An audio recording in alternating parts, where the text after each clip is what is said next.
Hello, Namaskar. This is Firstpost and you're watching Vantage with me, Palki Sharma.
One year of the October 7th attack, exactly 365 days ago, Hamas invaded Israel. The attack had shocked the world. It ended almost 2 decades of peace in Israel, or the closest they've been to peace in a long time. Israel retaliated against the Hamas by invading Gaza. 1 year later, the conflict has snowballed and it threatens to consume the entire region, all of West Asia.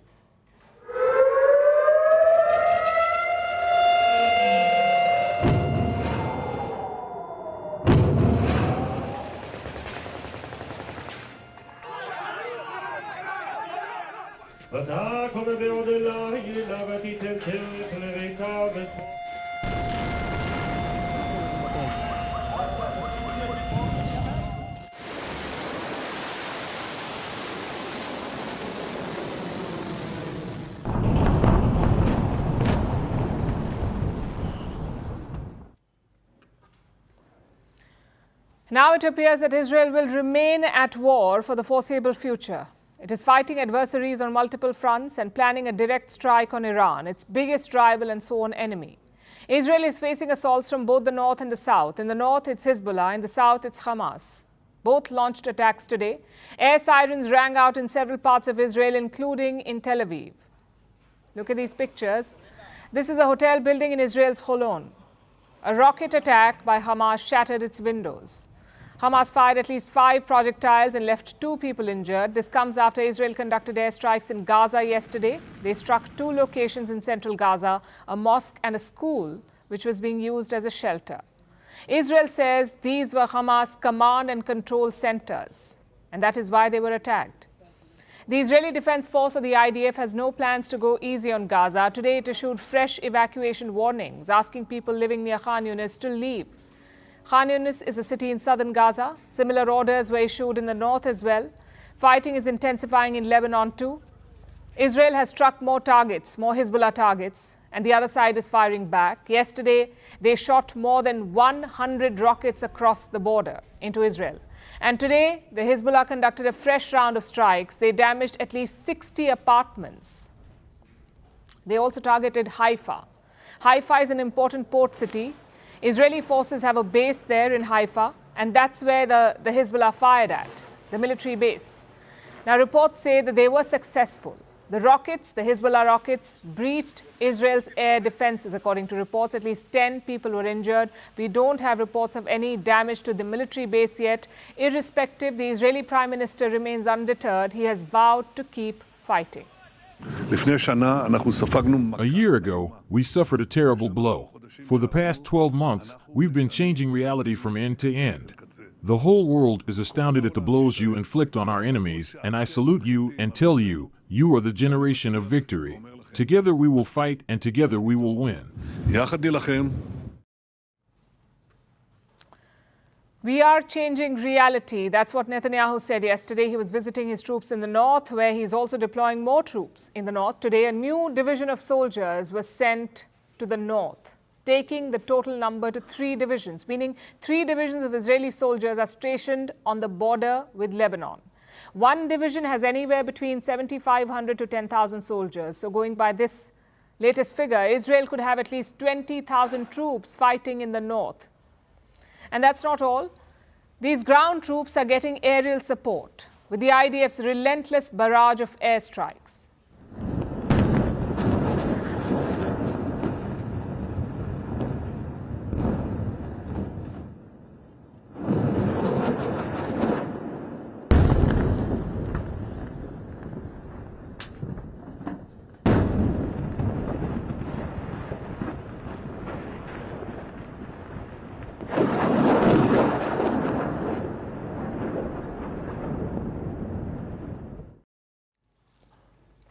So fighting is intensifying both in the north and the south, and then there is Iran, which is bracing for an attack from Israel.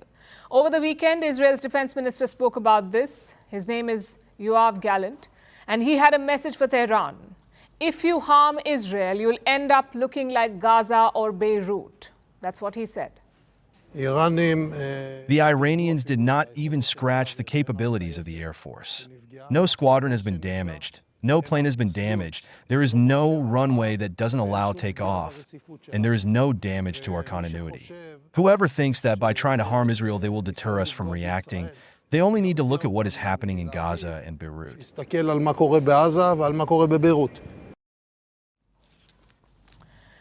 So what is Israel's plan? How will it respond to Tuesday's attack? Israel's military is taking its time. It says it will strike Iran at a time and place of its choosing. Tehran says it is ready, that if Israel attacks, they will strike back. Tehran says it has a list of, and I'm quoting, many Israeli targets. So a lot of saber rattling and a wider war looks imminent. Meanwhile, the US and other Western nations are going through the motions, calling for de-escalation, a ceasefire in Gaza, and the return of hostages. That's what they're asking for. At best, these statements sound futile because neither Iran nor Israel appear to be in the mood for diplomacy at the moment. At worst, they're hypocritical, asking for the fire to be doused while adding fuel to it.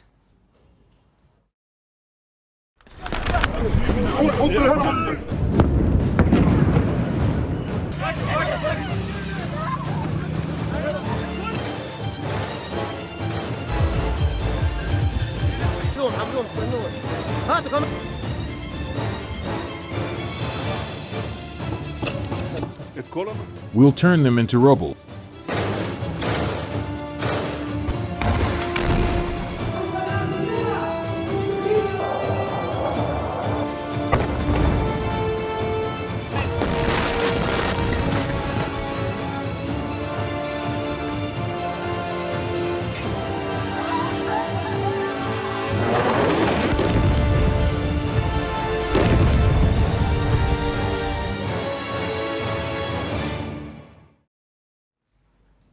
It was Israel's darkest day, a day that changed West Asia forever. No one saw it coming. Even when the reports trickled in, we couldn't believe it. Children had been killed, teenagers had been raped, even senior citizens tortured. We knew that Hamas was brutal, but this attack was beyond anything imaginable. It was pure evil. At first, Israel was gripped by sorrow and shock, but soon that turned into fury, a quest for revenge. And you can't blame them. After what happened on that day, Israel had to respond, and they had every right to do so. But Israel's actions went beyond self-defense. They carpet-bombed Gaza in the months ahead, even targeted schools and hospitals, and that is where Israel lost its way. They had every right to hit back, but it turned into collective punishment for all Palestinians, which is why we find ourselves here today on the brink of a regional war. So the question is, 1 year since the October 7th attack by Hamas, what has changed? What has Israel achieved in 1 year of fighting? First, let's look at how the world marked this day. We saw statements from Israel's allies, the US and the UK. Their leaders, Joe Biden and Keir Starmer, reaffirmed Israel's right to self-defense, but they also called for a ceasefire, both in Gaza and Lebanon. Across the world, we saw different kinds of events, some vigils, some rallies, and also some protests. Take a look at this first.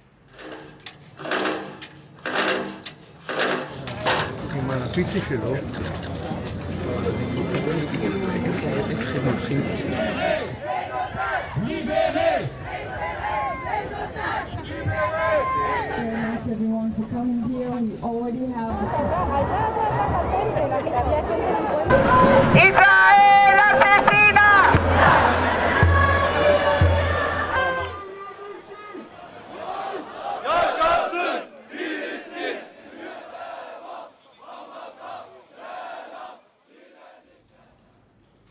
One of the most horrible episodes unfolded in Reem, a settlement just outside the Gaza border. A music festival was happening there. More than 360 of the attendees were killed by Hamas. Dozens of others were taken hostage. Today, families of the victims gathered at the same place. Israel's president was also there. This is where she was killed. So, especially here. We were last week, we were in the grave, but this is the ceremony. This is where she was. This is where she was happy in the last her moments. It was here.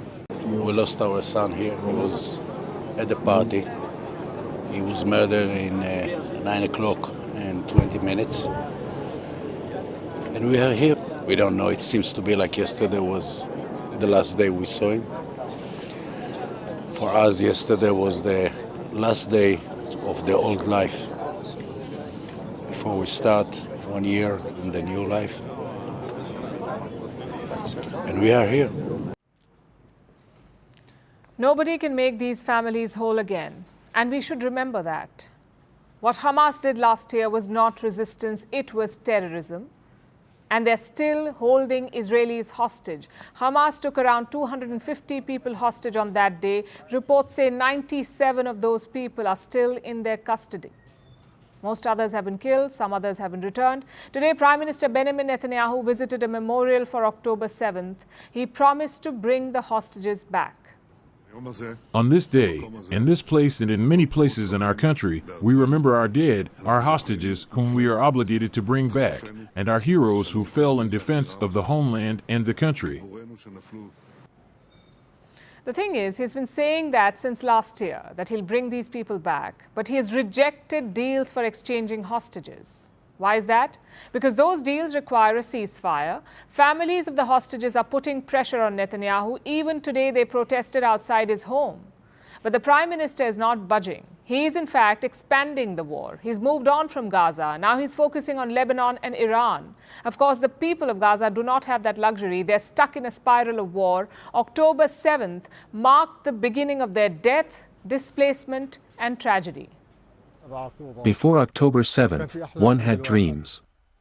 Me as a father, I have 6 children. My biggest burden was that I provide them with homes, I find them wives. But after October 7th, this came to nothing. Gaza has become an uninhabitable place, an unfit place to live safely at the very least, due to the destruction of everything on this land after everything in it was targeted, including stones, trees, children, men, women, and even agricultural lands and water wells, since October 7th of last year until October 7th of this year. I hope Hamas is listening to all these people, the people they claim to represent.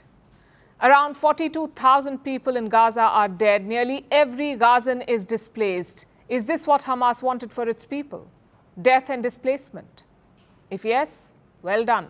You have successfully hurt your own people.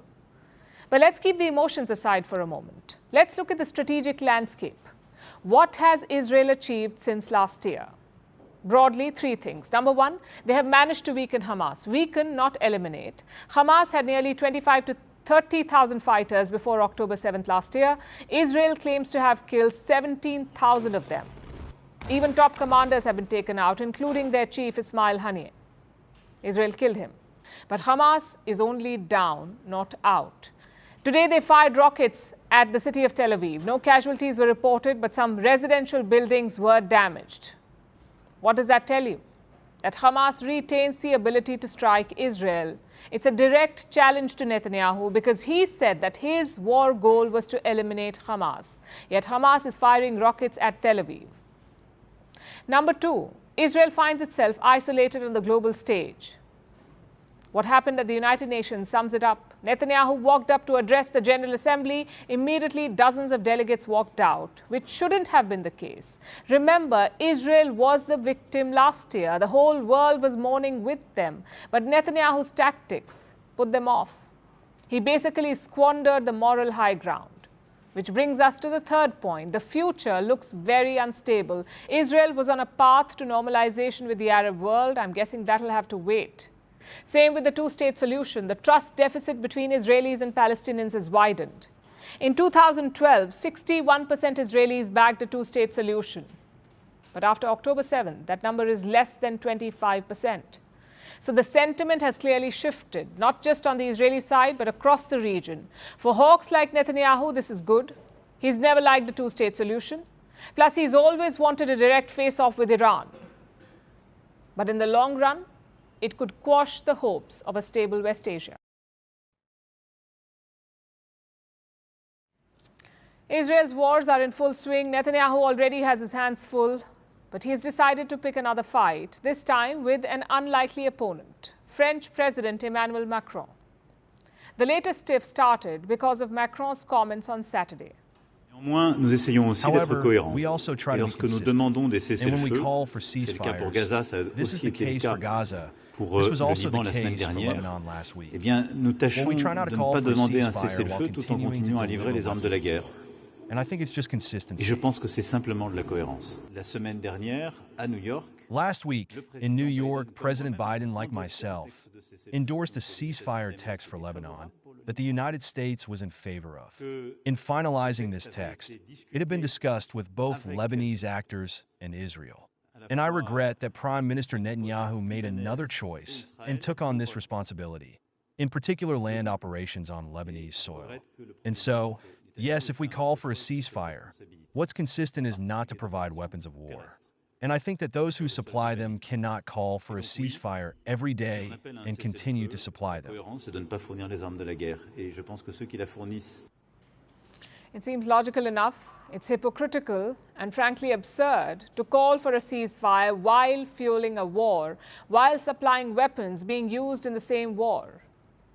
And France really does not provide weapons to Israel. They sent just about $33 million worth of equipment last year, which is what Israel burns through in a day. So Emmanuel Macron is not lying. And he's right about the hypocrisy. It's something that the US would do well to understand. But Macron's statement drew sharp criticism from Netanyahu. As Israel fights the forces of barbarism led by Iran, all civilized countries should be standing firmly by Israel's side. Yet President Macron and some other Western leaders are now calling for an arms embargo against Israel. Shame on them. Is Iran imposing an arms embargo on Hezbollah, on the Houthis, on Hamas, and on its other proxies? Of course not. The axis of terror stands together. But countries who supposedly oppose this terror axis call for an arms embargo on Israel. What a disgrace. Now, some of you might agree with Netanyahu. Iran definitely won't impose an arms embargo on its proxies. So then why is Macron calling for an end to arms supplies to Israel? Well, Macron has his own agenda. Right now, he's concerned about just one thing, and that is the safety of Lebanon. For those of you who don't know, here are some facts about Lebanon. It's a country in West Asia. It is located to the north of Israel. The population there is about 68% Muslim, both Shia and Sunni, 68%, and about 32% Christian, mostly Maronite Christians who are in full communion with the Catholic Church. What's more, this country is francophone, meaning they speak French. Arabic is the official language of Lebanon, but about half the country can speak some degree of French. French is sometimes used as an official language in governance. This is because France once controlled Lebanon. It was in the aftermath of the First World War. France was given Lebanon and Syria after the fall of the Ottoman Empire. In fact, Lebanon exists as we know it today because of France. Here is what Paris did. It merged the Maronite Christian territories with the traditionally Arab areas, and it created the modern country of Lebanon. So France has ties with Lebanon and its people. Now, with this in mind, let's look at the situation in Lebanon again. Israel is fighting Hezbollah. a Shiite militant group based in Lebanon, living side by side with Sunni Muslims and Maronite Christians.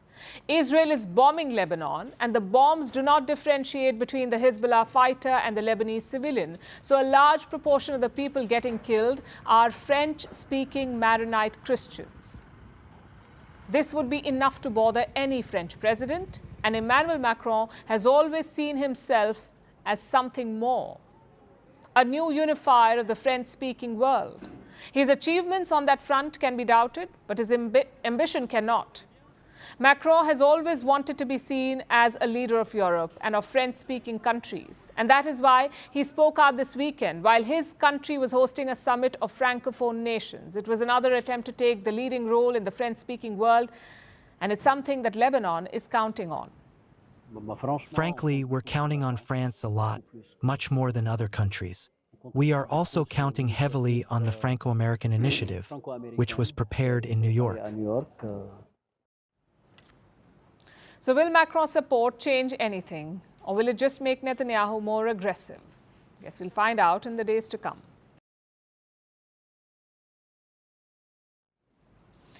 Fighting a war is not easy, but do you know what makes it even tougher? When one of your best men is nowhere to be found. It seems that's the case with Iran. One of their top generals, Ismail Ghani, has reportedly gone missing. Ghani is the chief of the Quds Force. That's an elite branch of Iran's Islamic Revolutionary Guards. It deals with Iran's proxy groups across West Asia, including the Hezbollah in Lebanon. And that is where Ghani was since last month, in Lebanon. When Israel struck the Lebanese capital Beirut last week, he went out of contact. Reports said that he'd gone missing, and it fueled a lot of speculation. Finally, Tehran has made an official announcement on the matter. Our next report tells you more. Over the weekend, while Iran awaited a potential counterstrike from Israel, the country's senior officials had one question. Where is Ismail Ghani? Ghani is one of Iran's top generals.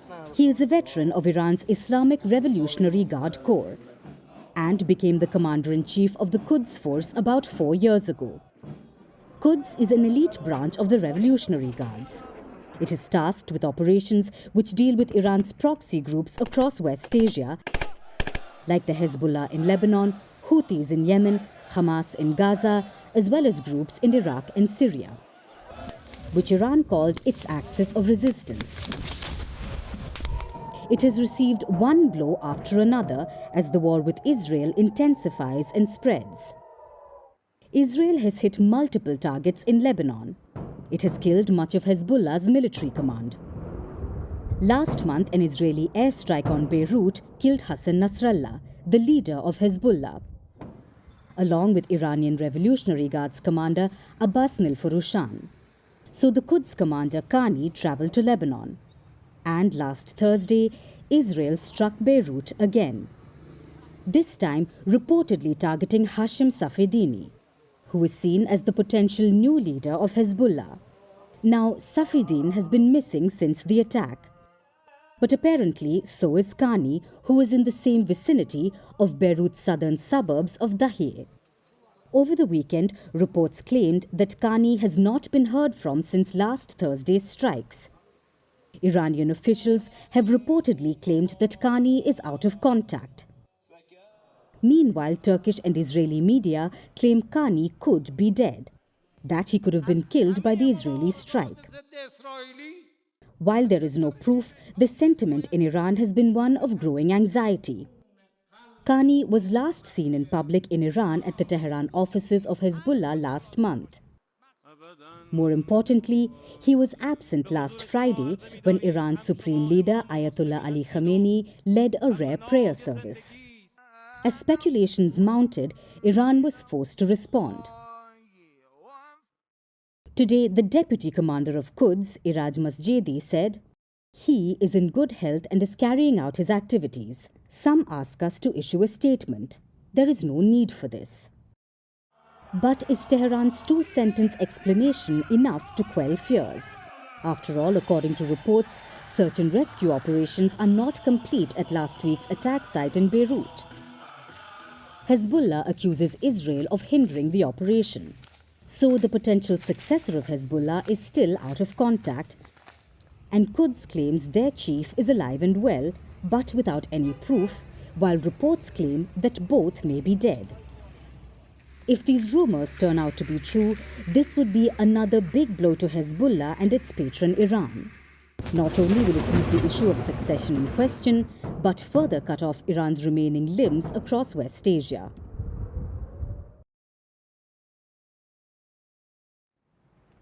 The war in West Asia is bad news for the global economy. It's a no-brainer, really. Conflicts anywhere create new challenges.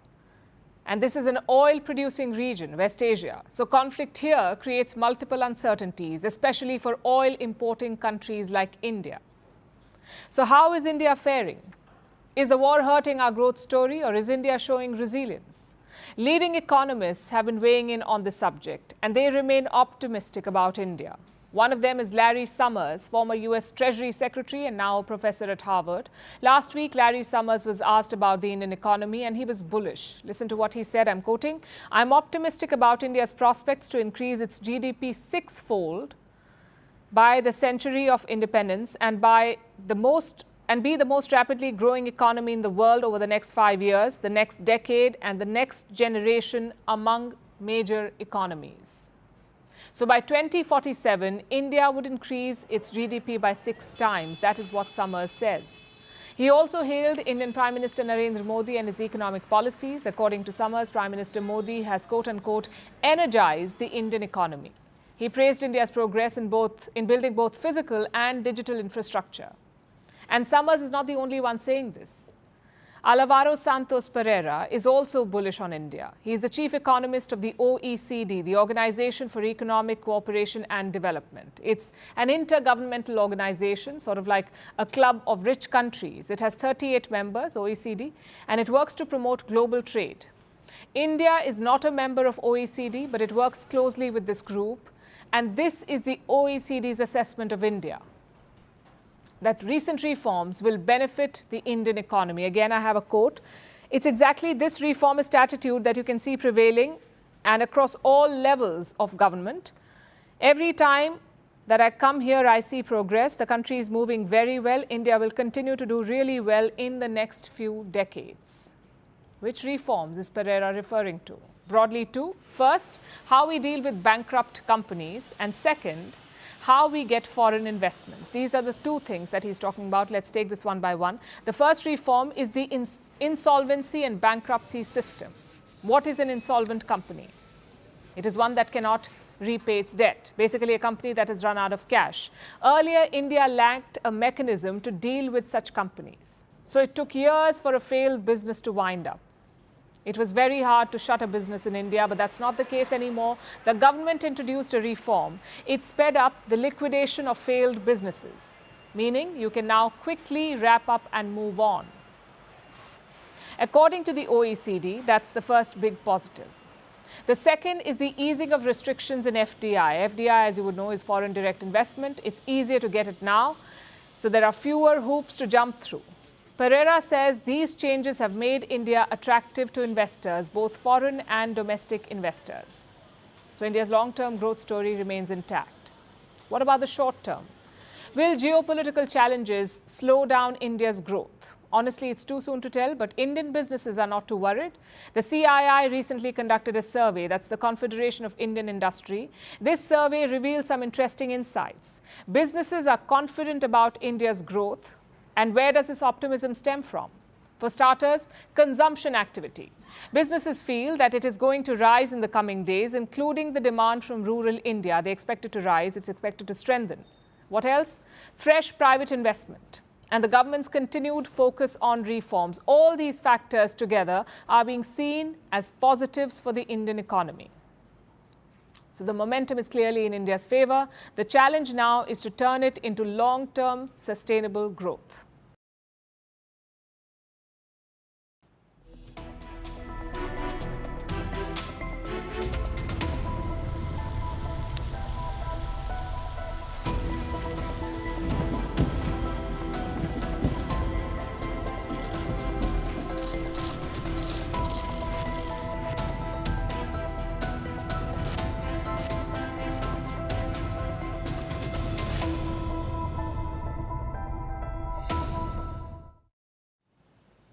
The India out president is in India. I'm talking about Mohammad Muizzu, the president of the Maldives. He was elected last year on the promise of India out, and he did follow through. Muizzu removed Indian soldiers from his country. He also cozied up to China and Turkey. But now, reality has hit.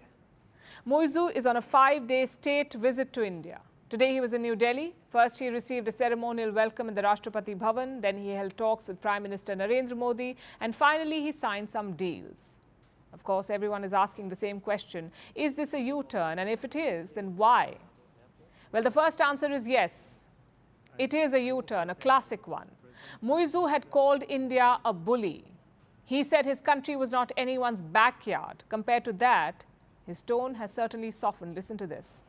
India is a key partner in the socio-economic and infrastructure development of the Maldives and has stood by the Maldives during our times of need. Bully to keep partner. He's come a long way. Prime Minister Modi also praised this relationship. He highlighted India's neighborhood first policy. He also talked about India's role as the first responder. Bharat और मालदीव के संबंध सदियों पुराने हैं और भारत मालदीव का सबसे करीबी पड़ोसी और घनिष्ठ मित्र देश है। भारत ने सदैव मालदीव के लिए फर्स्ट रिस्पॉन्डर की भूमिका निभाई है। आपकी यात्रा से हमारे संबंधों में एक नया अध्याय जुड़ रहा है।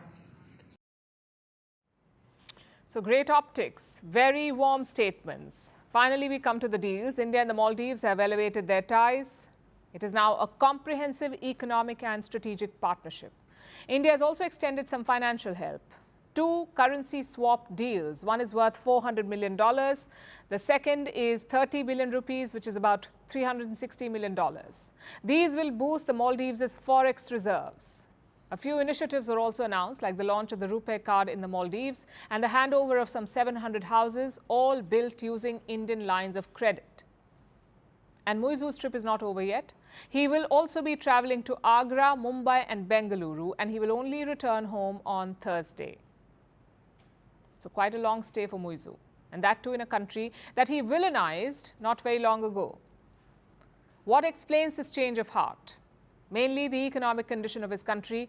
The Maldives' forex reserves are at $440 million, which can cover imports for up to 6 weeks. What happens after that? Male could run out of dollars. What's more, a debt payment is coming up this month. The Maldives has issued Islamic bonds worth $500 million, and this month a $25 million payment is due. Now, no country has ever defaulted on Islamic bonds. The worry is that Male could be the first. So what does Muizzu do? Fly over to India. He says India will ease his financial burden, and he's right. In May this year, India did renew its subscription to Maldivian treasury bonds. That was $100 million. And today, 2 more packages were announced. So Muizzu did get the help that he wanted, that he was hoping for. Basically, a bailout from India, that's what he's got. Secondly, he is wooing Indian tourists. Many of them have ditched the Maldives, especially after this year's diplomatic standoff. Indian footfall in the Maldives has dropped by 50,000. It has led to losses worth $150 million. That's a lot of money for this country, the Maldives, which is why their president, Mohammad Muizzu, is traveling beyond Delhi. He wants to spread the message that Indians are welcome in his country. It is basically a reality check for Muizzu. He thought that he could cut India out, maybe replace New Delhi with Beijing, but that is easier said than done. The Maldives has depended on India for most things: food, infrastructure, health, sometimes even drinking water. And a big reason for that is geography. India is just 300 kilometers from the Maldives' northern islands. China is thousands of kilometers away. So you cannot expect China to replace India. It is, of course, geographically impossible, but also politically impossible. Perhaps Muizzu has realized that, which is why he circled back to India. For New Delhi, this is a victory for quiet diplomacy. Remember, India never responded to Muizzu's public outcries. It simply waited for reality to kick in, and it has paid off. Now, the key is to build on this new foundation to make sure that such episodes do not repeat again. In Pakistan, there was a suicide blast today. It killed 2 Chinese nationals and the third one is in critical condition. The attack targeted a Chinese convoy. It was leaving Karachi's international airport. That's when the blast happened. The Baloch Liberation Army has claimed responsibility for this, saying that it was behind this attack. Islamabad says it won't go unpunished. It promises strict action. It looks like China wants more than words. It wants concrete protection for its people and its projects in Pakistan. The question is, can Islamabad or Rawalpindi assure that? Because this is not the first such attack on Chinese interests in Pakistan. Here's our report. It was around 11 p.m. local time. Chinese workers were traveling in a convoy when a massive blast hit them. 2 people were killed. 1 remains injured. 9 locals were also hurt in the blast. It took place near Karachi's international airport. Security officials rushed to the scene. So did multiple firefighters.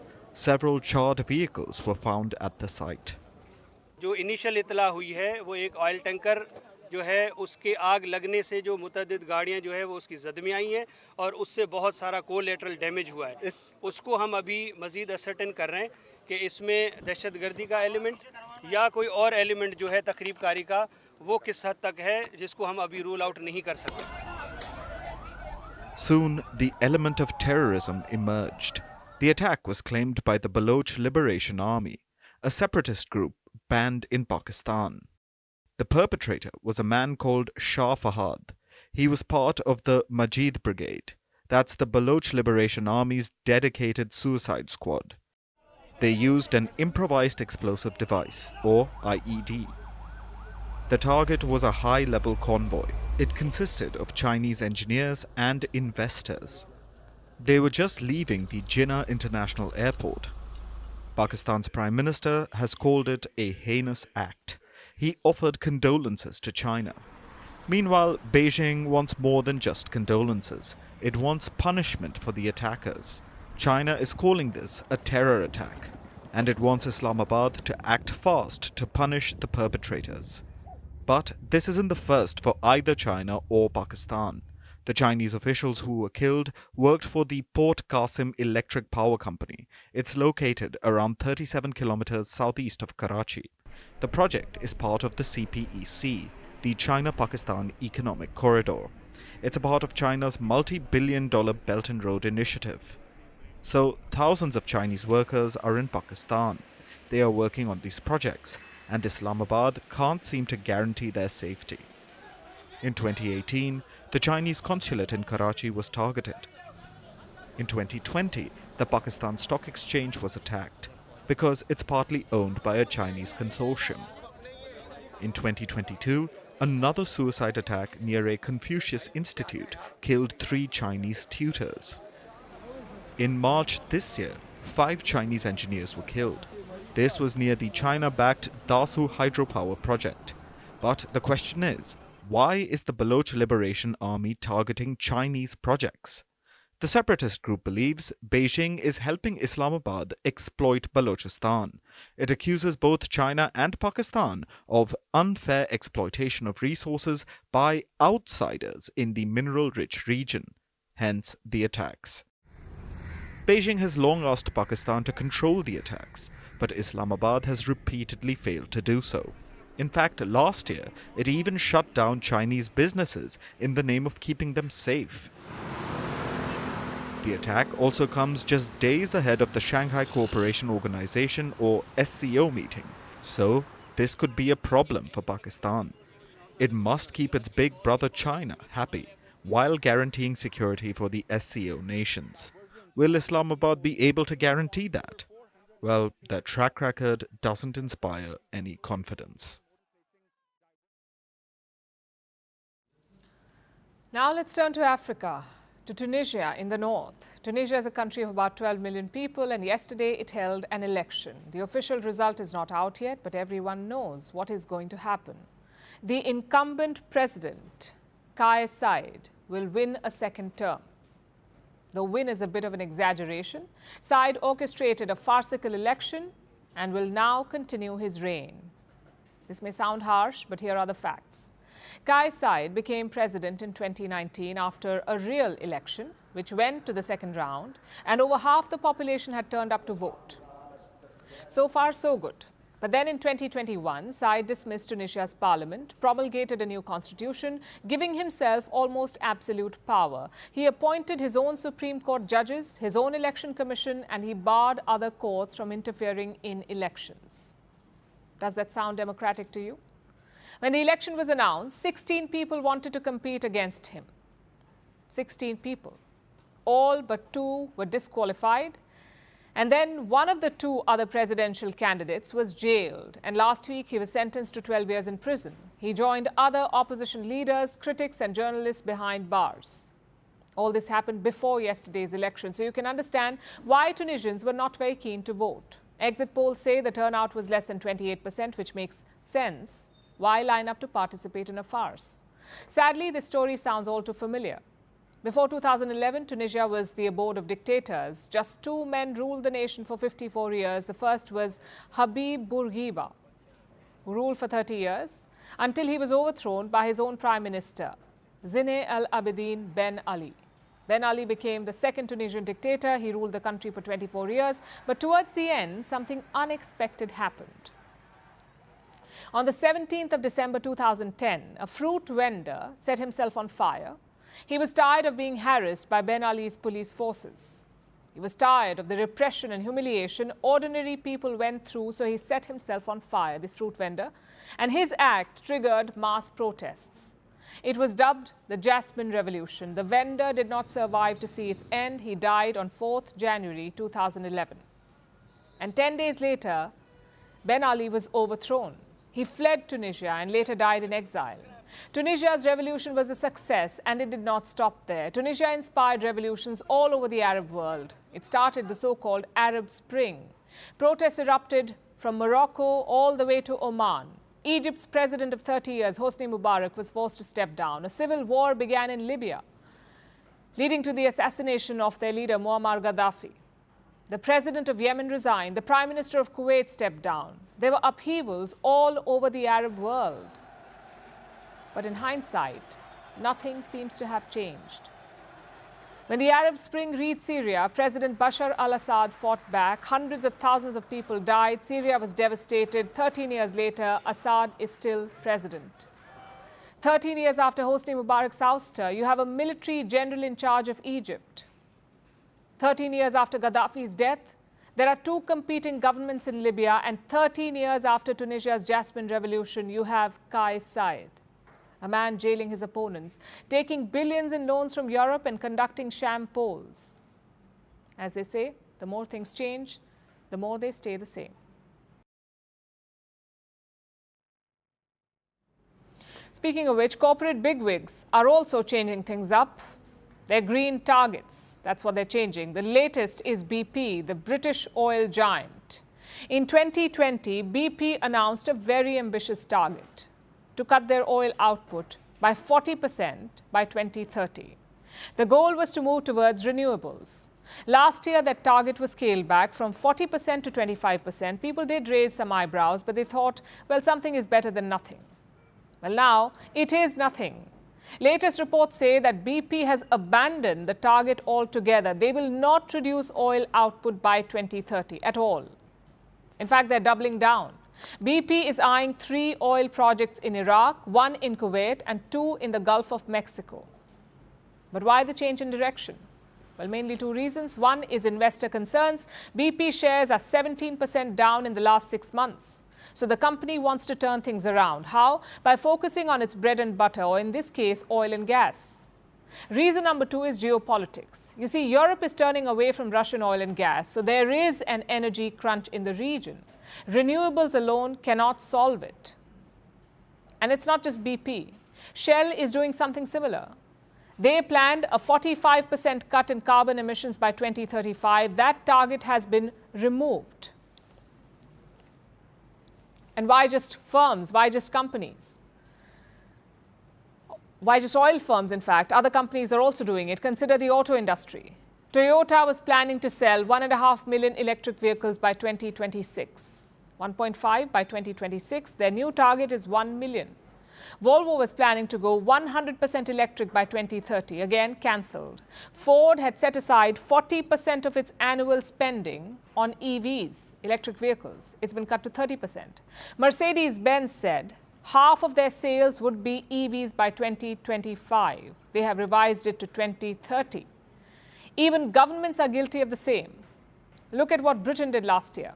They were supposed to ban petrol and diesel cars by 2030, but they delayed it by 5 years. They also pushed back the ban on gas boilers. Now, do you see the problem here?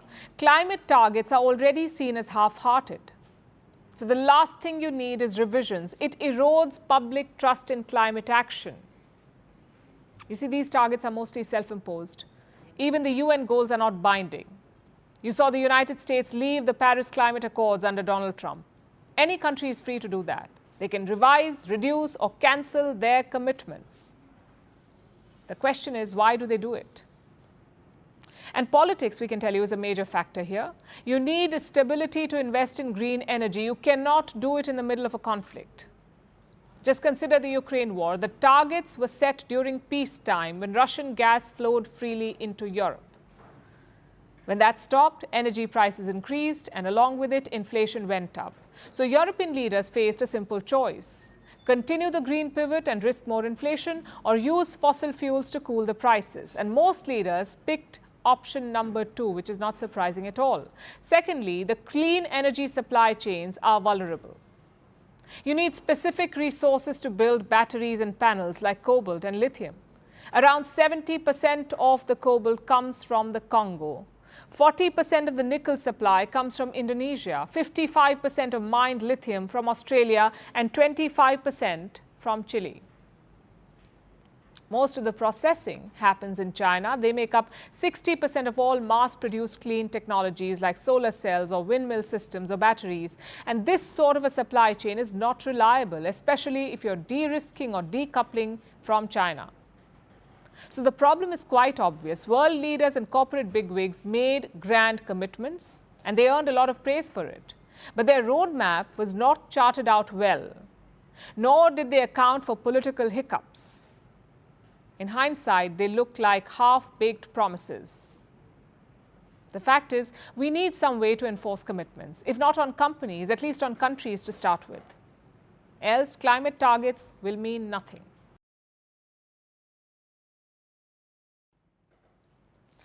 Speaking of which, let's turn our attention to the coldest place on Earth, Antarctica, which is not as cold as it used to be, all thanks to, you guessed it, climate change. It is heating up the icy continent, and it is turning Antarctica green. Now, parts of Antarctica have a lush landscape from mosses to flowering plants. All are growing at a dramatic rate. There has been more than a 10-fold rise in vegetation growth over the past few decades. What does this mean for the world?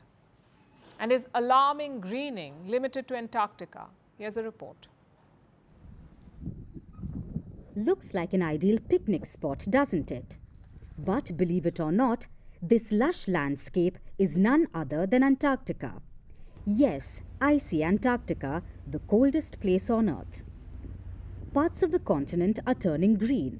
Flowering plants and mosses are spreading, specifically across the Antarctic Peninsula, which is a long mountain chain that is the northernmost part of mainland Antarctica. A new study is out. It says that over the past few decades, the plant cover has soared more than 10-fold. In 1986, vegetation covered less than 1 square kilometer of the Antarctic Peninsula. But by 2021, plants spread to cover almost 13 square kilometers.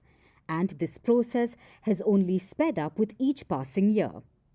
For instance, the plant growth accelerated by more than 30% between 2016 and 2021.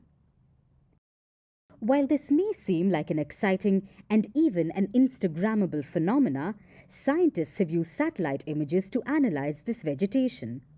And their response has been singular. This kind of plant growth is alarming. It's sparking major concerns. After all, it's a result of climate change, which is heating up the icy continent.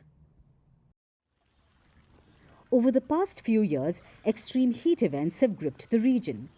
This year, parts of Antarctica witnessed record-breaking heat waves. Temperatures climbed up to 10 degrees Celsius above normal. This may not sound like much, but for Antarctica, this was a near-record heat wave.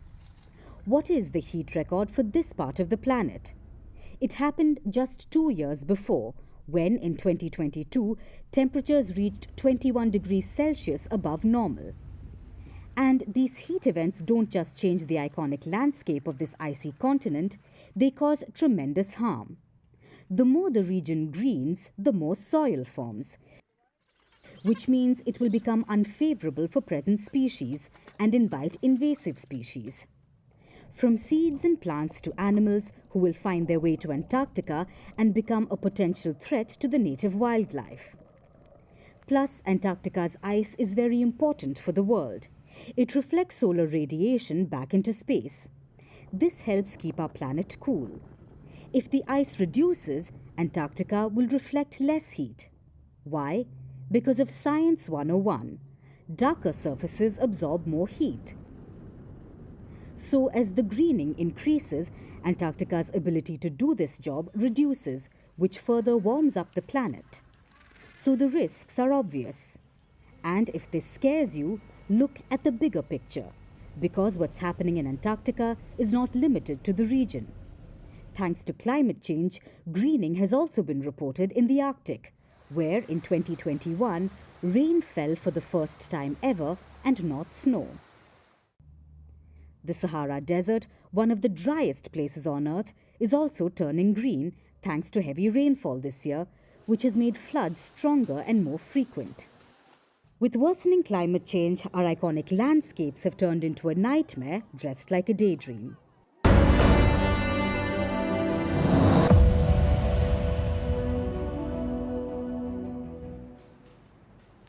You either see yourself become a hero or live long enough to become a villain. Tell that to Elon Musk. This is the man who once inspired the movie Iron Man. Now he's inspiring memes on the internet. It started at a rally in Pennsylvania. Donald Trump was addressing the crowd. He introduced Elon Musk.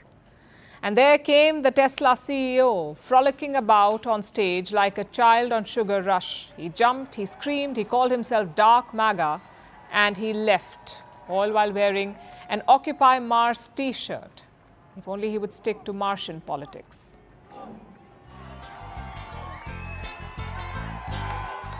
Hi everyone. As you can see, I'm not just MAGA, I'm Dark MAGA. Is the only reason we can now send American astronauts into space.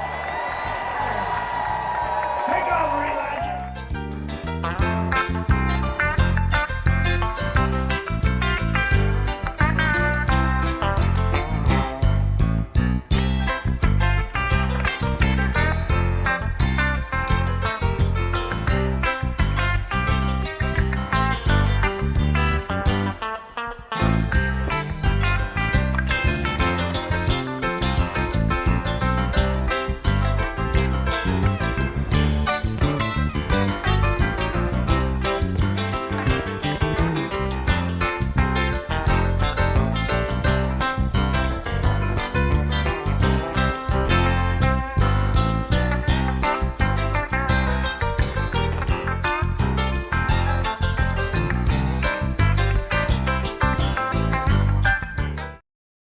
And now it's time for Vantage Shots, images that tell the story. Flash floods kill elephants in northern Thailand. Catalonia's biggest human tower contest dazzles thousands of spectators.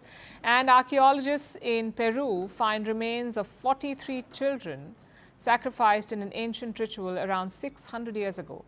Finally, we're taking you back in history. On this day in 2001, a US-led coalition began bombing Taliban-controlled Afghanistan. The Taliban had been offering sanctuary to 9/11 plotters, including Osama bin Laden. Though the regime was toppled in 2 months, the war dragged on. It spanned 2 decades, becoming the longest war that America ever fought. We're leaving you on that note. Thank you for watching. We'll see you tomorrow.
From impeachments to inaugurations, if it's a political story, we are on the scene. The race for the White House is heating up. Kamala, you're fired. I say, bring it on. If it's breaking news, we're live with the latest coverage. From the White House, the State Department, and Capitol Hill, we know the issues, but above all, we know the players to bring you the latest in-depth analysis on all the key stories that we're covering. I'm Eric Ham. Join me from Washington here on Firstpost America.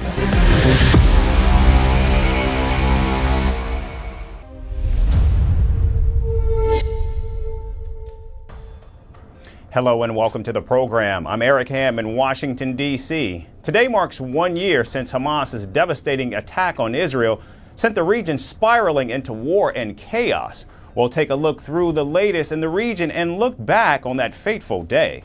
But first, a look at the latest headlines. The head of the United States Central Command meets Israel's top military generals to assess security threats from Hezbollah, Iraq, and Iran.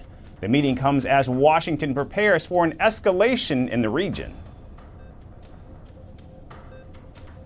A Russian court jails 72-year-old American citizen Stephen James Hubbard for 7 years on charges of being a mercenary and fighting on behalf of Ukraine. Hubbard was arrested by Russian troops in eastern Ukraine as the war began in 2022. South Korean President Yoon Suk-yeol meets his Filipino counterpart in Manila. The two leaders signed agreements to boost bilateral ties, including deepening maritime cooperation in the South China Sea. The president of the Maldives visits India as the cash-strapped country looks to reset ties with its neighbor.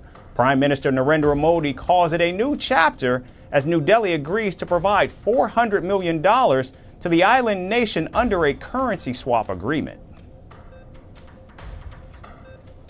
And Venezuela's opposition presidential candidate Edmundo Gonzalez says he will return to the country in January and take office as president.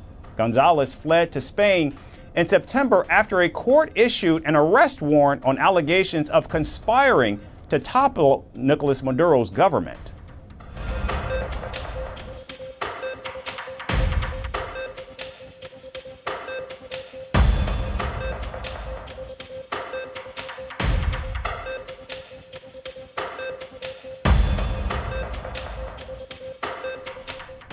Our top focus comes from the Middle East, where Hezbollah launched a direct attack on Israel's third largest city, Haifa.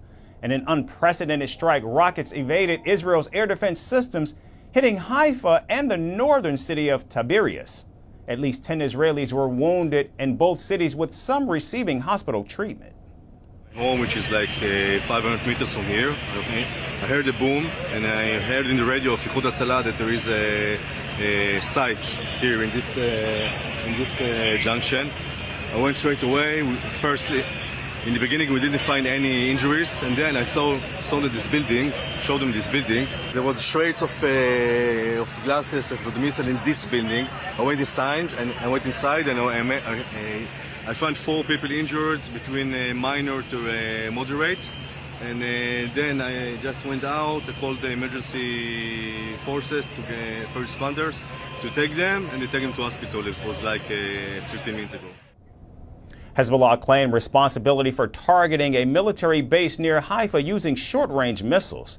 In response, Israeli fighter jets conducted airstrikes on Hezbollah's intelligence headquarters in Beirut. The IDF hit key sites including command centers and weapons storage facilities. Strikes also targeted southern Lebanon and the Bekaa Valley, leading to secondary explosions indicating the presence of hidden weaponry. The Israeli forces reported that approximately 30 projectiles were fired from Lebanon into Israeli territory. There is no smell of gunpowder, and there are no weapons depots. If there were a weapons depot or something like that, the smell would be much stronger than this, and it would stay burning and intensifying. This whole thing is for displaced people. Children are dying, and women too. People have been wronged. Martyrs have fallen for the sake of defending this homeland. Prime Minister Benjamin Netanyahu visited Israeli soldiers stationed near the Lebanese border, praising their efforts to dismantle Hezbollah's attack capabilities. Netanyahu called the soldiers heroes and stressed their role in removing threats aimed at Israeli communities. A year ago, we suffered a terrible blow. For the past 12 months, we've been changing reality from end to end. The whole world is astounded at the blows you inflict on our enemies, and I salute you and tell you, you are the generation of victory. Together we will fight, and together we will win, with God's help. Israel has made clear its intentions to strike back at Iran, which has fueled Hezbollah's expansive missile capabilities. Moreover, G7 nations, including the United States, have given their full backing to Israel in this growing clash in the region. The question now that's looming for many is how long will this conflict last? And 1 year ago, on October 7th, Hamas launched the biggest ever terror attack on Israel. The Palestinian organization stormed through the security fence separating Gaza and Israel and killed over 1,000 people, wounded nearly 7,500, and took at least 250 people hostage. 1 year later, as people around the world pay tribute to those killed in the attack and stand with those still in captivity, we look back at the darkest day in Israel's history that shook the region and the world.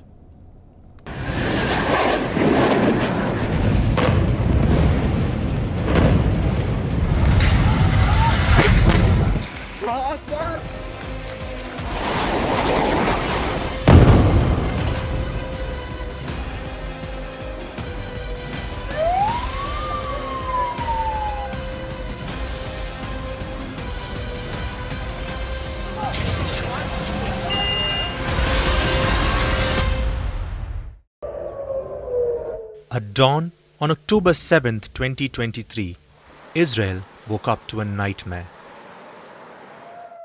The sky, usually quiet in the early morning, exploded with sirens, blaring warnings of an unimaginable assault.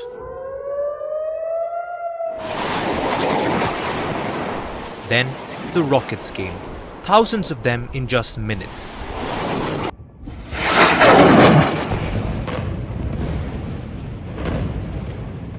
Cities across Israel were under siege. This was no ordinary bombardment. As the rockets rained down, something far worse was happening on the ground.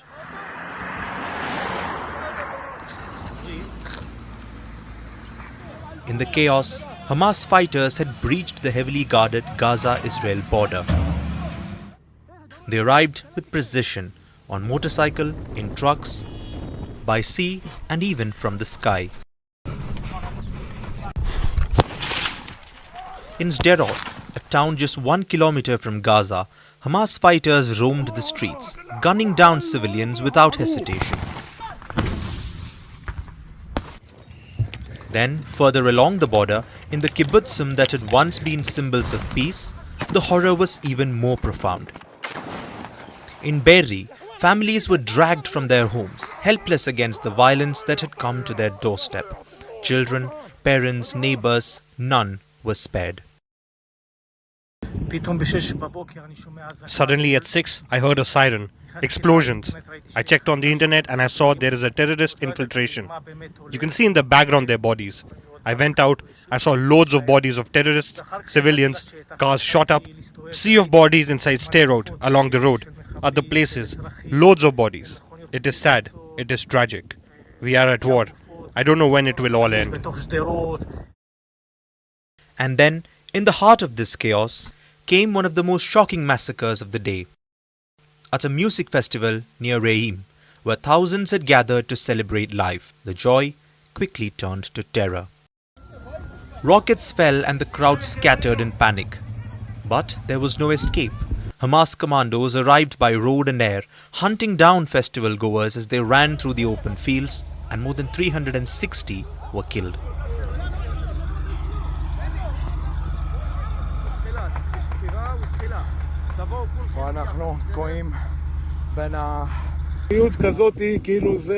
Such cruelty. I don't think there's an animal on the face of the earth or a person who can be so. War between soldiers. But girls? Abusing the bodies of girls, children, families? I can't find him and I don't know what to do. If he's not on the list, I keep following the names on the list all day, everywhere, every time. There's another person who's dead and he's not there. So does that mean we're going to find him? It's impossible that we won't find him. And on the other hand, they send us more videos to see who's been kidnapped, how many, why, something, I don't know. It's scary not knowing anything.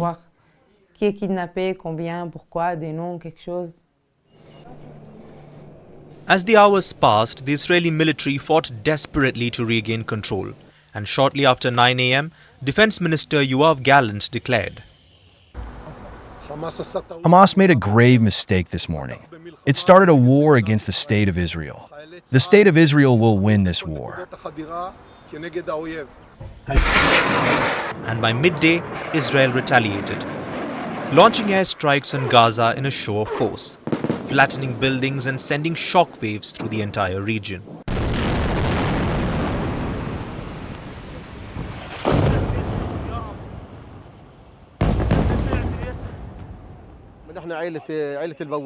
What happened to us is complete destruction. We are Al-Bawab family and there were 150 people at this building, including my uncles, my sisters, families of my uncles, my 5 brothers whose houses were destroyed. It is not suitable to stay in now. They are residing with our relatives, our friends and beloved ones.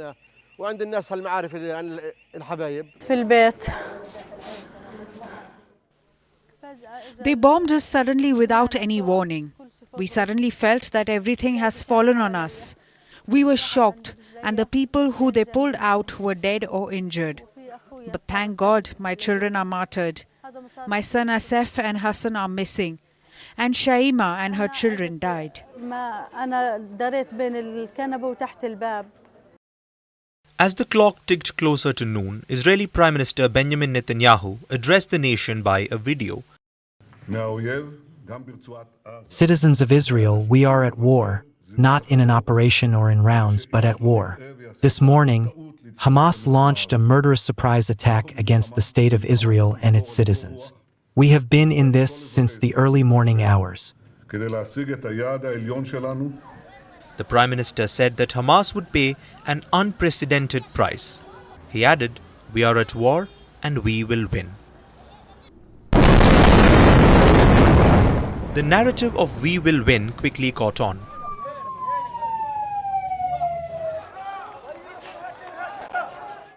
And a year later, Prime Minister Netanyahu continues to remain adamant. Day after day, Israel proved to Hamas that what they gave will be returned, and without a doubt, it will be a tad harsher. So, as Israel shifts attention more towards southern Lebanon and northern Israel, following nearly 1 year of war in Gaza, the darkest day in Israel's history proved that even the strongest can fall when least expected.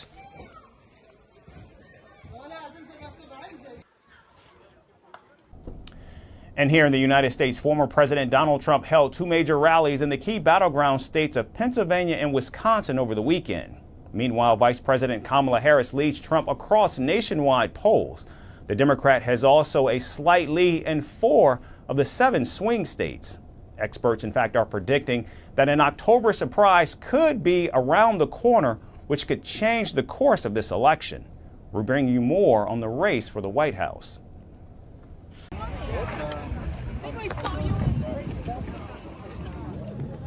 It was a packed weekend for Donald Trump.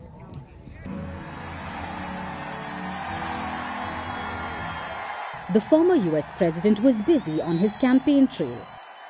The first stop was in Butler, Pennsylvania. Trump revisited the town where he survived his first assassination attempt, which was on the 13th of July. Standing behind a bulletproof glass, Trump received a roaring welcome. As I was saying, I want to just let you know that tonight I returned to Butler in the aftermath of tragedy and heartache to deliver a simple message to the people of Pennsylvania and to the people of America Our movement to make America great again stands stronger, prouder, more united, more determined, and nearer to victory than ever before. We're going to make America great again. Going to win the election. Going to win the election. He's a great gentleman. He's done such an unbelievable job for North Carolina, for Georgia, for Alabama, for Florida, for Tennessee. His name is Elon Musk. He saved free. Joining Trump on stage was billionaire Elon Musk. And the Tesla CEO immediately took a potshot at current US President Joe Biden. Hi, everyone.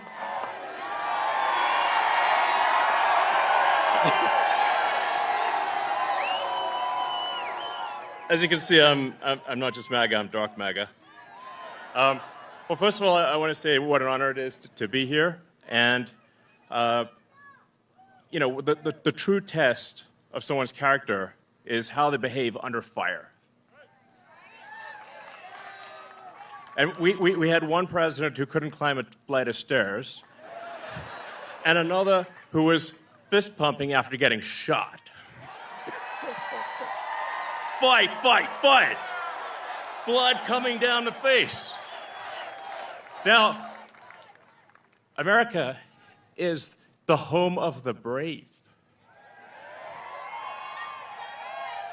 And there's no truer test than courage under fire. So who do you want representing America? Yeah, absolutely. Speaking to the crowd at Butler, Elon Musk said that only Donald Trump could save democracy in America.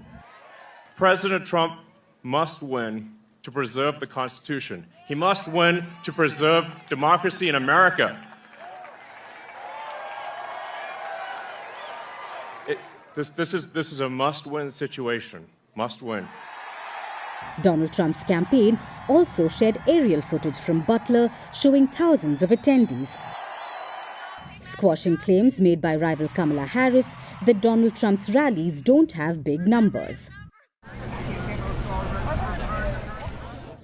After addressing the crowds in Pennsylvania, Donald Trump rallied in the battleground state of Wisconsin, where the Republicans said that the state needed liberation from the Democrats.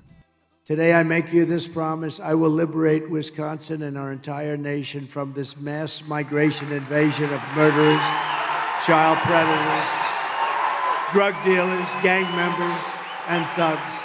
Going to be liberated. Going to liberate.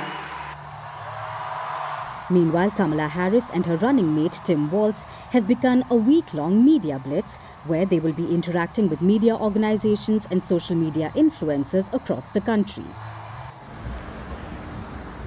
November 5th is less than a month away. More than 1.4 million Americans have already cast their ballot in early voting. However, opinion polls show no clear winner yet. Nationally, Kamala Harris has a slight lead over Donald Trump. The Democrat is averaging at about 49.7%, while her Republican rival is at about 46.3%. However, the real contest is in the battleground states where Harris and Trump are in a tight contest. Out of the 7 swing states, Harris leads in Pennsylvania, Nevada, Michigan, and Wisconsin. Meanwhile, Trump has a lead in North Carolina, Georgia, and Arizona. However, the margins of lead for both the candidates remain small and could change as we get closer to Election Day. Both Harris and Trump are trying to sway as many undecided voters as they can. However, recent events have forced the Democrats to lose out on some of their voter base. The biggest blow comes from the handling of the Middle East crisis by President Joe Biden's administration. We are trying to abandon Harris, punish Harris, Biden administration and Harris administration. So we definitely don't want Harris in the White House, and we want to take the blame when they lose. So they both are the same, and I am certainly not voting for any of them at all. And many people actually in Dearborn and in Michigan said that they will not vote for them. They will hold their vote for something else. Political watchers are now waiting for the much-touted October surprise, which could potentially tip the balance in the favor of either Trump or Harris drastically. And now in Haiti, where armed gangs carried out a massacre in the city of Pont-Sunde, killing at least 70, including children, on October 3rd. Gang members with automatic rifles stormed the town, which is located in the agricultural region of western Haiti. The United Nations said at least 16 people were injured in the attack, including 2 gang members, after local police exchanged fire. The gang members also set fire to hundreds of homes, forcing nearly 6,000 residents to flee the area. Haitians displaced by the gang violence said they want to return to their home, but the rampaging attacks has dimmed that possibility.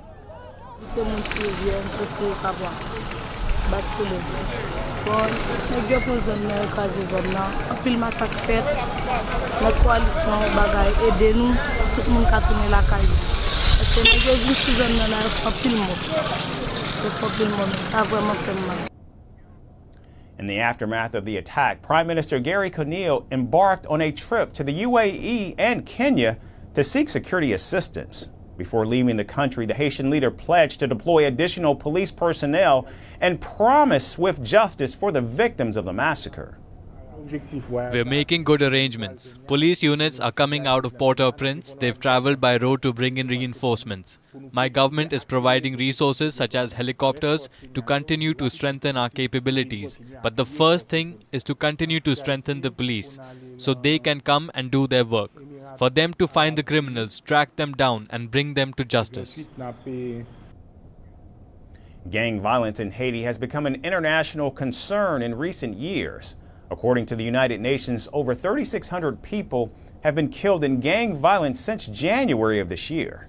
In June, Kenyan security forces arrived in Haiti to lead the multinational peacekeeping force funded by the United States and the United Nations.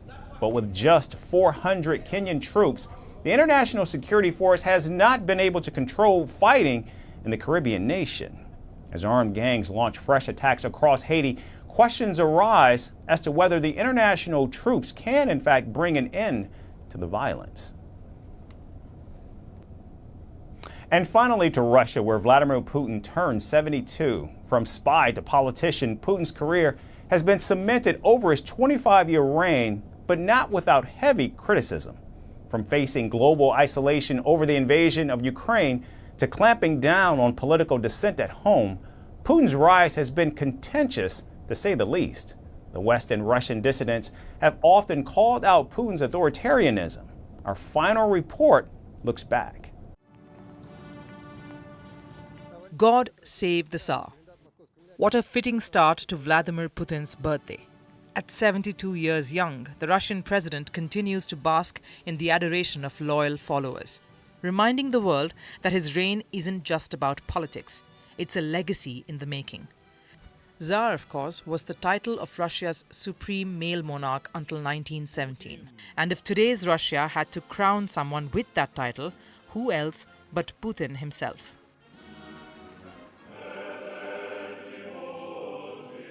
With every candle he blows out, Putin solidifies his presence not only as Russia's leader, but as a global political heavyweight. To say that Russia is Putin and Putin is Russia has never rung truer.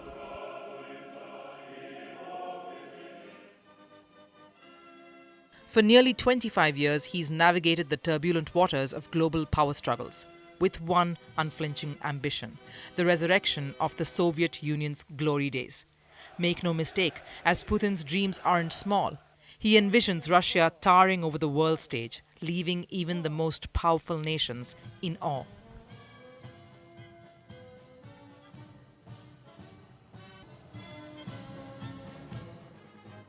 His rise from the gritty streets of post-war St. Petersburg to the heights of global power is nothing short of cinematic.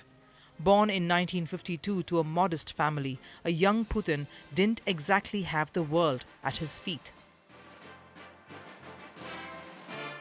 But with a fierce determination and a black belt in judo, he maneuvered his way through the ranks, transforming from a KGB spy to a formidable political force.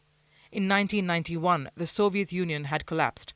A young Putin who served his country loyally was left disheartened. By 1999, Russia wasn't just weak economically, but they struggled to keep a strong military as well.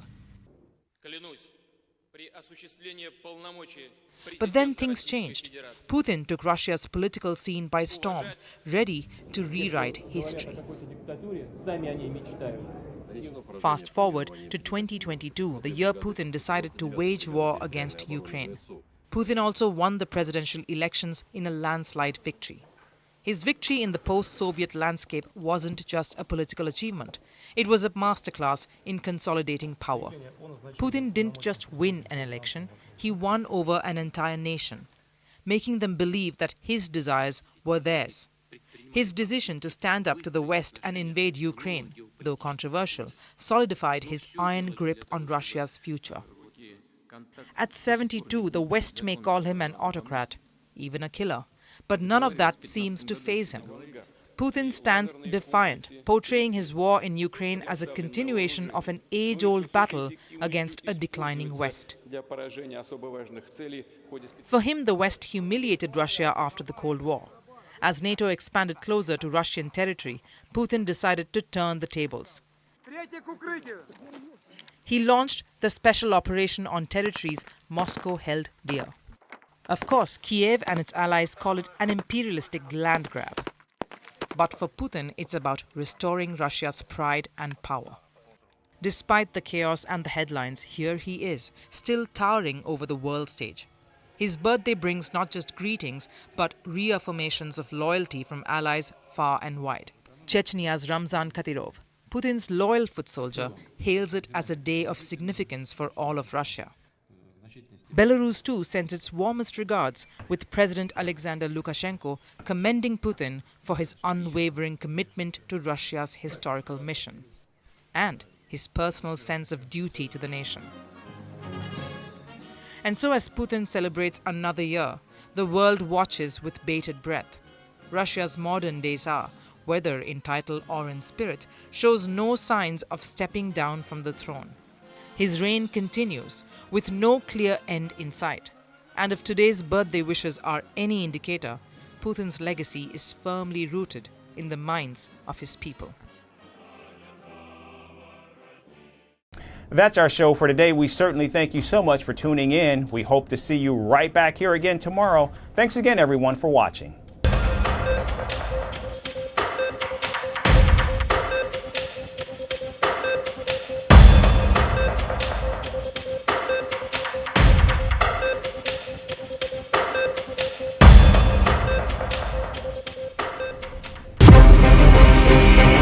From impeachments to inaugurations, if it's a political story, we are on the scene. The race for the White House is heating up.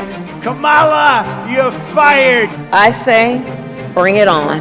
If it's breaking news, we're live with the latest coverage. From the White House, the State Department, and Capitol Hill, we know the issues, but above all, we know the players to bring you the latest in-depth analysis on all the key stories that we're covering.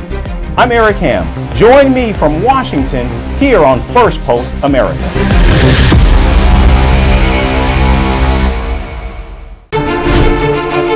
Firstpost decodes the U.S. election,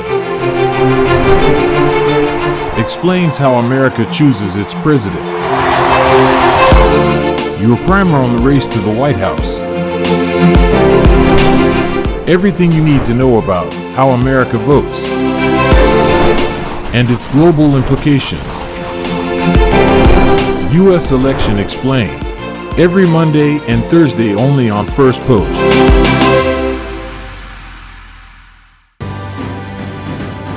Firstpost reports from the world's second largest continent.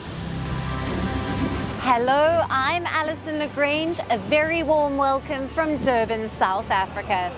We get you the news and the newsmakers from Africa. From elections to climate change to innovations and opportunities. As the world's attention shifts, we report from Africa, the heart of the global south.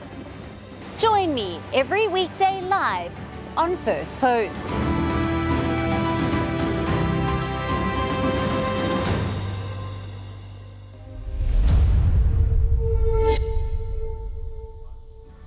Hello and welcome to First Post Africa, where we get you the top stories from the continent and from across the world. I'm Alison Lagrange, coming to you live from Durban, South Africa. First, let's take a look at the headlines. Hamas fires rockets at Tel Aviv and Hezbollah targets Israel's third largest city, Haifa, as conflict across West Asia intensifies a year after Hamas's unprecedented attack on Israel. Ukraine says its forces struck an oil facility on the Crimean Peninsula in Kiev's latest attack on Russian-controlled energy facilities. Georgia's ruling party to renew attempts to impeach pro-Western President Salome Zurabishvili, who is seeking to unite the opposition ahead of parliament elections. Tunisia's incumbent president, Kais Saied, is set to win the presidential election with over 89% support, despite a historic low voter turnout since the Arab Spring. And American duo Victor Ambrose and Gary Ruvkun win the Nobel Prize in Medicine for their groundbreaking discovery of microRNA and its role in how genes are regulated.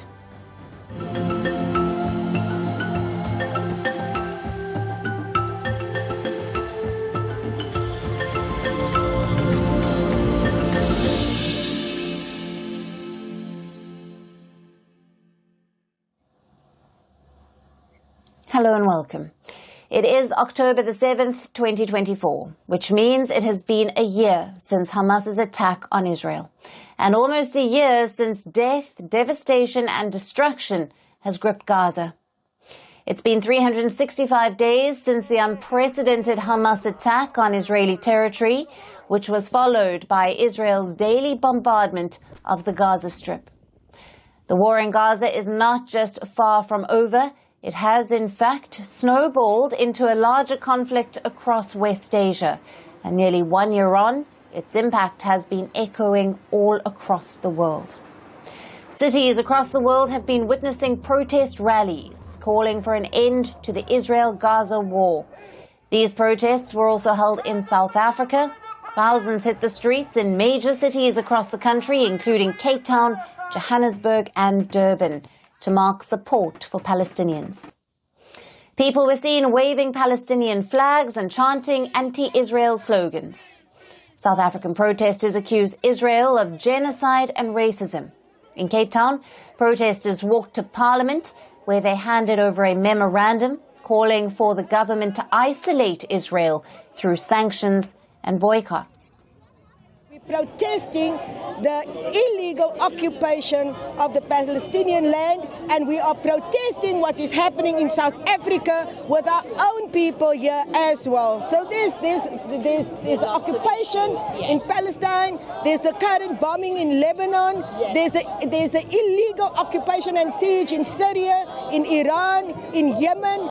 I stand with Palestine, and I feel like this march will maybe represent more of why everyone needs to stand with Palestine. Elsewhere in Africa, pro-Palestinian rallies also took place in Morocco on the eve of the October 7th attack. Now, these protests in capital Rabat were among the largest demonstrations in months. Thousands of Moroccans from across the country gathered to march past the country's parliament. They called for justice for Palestinians and demanded the Moroccan government revoke its 2020 agreement formalizing its ties with Israel. We are here in solidarity with the Palestinian and Lebanese people who are facing the arrogance of Israel that does not respect any principle or any international convention. Israel is not respecting any laws and is waging an aggressive war against these people. Morocco was among the 4 Arab nations that signed the historic Abraham Accords that were brokered by then U.S. President Donald Trump. The UAE, Bahrain, Sudan and Morocco agreed to normalize ties with Israel under the deal. Though the Moroccan government has condemned the war in Gaza, it has retained its ties with Israel. Now, the ongoing war in Gaza has affected the stance of African countries toward Israel that had seen an improvement in recent years. Several African nations have voiced criticism against Israel as the Palestinian death toll has surpassed 41,000. Leading Africa's campaign against Israel is South Africa. In December last year, Pretoria took the world by surprise by launching a case against Israel at the International Court of Justice, or the ICJ.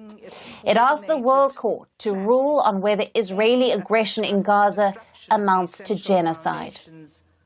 This case was brought by South Africa amid rallies against Israel in the country. Be it students, politicians or activists, South Africans demanded action from the government to protect Palestinians. Historically, South Africans have supported the Palestinian cause. From the days of Nelson Mandela, who led South Africa's fight against apartheid and founded the African National Congress. Many South Africans see the struggles of the Palestinians as similar to theirs against apartheid. Hence, Pretoria's stance against Israel has been unequivocal. Now, in July this year, in a landmark opinion, the ICJ asked Israel to end its illegal occupation in Gaza and said that it should stop settlement activity in the occupied West Bank and East Jerusalem as soon as possible. Though the ICJ rulings are not binding, it does carry political weight. It also marked the first time the World Court delivered a position on the legality of Israeli occupation. Over the past few months, South Africa's case at the ICJ has snowballed into a larger global affair. A growing list of nations have either formally applied to intervene in the case or declared their intent to do so. These include Egypt, Turkey, Libya, Nicaragua, Mexico, Colombia, and also European nations like Spain and Belgium. It has also faced strong opposition from Israel's partners, including its biggest ally, the United States. Washington has said that allegations of genocide against Israel are unfounded. Israel has also been reportedly lobbying the U.S. Congress to pressure South Africa to drop its case at the ICJ. But South Africa has refused to back down until the World Court makes a finding. Pretoria will be filing its memorial this month, 1 year on as the fighting escalates across West Asia and as the death toll continues to mount further with each passing day. Will South Africa receive more political support for its fight against Israel, or will it bow to the growing diplomatic pressure? And how will South Africa's campaign impact its foreign relations? Now, for more on this, we have with us Ayanda Sishiwigzel.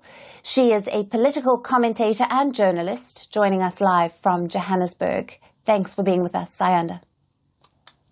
Thank you for having me, Alison, and good afternoon to all of the Firstpost listeners and internationally overseas as well. Now, a year since Hamas launched its attack on Israel.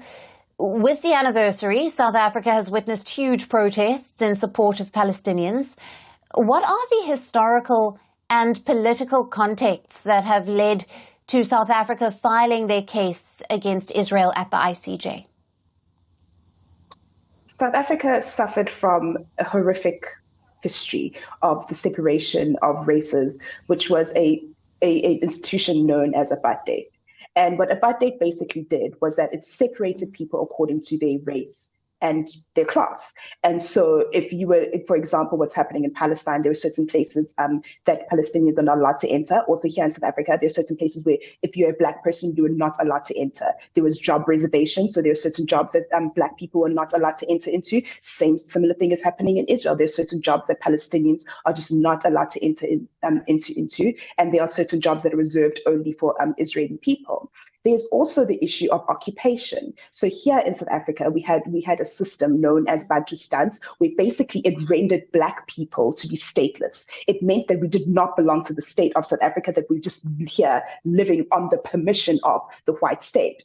In Palestine, a similar thing is happening right now where Palestinians are actually not seen as belonging to their own country. They don't have any semblance of self-determination. Their borders are controlled by Israel, and they cannot enter and move into certain spaces within their territory, such as in the West Bank, because they are occupied by Israel illegally. And so what we are seeing here historically is a lot of similarities to what we went through in apartheid. And if there's apartheid that is happening in one country, we as South Africans cannot and will not tolerate apartheid happening anywhere in the world. So it is our responsibility, and it is the responsibility of our government, also and the responsibility of DIRCO to lead our human rights effort in our foreign national agenda to make sure that apartheid everywhere the world over is destroyed. And so right now there's currently apartheid that is happening in Israel. There are Palestinian citizens who are being told that there's nowhere that they can go. They have no access to water and electricity. They're currently being bombarded. There are no schools or hospitals to speak of,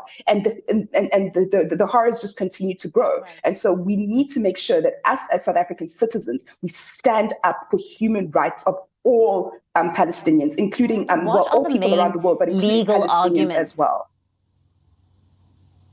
The main legal arguments are basically the Geneva Convention. What is the main? Yes, right. Sorry, Alison. So the main legal arguments are the Geneva Convention. So the Geneva Convention of 1948 clearly states that you cannot target hospitals, you cannot target schools, you cannot target civilians either. And so this is the basis of the ICJ case that was brought that South Africa brought to the ICJ, which basically the ICJ ruled and said that yes, indeed, there are aspects of the Geneva Convention that are being contravened by Israel, and so Israel needs to stop occupying the illegal territories that they are occupying. And need to stop targeting hospitals, schools, and civilians in their bombardments in this war. And how does the ICJ's jurisdiction apply to this case? And what are the potential outcomes of the court's ruling? So how the ICJ's jurisdiction, how they are legally able to be arbiters in this case is because Israel is signatory to the Geneva Conventions of 1948. And so because they are a state, they are a recognized state by the UN, even though Palestine is currently not, because Israel is a recognized state, it means that they are signatory to the Geneva Convention. The Geneva Convention means that there are certain things that you're not supposed to do, such as bombing hospitals, right, bombing schools, targeting of civilians. These things are not allowed under international law when you're fighting another nation. And so it looks as allegedly that Israel is doing this, even though we can see the evidence that this is taking place. And so what South Africa is doing is saying that they need to make sure that they go to the international court in order to have these activities be declared as illegal. You rightfully pointed out in your introduction that the ICJ does not have any legal binding. They're not a legally binding institution. However, there are political ramifications to these kinds of rulings. And now we are seeing that the USA is actually now legally or illegally complicit in a genocide that is currently taking place. And how might this case impact international relations and the broader geopolitical landscape, particularly in the Middle East and South Africa? Well, right now we are currently seeing the actions and the things that have been going on, the activities that have been going on in Gaza start to spill out into the Middle East. We're seeing that Lebanon there's been bombings that have been happening in Lebanon. There has been action that has been taken from Iran. The Houthis rebels have been controlling the Red Sea. So there has been an outspill of conflict that has been going on in the Middle East as a result of what is happening in Gaza. But what we need to actually look at is what are the institutions from the Middle East and from Africa actually doing in order to protect their citizens and to make sure that they stand up for themselves, because you now know that the UN is currently controlled and is captured by Western powers who are honestly on the side of Israel, and that is very, very clear to see in the veto rights that in the vetoing that is coming from the USA, and the veto rights and using their veto against Palestine being adopted as and being recognized as a world state. And so what we need to do as an African continent in particular is make sure that we strengthen our position within the United Nations, push more for reform within the Security Council. Otherwise, there is nothing more that the United Nations can do. Just this week, the the UN General Assembly overwhelmingly voted. 134 nations voted in majority of Israel ending its occupation, which means that if you go and take this to the Security Council and the USA picks up its hand and vetoes against this notion, it means that 100 and something countries will not see, their rights and their self-determination come to light in the United Nations, which is a democratic process, because of these veto rights that these 5 nations have. And so it is incredibly important that the African continent, in particular the Middle East continent as well, really just consolidate their power and see where it is that they stand within the United Nations, because they definitely need to have some sort of reform that comes from the Security Council. Otherwise, there'll be no kind of change that comes for the people of Palestine if this carries on the way that it is going within the United Nations. Right. Ayanda, thank you very much for being with us on Firstpost Africa. As always, great to speak to you. Thank you for your analysis and explanations here. Thank you.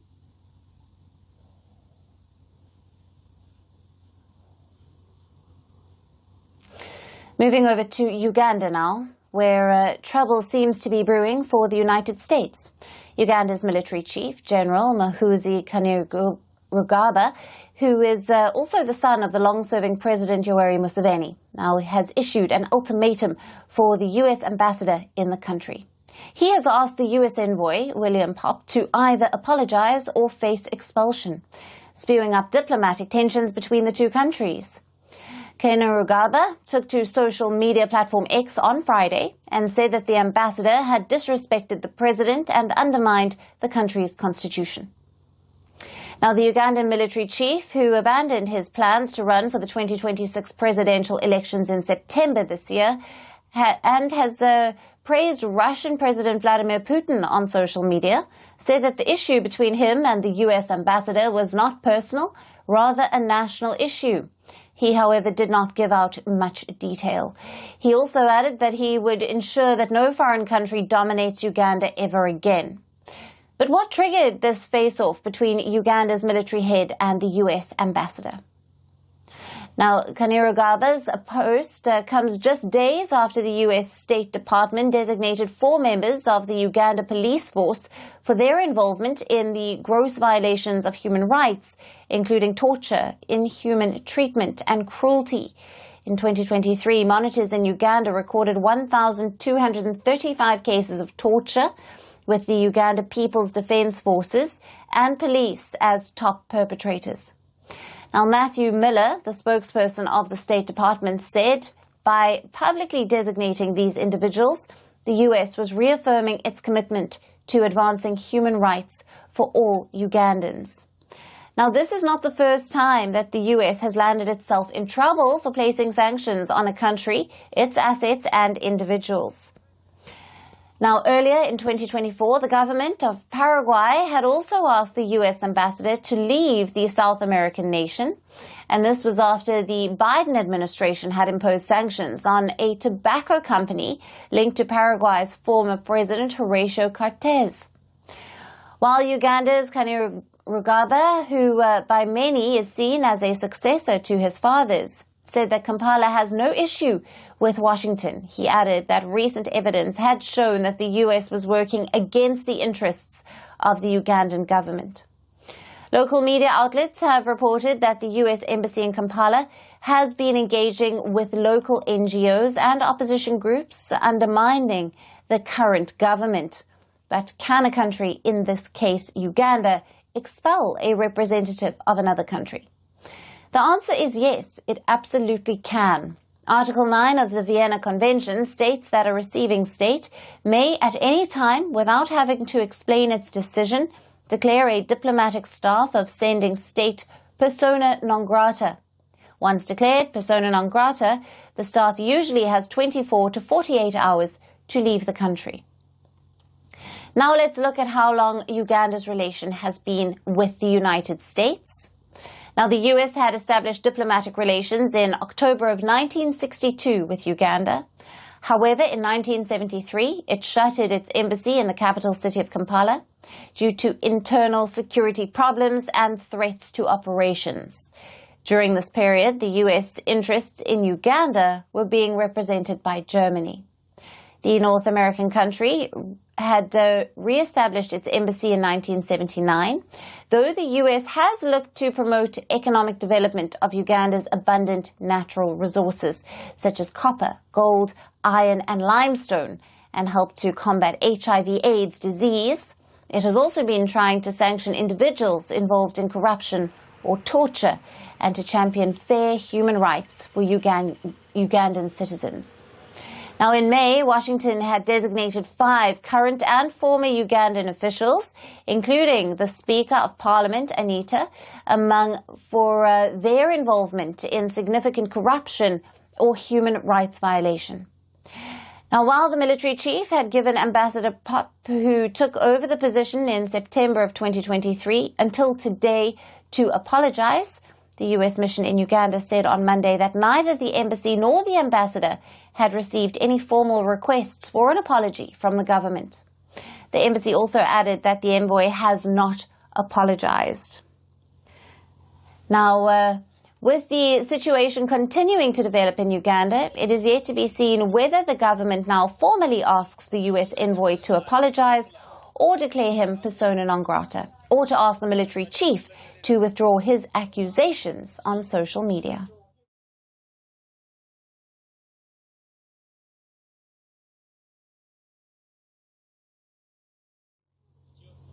Now, for our next story, we talk about Africa's economy. Some of the world's fastest growing economies today are from Africa. The resource-rich continent accounts for around 1/5 of the Earth's area. It is home to more than 1.4 billion people, representing 18% of the total world population. As per the International Monetary Fund, or the IMF, Africa's GDP now stands at $2.8 trillion. Last year, Africa's GDP was estimated at roughly $3.1 trillion US dollars. The continent's economic growth is expected to rebound by the end of the year, rising from a low of 2.6% in 2023 to 3.4% in 2024. But Africa's economic growth story is not shared equally by all of its 54 nations. Only 5 countries from the continent contribute nearly half of Africa's total GDP. Now, these nations are called Africa's Big 5 economies. They are South Africa, Egypt, Algeria, Nigeria, and Ethiopia. Together, these nations account for over $1.4 trillion of Africa's economic output, and the rest of the 48 countries have a combined GDP of around $1.4 trillion. Eritrea has not been included in the report due to unavailable data. Now, if we compare the Big 5 economies, South Africa tops the list with a GDP of over $373 billion, followed by Egypt with a GDP of over $347 billion. Algeria's economy is valued at over $266 billion, Nigeria over $252 billion, and Ethiopia rounds out the list with a GDP of over $205 billion. Collectively, these Big 5 economies represent a population of approximately 569 million. Even though these countries collectively produce huge economic output, their economic structures are very different. For South Africa, its financial and manufacturing sectors have helped it become Africa's biggest economy. Its mining industry also plays a vital role, contributing around 8% to GDP. South Africa is a significant global producer of platinum, group metals and gold, and also exports these resources. Then comes Egypt, whose strategic location has helped it to play a major role in global trade. Egypt controls the Suez Canal, which is very crucial for world trade. It's estimated that a staggering 12% of global trade travels through the Suez Canal every year.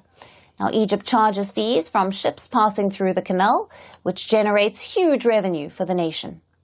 Additionally, Egypt is also a tourism hotspot. Its historical pyramids attract a lot of tourists each year and contributing significantly to the economy. Moving on to Algeria, the North African nation is heavily reliant on its natural gas exports.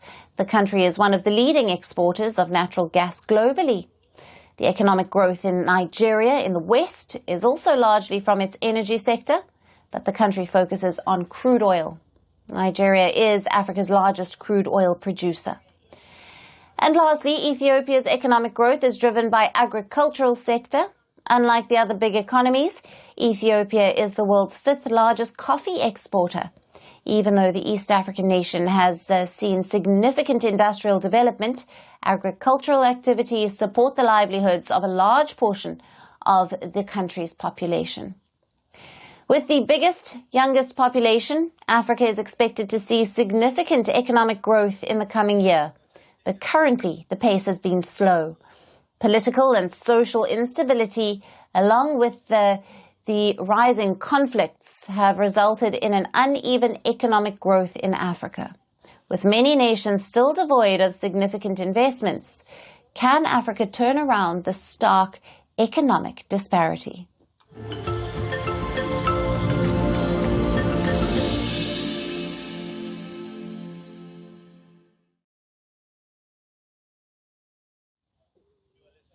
And finally, to our special segment, Resurgent Africa. Amid the coups and the crises, there are many positive stories from Africa that often get overlooked, but not on this show. Our story today is from Kenya, where an organization is bringing the power of virtual reality to impoverished rural areas of the country. The man behind the project says that he is not just helping the youth experience the world of VR, but also helping locals make a living through technology. Can this project ignite a tech revolution in rural Kenya? Our next report has all the details. With wide smiles on their faces and hearts full of excitement, these students carried cardboard boxes from a vehicle to their village hall. Inside these boxes was something these youngsters had neither seen nor heard of. As they sat on the floor in rows and were handed white-colored tech devices, they didn't know what to expect. So, the organizer, Paul Simon Wayaki Wahinga, explained how to use the devices. Once they dived in, they were teleported to another world. Wayaki's organization is bringing the power of virtual reality to youth in remote Kenyan villages. And this group of youngsters in Kenya's Kiambu experienced the world of VR for the first time. This is my first time to see a VR set. I'm so amazed by the many opportunities, and I look forward to the future, knowing that I will earn a living through it. And I've seen that I can also travel to another country when I'm still in Africa. That is so wonderful, and I'm so amazed. I can actually see the space and all the stars. Yeah, that's a very good thing. The lack of technological know-how in Kenya's rural areas pushed Wayaki to take up this project, where he teaches locals all about virtual reality technology via hands-on sessions. He carries boxes full of futuristic goggles to impoverished communities. He says technology will bring stories of these rural communities to the metaverse, which otherwise would never come out. Not just that, Wayaki says technology would bring economic empowerment and financial wellness to communities struggling to survive in rural areas.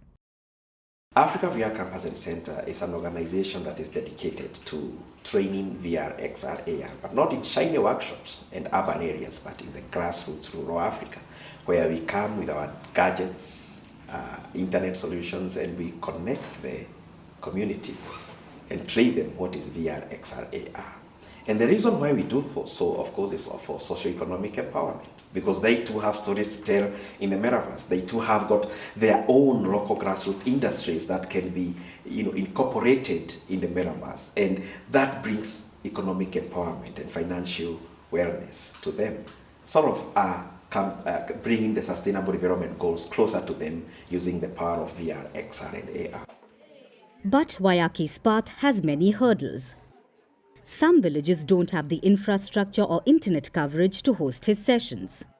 Moreover, locals in many communities see the new technology as strange and suspicious. Despite this, he's determined to move forward. Taking new tech in rural Africa has its own set of challenges. We are talking about infrastructure challenges, internet challenges, sometimes even the community looking at this new tech like, what is this? And so the absorption of it sometimes becomes a hindrance when you're trying to take it to the grassroots. So all these sort of challenges, and sometimes even the funding to even take this outreach into the villages, sometimes is not there. After a short training session on virtual reality and other technologies, those interested are given an opportunity to join Wayaki's team. This allows many of the youth in rural areas to start making a living. I have been in Metaverse for 3 years in Wayaki's program. So I personally, it has benefited me a lot since we have gone to universities to teach students how to use it. Since we are only Form 4 leavers, I feel special and I feel that I am an important girl. Also, it has also mentored me because I've learned a lot of things. I also earn a living there. When we go to an event, we get paid and it helps me to buy things that I don't have. Experts in the field are lauding the efforts made by Wayaki's organization. They say while it's a good start, young Kenyans also need training to make VR content themselves if they want to fully experience the economic benefits. I think going to the slums and demystifying the value of the technology is a start. It's a very good start. It's very important for you to reduce the mental sort of barriers to entry of the technology by doing that. But of course, it has to also be accompanied by different strategies. For instance, just talking about it is not enough. Training individuals on how they can be able to create the content, not just consuming it. Because it's important for these individuals to understand that this technology is it can change our lives in so very many ways, whether or not looking at it as a social dimension or economical dimension. And I feel for the young people on a grassroots level, it's very important for them to also be given the tools to build the technology. While that may seem to be a distant dream, Wayaki and his team don't see it as an impossible one. For now, they are sowing the seeds of a tech transformation in rural Kenya, and the benefits will be reaped by the country's future generations. And that's it on the show for today. We will see you again tomorrow at the same time. Thank you for watching, and goodbye.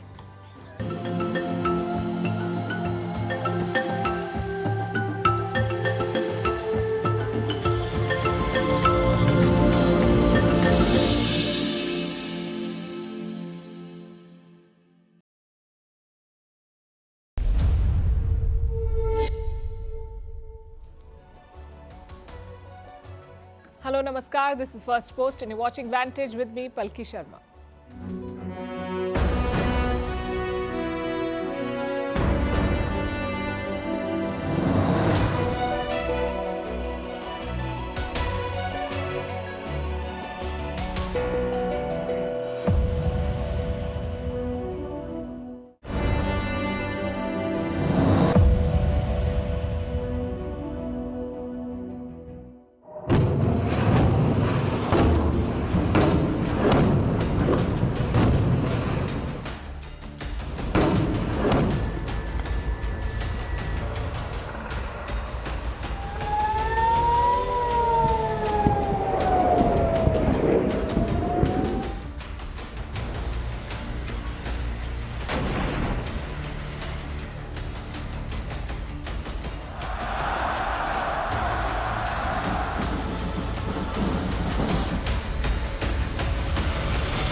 Israel's war in Lebanon is getting more complicated. Hezbollah is intensifying its attacks and firing more rockets towards Israel. Today, Haifa was targeted once again.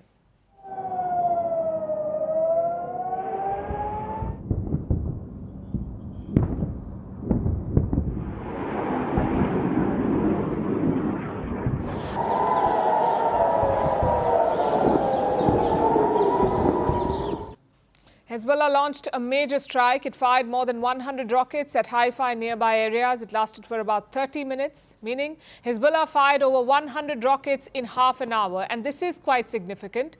Haifa is Israel's third largest city. It is also a port city. It is critical to Israel's military establishment. It is home to military bases and key weapons manufacturing facilities. Yesterday, Haifa was struck for the first time in nearly 20 years. Hezbollah considers it a high-value target, so it is doubling down. In today's strike, at least 7 locals were injured. Hezbollah has also issued a fresh threat.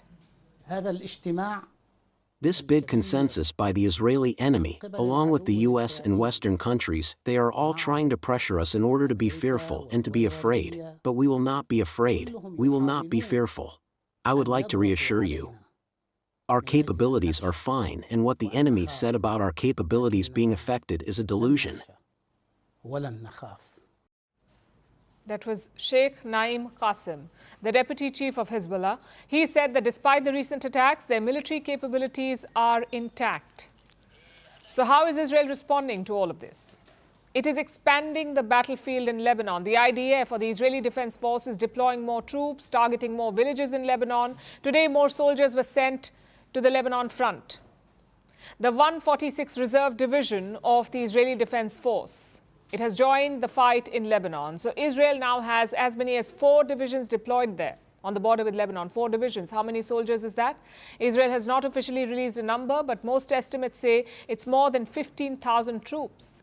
15,000 Israeli soldiers clashing with Hezbollah in Lebanon. And they're getting aerial support. The IDF is carrying out multiple airstrikes.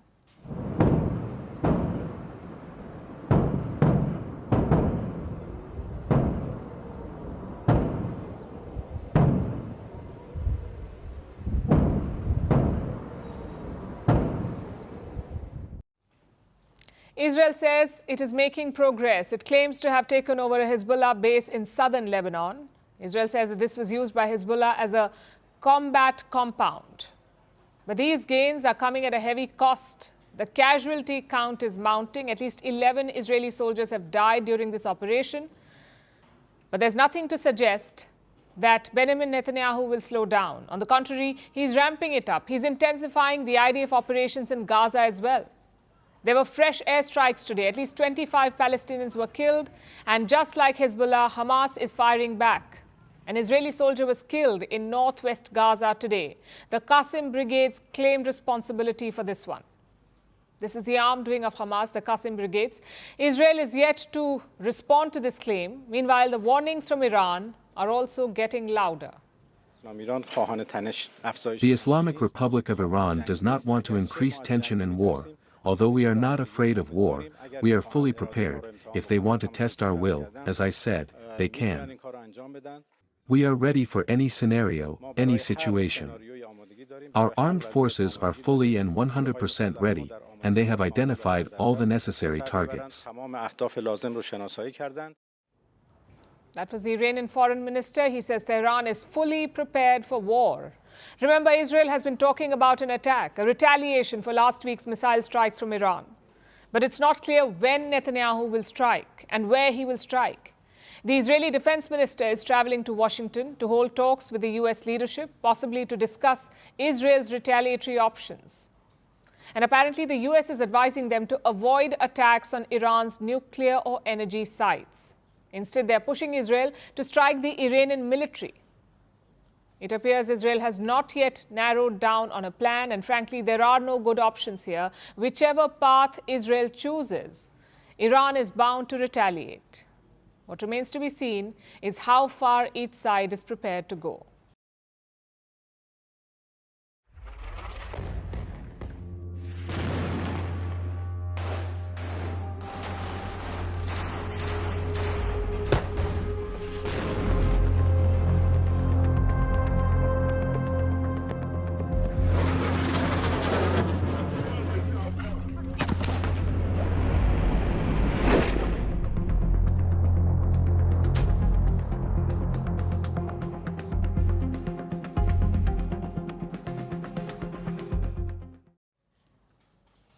It's the greatest mystery of this war.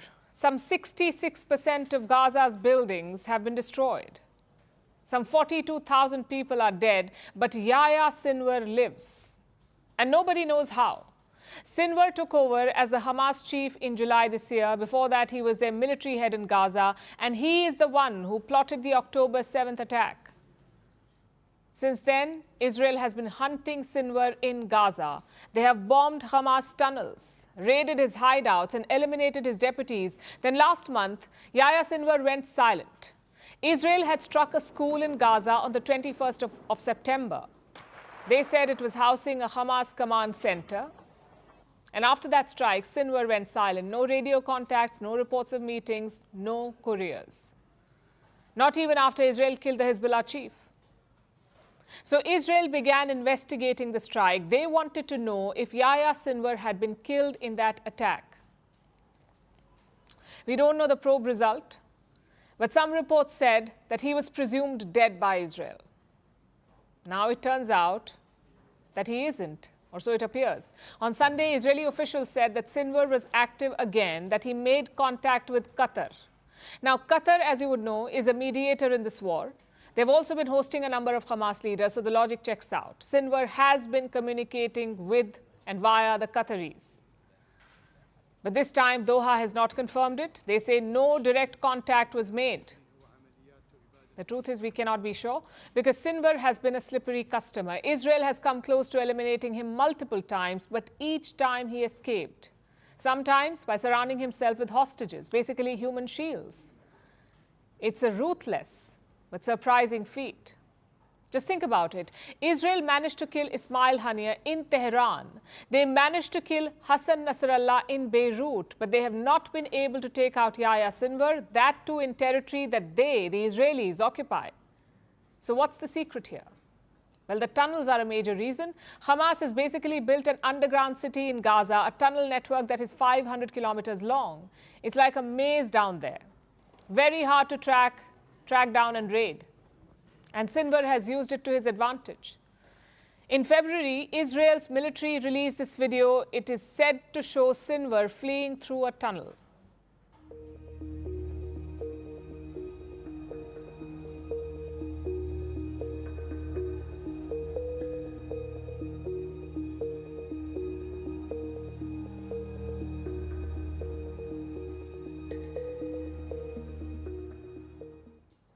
The second tactic is communication.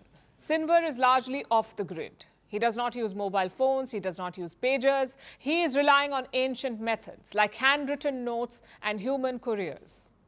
Even for mediation, that is his strategy. He sends a message via human couriers. The couriers pass it over different levels, and finally it reaches someone with a phone, maybe a Hamas operative or maybe an Arab mediator in Gaza. That is how Yahya Sinwar has been communicating. And this is a problem for Israel. Their expensive and extensive espionage network is based on technology. No technology, no tracking. In fact, some reports say that Israel is poking Sinwar. They're purposely putting a question mark on his status in the hope that he will react. Maybe release a statement to say that he is alive, and then he can be tracked. Again, we cannot confirm these reports, but it certainly sounds like something Israel will do. Having said all of this, one question still remains. What is Sinwar's role in this war? How will his death or his capture affect this war? Well, Sinwar is the Hamas chief. He also leads their fighters in Gaza, so he is the final voice on a ceasefire, much like Benjamin Netanyahu is the final voice in Israel. It's Yahya Sinwar in Gaza. Without his agreement, there can be no deal. So that's the first thing, a ceasefire. Secondly, killing Sinwar would be a strategic win for Israel. Yes, there is a revenge angle to it, but it's also strategic. Sinwar represents a radical Hamas faction, a faction that is willing to launch terror attacks like October 7th. Plus, he's among the few leaders left. A number of Hamas commanders have already been killed, like Mohammad, an October 7th plotter, Marwan Issa, a Hamas deputy commander, Saleh al-Aruri, a military commander, and Ibrahim Biari, commander of Hamas's Central Battalion. It goes without saying that every group needs leaders and Hamas is running out of them. Which is why Yahya Sinwar's role is so important. He's one of the few decision makers left. If Israel can take him out, they can claim a big victory, perhaps even wind down the operations in Gaza. Until then, this manhunt will continue.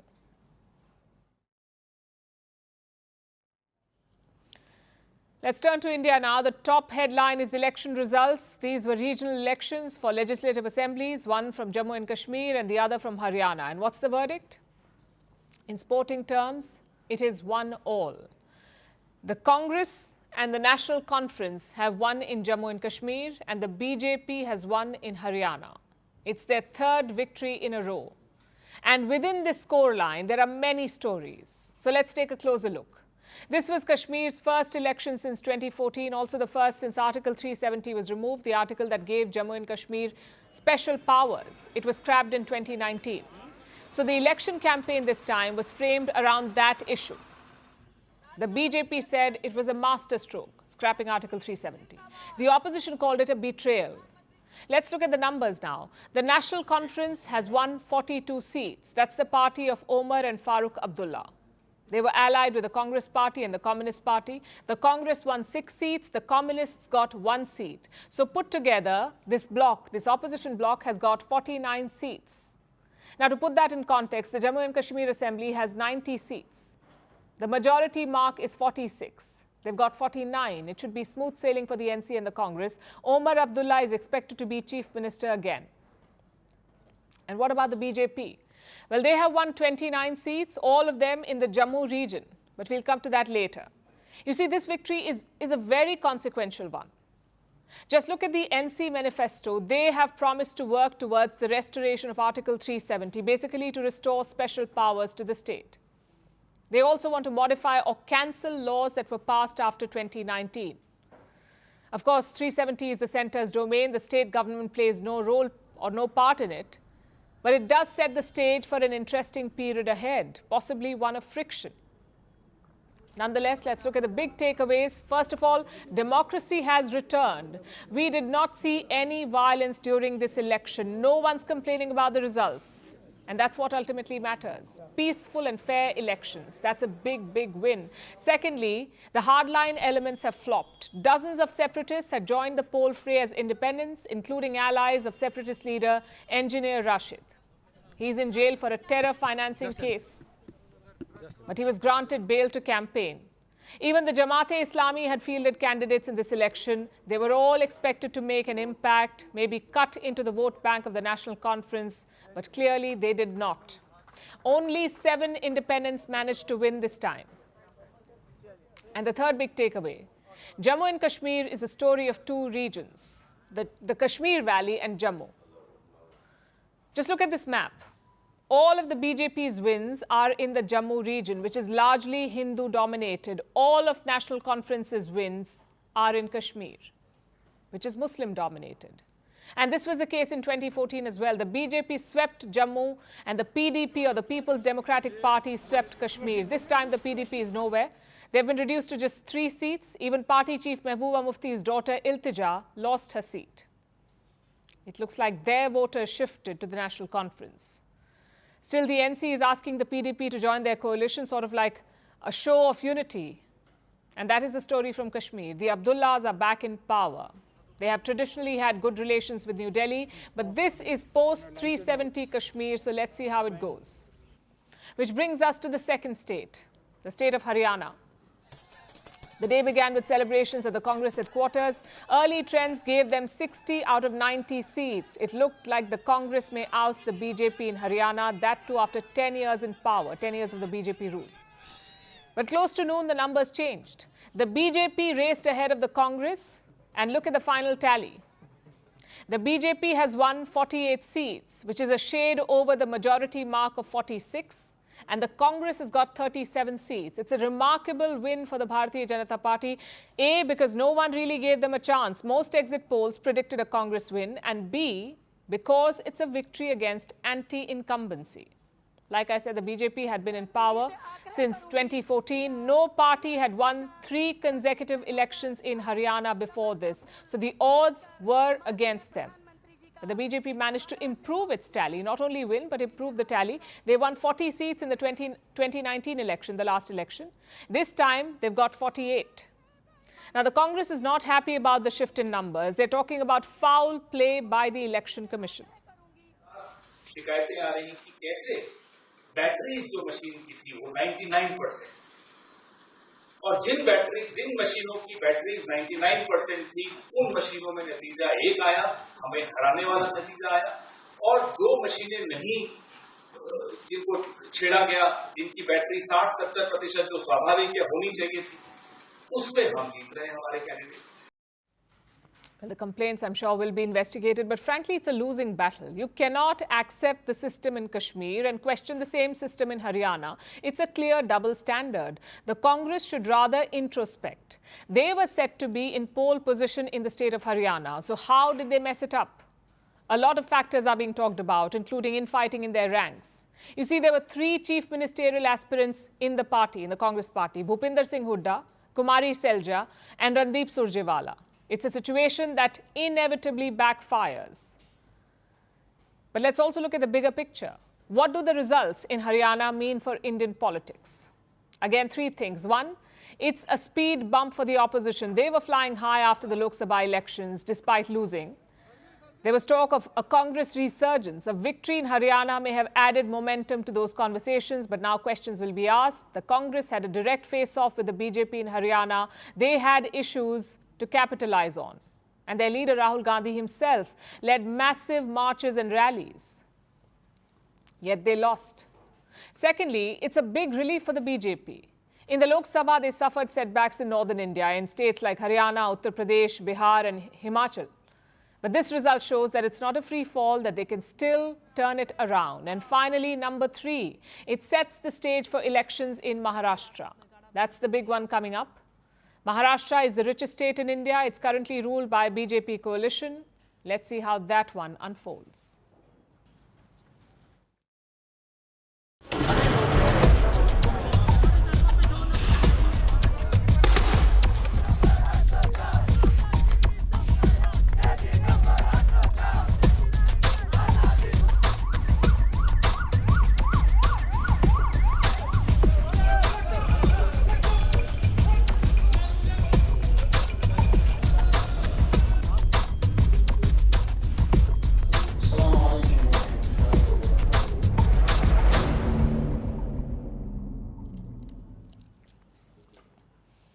Now let's turn our attention to Pakistan. The country is a mess.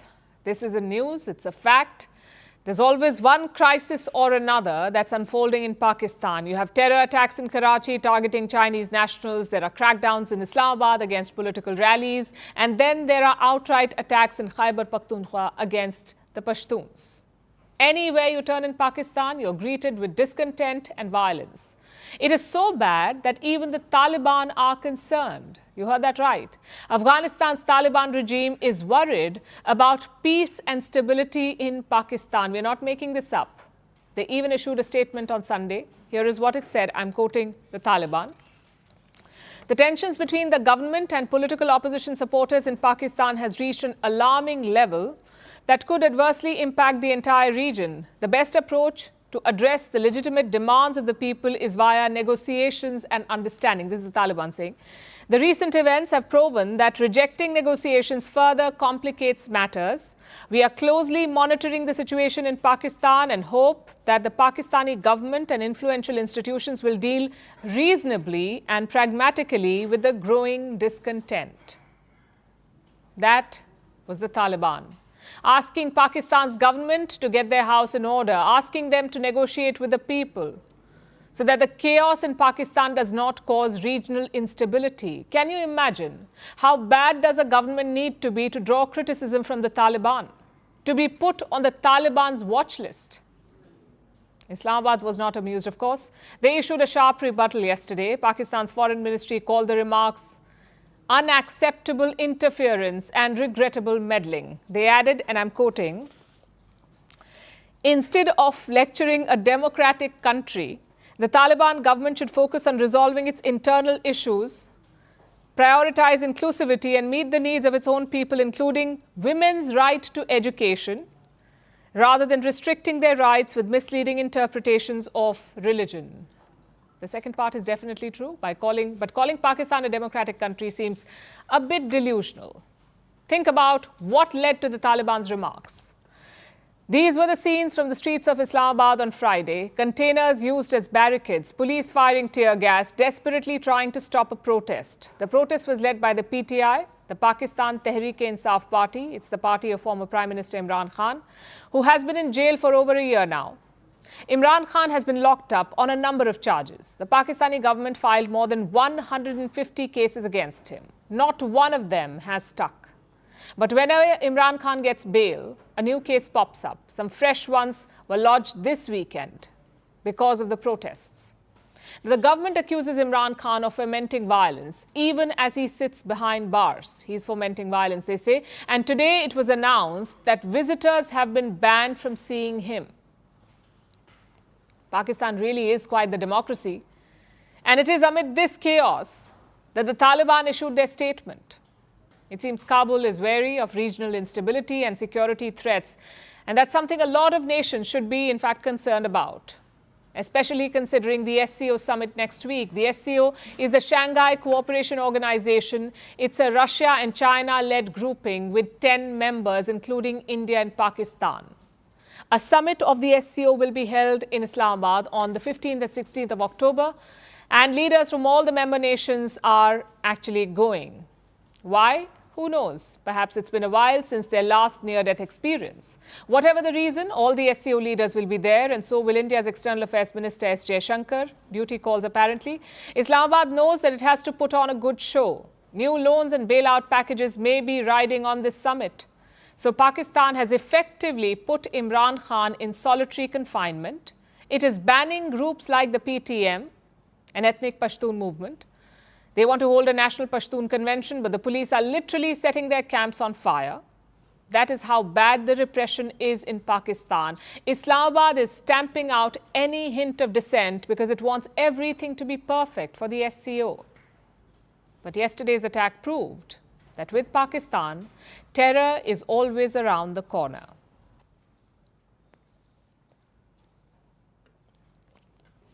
When you hear the phrase overseas military base, what is it that comes to mind? Most of you would immediately think of the United States because America has hundreds of bases all over the world. In scorching deserts, on remote islands, even in unfriendly countries like Cuba. Over the years, the United States has built up a network of, listen to this, about 750 military bases, 750. So American soldiers can be found all over the world. But why do you think this is? Washington will say it is about protecting American interests. Other countries will say it is about power projection and the ability to strike fast, anywhere, anytime. Whatever your views, you have to agree that it is an effective strategy. Having bases everywhere is effective. So now other countries seem to be eyeing the same thing, especially America's chief rival of the century, China. China officially has just one overseas base, officially, in the African nation of Djibouti. The US has a base there too. So does the UK, France, Italy, Germany, and even Spain. Djibouti really isn't picky. Pretty much anyone can go there and set up camp. So China having a base there is not really a big deal. But what if it had another base, an exclusive one in an allied country at a strategic location? Well, China's rivals would be wary because such a base would be a threat. And this is precisely why there's so much speculation about a base in Cambodia. The Reem Naval Base. It is located in southern Cambodia on the Gulf of Thailand. It is officially owned and operated by the Cambodian Navy, but there have been doubts about that. The Reem base was initially a joint project between Cambodia and the US. The Americans were helping Cambodia develop the facility until 2017. But then Cambodia switched partners and decided to work with China instead. Beijing swooped in and started dismantling American buildings there. This was in the year 2020. And things moved fast after that. China set up new buildings by 2022, and by late last year, it had constructed a pier large enough to fit an aircraft carrier. Now that's a bit odd, right? Only 9 countries have aircraft carriers right now, and Cambodia is not one of them. So then why this giant pier? That was suspicious enough. But then satellite imagery revealed something even more disturbing. Since December last year, 2 ships have almost constantly been docked at the Reem Naval Base, 2 Chinese A-56 corvettes. These are small warships, mostly used for offshore patrols, not inherently very threatening. But why have they been loitering around a Cambodian base for almost a year? Because officially, it is still a Cambodian base. And that's what they keep saying anyway. Technically, Cambodia is prohibited from leasing out military bases to foreign countries. That's written in their constitution. But what happens if some ships decide to just squat there? as some sort of permanent guests. That sounds like a loophole, and one that China would be quite happy to exploit, because it would be exclusive. Unlike with Djibouti, there are no other bases there. So the Reem base would give China something no one else has, and the location has strategic value. It is located right next to Vietnam. Beijing has territorial disputes with Hanoi. The Reem base would allow China to encircle Vietnam, attack it from multiple directions, or at the very least exert additional pressure. As I said earlier, Chinese bases will raise eyebrows. And rightfully so. Both Beijing and Phnom Penh keep denying that anything's going on. Last month, Cambodia commented on the 2 corvettes. It said China is planning to gift them to Cambodia once construction work at the base is completed. This month, Cambodia insisted that it would welcome the US Navy at the Reem base as long as it was for humanitarian purposes or for a joint drill. We say the US should take them up on that offer. Just to get a closer look, because by the looks of it, China is trying to expand its military presence. It might take them decades to catch up to the US, but they seem to have taken the first step. And that's bad news for all of China's neighbors and the Indo-Pacific as a whole.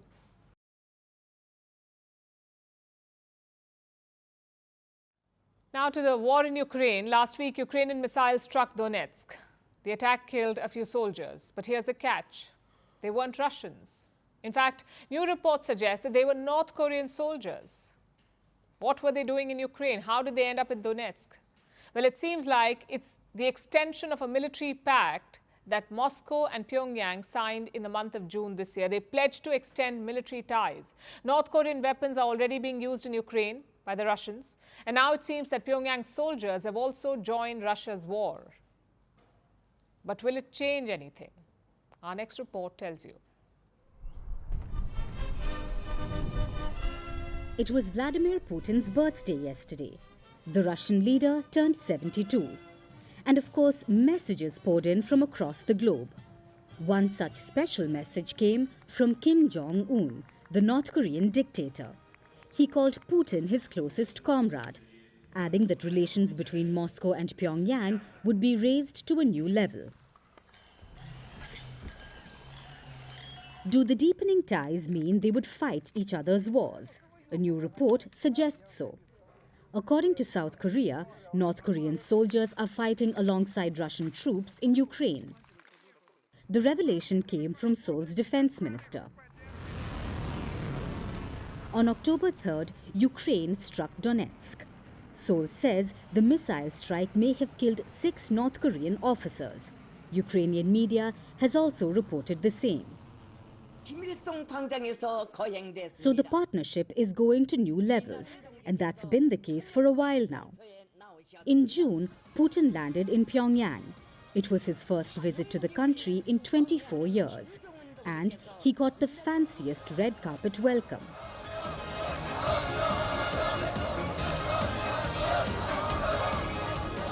Last year, Kim traveled to a city in the Russian Far East, so the ties have been growing. And one of the reasons for that is the war in Ukraine. It's left Putin isolated. He's lost the West, he's lost support, he needs new allies. And what better option than North Korea? The Moscow-Pyongyang relationship goes back decades. It started in the 1950s with Kim's grandfather Kim Il-sung. In between, the two nations grew apart. But now things are back on track. And the two countries are signing deals to prove that point, including a mutual defense pact. The two nations promise to share military technology. More importantly, Putin says he may defend North Korea if attacked. That's a very big promise. North Korea is returning the favor too. Its weapons are already playing a big role in the Ukraine war. Growing evidence suggests that Russia has been deploying North Korean missiles in Ukraine, and now it looks like it's also using Pyongyang soldiers. Which brings us to the question, how far does this no-holds-barred friendship go? Well, there's nothing organic about this comradeship. It may look like these two are BFFs, but it's based on common enmity towards the US. However, there's also a lot to gain. For Putin, it's a new ally, a steady supplier of military weapons and now even soldiers.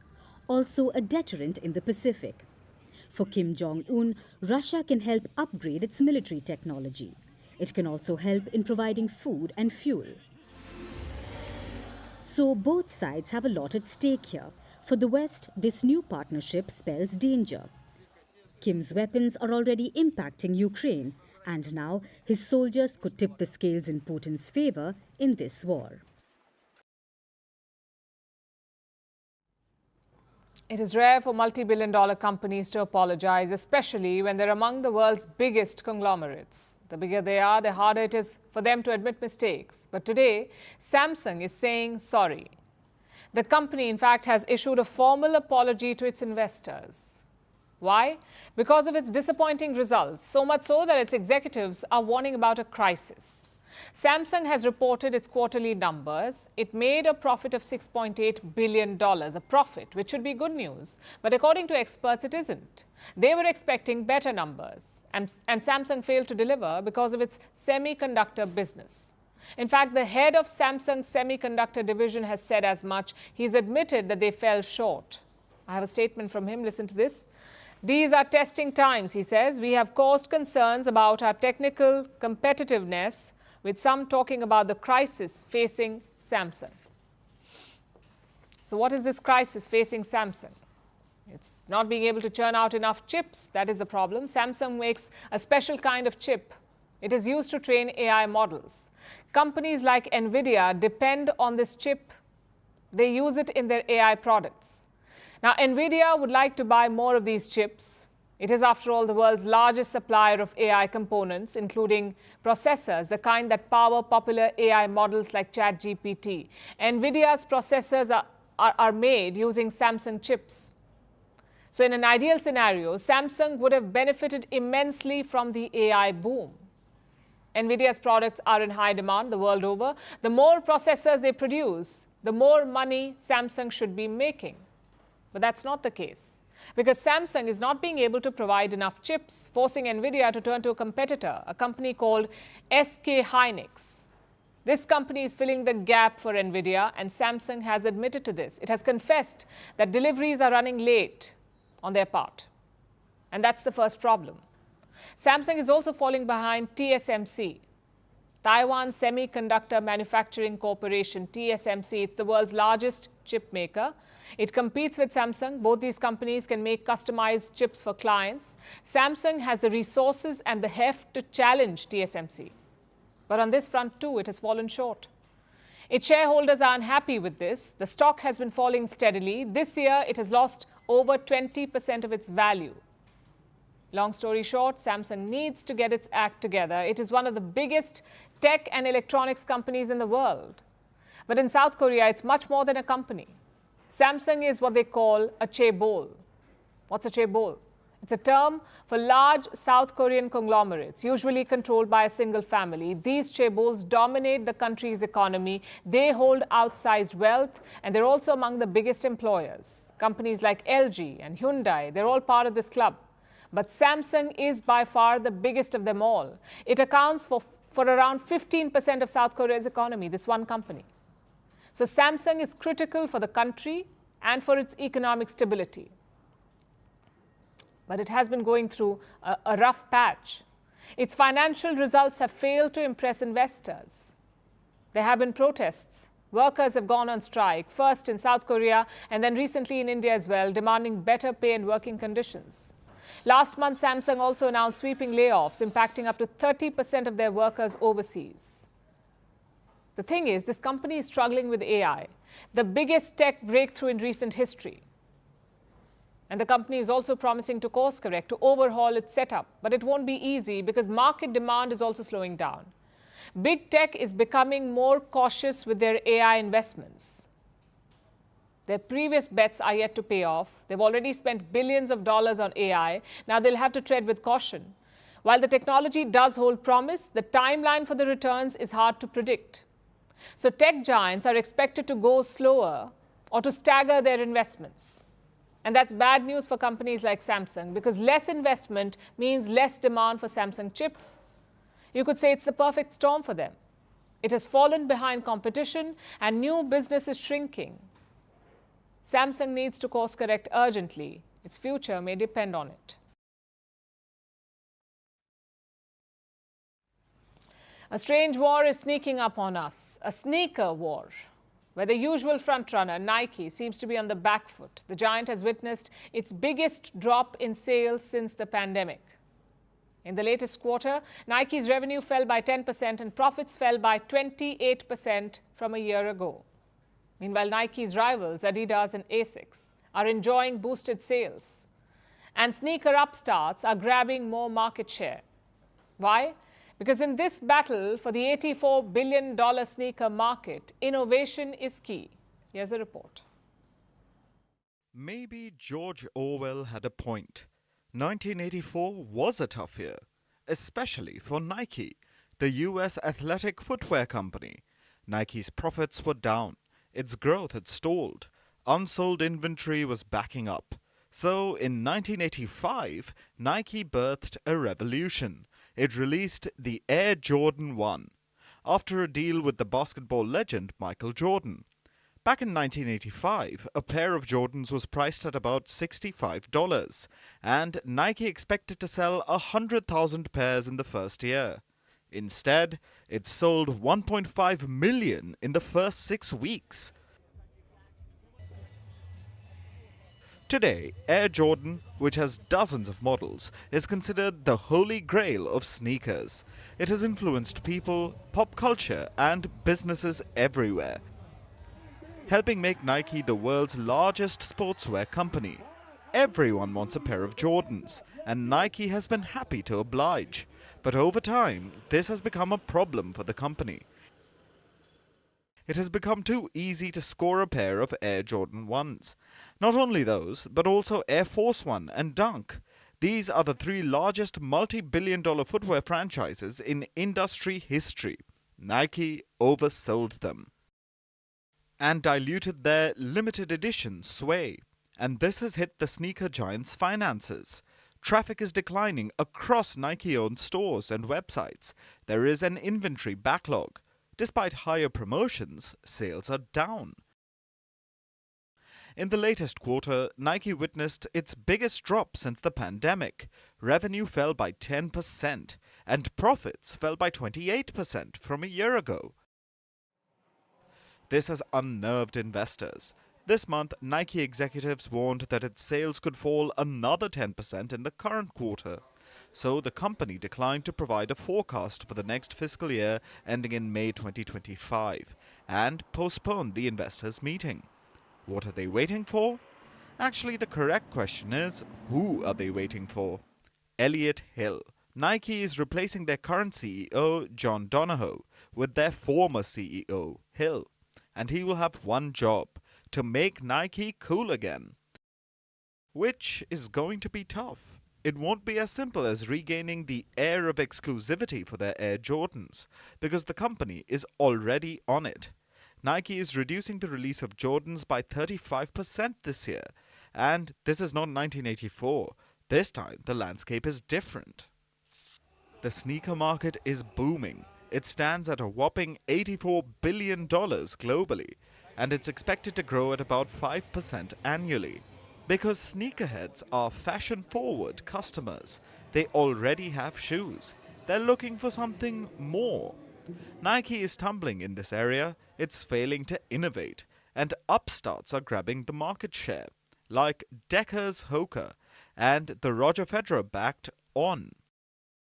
Plus, while Nike does little to drive demand, other big names are taking innovation and running with it. New Balance has 990. Asics has Gel Cayano, and of course, Adidas, Nike's biggest competitor, has the Samba and Gazelle. While Nike is in a slump, Adidas is charging like a gazelle towards boosted sales, with expected third quarter revenues to increase by 10% from a year ago. Now that's reason enough to Samba. Of course, not for Nike though, which doesn't have its next groundbreaking product innovation yet. And until it does, the sneaker giant will remain on the back foot.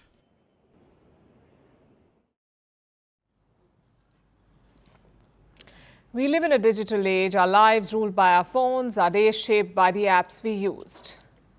But behind every app download, there is a gatekeeper, one that wields immense power. In most cases, it's Google and its Android App Store. We know it as the Google Play Store. You go on it, you download apps, you use those apps, which sounds simple enough, almost like a digital marketplace. But is it a fair market? Or is Google rigging things in its favor? A new trial has revealed the answer. The case, in fact, began in the year 2020. Epic Games filed an antitrust lawsuit against Google. The charge was quite simple. Google was stifling competition. That was the accusation. Epic Games accused Google of monopolizing how consumers access apps. The case dragged on. Last year, a jury ruled in favor of Epic Games. It was a big win. And today, that win became bigger. A judge has ordered Google to open up its Play Store. Competition must be allowed. That's what the ruling says. So basically, Google must overhaul its business. This goes into effect from the 1st of November. Of course, Google has time. It can appeal against the verdict. It can also get this order paused for the time being. But the ruling itself is quite significant. And to understand why, let's go back to where it all began. In the year 2008, Google launched the Android operating system. It promised to be an open source platform. Android's open nature was appealing. It found a lot of takers, and Google ended up dominating the mobile market. Right now, 70% of the world's smartphones run on Android. 70%. It's a huge market share. Now, Android is open source, yes, but every Android phone comes with this, the Google Play Store. It is the primary source of apps, and it's anything but open. Google calls the shots here. To be on the Play Store, you must play by Google's rules. The biggest red flag is the commission fee. You see, you download an app, you spend money on it when you buy an app, you make in-app purchases.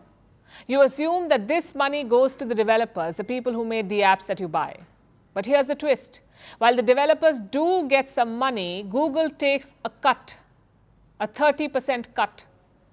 Most developers believe that this is excessive, and Google in fact agrees. In an internal report, they estimated that apps overpaid Google almost $1.5 billion every year, $1.5 billion. That's a lot of money, but apps do not really have a choice. Yes, there are alternative app stores, but Google does not allow them to run. Take the Samsung Galaxy Store, for example. It's another Android app store. Google did not like it. It tried to kill it multiple times. Samsung resisted. It's a big company, but other companies were not as big as Samsung. They could not stand up to the big bully. So the result is what we have now, an illegal monopoly. Google calls the shots. You must abide by its terms. If you don't, you're out. It's as simple as that. And Google has gone to great lengths to maintain this. It has signed deals with phone makers. For example, OnePlus. Google offers them incentives to prevent pre-downloading of other app stores. It also courts top apps like Netflix and Spotify. Spotify does not even pay the Play Store fees. Why? Because of a secret deal. So you get the gist here. This is how Google keeps competition away and stays on top of the game. This new court ruling aims to change that. It says Google must open up Android. It must allow third-party app stores. But don't expect it to happen immediately. Google will most likely appeal this order. Nonetheless, it's a good start, a sign that Google's dominance is being challenged. And while this ruling does give app developers a fighting chance, regulatory intervention is the only way to level the playing field. Our last story tonight is about the eternal question: what is art? Artists, philosophers, scientists, they've all come up with different answers. But I'll let you in on a secret. No one knows, not even art museums. Recently, a Dutch museum picked artwork out of the trash bin because someone threw it away after confusing art with actual rubbish. And this is not an isolated case. Legendary works of art have been thrown in garbage bins, scribbled on, and even eaten. Here's a report. That looks like trash. How many times have you looked at a piece of art and said that to yourself? If you're no art connoisseur, then this is a thought that must be a frequent intrusion. But fear not, because you aren't alone. Recently, a Dutch museum literally picked artwork out of a dustbin because a staff member thought that the display was actually rubbish and chucked it in the trash can. This is what the artwork looks like: 2 empty beer cans. If you look closely, these dented cans have been meticulously hand-painted. It's a job so well done that they resemble real cans. This artwork is called All the Good Times We Spent Together and was created by French artist Alexandre Lave. And the cans were displayed inside the museum's lift as if left behind by construction workers. That was the concept, and it worked so well that one of the workers in the museum thought they were leftovers from lazy visitors and threw them in the bin. When the curator realized that the art was missing, bins were emptied out and the cans were discovered. As funny as this sounds, it's not a rare occurrence. Modern art has often confused the eye of its beholders. For instance, last year a visitor ate the famous banana taped to a wall. This viral artwork is worth $120,000. In 2016, a woman filled in a crossword puzzle at a gallery. It was actually a 1965 piece by Arthur Kopke. It's worth more than $90,000. In 2011, a German cleaner mopped up a smudge on the floor. This too was art. It was an installation by Martin Kippenberger and valued at more than $900,000. If you think this is bizarre, know that sometimes even iconic pieces of art have literally been fetched out of the trash. In 2019, a gardener at an Italian museum discovered a bag of trash. When he looked inside, he found Gustav Klimt's Portrait of a Lady. This iconic painting was presumed missing for decades, and today it's worth about $66 million. In 1889, after legendary artist Vincent van Gogh cut off his ear, he visited a doctor. As a thank you to him, 2 weeks later, Van Gogh presented him with this gift: a portrait. The doctor's mother thought it was so bad that she used it to patch a hole in her chicken coop. For decades, this painting collected dust in the doctor's backyard trash pile. Today, it's worth over $150 million. So it's really the ultimate question: to be or not to be an art trasher. After all, when it comes to art, there's a fine line between trash and treasure. Now it's time for Vantage shots, images that tell the story. Heavy rains lead to rare flooding in the Sahara Desert in Morocco. Bright red and green northern lights illuminate the skies over northern Finland, and drones deliver food to visitors on the Great Wall of China. Finally, we are taking you back in history. On this day in 1932, the Indian Air Force was established. It was set up as an auxiliary unit of the British military. Until 1950, it was called the Royal Indian Air Force. But once India became a republic, the royal prefix was dropped. We are leaving you on that note. Thank you for watching. We'll see you tomorrow.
From impeachments to inaugurations, if it's a political story, we are on the scene. The race for the White House is heating up.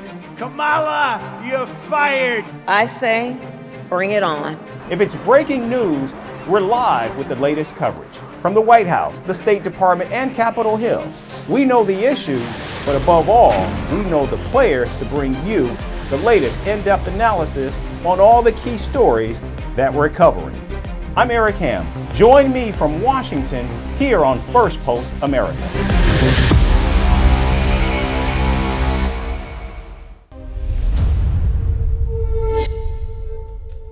Hello and welcome to the program. I'm Eric Ham and we're live in Washington, D.C. And over the next few minutes, we'll take you from the United States and around the world, covering all the top stories of the day.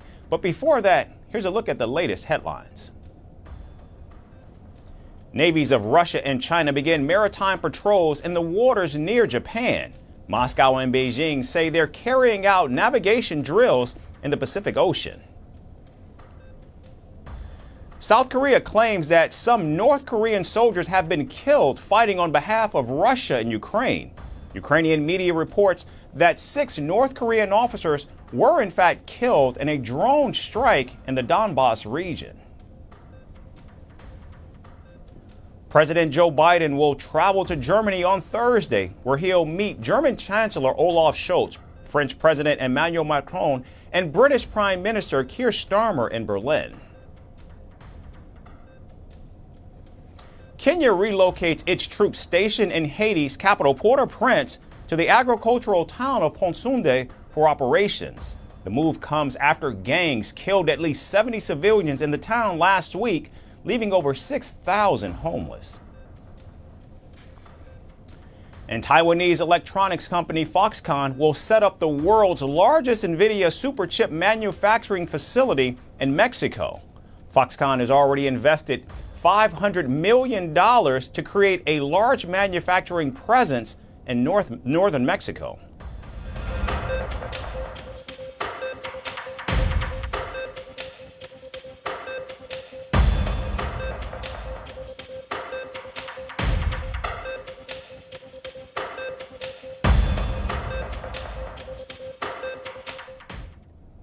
We begin in the Middle East, where Israel's relentless campaign against Hamas appears to have delivered a string of decisive blows.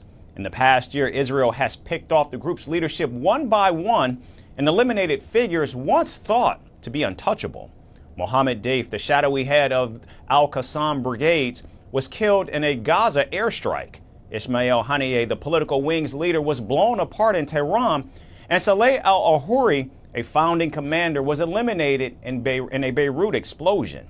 Israel has even extended its reach to Lebanon, decapitating Hezbollah by killing its leader, Hassan Nasrallah.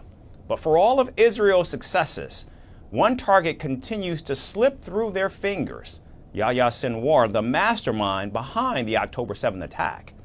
Despite speculation that he might have been killed, Sinwar has reemerged after weeks of silence and is reestablishing contact with mediators in Qatar. Sinwar's silence stirred rumors of his demise, but a senior Qatari diplomat told the Jerusalem Post that he had merely cut off contact, believing Israeli Prime Minister Benjamin Netanyahu had no intention of negotiating. His elimination advances the return of our residents to their homes in the north. It also advances the return of our hostages in the south. The more that Hamas leader Yahya Sinwar sees that Nasrallah will not be coming to his rescue, the greater the chances are for returning our hostages. Now, there is no doubt Sinwar's continued survival is a painful frustration for Israel. In fact, reports claim he's been carrying explosives and surrounding himself with at least 20 hostages to avoid being killed. With the lives of nearly 100 hostages hanging in the balance, including the bodies of some confirmed dead, Sinwar shows no signs of relenting. Here we will continue and put pressure, and we will hit Hamas, and will erode and eliminate Hamas. We will also reach Hamas senior operative Mohammad Sinwar and his brother Hamas leader Yahya Sinwar. All these people, these cursed terrorists, we will reach. Anyone who thinks otherwise should look at Hamas Deputy Military Commander Marwan Issa and Hamas military leader Mohammad. They also thought they were immune. They are not with us today. They made their mistake. He will also make his mistake, and we will carry out our mission. Meanwhile, in an ominous twist, Sinwar is not just seeking survival, but reportedly plotting his next move. Yet given the IDF's reach and resolve, not to mention their near-perfect precision at targeting their enemies, even amid perhaps nefarious plans, it certainly seems Sinwar is on borrowed time. And here in the United States, President Joe Biden and First Lady Jill Biden paid tribute to the victims of the October 7 attacks. Vice President Kamala Harris also commemorated the anniversary of the Hamas terror attack by planting a tree at her official residence. The Democratic presidential nominee said she supports a ceasefire in Gaza and the return of all hostages, including Americans, that are still in Hamas captivity. Good afternoon. In a few moments, Doug and I will plant a tree here on the grounds of the residence of the Vice President of the United States. And we dedicate this tree to the 1,200 innocent souls in an act of pure evil on October 7, 2023, who were massacred by Hamas terrorists. We must reunite the hostages held in Gaza with their families. And I will never stop fighting for the release of all the hostages, including the American citizens, living and deceased. Meanwhile, Republican presidential nominee Donald Trump also paid tribute to victims of the October 7 attacks. The former president paid a visit to Lubavitcher Reb's gravesite in Queens, New York, considered to be one of the holiest Jewish sites in all of North America. Donald Trump then flew to Florida, where he participated in another October 7 remembrance event and called the Hamas attacks on Israel the deadliest since the Holocaust. October 7th was not just the deadliest day for the Jewish people since the Holocaust. It was not just the worst terror attack since 9/11. It was an attack on humanity itself, and a lot of that has to do with the leadership of this country. This attack, the October 7th attack, would never have happened if I was president. And in an appeal to sway Jewish voters, Donald Trump pledged to support Israel's war against Hamas and Hezbollah if he's reelected to the White House. So here is my commitment to you on the solemn date. I will not allow the Jewish state to be threatened with destruction. I will not allow another Holocaust of the Jewish people. I will not allow a jihad to be waged on America or our allies. And I will support Israel's right to win its war on terror, and it has to win it fast. No matter what happens, it has to go fast. Meanwhile, Donald Trump's running mate J.D. Vance called the Hamas attacks not just an attack on Israel, but also on America. Speaking at a campaign event in Washington, the Ohio senator backed Israel's right to defend itself against any future attacks. United in the basic common sense principle that we want the good guys to win and we want the bad guys to lose. And what happened on October the 7th was disgraceful, and we have to fight to make sure it never happens again. It is disgraceful, and I hate to I'm going to get a little political here. It is disgraceful that we have an American president and vice president who haven't done a thing. Vice President Harris, our message is bring them home. Use your authority to help bring them home. We can do it. We just need real leadership. The Hamas terror attacks on October 7th last year unleashed an Israeli offensive against the group, which has left the Gaza Strip almost completely decimated and has resulted in the death of over 42,000 innocent civilians. And staying in the United States, Florida is now on high alert once again, bracing for a second devastating storm in 2 weeks. Hurricane Milton is now a monstrous Category 4 storm and is rapidly closing in on the state. Communities still reeling from the destruction of Hurricane Helene are racing against the clock to evacuate as Milton barrels toward Tampa Bay, threatening to become one of the most destructive storms in history. Here's the latest update. Florida is bracing for yet another catastrophic blow. Just days after Hurricane Helene left a trail of destruction across the southeast, now Hurricane Milton is barreling toward the state, threatening to become one of the most devastating hurricanes in recent memory. In less than 24 hours, Hurricane Milton strengthened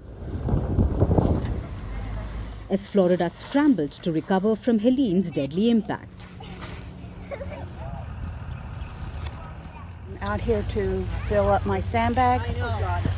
I didn't do it last time, and this time I want to feel better inside my home and hopefully protect some of my stuff. Water got up into our driveway, and I don't want it to happen.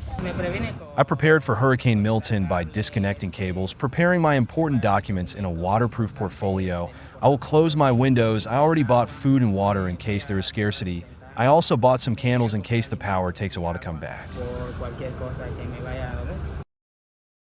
Packing winds of nearly 180 miles per hour and fueled by record-hot Gulf waters, Milton is now set to make landfall near Tampa Bay on Wednesday. The National Hurricane Center warns that Milton could bring life-threatening storm surges of up to 15 feet, widespread flooding, and catastrophic damage. Somewhere in this purple area, not everywhere, somewhere in this purple area, we are predicting 10 to 15 feet of storm surge. Put that in perspective, I'm 6 feet tall. That's more than 2 of me high. And if this is realized, that is more surge than was experienced during Helene. So to sort of put that in perspective, I want to urge everyone, if you've been ordered to evacuate, those evacuations orders are serious and you absolutely must follow them. Governor Ron DeSantis has called for Florida's largest evacuation effort since 2017's Hurricane Irma. Time is running out, he said, urging residents to leave low-lying areas before the storm hits. Counties across the state have already issued mandatory evacuation orders.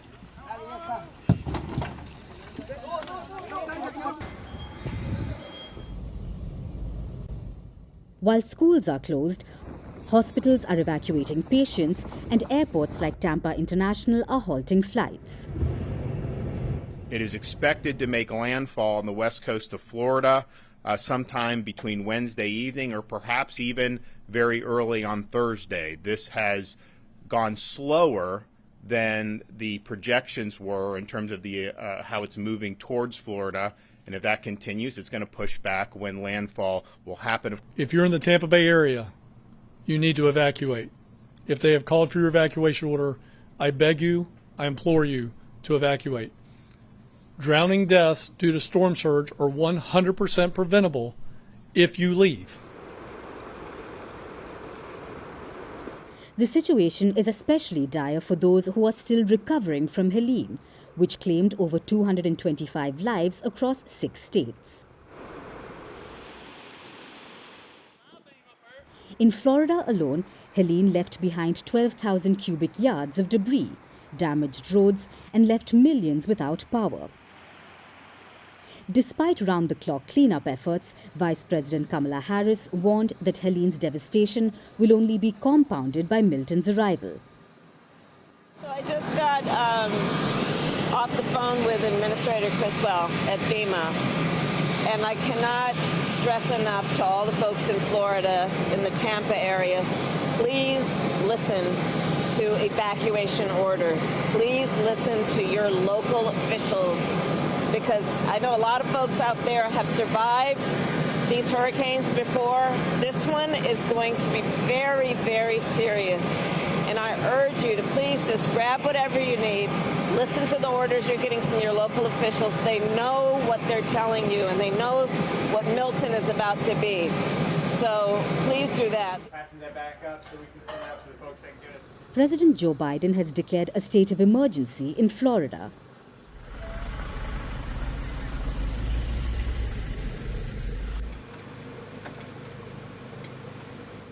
Thousands of federal workers and National Guard troops are already on the ground, with more aid expected.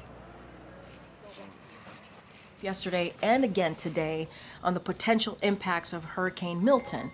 which forecasts to become a Category 5 storm and make landfall Wednesday on the western coast of Florida. As with Helene, FEMA and other federal agencies are actively pre-positioning life-saving resources in advance of the storm, and earlier today the president approved Governor of Florida's request for an emergency disaster declaration, which unlocks additional federal resources to help the state respond to the storm. To everyone in the path of Milton, the time to prepare is right now. Keeping their preparations on point, the U.S. state of Florida even set up beds for emergency workers inside a stadium. At Tropicana Field in St. Petersburg, green-colored day beds were seen on the field.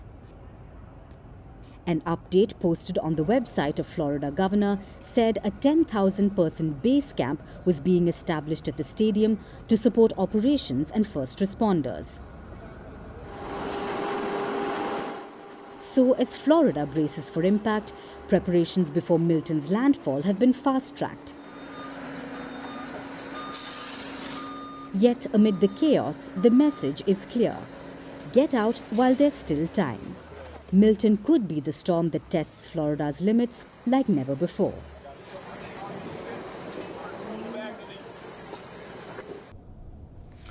And now south of the border to Mexico, Alejandro Arcos, the mayor of the southwestern Chilpancingo city, was killed less than a week after taking office.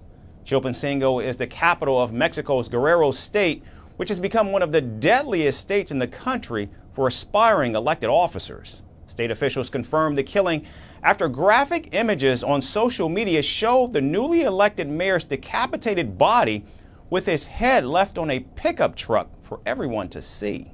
The killing comes only days after the city's newly appointed government secretary, Francisco Tapia, was also gunned down. Both men were seen as committed public servants, a sentiment echoed by the country's national leaders. President Claudia Sheinbaum, who was sworn in as Mexico's first woman president just last week, described the incident as unfortunate. The president has promised that her cabinet will soon roll out a new security strategy to tackle the rise in gruesome killings and illegal drug trade.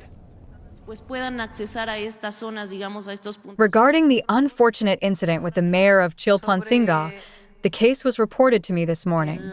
The necessary investigations are being carried out to find out the reasons, the motive, and of course to make the corresponding arrests.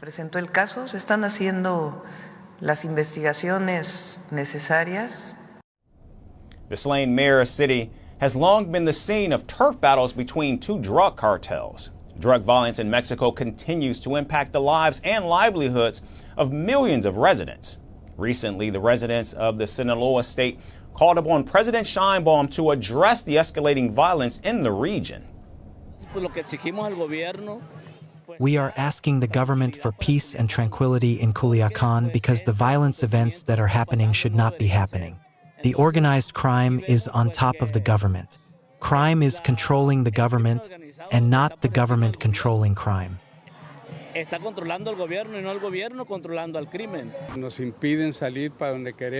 don't allow us to leave wherever we want to. They take away public spaces. They attack economic activity, and from a psychological point of view, this really damages us. We must not wait another minute. We need to act, elaborate, and be willing to change any kind of tactics and strategies to achieve the peace and tranquility that are needed in Culiacan. Still, the two gruesome killings within a week of President Claudia Sheinbaum swearing in reflect the intense challenge that drug-related violence poses in Mexico. The president promises a new security strategy, but will it be enough to crack down on the cartels? And finally, Putin has reportedly demolished his lavish Black Sea villa due to fears of Ukrainian drone attacks. A symbol of power and luxury, the presidential palace had become a target for Kyiv. The villa once served as a political and personal retreat, but Putin's growing paranoia has forced him to take some very drastic measures. Here's the latest on Putin's missing mansion. At 72 years young, Russia's President Vladimir Putin is still commanding headlines and flexing his muscles as one of the world's most powerful leaders. known for his tough guy image, one might assume there's nothing that could shake him. After all, this is a man who rides horses shirtless and dives into icy waters for fun. But as the wise say, actions speak louder than carefully curated photo ops. Turns out, even Putin's swagger has its limits. Case in point, Bukarov-Rushi, his once lavish Black Sea retreat that's now more rubble than relaxation. Once known as Putin's mysterious palace, allegedly funded by a few wealthy friends who clearly love a good housewarming, the estate sat majestically in Sochi's Centralny city district. Until May 2023, the palatial summer home was complete with a striking red roof, but it mysteriously bit the dust, leaving behind a sandy-colored crater and some very confused trees. Interestingly, the surrounding buildings remain untouched, while the lush foliage seems to have thrived in the absence of any palace parties, sporting a solid year's worth of overgrowth. The DIY destruction seems to have Putin's fingerprints all over it. Why, you ask? Well, ever since the Russia-Ukraine war began in 2022, the once glamorous villa has become a hot target for Ukrainian drone strikes. After nearly 2 years of dodging explosives, perhaps Putin figured, why let them have the satisfaction of blowing it up when I can do it myself? Even the mighty Putin has his fears. Reports suggest he stopped flying into Sochi altogether, ditching the villa that was once his go-to for official purposes like hosting foreign guests, to spending cozy time with his secret lover, the Russian gymnast Alina Kabayeva. After all, it's hard to balance work and pleasure when there's a real risk of your luxury estate turning into a fireball. Bukarov-Rushi, which dates back to 1955, wasn't just a mansion. It was a testament to Putin's love for the finer things in life, renovated several times under his watchful eye and with quite the alleged price tag of $1.37 billion. The villa boasted a marble gym, a Japanese garden, and even a Moscow-style office to maintain the illusion that Putin was in the capital. Because why wouldn't you want your colleagues thinking you're working when you're actually lounging by the sea? During the pandemic, Putin even holed up in the Bukarov-Rushi, avoiding the virus like it was an actual political opponent. But fast forward to today, and Putin's paranoia has hit an all-time high. Since the war started, he slashed his travel schedule, trading in air travel for his new favorite mode of transportation, an armored train, because too many deadly plane crashes have happened within a year. Putin's decision to level his beloved villa seems to be a blend of strategy and survival instinct. While the world may see him as invincible, even he cannot ignore the reality of war, so Bukarov-Rushi is no more. It has been sacrificed to Putin's growing list of security concerns. Because at the end of the day, it's hard to rule the world from the safety of your billion-dollar palace if you're too worried about someone else blowing it up first.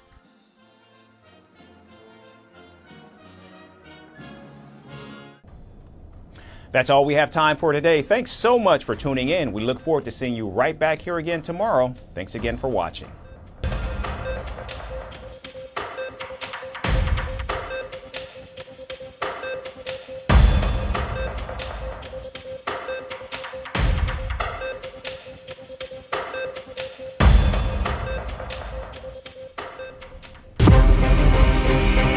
From impeachments to inaugurations, if it's a political story, we are on the scene. The race for the White House is heating up. Kamala, you're fired. I say, bring it on. If it's breaking news, we're live with the latest coverage. From the White House, the State Department, and Capitol Hill, we know the issues, but above all, we know the players to bring you the latest in-depth analysis on all the key stories that we're covering. I'm Eric Ham. Join me from Washington here on Firstpost America.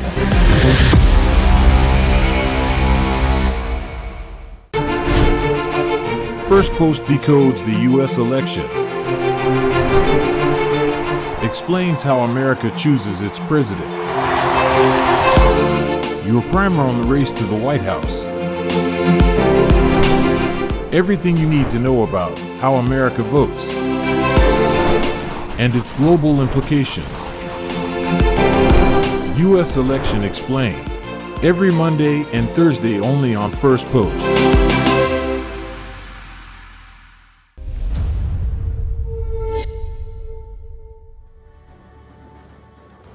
Hello and welcome to Firstpost Africa, where we get you the top stories from the continent and from across the world. I'm Alison Lagrange, coming to you live from Durban, South Africa.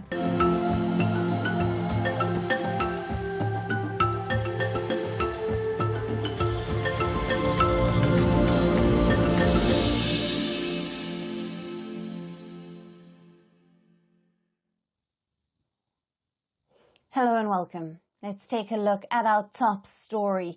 It seems like France might just be on the cusp of putting its diplomatic relations at stake with another one of its former colonies in Africa.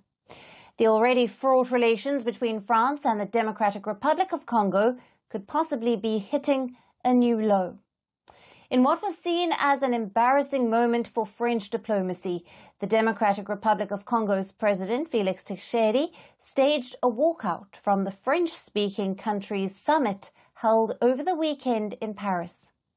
The walkout came after French President Emmanuel Macron failed to mention the ongoing war in eastern Congo in his opening remarks at the summit. The French president spoke about conflicts ranging from Ukraine to Lebanon and Armenia, but made no mention of the Democratic Republic of Congo, which has irked the Central African nation. I firmly believe that the Francophonie is a place where we can work together to promote a diplomacy that defends sovereignty and territorial integrity everywhere throughout the planet. And that carries the same message, standing next to Ukraine, which is under attack today, its borders and territorial integrity threatened by Russia's war of aggression. And all of us believe in the freedom of people to decide for themselves, and are convinced that there can be no peace in the Middle East without a two-state solution. We all stand by our Armenian brothers for the respect of their sovereignty and territorial integrity. We all stand by our friend, the Lebanese people, whose sovereignty and peace are today being shaken. Kinshasa considered the omission of war in eastern DRC in President Macron's speech as an attempt by its former colonizer to appease Rwanda, whose former foreign minister, Louise Mushikiwabo, sits as the head of the Organization of Francophone Countries. To contextualize, Rwanda was never a colony of France, but French is one of the official languages of Rwanda. Moreover, the DRC and Rwanda have had tense diplomatic relations with each other in recent years. But why are the DRC and Rwanda at loggerheads with each other? Let's understand. The Tutsi-led March 23 or M23 armed rebels have been waging an insurgency in DRC's violence-torn east since 2022. The DRC and the United Nations have accused neighboring Rwanda of backing the group with its own troops and weapons. Rwanda, which denies supporting the M23, says it has taken what it calls defensive measures and accuses the Democratic Republic of Congo of fighting alongside a Hutu rebel group.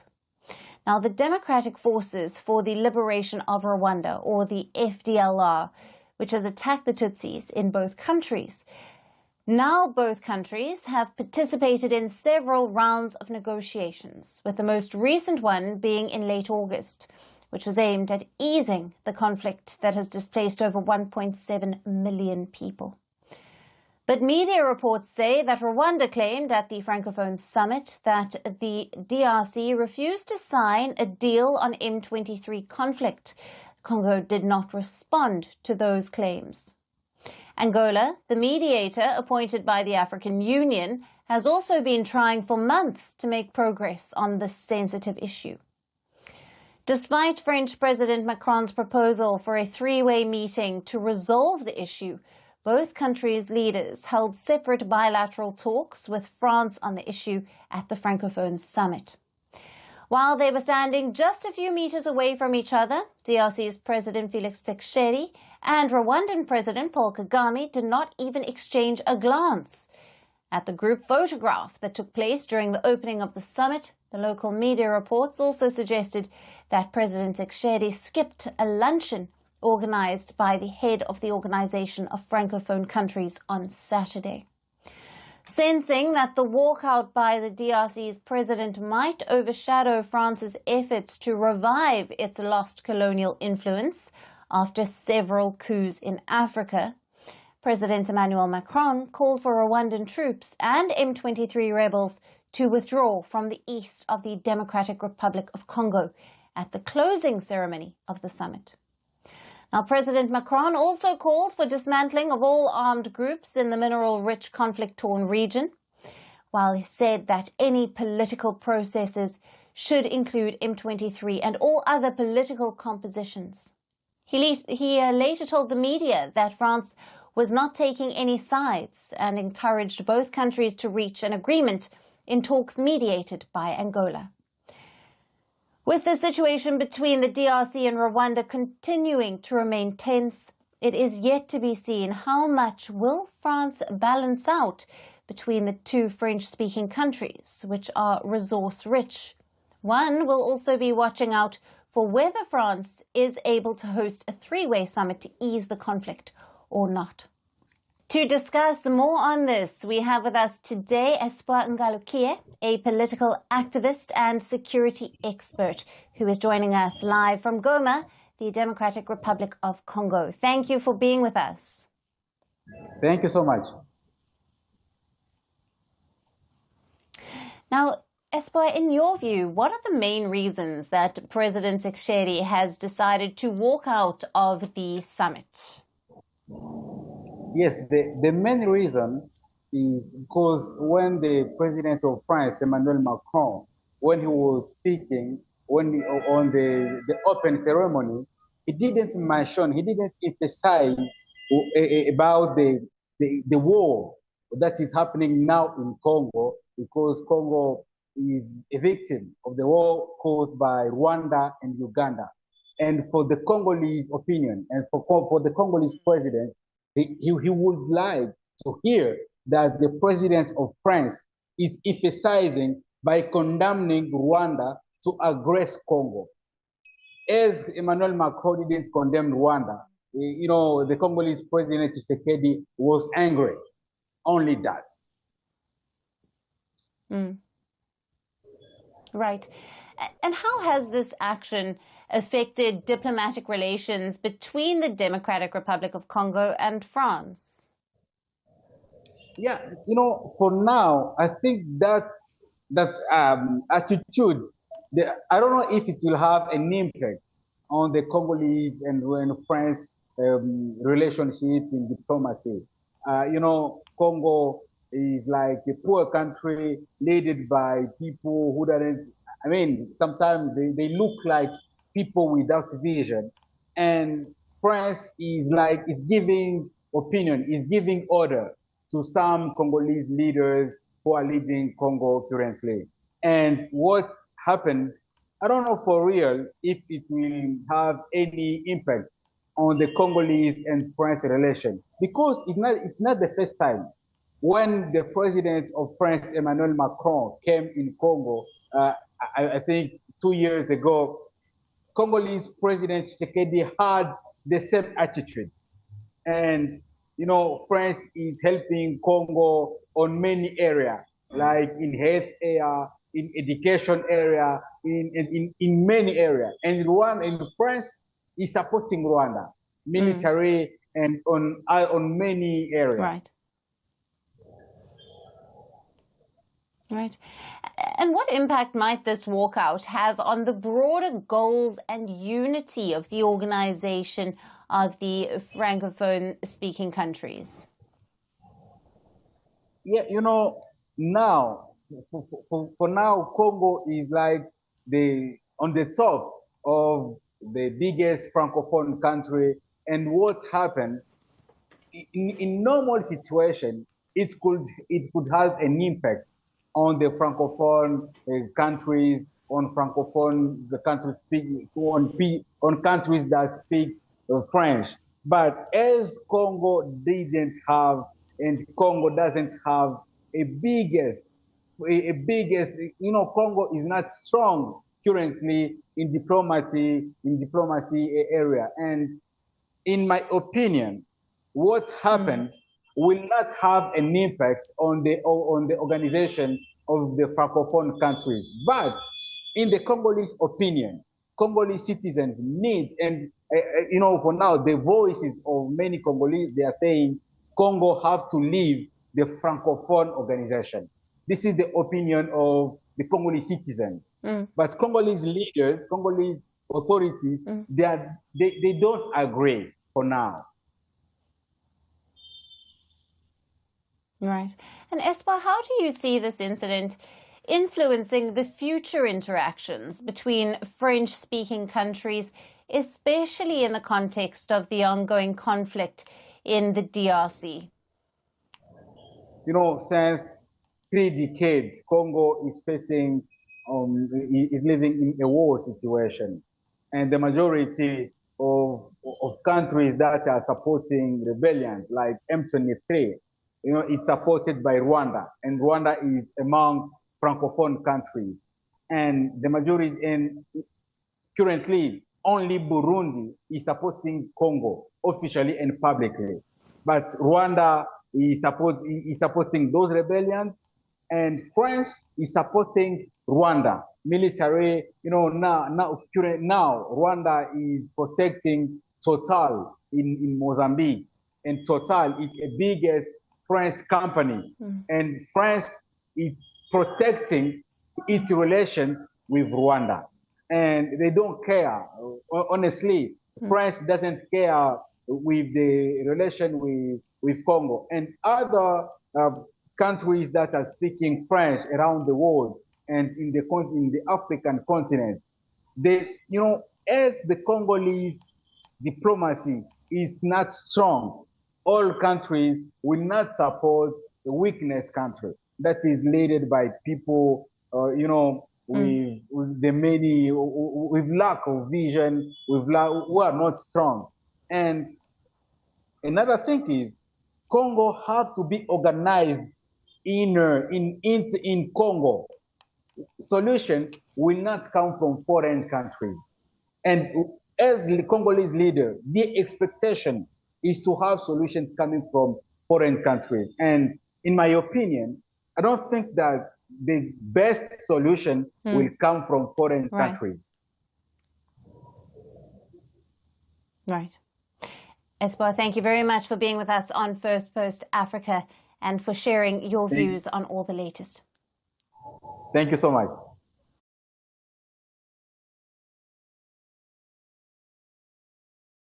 Now, moving on, we are shifting focus to the Horn of Africa, where Ethiopia has appointed a new president. The country has replaced the head of state, who reportedly had a fallout with Prime Minister Abiy Ahmed. The Ethiopian lawmakers on Monday approved the appointment of new President Haile Selassie, who was earlier serving as the foreign minister. Now, he replaces 74-year-old Sahle-Work Zewde, who was Ethiopia's first female president. Now, her exit leaves Africa with only one female head of state as of now. Samia Suluhu Hassan is the only African female at the top position who is serving as Tanzania's president since 2021. Now, Zewde, a former seasoned diplomat, was appointed as Ethiopian president by Prime Minister Abiy Ahmed in 2018. In Ethiopia, the president holds only a ceremonial role, and the political power lies with the prime minister. But Zewde's appointment was seen as a monumental in Ethiopian politics. It was seen as a step ahead for gender representation and leadership. It was hoped that she would bring a positive influence to a position usually held by male politicians. Her appointment helped improve Abiy Ahmed's credentials with Western governments. But things reportedly changed in recent years, and the rift erupted between the two. Zewde's tenure coincided with bloody ethnic conflicts which shaped her presidency. First, the 2-year war in the northern Tigray region, which ended in 2022, and then fighting in the neighboring Amhara region. She faced heavy criticism for her silence, especially on issues of gender violence. Thousands of people have been killed and millions displaced in the conflicts. More than 120,000 women were sexually abused during the Tigray War. Reports suggested that she had been critical of certain government decisions, particularly those impacting social and political stability. Ahead of her removal, she also posted a cryptic message on social media where she wrote that she was not happy with being silent in the last year. Now, Prime Minister Abiy Ahmed has not commented about the rift, but her removal certainly hints that the reports were right. Ethiopia's new president is also an experienced diplomat, and he shares close ties with Prime Minister Abiy Ahmed. And it is to be expected that the current administration's policies would continue under his tenure. Meanwhile, Zwedi's exit has highlighted the lack of women in leadership roles in Africa, where out of 54 nations, only one woman is currently at the helm of the affairs.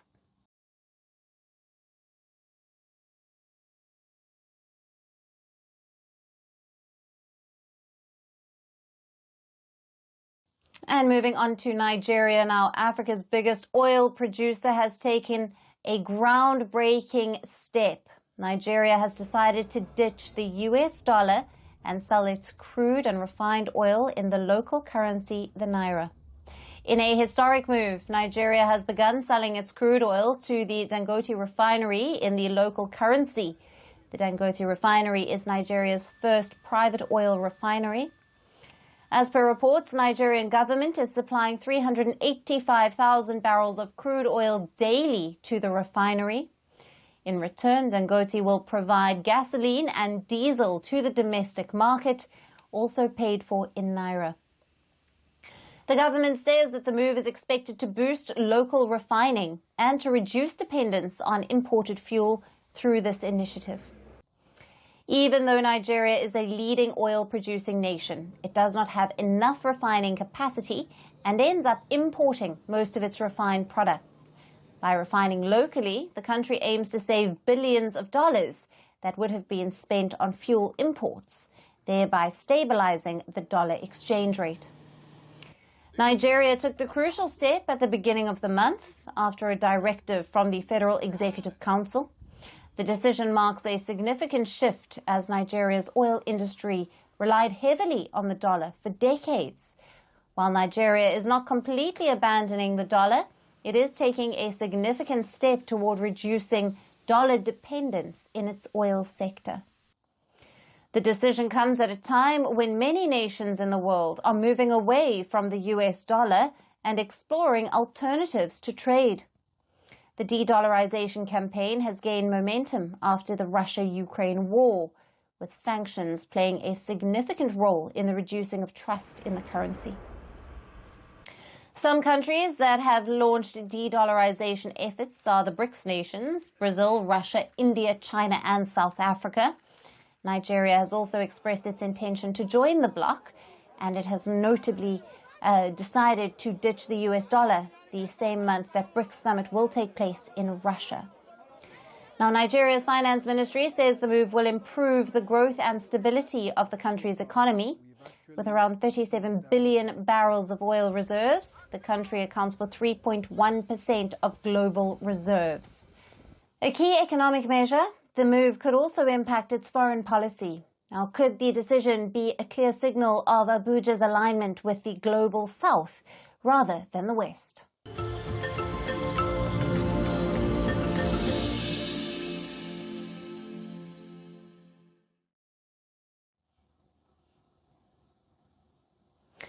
And finally, to our special segment, Resurgent Africa. Amid the coups and the crises, there are many positive stories from Africa that often get overlooked, but not on this show. Our story today is from South Sudan. Hilda Brandas is not just a footballer. She is a trailblazer in South Sudan, a country where the scars of conflict run deep and where women in sports are few and far between. As South Sudan's first left-footed national player, Brandas is doing more than just kicking a ball. She's shattering stereotypes and redefining what's possible for women in a male-dominated society. Our final report gets you all the details. Women today, whether in developed or developing nations, are increasingly empowered to live life on their own terms. Even though the weight of patriarchy still lingers, their voices grow stronger with each passing day. Yet, for many women in conflict-torn countries like South Sudan, the road to freedom and self-expression remains fraught with challenges. South Sudan has endured years of strife, with people losing their homes, livelihoods and loved ones. But as peace gradually takes root, a new dawn is emerging, offering opportunities for women who are ready to reclaim their dreams. One such trailblazer is Filda Bandas, a pioneering female footballer and the nation's first left-footed player at the national level, a distinction she wears with immense pride. Bandas, alongside a small but determined group of women, is leading the charge for future generations of female athletes. In a society where sports have long been dominated by men, she is breaking barriers and shattering cultural norms in South Sudan. Her journey to success in the male-dominated world of football has been nothing short of extraordinary. Her talent was on full display during an all-female football match organized by the United Nations mission in South Sudan, a powerful event aimed at fostering unity, especially among young people. As Bandas shined, her performance lit the way for other women dreaming of a life in sports. It was very, very important for us to play them and to have a friendly with them. Of course, they beat us 4-1, but the essence was not about winning. The essence was about communicating messages of peaceful coexistence with the communities here, messaging about our zero tolerance on sexual exploitation and abuse and sexual harassment, messaging about advocacy for the prevention of gender-based violence and especially targeting young girls, and also messages of peace. But behind the spotlight and the inspiring moments on the field, Bandas's life is a testament to resilience and sacrifice. Yes, it's another goal. By day, she works as a gas station attendant, juggling the demands of her job with the responsibilities of motherhood and family. She lives with her child at her sister's house, supporting not only her own family, but her extended one as well. Despite the challenges, Bandas never gives up. My plan is also to go and play outside country. Outside country, that's my big dream and plan right now. That's why I don't want to give up. Her determination to succeed in both her personal and professional life is driven by a deep desire to inspire other women. For my country, I want peace and love. They should not to sit down. There are some other parents, they don't want their girls to play football, but I'm just requesting them. They should allow their girls to come and play. They should come and play so that we raise up our flag together. Through her tireless efforts, she shows them that success, no matter how difficult the path, is within reach. Filda Bandas stands as a beacon of hope, proving that with courage and persistence, even the tallest barriers can be broken and the brightest dreams can come true. And that's it on the show for today. We will see you again tomorrow at the same time. Thank you for watching and goodbye.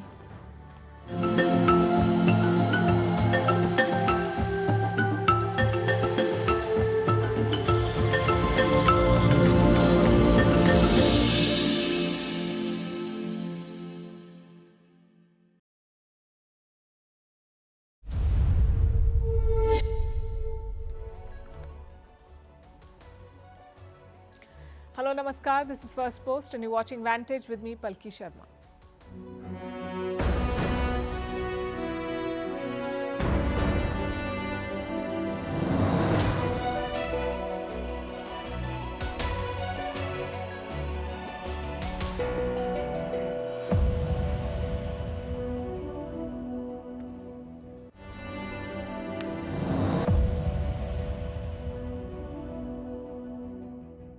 This is a message to the people of Lebanon.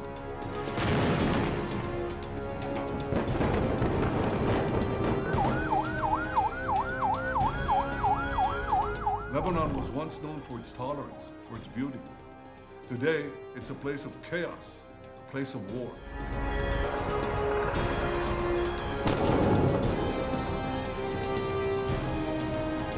You have an opportunity to save Lebanon before it falls into the abyss of a long war that will lead to destruction and suffering like we see in Gaza.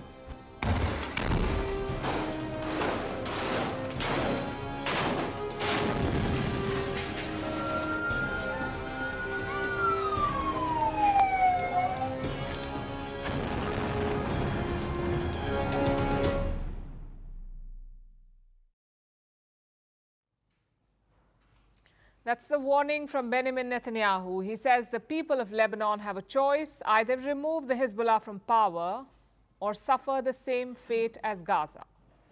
You have an opportunity to save Lebanon before it falls into the abyss of a long war that will lead to destruction and suffering like we see in Gaza. Netanyahu couldn't have been more direct. He has every intention to keep fighting in Lebanon. He's deploying more soldiers and more resources into this war. Thousands of Israeli soldiers are fighting inside Lebanon. They're capturing Lebanese territory. The IDF has captured a village in southern Lebanon. It's a village called Maroun al-Ras. Look at these images. These are IDF soldiers raising the Israeli flag in Maroun al-Ras. And why have they targeted this particular village? Israel says Hezbollah had bases there. They were used to launch missile attacks, and now those bases have been destroyed. That's what the IDF is saying. It is also intensifying airstrikes on the Lebanese capital of Beirut.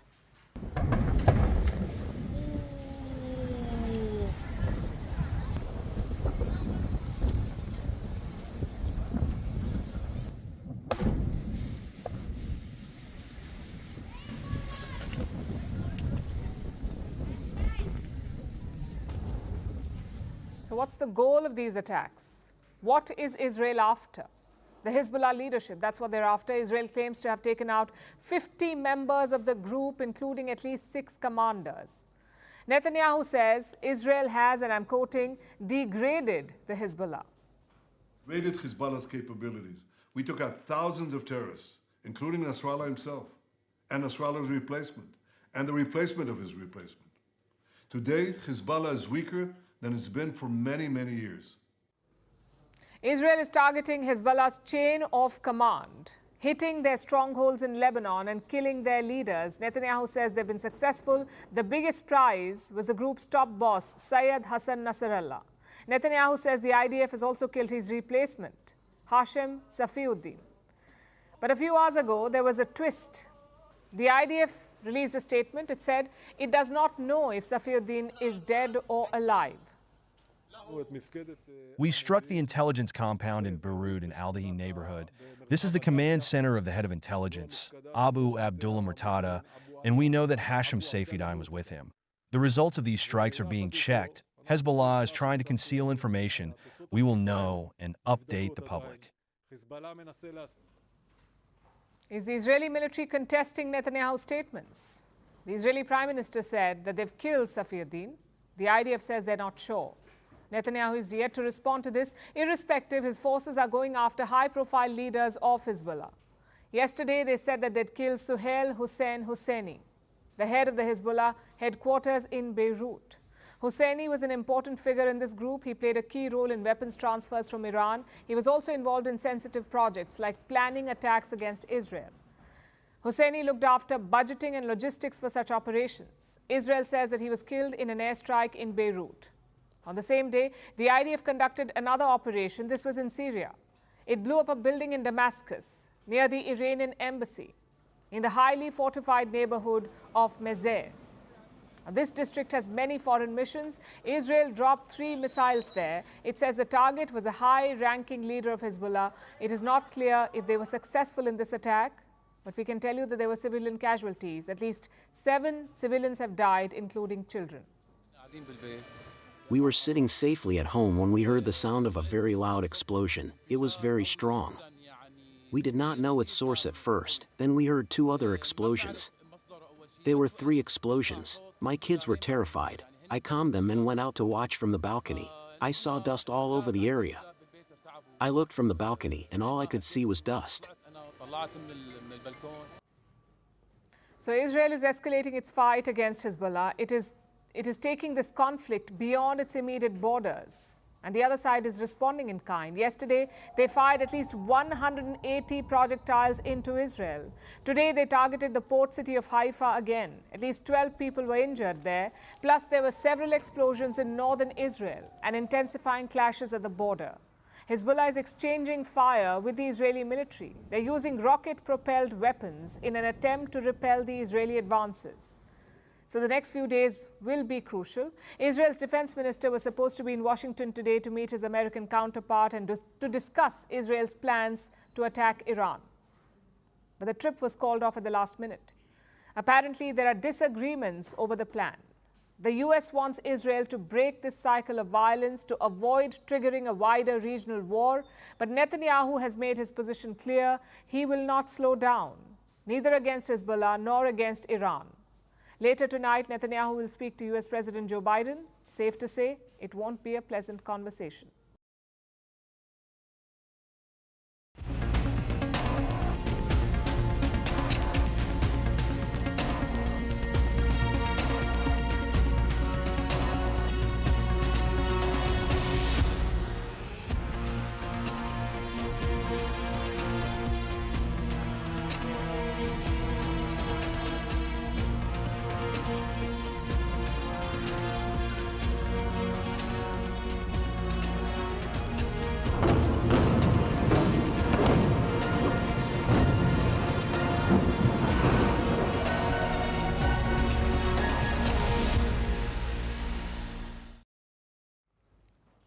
So Lebanon could be the next Gaza in more ways than one. We've talked about the tunnel cities of Gaza. Well, such cities also exist under Lebanon, especially southern Lebanon.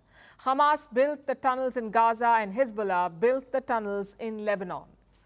It balances the military equation. You see, Hezbollah cannot match Israel's firepower, so they rely on unconventional tactics like using tunnels for sneak attacks. And Israel knows this, which is why their military is targeting these tunnels. One of them was destroyed on Tuesday. Our forces are operating and locating dozens of underground fighting infrastructures that do not penetrate the territory of the country. We are investigating and destroying them. Tonight, we have updated that we have located and neutralized a tunnel about 25 meters long, which crossed about 10 meters of the fence from the Marwan area in southern Lebanon, near the territory of the State of Israel in Zerah. A cross-border tunnel. It starts from Marwahin in southern Lebanon and ends in Israel's Zarit. Total length, around 25 meters, that's all. Now you can see why Israel is targeting them. These tunnels allow Hezbollah to sneak into Israel, perhaps carry out surprise attacks. That's what Hamas did on October 7th. They used the tunnels to sneak in undetected from Gaza. So Israel says we must prevent a repeat. Which got us thinking, how big is this tunnel network? Who built it and can Israel really destroy it? Well, the network is quite large. Reports say hundreds of kilometers long. Don't think of them as your normal city tunnels. They're more complicated. There are multiple levels of tunnels, multiple intersections and large staging areas. So it's less of a tunnel and more of an underground city. You have command centers inside, Iranian missiles inside, and hideouts for top leaders, all of them in these tunnels. Some of them are wide enough for trucks to drive on. Hezbollah released a sneak peek in August. Take a look at this.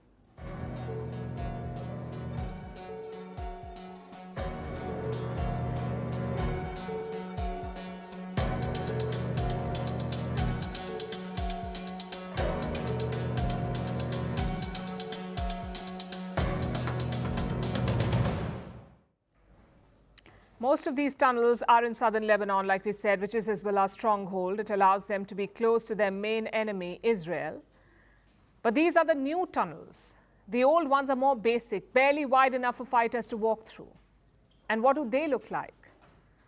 Well, let me introduce the Hezbollah Museum, and I promise I'm not making this up. In the year 2010, Hezbollah launched a tourist attraction center. One of the items on display was this tunnel. It's around 200 meters long. The old ones date back to the 1980s. Hezbollah constructed them with help from an unlikely partner, North Korea. The Koreans had dug tunnels during the Korean War of 1950. It protected them from US bombing. That expertise was passed on to Hezbollah. Thus, the first round of digging began. It gained momentum after the 2006 war with Israel. That's when Iran ramped up assistance and special companies were set up for construction purposes. Now, the old tunnels were mainly meant for fighters. They could rest and evade capture. The new ones are home to Hezbollah's arsenal. Most of their Iranian missiles are stored inside these tunnels. And the logic is quite simple. Hezbollah doesn't have the luxury of an iron dome, like Israel does. They can't leave missiles out in the open. If they do, Israel will destroy them. So what's the solution? Store them underground in tunnels. In fact, Iran does the same. You may have seen videos of their so-called underground missile cities. The concept is pretty much the same. Since Iran has more money, their tunnels look better. The question then is, can Israel destroy them, these tunnels? Can they destroy them? In Gaza, they've had partial success. Some of the Hamas tunnels have been destroyed, but every week there is a new discovery. After all, it's a 500-kilometer network in Gaza. In Lebanon, it could be even more difficult, and that's because of the terrain. Gaza's tunnels are dug into the sandy soil, but in Lebanon, the tunnels are dug into rocky mountains, hard to find, harder to destroy, which is why Israel has deployed soldiers. They're basically combing across the terrain, looking for entrances to these tunnels, and sometimes with success. Look at this footage that was released yesterday. It shows Israeli soldiers discovering a tunnel shaft inside a house.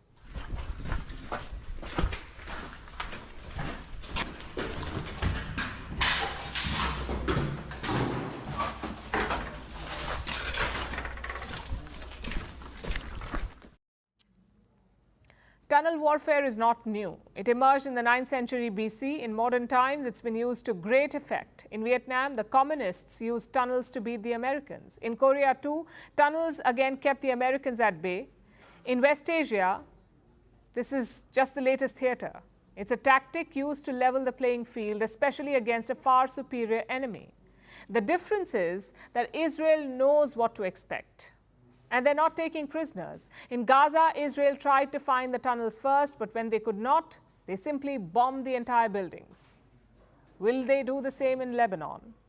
The indications are it could be worse.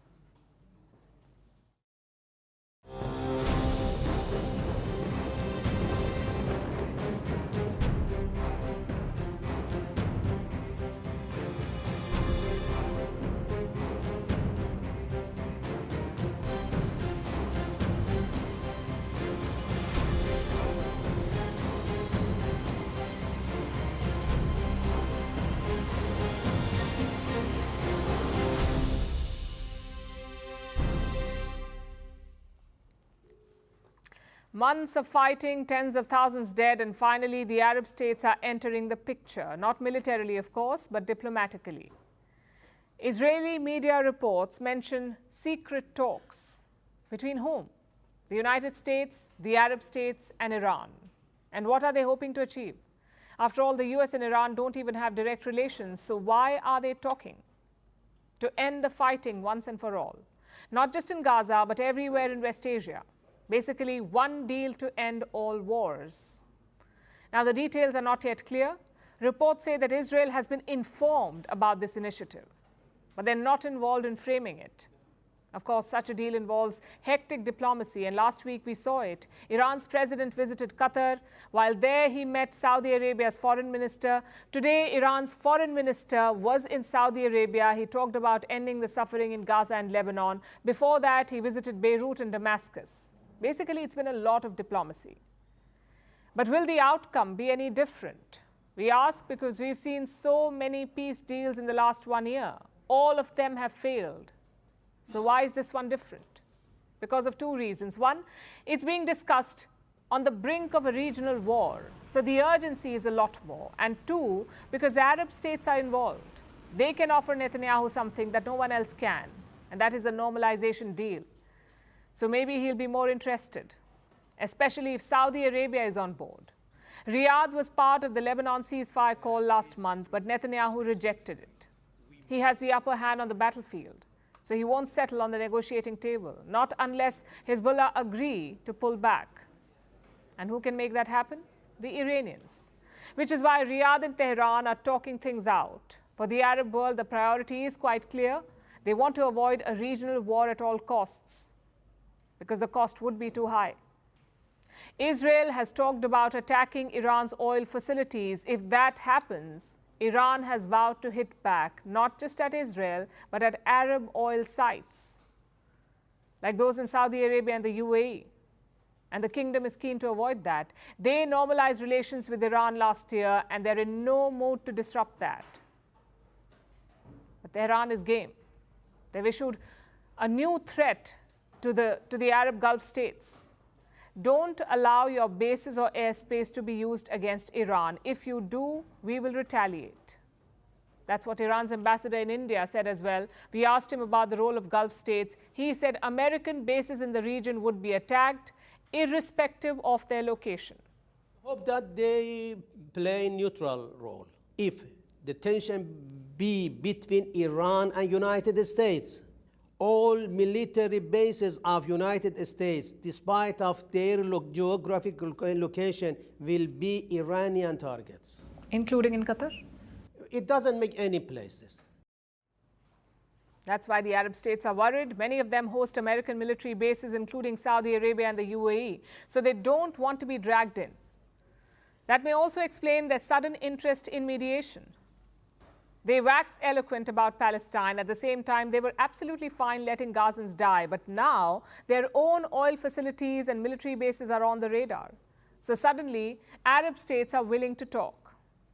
Hypocrisy aside, will this lead to anything concrete? Well, right now, it's too early to say. Plus, these are not exactly friendly negotiators.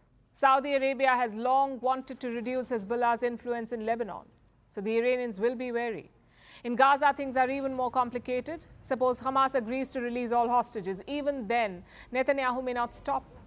Not until he dismantles Hamas completely. So a comprehensive ceasefire is easier said than done, especially with these parties. They have spent decades undermining and abusing each other. Can they come together to avoid war? We'll be tracking this closely.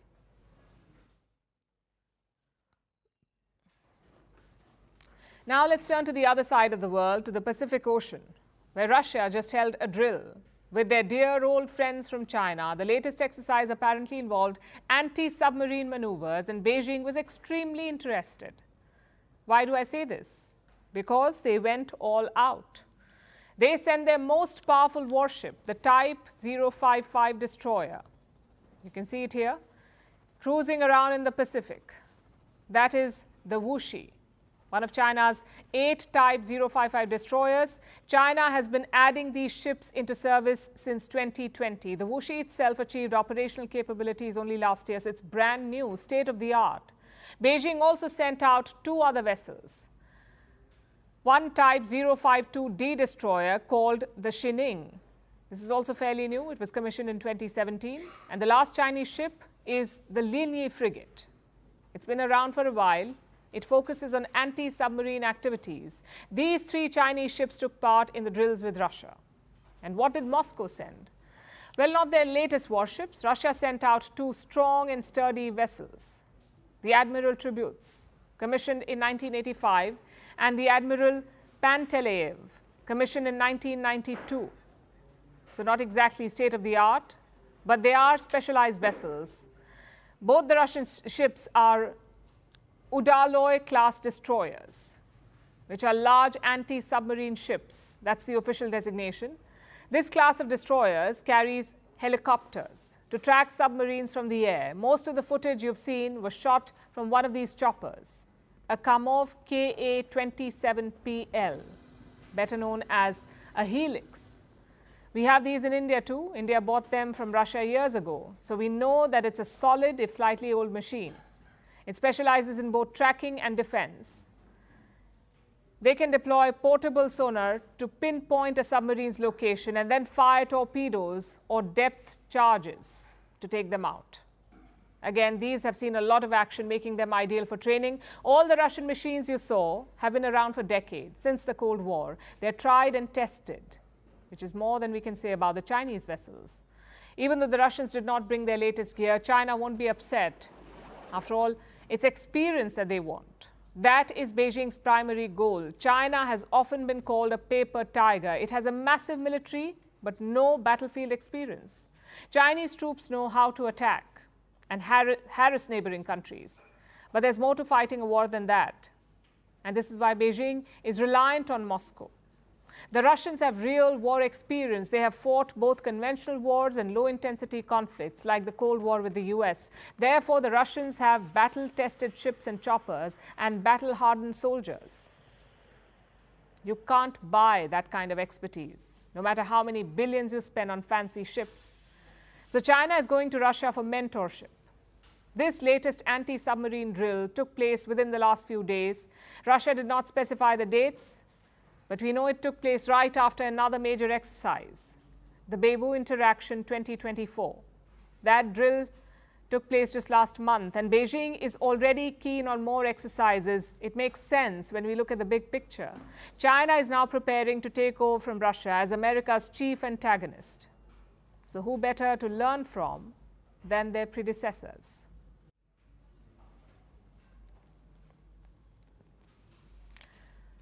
What do you do when you have a famous surname? Either you try to create your own identity or you live your life trying to live up to that name.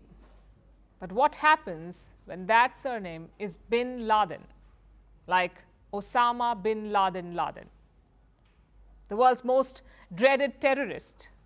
No matter what you do, you cannot escape that surname. Ask Omar bin Laden.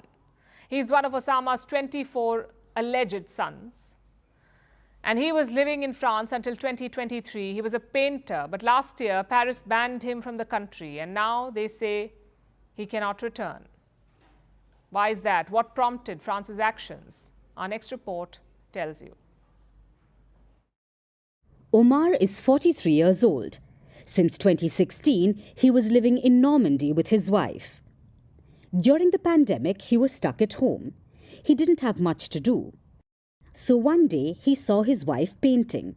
That interested Omar, so he decided to take up art. And soon, that's how he started making a living, by selling landscape portraits. The red color comes from the feeling and from the impression. You know, in that country, there was so long war. It's lost for at least 40 years. And it's the red color, it's is explaining the pain and the bombing. All was well till 2023, when Omar was forced to leave France. And now he's banned from re-entering the country. The reason was social media. France accused Omar of authoring social media posts that glorified terrorism. Omar has rejected those claims. He says his Twitter account was hacked. Paris doesn't seem to buy it, so he can't return to the country now. Now, you may ask, what was so bad about the posts? Well, no one knows, and France hasn't revealed any details. But there could be another reason behind the ban: Omar's surname. His full name is Omar bin Laden. He's the son of Osama bin Laden, the founder of Al-Qaeda and the 9/11 mastermind. Osama had 5 wives. Reports suggest he had around 24 sons. Omar is one of them. He was born in Saudi Arabia. When his father was expelled from the kingdom, he moved with him. He lived in Sudan and Afghanistan. And at the age of 14, he started training at an Al-Qaeda camp. That didn't last long. 5 years later, in 2000, Omar left his father's side. He didn't want to be associated with the killings of civilians. In the years to come, Omar has renounced his father's acts. He said what Osama did was wrong, but he was also an apologist. Omar believed his father was a kind man. He said his father felt sorry for his actions. Omar also did not like that he was targeted because of his surname. That's one of the reasons why he settled in France. I feel release from the responsibility of my father act, and because here no one judged me and told me you are because you are the son of Osama, we cannot allow you to do this and or that, or give you work or this. In France, I didn't have this. Of course, the surname has come back to haunt him. Reports suggest his ban was linked to a tweet on May 2nd last year. That was his father's birth anniversary.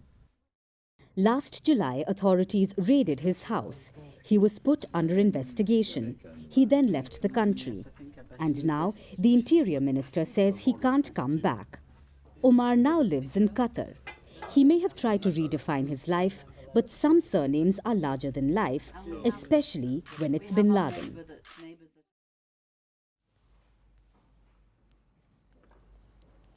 From deranged Twitter posts, let's move to an explosive book written by Bob Woodward. Woodward is a well-known American journalist. In the 1970s, he exposed the Watergate scandal that brought down the Richard Nixon administration. Woodward is now 81 years old, and he's still going after American presidents, past and present. And his latest book is called War. It is about the last 4 years, which means the lead character is Joe Biden. Now, normally, how do you perceive Joe Biden? Old, gaffe-prone, ineffective at stopping wars? Well, he's definitely all those things. But turns out he's also quite foul-mouthed. Now, every politician has a public persona. They dress a certain way, they behave in an acceptable manner mostly, and try to give sanitized speeches. But come on, we know that that's not how they talk in private. There's just no way. Well, Woodward's book confirms our suspicions, with a number of candid rants full of expletives attributed to Joe Biden. That son of a Bibi Netanyahu, he's a bad guy. He's a bad guy. He's a liar. Bibi, what? Yes, Biden has been quite angry with Benjamin Netanyahu, and he frequently abuses the Israeli Prime Minister in private. That is what Woodward's book says.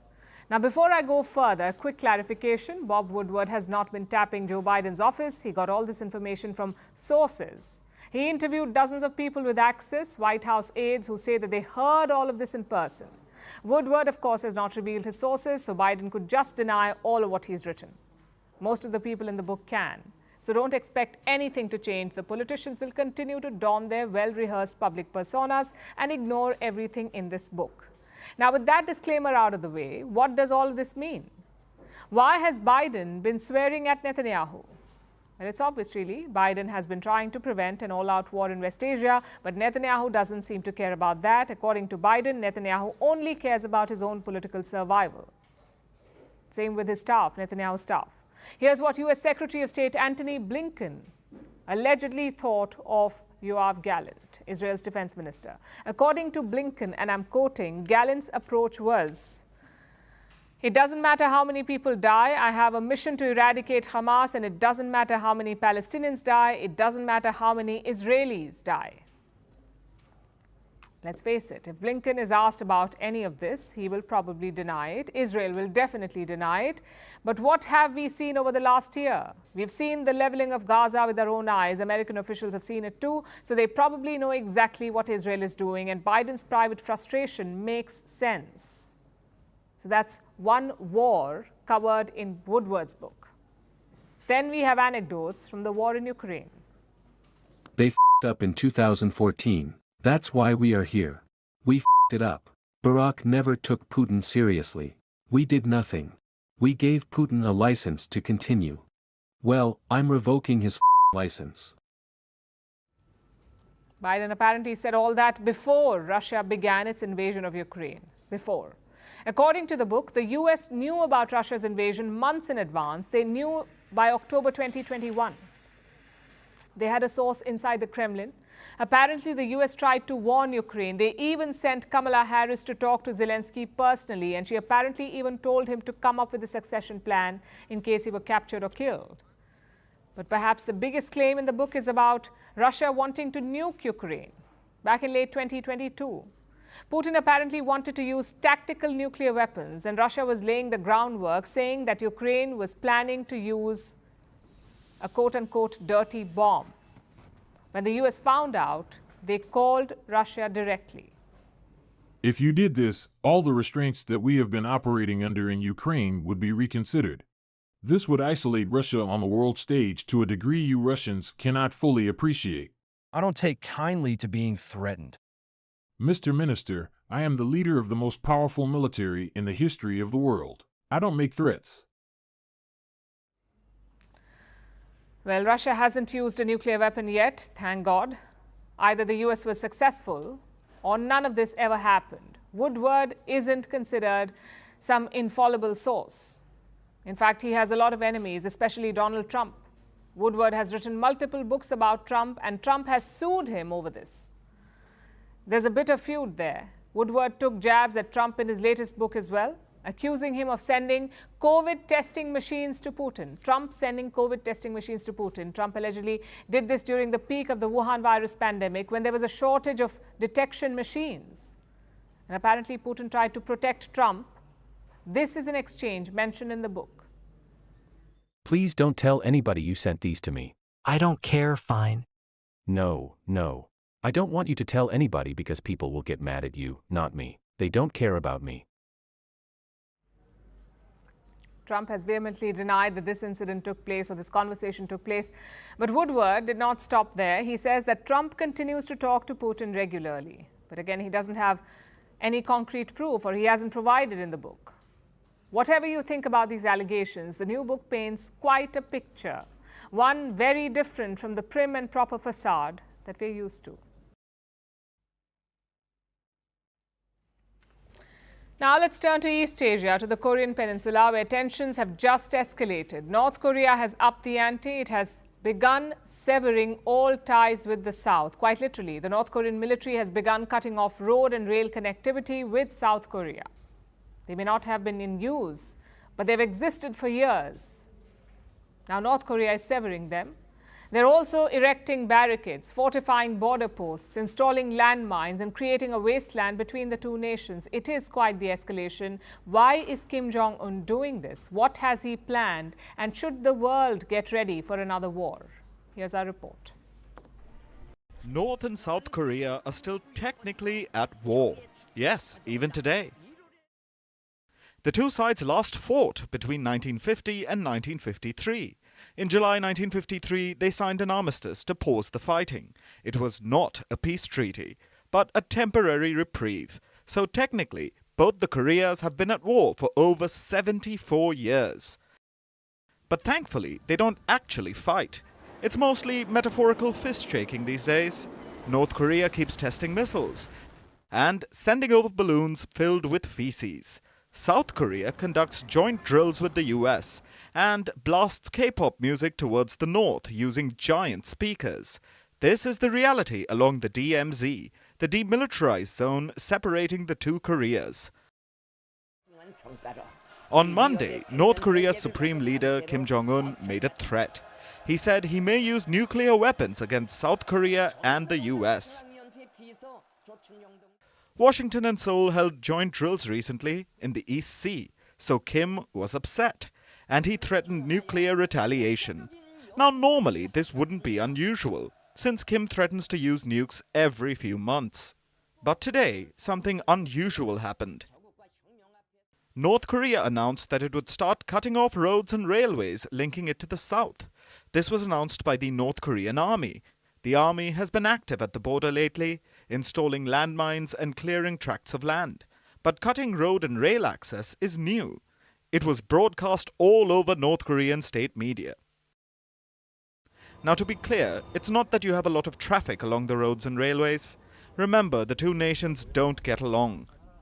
So cross-border trade isn't exactly thriving, and people from South Korea aren't driving up to vacation in Pyongyang. While these roads and railways are almost vestiges of a bygone era, they've been put to use at times when relations improve and the South sends relief supplies. But now, North Korea is severing these connections. That is both symbolic and an escalation. The move comes after a parliamentary meeting in North Korea. Yes, the country officially has a parliament. It's mostly a rubber stamp, though. So the parliament met this week, appointed a new defense minister, and amended North Korea's constitution. Yes, they have one of those, too. In January, Kim Jong-un had changed his stance towards the South. He called it an enemy nation, and he wanted to end Pyongyang's pursuit of unification. Unification was written into North Korea's constitution by Kim Jong-un's father and grandfather.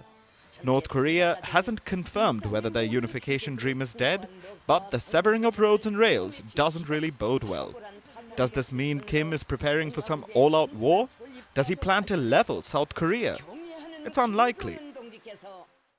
Because South Korea does have allies like the US, who have their own nukes. An all-out war won't end well for Kim. What's more likely is that he's planning to sever all ties with South Korea for good and retreat further into his hermit kingdom.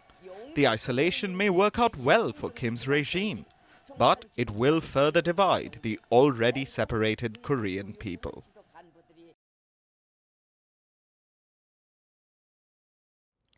Now let's talk about TikTok, the app that changed social media. There's even a term for it, TikTokification.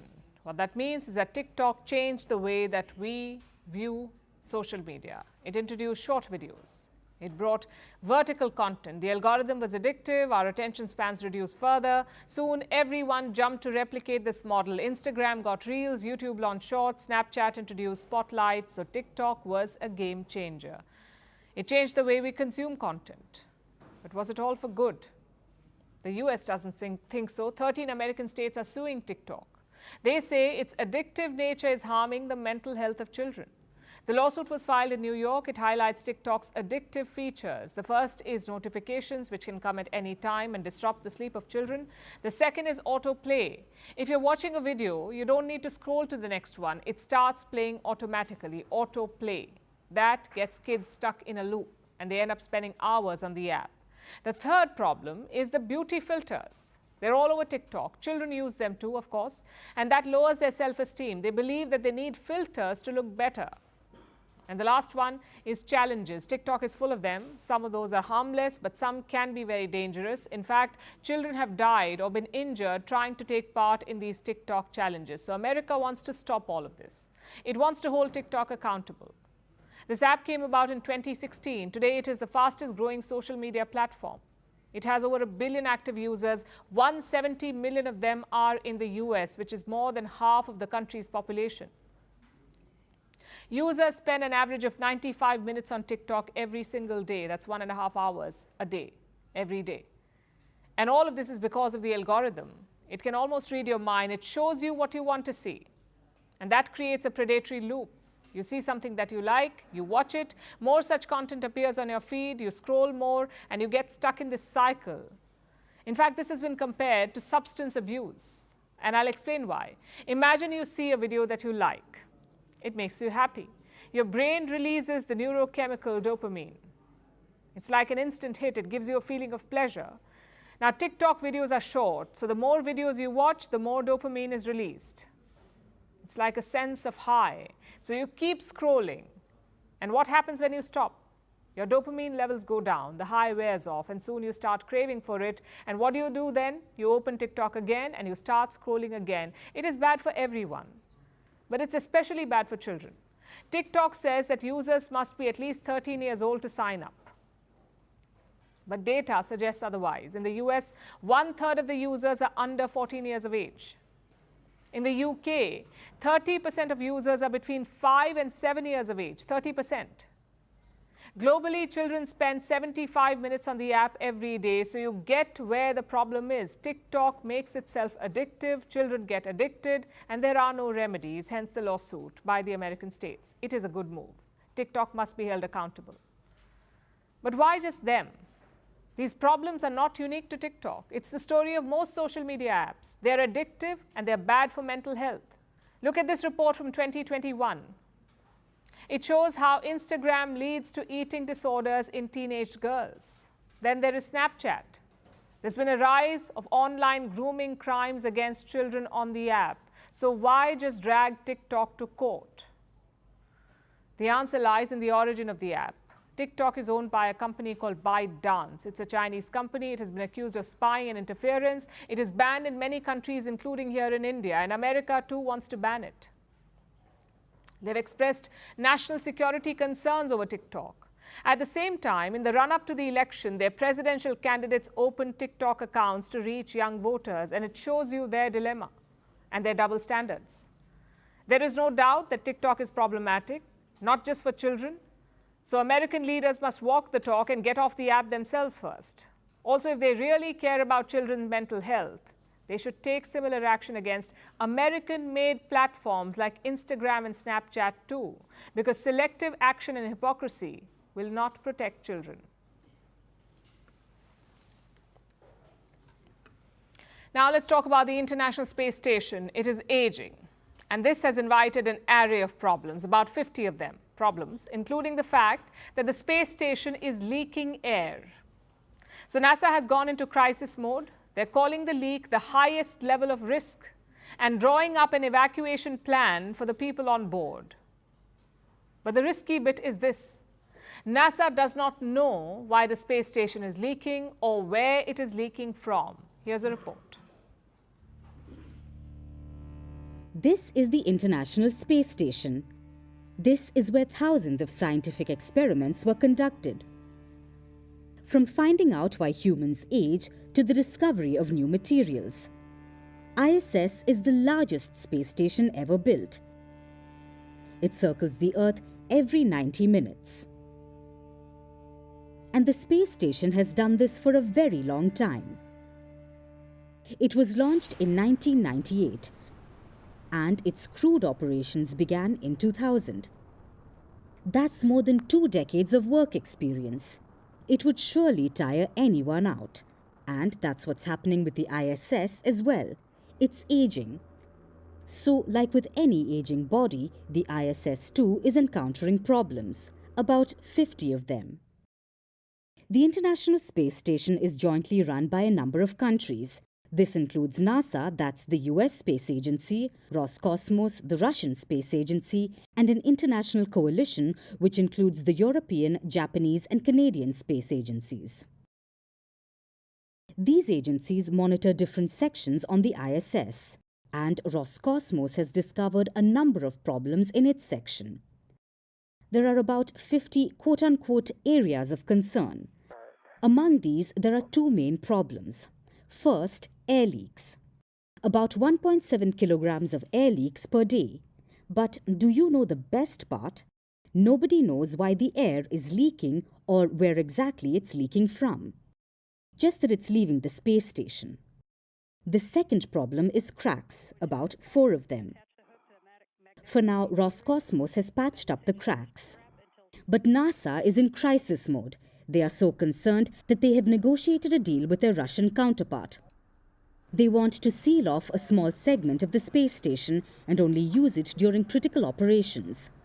They have classified this problem as the highest level of risk, and they are studying how to evacuate astronauts in case of an emergency. Currently, there are 11 people on board.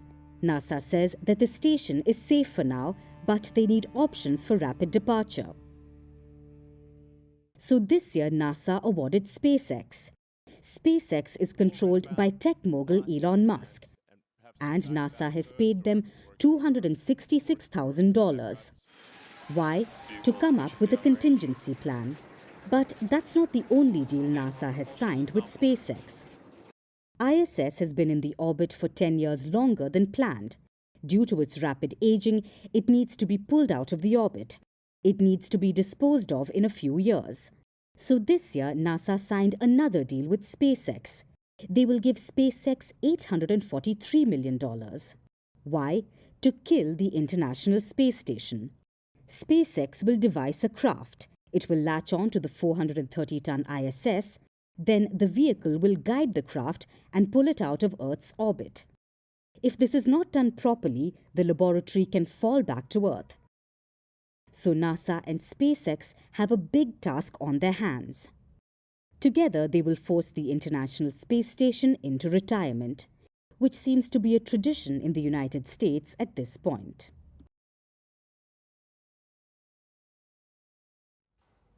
Now let's turn our attention to India. It's festival season here with Navratri, Durga Puja, Dashera, Diwali, all packed into 1 month. So there's music, dance, and best of all, there's food. So much food. But this time, we say watch what you eat. You don't have to compromise on the festivity. You just have to be making better choices. Because a new report is out, it says the foods that we love the most are hurting us the most. They're causing a diabetes crisis. India is often called the diabetes capital of the world. We account for 17% of the total cases worldwide. Do you know what that means in the world's most populous nation? It means more than 101 million Indians are living with diabetes, and 136 million Indians are pre-diabetic. They are at a high risk of developing the disease.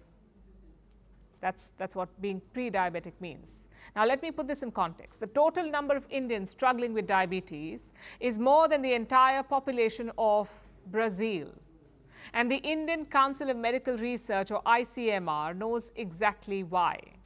ICMR is India's top body for medical research. Through a groundbreaking study, they have found the main culprit behind India's diabetes crisis. This is the first of its kind discovery, but it's not surprising at all.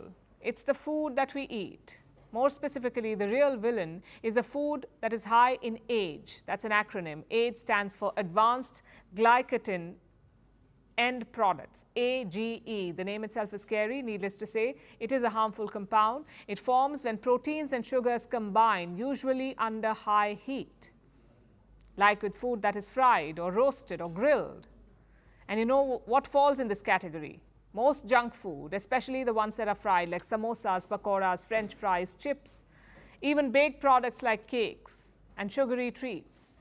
This food is tasty, cheap, and easy to find. So no wonder that 38% Indians eat junk food regularly. Let me repeat that.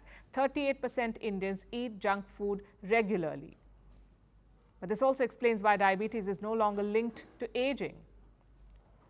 93% children eat ultra-processed foods regularly. Among them, 53% eat these foods every day. So diabetes is becoming increasingly common among children, which is scary. In diabetes, the body starts resisting insulin. That's a hormone. It turns food into energy. So when cells do not respond to insulin, glucose cannot be stored in the body. It has nowhere to go. It keeps circulating. It leads to high blood sugar levels, and an array of problems follow. It can cause numbness, heart attacks, strokes, blindness.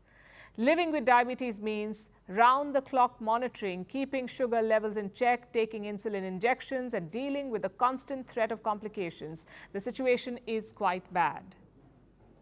But India is not the isolated case here. Globally, junk food consumption is increasing, and so is diabetes. 529 million people live with the disease. And by 2050, this number will double. The worst hit countries are India, China, Pakistan, Indonesia, and the US. And what is the solution?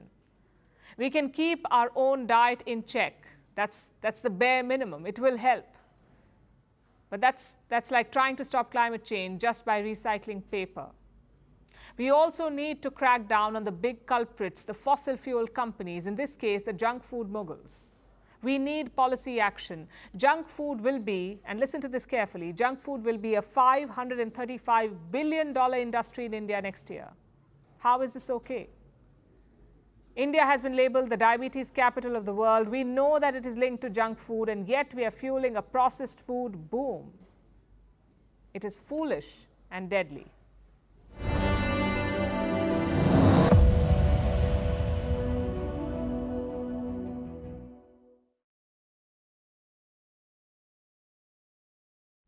The Nobel Prize for Physics was announced yesterday. There were two winners, John Hopfield and Geoffrey Hinton.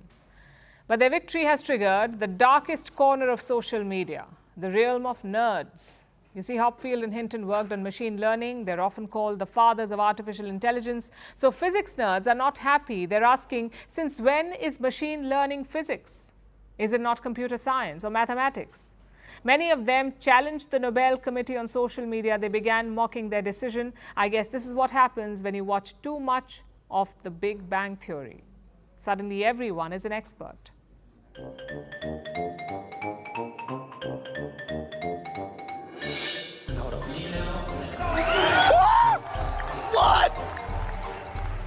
What?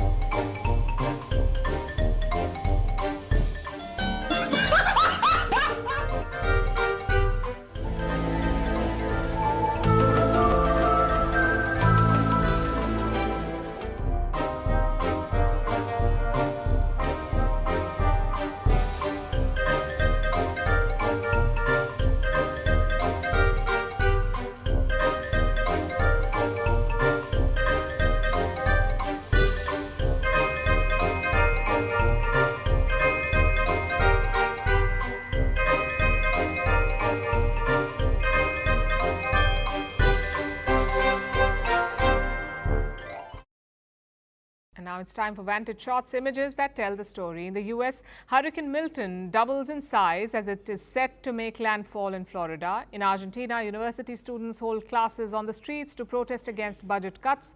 And an iconic Las Vegas hotel was demolished in seconds to make way for a stadium.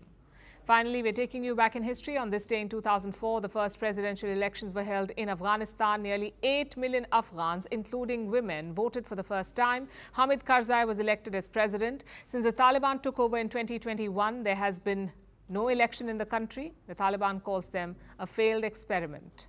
We're leaving you on that note. Thank you for watching. We'll see you tomorrow.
From impeachments to inaugurations, if it's a political story, we are on the scene. The race for the White House is heating up.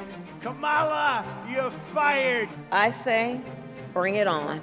If it's breaking news, we're live with the latest coverage. From the White House, the State Department, and Capitol Hill, we know the issues, but above all, we know the players to bring you the latest in-depth analysis on all the key stories that we're covering. I'm Eric Ham. Join me from Washington here on Firstpost America.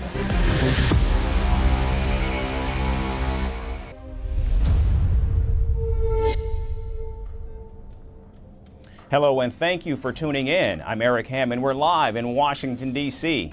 More bombshells drop as the race for the White House continues its final sprint to November. We'll bring you the latest, but first, a look at the headlines. President Joe Biden urges Florida residents to evacuate as Hurricane Milton strengthens back to a Category 5 storm. The president says it could be the worst storm to hit the state in a century. Britain's domestic intelligence agency says Russia intends to cause mayhem in the country over London's support for Ukraine. The intel service also says it has responded to at least 20 Iran-backed plots since 2022 targeting British citizens. North Korea will permanently shut the border with South Korea by cutting off roads and railways. Pyongyang says the move is a response to war games held across the border involving American troops. Kenya's Senate begins hearing a motion to oust the country's deputy president. The move comes after the National Assembly on Tuesday voted to impeach the 59-year-old deputy to President William Ruto over abuse of office. And Brazil's Supreme Court lifts a ban on X after the social media platform settles millions of dollars in penalties for failing to comply with court orders. The Latin American nation suspended X in August amid a dispute over disinformation.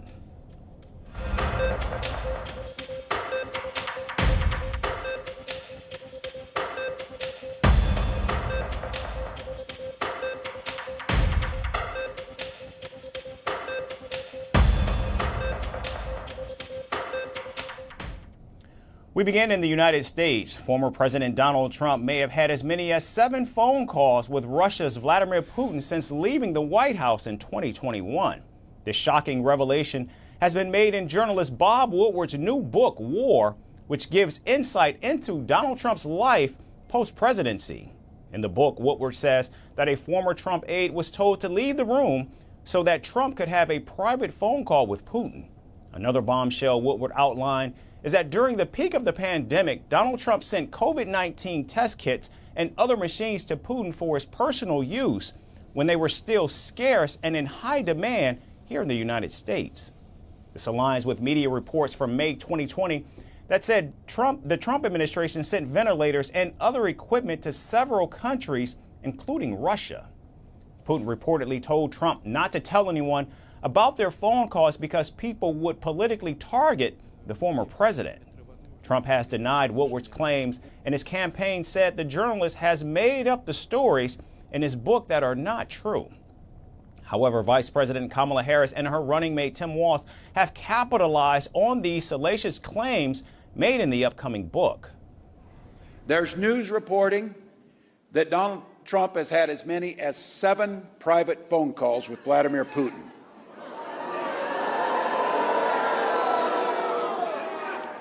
I can guarantee you that Kamala Harris and I do not have dictators on speed dial. Now, the one that I have to tell you as a governor, and for many of you here, this one makes my blood boil. When we were struggling because of Donald Trump's incompetency during the COVID pandemic, we were trying to get whatever materials we could, COVID testing, whatever we could get. It turns out now that Donald Trump was sending COVID machines to Vladimir Putin that we couldn't get in our states.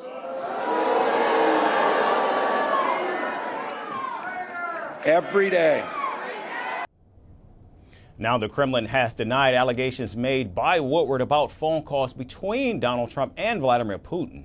We should also note the book goes into detail about President Joe Biden's blunt conversations with Israel's prime minister, including a discussion where the president told the prime minister that he had no strategy for the war in Gaza. However, with Biden's exit from the presidential race, Woodward's book, scheduled for an October 15th release, could be far more damaging to Donald Trump, who is locked in a tight race against Vice President Kamala Harris with less than 30 days to go before voters head to the polls. And staying in the United States, Vice President Kamala Harris has embarked on a media blitz in an effort to sway undecided voters. From 60 Minutes to the Howard Stern Show, and even cracking open a cold one with popular late-night show host Stephen Colbert, the Democratic presidential nominee is embracing the spotlight as the race for the White House tightens. However, a quarter of the voters still say they don't know much about the vice president. Our next report has more. In this election, we each face a question. All workplaces are safer. U.S. Vice President Kamala Harris has been on a media blitz since October began. However, a move that was meant to make Harris more familiar as a candidate among undecided voters has backfired, putting her presidential race in jeopardy. You inspire us. So you just keep leading. The biggest interview disaster was the 60-minute sit-down with host Bill Whitaker. Harris was asked some tough questions on the economy and border security, and she struggled to convince the audience. The host pointed out that the influx of illegal immigrants had quadrupled under the Biden-Harris administration when compared to Trump's time in office. To which Kamala Harris said she was promoting solutions, not problems. An answer that left even the host puzzled. And very soon, Harris was called out by American voters, with many people calling her incompetent. Oh, no, no. Kamala Harris was also left stunned and grasping for words when the host questioned if her wildcard entry as the Democratic presidential candidate was ethical. For Donald Trump supporters, the 60 Minutes interview was a wonderful sight. MAGA supporters called out Kamala Harris and her word salad. Some even called it the end of her presidential campaign. But then Harris gave MAGA supporters more ammunition by deciding to give more interviews. The Democrat drew even more flack when she appeared for an interview on The View. When asked if she would do anything differently compared to President Joe Biden, Harris said, and I quote, "There is not a thing that comes to mind." Following this, the social media platform X exploded. Republican vice presidential candidate J.D. Vance said voting for Harris meant more of the same. Speaker Mike Johnson said that Harris would be a repeat of Biden. No, and I've been a decision maker long enough. After two massive setbacks, Harris decided to play it safe on the Howard Stern show, where she stayed away from policies and stuck to music, Formula One racing, and her favorite cereal. My best friend set us up. As more criticism piled on, Harris decided to lighten up her mood and indulge in the high life as she cracked open a cold beer with popular late-night show host Stephen Colbert. As Americans in the South brace for hurricane season, the Harris campaign is facing another disaster.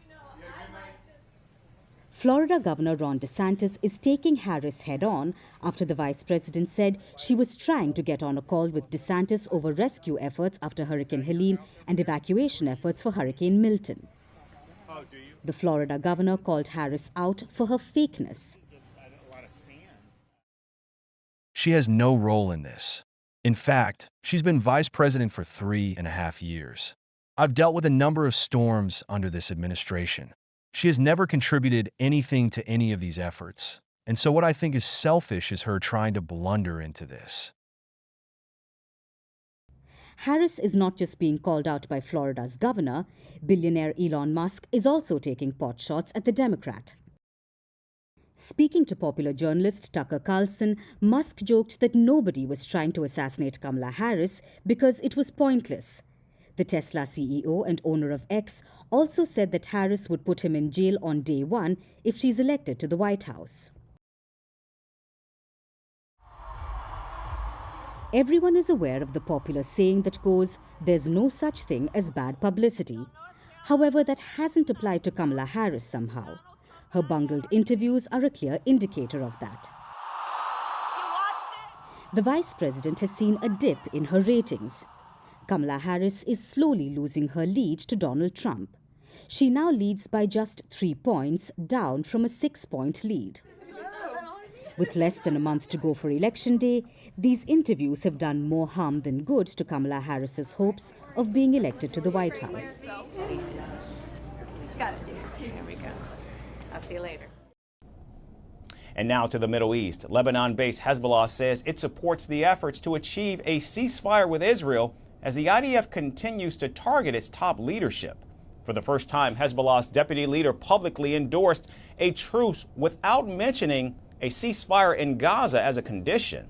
However, the Iran-backed group said its capabilities were intact and its fighters were pushing back Israel's ground incursions despite the painful blows. This big consensus by the Israeli enemy, along with the US and Western countries, they are all trying to pressure us in order to be fearful and to be afraid. But we will not be afraid. We will not be fearful. They are the ones who want to exterminate everyone who stands in their way, everyone who says we have rights. They want to subject all the surrounding countries and people to their policies and orders. This will not happen. This comes a day after Israeli Prime Minister Benjamin Netanyahu said Israeli forces have killed the would-be successor of the slain Hezbollah leader Hassan Nasrallah.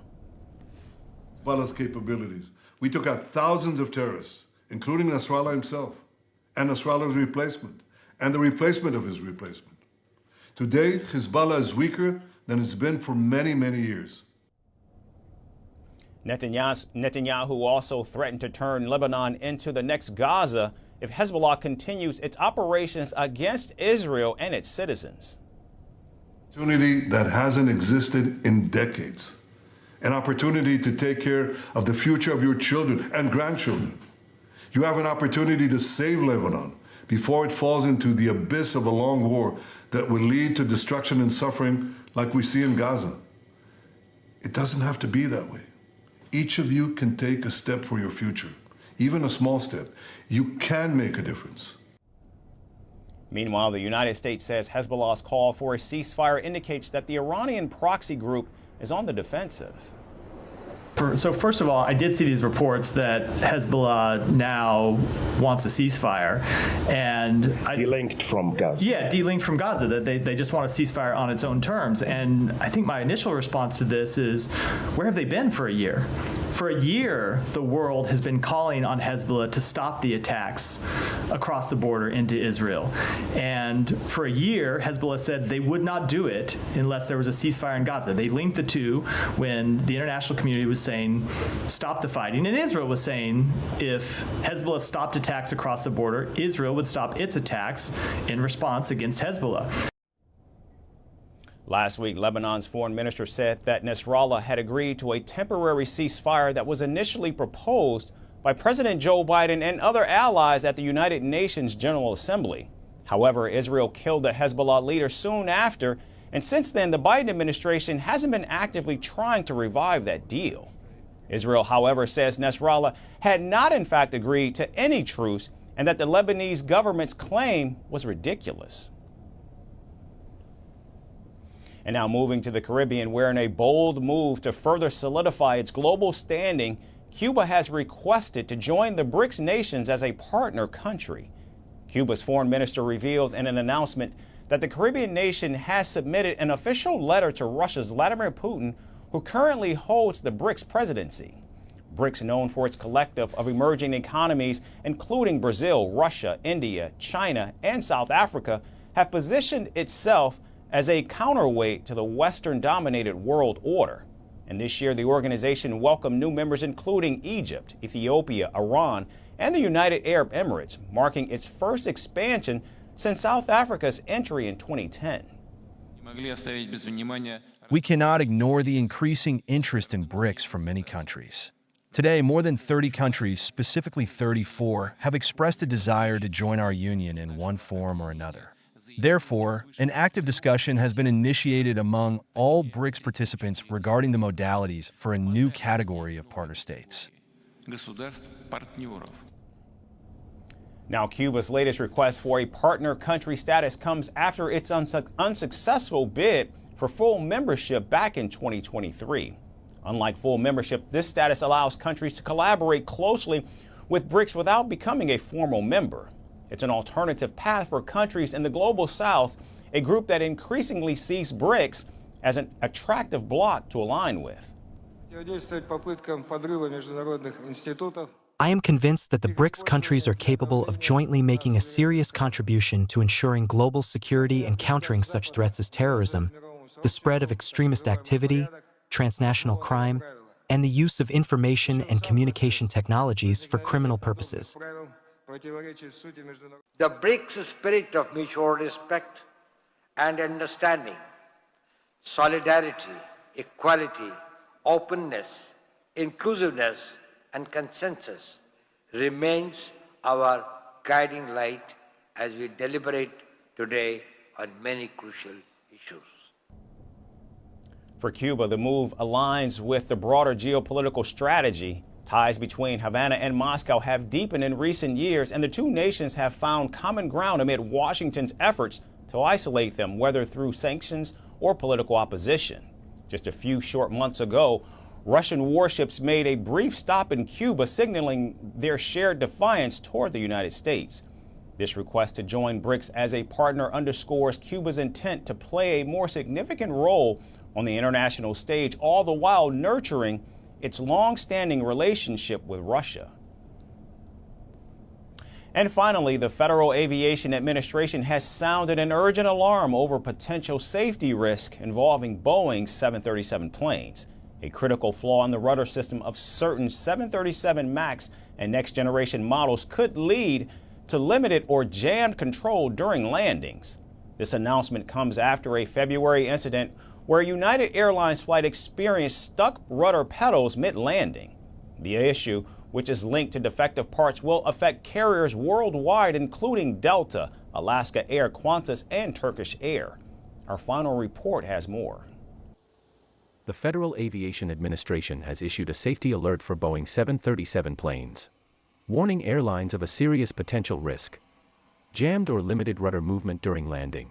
This is no small issue, as the rudder controls the plane's yaw or nose alignment, which is crucial for safe landings, and the alert is especially concerning for Boeing's 737 Next Generation and 737 MAX models.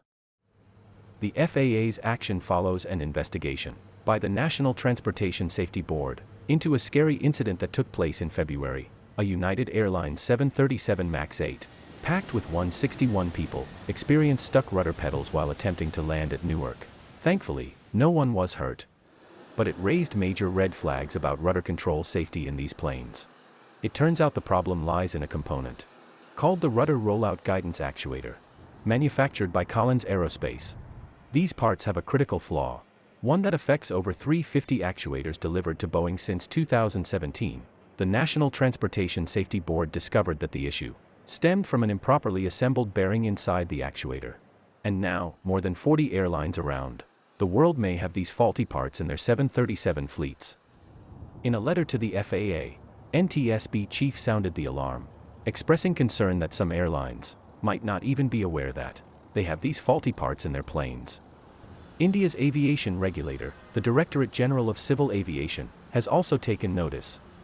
On Monday, they issued safety guidelines to Indian carriers, including Air India Express, Akasa Air, and SpiceJet. These airlines, all of which operate Boeing 737s, have been told to assess the risk of faulty rudder controls on their planes. And until further notice, Indian carriers must stop using Category 3B operations, which is an advanced landing system designed for low visibility conditions on affected planes. The concern is that these faulty actuators could pose a danger during complex landings. But the problem with Boeing 737 rudders is a global phenomenon.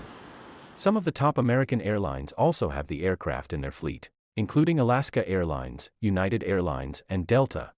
In the Americas, Aeromexico and Copa Airlines also have the faulty 737. In Europe, Icelandair and Turkish Airlines have the 737 in their fleets. And in Asia, Fly Dubai and Thai Lion Air also have these planes. However, almost all these airlines have grounded the 737 jet since January this year. Following several incidents involving the 737 series, United Airlines has already taken action, removing the defective parts from 9 of its 737s earlier this year. But the NTSB has criticized Boeing for not informing United sooner that the planes they had received from other airlines were equipped with these faulty actuators. The board fears there could be other airlines still flying unaware of this hidden danger. The FAA plans to issue a formal warning to international aviation agencies, but the world's airlines are on high alert. This is a developing story, but one thing is clear: everybody is working to avoid a crisis in the sky. That's our show for today. Thanks for tuning in. We look forward to seeing you right back here next time.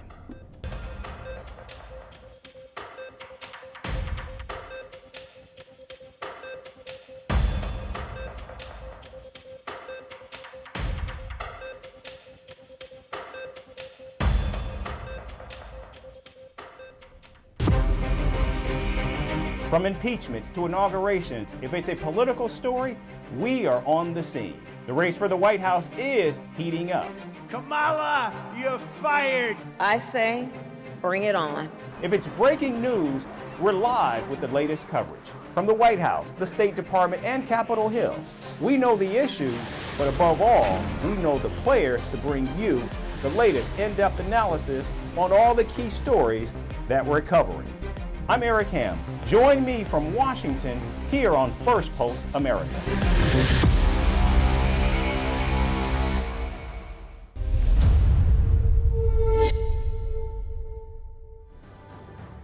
Hello and welcome to First Post Africa, where we get you the top stories from the continent and from across the world. I'm Alison LaGrange, coming to you live from Durban, South Africa.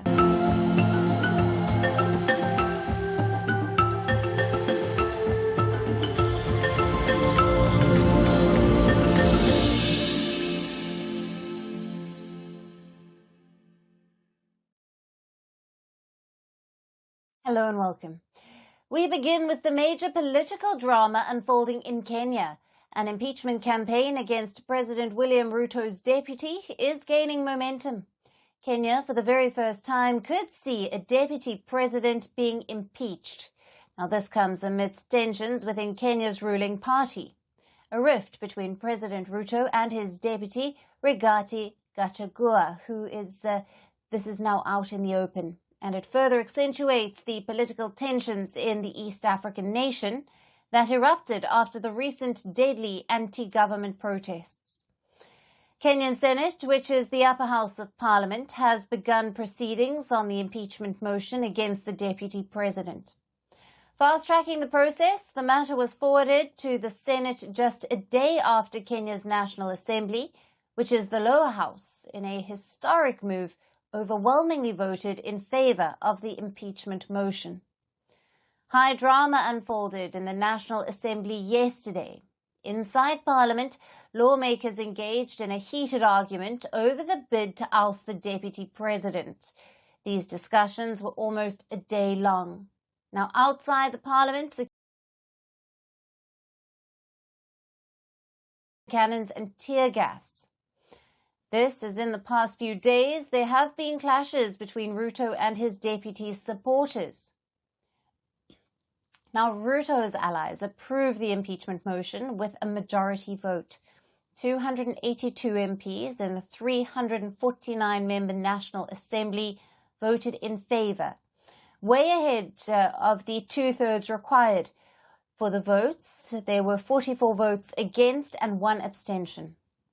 Now, the impeachment motion accuses the deputy president of 11 charges, including insubordination, undermining the government, practicing ethnically divisive politics, and also being involved in the recent anti-government protests, which turned out to be a major challenge for the Ruto administration.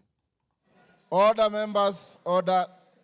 Members, the results of the division on the motion are as follows. Abstentions, 1. The noes, 44.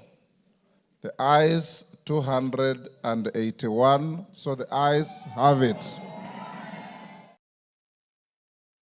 The deputy president was also present in Parliament. He defended himself against the several charges. He denied any wrongdoing and said he will not back down and will fight to the end. I have no intention whatsoever to resign from this job. I'll fight to the end. I have tremendous respect for our judiciary and the professional judges of the High Court, the Court of Appeal, and the Supreme Court. And in the professional manner, they have handled serious issues affecting Kenya. While Ruto has not yet commented publicly on the impeachment proceedings, it is believed the impeachment bid is a culmination of the fallout with his deputy. 59-year-old Gachagua was handpicked by Ruto in 2022 after his win. He had weathered corruption scandals and links to the country's former authoritarian to secure the country's second top job. Now, Gachagua had belonged to a vote-rich Mount Kenya region, and his campaign helped Ruto to gain significant votes to win the presidential election. But in recent weeks, he has complained of being politically sidelined. He has also been absent from accompanying his boss when he travels abroad or returns. So what has changed now? Now, seemingly everything is rooted in Kenya's recent anti-government protests that started against the proposed tax hikes but snowballed into a larger campaign against Ruto. At least 50 people died in the protests, and the authorities were accused of mishandling the protesters. Ruto had to take some major steps to appease the public in the aftermath, like completely scrapping the financial bill and sacking his entire cabinet. Ruto appointed some opposition members in his new government, and that has reportedly shifted attention from the deputy. Gachagua says that he is now isolated. Gachagua is also accused of being involved in the protests. Last month, many lawmakers allied with the deputy president were summoned by police on accusations of funding the protests. Now, the motion against Gachagua also lists accusations that he amassed assets worth $40 million in 2 years, even as he had an annual salary of $93,000. But Gachagua, who was a former businessman, says that all his assets are legitimate. As per reports, Kenya's Interior Minister, Kindiki, is now being assigned some of the Deputy President's duties. The Interior Minister also hails from Mount Kenya and could be Ruto's next point man in the vote-rich region. Now, the Senate, meanwhile, has 10 days to wrap up the proceedings and to make a decision on the motion. It will debate on the matter next week. If they vote in favour, what implications could it have on Kenyan politics? And what really has triggered Kenyan lawmakers to launch this unprecedented impeachment motion?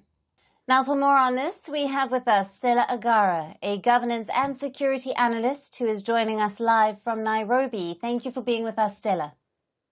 Thank you for having me. Now, amid the rift between Kenya's president and his deputy, Kenyan lawmakers are voting to impeach the deputy president, this on charges of stirring ethnic hatred and anti-government protests. Can you take us through the main allegations against the Deputy President Gachagua that led to the impeachment vote? Thank you very much. I think for the viewer's benefit, I'm just going to give a summary of what the allegations are. He has been accused of going against Article 10 of the Constitution, which speaks on national values, and basically going against some of those national values that are espoused in the Constitution of Kenya 2010. He has also been accused on issues of arrogance towards his colleagues in the National Assembly, but also towards the office of the president, his boss. He has also been accused of insubordination. Insubordination towards the president. The nature of the structure of the office of the deputy president in Kenya is such that he deputizes the president. And so he can only act or at the behest of the president. And of course, he's at the service of the president, which is different compared to what we used to have before. A vice president who would then have a mandate of his own that he would be able to carry out without necessarily having to refer to anyone. He has been accused of issues of integrity. There are a raft of examples that have been given of situations where he was found actually to have acted out of integrity, and majority of those are cases of either bribing, inducements, trying to influence public tenders so that his family or himself can be able to access the public tenders. And so in a nutshell, that's what really he has been accused of. But that is also what he's being accused of in the surface. Underneath, of course, there are bigger things like the succession towards the 2027 election in Kenya, and the question of the leadership of his community, because it's a big voting bloc in the country. Right. And Stella, how does the impeachment process work in Kenya? What are the next steps following the National Assembly vote? Following the National Assembly vote, the Speaker has a responsibility to notify the Speaker of the Senate in about 2 days of the decision that has been made by the National Assembly. And then the Speaker of the Senate is going to then have the responsibility to ensure that then he activates a process to have the debate held in the National Assembly and a voting process held in the National Assembly. This has to happen within the next 7 days, starting today, or at least starting the point of notification. Once they have engaged in the debate, the Senate will also be required to vote. And their vote could either reinforce the vote by the National Assembly or actually find that the DP can still be allowed to remain in office. If that happens, then we face a different conversation. But in the event that they vote to affirm the vote by the National Assembly, then the DP will stand impeached, and a process would have to be started to then replace him and get a different deputy president to run for the remainder of the term. Right. And what are the potential political ramifications of this impeachment for President William Ruto's administration? I think there are a number of ramifications to his administration. Number one is that the more the deputy president is being pushed to the wall, the more he's losing caution. In between the pressers he did 3 days ago and the conversations that he's having now, he has become a lot more willing to disclose a lot of the corruption in government, a lot of the abuses of power in government, and I think it will eventually not work for the government when he actually comes out to speak truthfully about what has been happening. He had a responsibility to protect the government, but now, I mean, if he's out, then what responsibility does he have? There are also other implications in the sense that Kenyans have just walked out of a very, very tumultuous season of protests and demanding for certain changes in government. So focusing on removing someone from the office instead of focusing on actually the development issues that Kenyans brought is really, really waning the confidence of Kenyans in the government and its ability to deliver, but also its ability to stick together in order to do the task that they're supposed to be doing. They will be left with a lot of work to do to convince Kenyans that they're still properly constituted to deliver for Kenyans. And finally, how might this historic impeachment impact Kenya's political landscape with a focus on public trust in the government? Indeed, like I've mentioned, there are a number of issues that are going to arise. First, the public is not going to have confidence in the government's stability, because if there have been issues between the president and the deputy president, then citizens must start asking themselves questions about whether this government is properly constituted. The second one has to do with the fact that there are members of parliament who are not expected to vote against the president and the deputy president, and they did vote against him. So a number of them have experienced backlash in their constituency. They have had the citizens telling them, if you're going to vote against the deputy president, then you can't come back here to claim that you have mandate to continue to lead us. So some of them will face a lot of legitimacy issues, which of course interferes with their role of representation. There is also the question of public confidence in the cohesion around the nation, because if you have studied the conversation properly, there are a lot of tribal undertones. Kenya has been struggling with tribalism for a very long time. It is the main instrument that is actually applied when dividing power, when dividing resources. And so there are certain communities, especially after the full disclosure of the deputy president, who are feeling like maybe they don't belong. Right. Like there are other people who own the stake in the country more than others. And so for those people, it take a lot of convincing to convince them that then maybe this government is representative of them. The government will be hard-pressed to convince Kenyans and bring back confidence in Kenyans on their ability to deliver. Right. And they're starting from a very low baseline as well. Stella, thank you very much for being with us on Firstpost Africa, for your valued insights. We appreciate your time. Thank you for having me.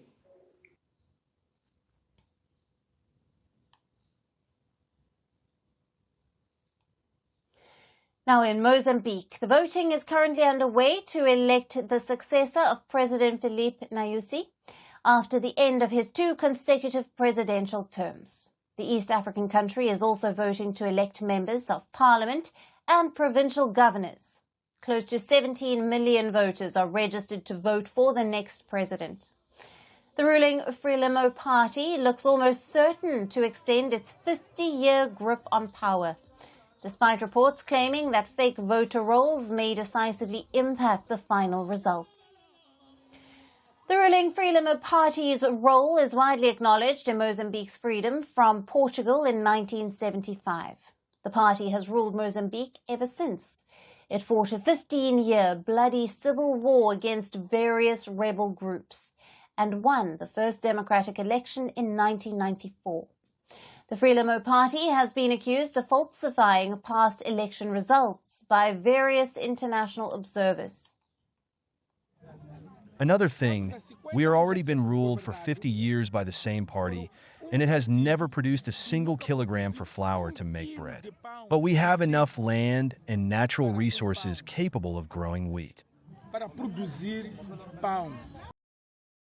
For the first time, the ruling Frelimo party has fielded a presidential candidate born after Mozambique's independence from Portugal. The 47-year-old Daniel Chapo of the Frelimo party previously worked as a TV and radio presenter. He entered politics in 2009 as a district administrator and most recently served as governor of Mozambique's Inhambane province. Now Chapo is up against Venancio Mondlane, an independent candidate who has drawn large crowds in his political rallies under the slogan, "Save Mozambique, this country is ours." Now the other candidates include Osufo Mamare of Mozambique's main opposition party Renamo and Lutero Simango of Mozambique Democratic Movement. Now let's take a look at the key issues in Mozambique as it chooses its next president. Mozambique has been fighting an Islamic State-affiliated insurgency in the country's north that has led to a large-scale displacement of several communities. The rehabilitation of these communities remains a key election issue. The country also faces high levels of unemployment and hunger. Now, most recently, due to drought in the country's southern and central regions, Mozambique is the world's 8th poorest country with a GDP per capita of just $608. Despite being rich in natural resources such as coal, rubies, and gas. Now, the leading candidates have promised the revival of a $20 billion gas project that has been halted due to insurgency in the country's north. Safety and security is a right for every Mozambican. When we talk about a nation based on safety, we assume that the life protection in our territory for the liberty and property will be a priority in our governance. That means that the public policies must be directed not only for maintaining order, but for promoting social justice. I would like to see the country with more job opportunities. As we know, there are lack of opportunities in this country. There is no employment for youth. The counting of votes is scheduled to begin as soon as the voting is over. The official results will be announced by National Election Commission after 15 days. The elections in Mozambique remain a test of the country's democratic credentials. But from food shortage to counterinsurgency, will the next president rescue Mozambique from these host of challenges?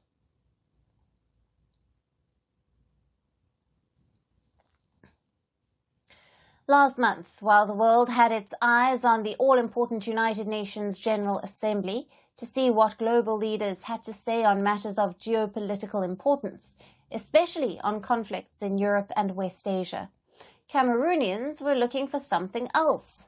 Their president, who was expected at the United Nations but did not turn up. Then again, over the weekend, when the French-speaking countries gathered in Paris for a summit, Cameroonians were once again searching for their missing-in-action president. The absence of Cameroon's 91-year-old president, Paul Biya, from two important public events sparked rumors on social media that something was wrong with him. While some said that the government was hiding facts about their often absent president, others were quick to comment that he was dead. Now, some even went a step further to claim that France, one of Cameroon's former colonizers, was trying to install Biya's oldest son, Frank Biya, as his successor. But has the nonagenarian president really gone missing? And when was he last seen? The Central African country's president was last seen in public at a China-Africa forum in Beijing in early September. Local media reports claim that Biya took a private trip to Switzerland to take rest after his diplomatic visit to China. Now, Biya's health was a major reason for him to be absent from the two public events. Reports further claim that after his trips to Paris for the opening of the Olympic Games and to Beijing, that the president showed signs of fatigue, prompting his doctors to advise rest. But no official statements were made at the time, allowing for speculations to grow. Now, Biya, who is Africa's second longest-serving leader, had been expected to return to Cameroon in mid-September after his visit to China.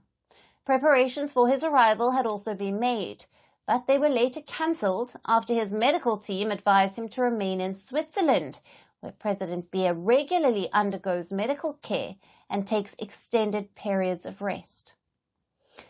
Well, now this raises the question on whether a president can stay out of Cameroon this long. While there is no legal limit on the duration of presidential stay abroad, public discourse suggests that around 40 days is an acceptable time frame for being away from Cameroon. It is believed that several public events and meetings have been cancelled in the past few days to make the president's schedule lighter. This also included the Hamburg Sustainability Conference that was held from the 7th to the 8th of October. But has the Cameroonian government responded to the rumours? Yes, it has indeed. They have called these rumours and reports as purely fantasy. Now, the government has said that the 91-year-old president was in good health and would return to the Central African country in a few days. Now, President Biya, who has been in power since 1982 in Cameroon, has been known to have taken many extended stays abroad. These stays have led to circulation of rumours of his death, but eventually have been quashed after he dramatically made an appearance at the last minute.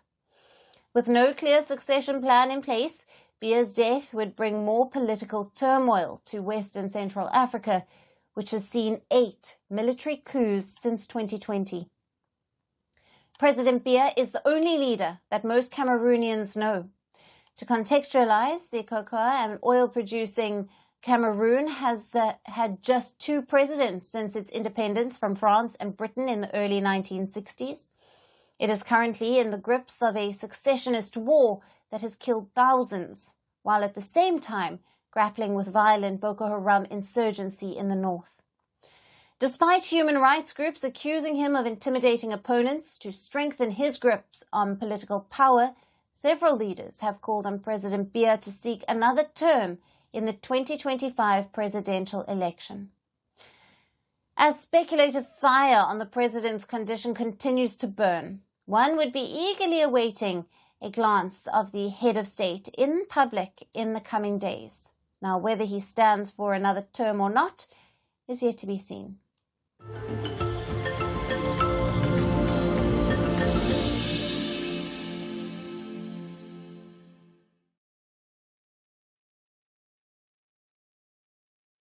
And finally, to our special segment, Resurgent Africa.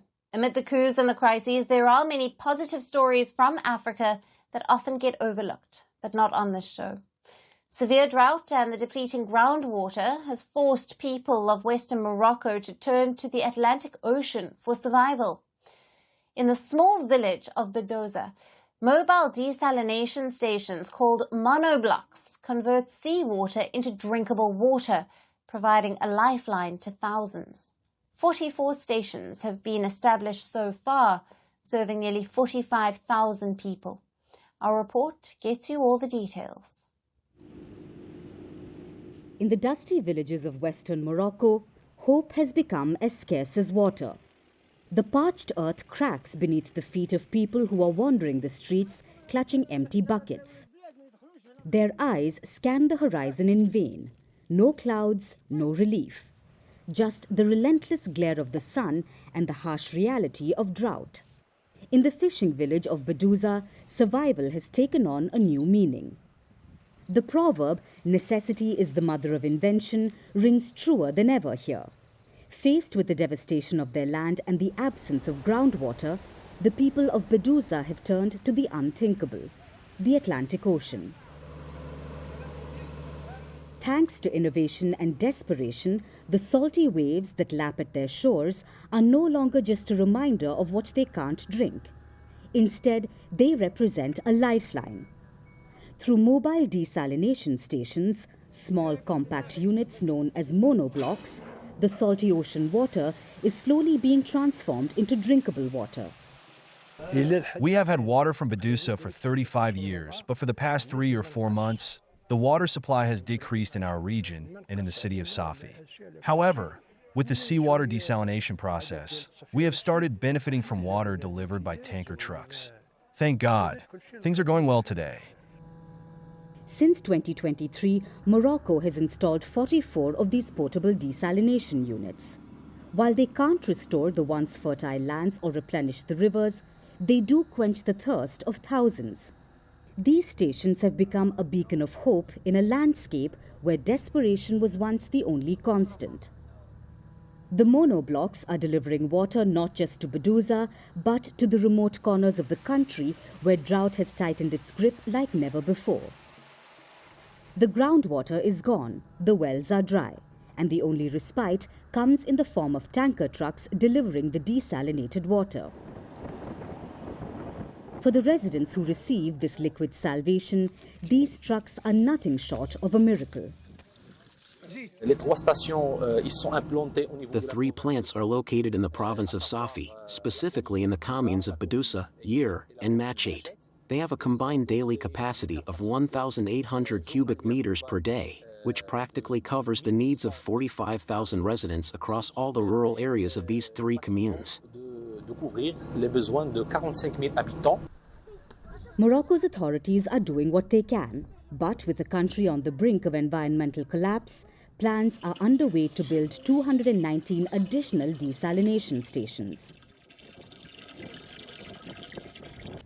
The situation in rural Morocco is dire. Water levels in the dams have plummeted and underground reservoirs have been exhausted. Nearly 3 million people are in urgent need of drinking water, and the crisis shows no signs of abating. The World Resources Institute warns that by 2040, Morocco could face extremely high water stress, exacerbated by a projected 11% drop in rainfall and rising temperatures. Already, the country's vital agricultural sector, which employs about a third of its working population, is under threat. Official figures suggest that the area under cultivation is shrinking. From 3.7 million hectares in 2023, it's now an estimated 2.5 million hectares in 2024. The land, once bountiful, is withering under the heat of climate change. For now, the waves of the Atlantic continue to offer hope. But will they be enough to save a nation on the edge of drought-induced disaster? Morocco's future hangs in the balance. With the promise of more desalination stations as a fragile thread keeping thirst at bay, the question is not just whether Morocco can endure this crisis, but whether the world is ready to confront the growing threat of water scarcity before it's too late. And that's it on the show for today. We will see you again tomorrow at the same time. Thank you for watching, and goodbye.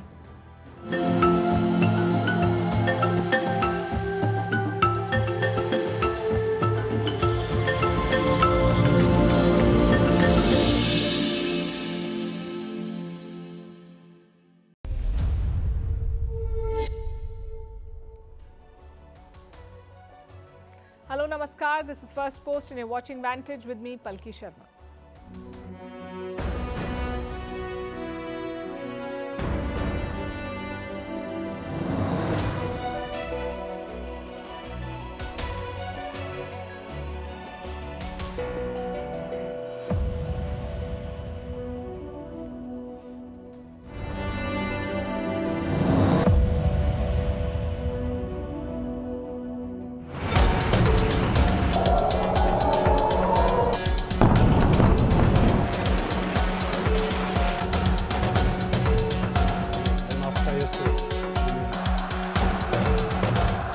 Our attack will be deadly, precise, and above all, surprising. Florida, the western coast of Florida.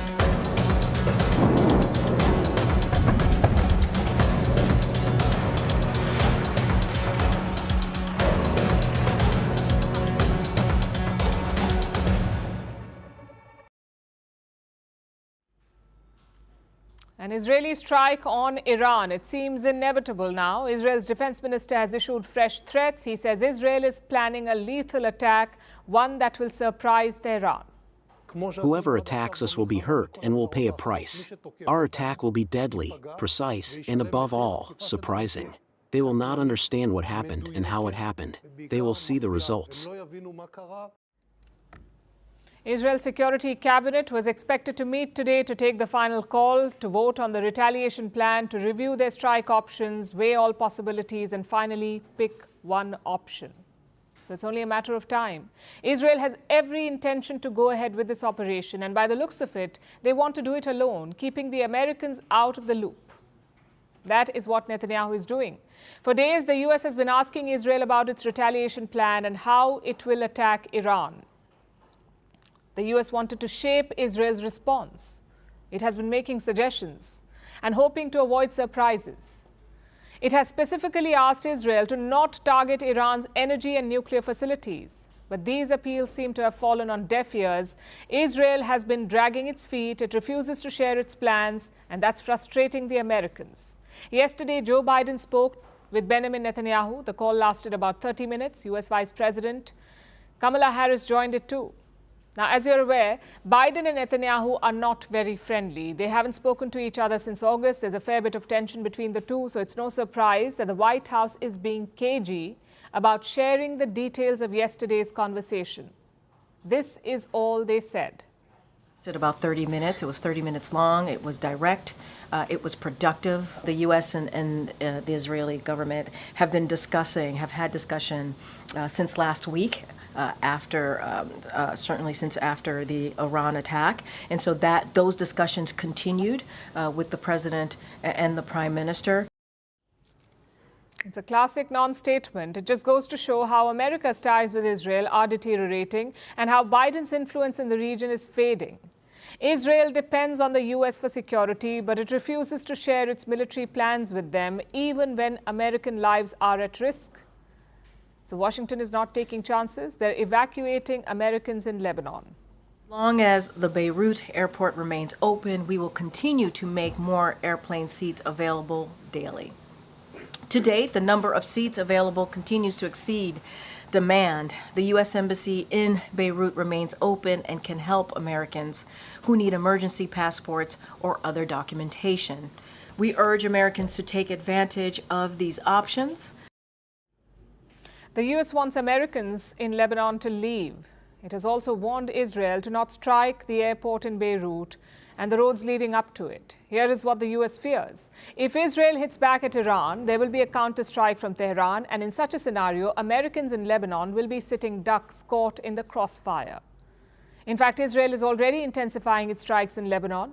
Even United Nations peacekeepers are not safe. Their headquarters in South Lebanon have been hit repeatedly. 2 peacekeepers are injured. They were hit by Israeli tank fire. Meanwhile, Beirut is coming under incessant attacks.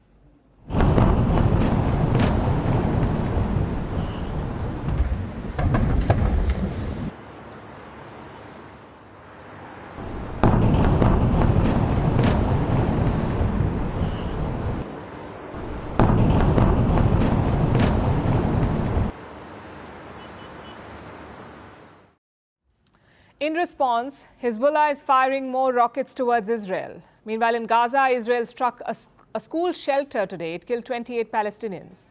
So expect a response from Hamas too, and a dangerous one, because Yahya Sinwar is making moves. That's the new Hamas chief, also the mastermind of the October 7th attacks.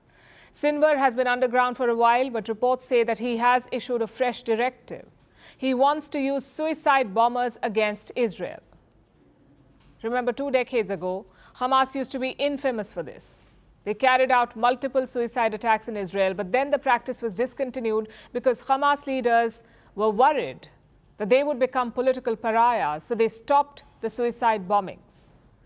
But Yahya Sinwar wants to go back to the old ways. He wants to resume suicide attacks. And while that is worrying, it is not surprising because Yahya Sinwar is a known hardliner. He believes that militancy is the only way to achieve the political goals of Hamas. And now he's taking a more extreme position. As Israel sets its sights on the Iranian regime, Iran's proxies are working on their next moves.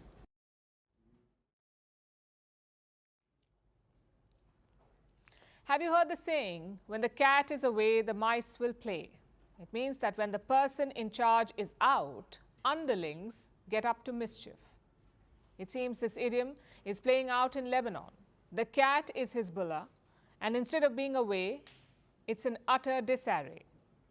Their longtime chief, Hassan Nasrallah, is dead. The rest of their top leadership keeps getting assassinated, and they're fighting off a ground invasion by Israel. So the cat is definitely preoccupied. In the meantime, a foreign mouse seems to have hatched a plot to determine Lebanon's next president. We are having conversations with a number of different players inside Lebanon, and not only are we having conversations with them, our allies and partners from inside the region and from outside the region are having those conversations, and oftentimes we have sort of intermediaries to talk to individuals inside Lebanon. Those are ongoing. I don't think it's productive for me to read them out publicly. The U.S. wants Lebanon's next president to be a friendly face, someone they can work with, and they believe now is the time to strike, while Hezbollah is too weak to interfere. Now, this does not mean that Lebanon will hold presidential elections. It doesn't work like that. You see, Lebanon's president is not elected. They are selected by parliament. But the Lebanese parliament has not been able to choose a president for the last 2 years. Yes, 2 years. Lebanon's last president stepped down in October 2022, and there's been a power vacuum ever since. But now the U.S. is encouraging them to try again, and things seem to be in motion. Calling on the partners in the homeland to take the path of reconciliation and mutual understanding under the umbrella of one homeland, the Constitution and the comprehensive institutions, and to assume our joint national responsibilities by electing a consensual president for the Republic who reassures everyone and dispels their various concerns. That was Lebanon's caretaker prime minister. Yes, caretaker. The country doesn't have a full-time president or prime minister at the moment. That's how bad the deadlock is. But the U.S. is hoping to break that and hoping that their man gets the job. The U.S. is reportedly backing this man, Joseph Aoun. He is a general in the Lebanese army. The U.S. believes that Lebanon's army has a big role to play in the future. Whenever Israel and Hezbollah agree to a ceasefire, after that the Lebanese army will have to take control, keep a watch on the border and replace Hezbollah fighters. That is why the Americans are backing an army general as the next president. But so far, their man was nowhere in the lead. Lebanon's parliament has had multiple rounds of voting, and they haven't been able to reach a consensus for 2 years. The main reason was Hezbollah. You see, Hezbollah is not just a militant group, it's also a political party. They have their own MPs who all backed another candidate. This man, Suleiman Frangieh, Hezbollah considers him an ally, so they refused to let any other candidate become president. Hezbollah did not have enough seats to ensure his victory, but they had enough to veto any other candidate. And that is why Lebanon has been rudderless for 2 years. But now things have changed. Hezbollah is busy fighting Israel. Hassan Nasrallah is dead. Lebanon knows it needs a real government to deal with the ongoing crisis. So the parliament may finally come together to get this done. But apparently, Hezbollah is not happy about this. They don't want a president selected without their approval. Listen to the acting chief of the group. We support the political efforts that Lebanese Parliament Speaker Nabi Berri is undertaking towards a ceasefire. In any case, after the ceasefire is established and diplomacy is able to achieve it, all other details will be discussed and decisions will be taken collaboratively. He said Hezbollah wants to be a part of political decisions in Lebanon, which means they may not agree to a US-backed president. Will the US succeed in installing their candidate? Will the people of Lebanon accept it? And will Hezbollah retaliate? We'll find out in the days ahead.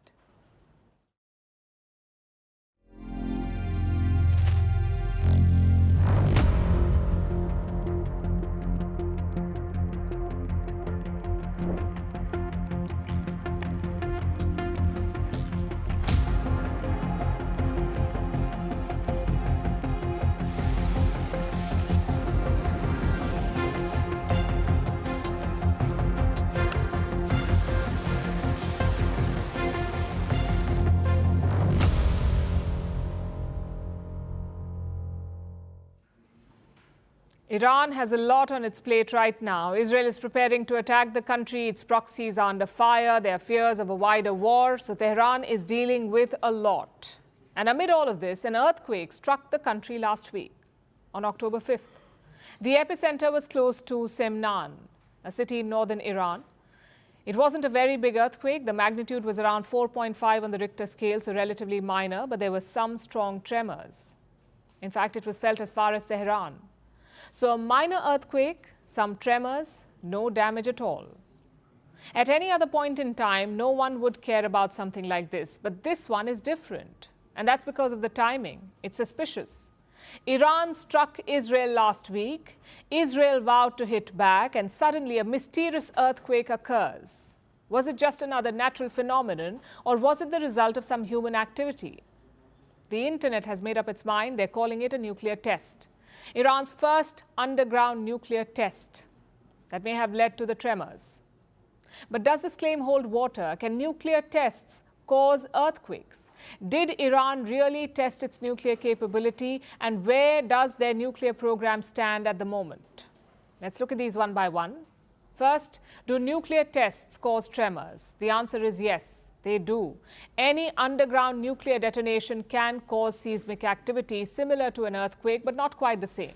For example, the depth of the tremor. This earthquake was shallow, around 10 kilometers deep. Usually, nuclear sites are located further underground. Then there's the detonation. It often causes an explosion on the surface. There was none in Iran, not that we know of. And no explosion is a very rare thing in a nuclear test. Plus, look at the magnitude. It does not indicate a nuclear explosion. Also, Iran is very prone to earthquakes. So this could be just another one. Having said all of this, there is still one point that raises doubts, and that is the location of this quake.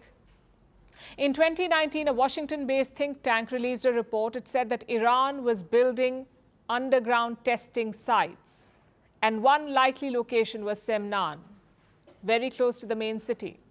So Iran is said to be building a testing site here. This report came out in 2019. Now, 5 years later, West Asia is on the edge. Iran has to prove its might, and on cue, an earthquake occurs at the very same place. So a lot of people joined the dots and said this must be a nuclear test. Of course, it's hard to prove. There isn't enough evidence. But does Iran have the capability to launch a test like this, and that too so quickly? How advanced is their nuclear program? They started working on it way back in the 1950s, and they had someone helping them, the United States. That's right, Iran's now arch rival was once a close friend that got their nuclear program up and running. All was well until 1979, but then the Iranian Revolution happened. America's friend, the Shah of Iran, was toppled, and Ayatollah Khomeini took over. Initially, he was opposed to nuclear power, so their program was paused, but it resumed in the 1980s. And this time, Iran got help from countries like Russia. In 2002, it was found that Tehran had secret nuclear facilities. It was pursuing weapons-grade uranium. So until 2015, Iran was sanctioned heavily for its uranium enrichment and for its lack of transparency. But then in 2015, a deal was signed, the JCPOA, the Joint Comprehensive Plan of Action, better known as the Iranian Nuclear Deal. Iran signed it with the US, the UK, France, China, Russia, and Germany. Tehran promised to limit its nuclear program. In exchange, the others agreed to lift sanctions. And it worked fine until 2018.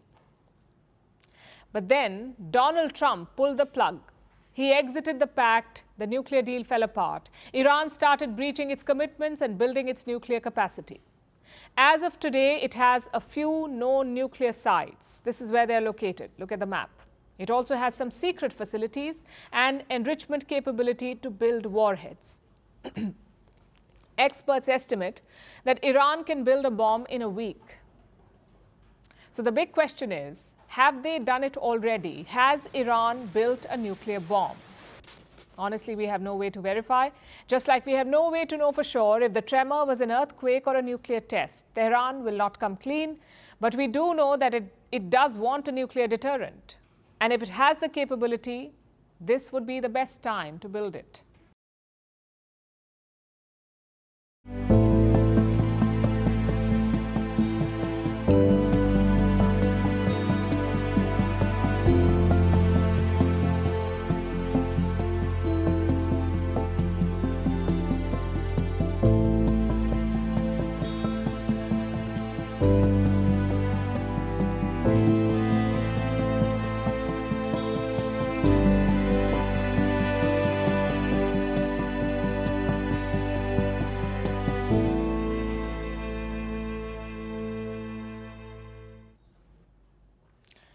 What is legacy? Is it your place on a Forbes list? Is it your name on a billboard? Or maybe government honors or awards? Sure, all of it counts, but legacy is a lot more than just that. It's how people remember you after you're gone, how they talk about you, how they narrate stories about you. And that is why Ratan Tata stood out. I'm sure you've read about what happened. Mr. Tata had been hospitalized for a medical checkup this week, and then last night the news came in, Ratan Tata had passed away at the age of 86. What happened next rarely happens. The whole country came together. Politicians, athletes, actors, business leaders, all of them mourned Ratan Tata together. If you look at their messages, you will notice something. A few common words used to describe him: visionary, philanthropist, compassionate, and nationalist. It's a lot of heavy adjectives for one man, but Ratan Tata carried them with ease.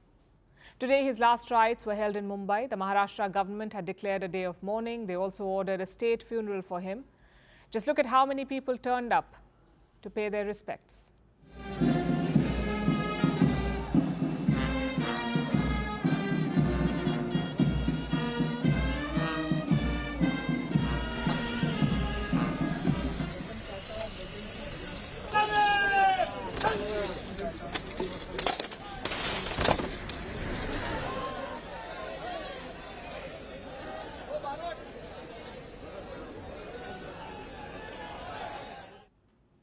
That's the legacy I was talking about. Celebrities, politicians, ordinary citizens, all of them lined up for a final goodbye.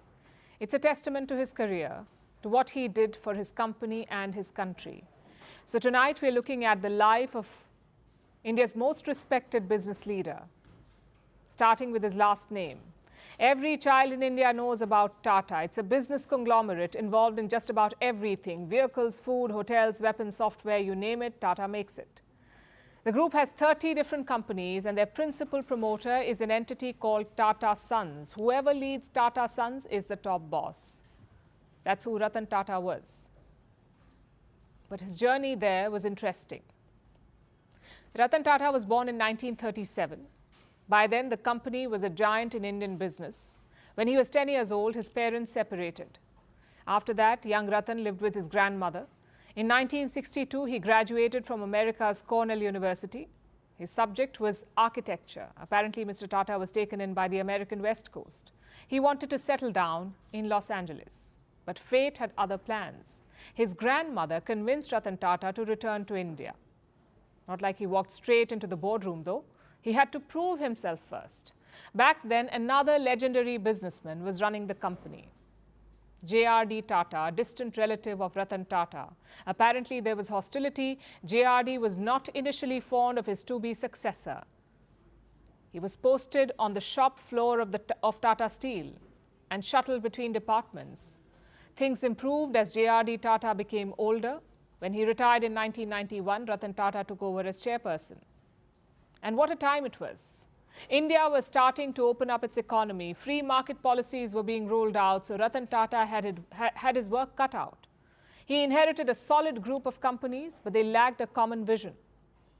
In 1991, Tata was like a federation of different companies. Ratan Tata went about fixing that. During this time, he also announced a major goal: a homegrown car. He set up a new engineering team to design it. He was personally involved in creating the assembly line. Thus, in 1998, the Indica was born. His car project also revealed his compassionate side. I'll narrate a story for you. Ratan Tata visited the car factory one day. He saw that workers had to bend twice to assemble a part, and that meant bending some 600 times per day. Do you know what he did? He ordered a robot to be brought in. He said his workers cannot be doing such back-breaking work. That was Ratan Tata, the boss, always caring for his workers. By the turn of the 21st century, Ratan Tata had consolidated different Tata companies, so he eyed his next target, a foreign footprint. In the year 2000, he led the acquisition of Tetley Tea. In 2007, he bought steelmaker Chorus. And in 2008, he made his biggest splash. Tata Group bought Jaguar and Land Rover from Ford. Again, there's a story behind it. Tata's Indica was not a success at first, so Ratan Tata considered selling the auto business. Ford was keen on buying it, so Ratan Tata and his team flew out to Detroit. But the meeting went really bad. Apparently, the Ford CEO humiliated Ratan Tata. He said to him, "You don't know anything about it, so why did you start the passenger car division?" The deal never went through, but it lit a fire in Ratan Tata. He got his redemption years later. In 2008, the Great Recession had hurt Ford's business.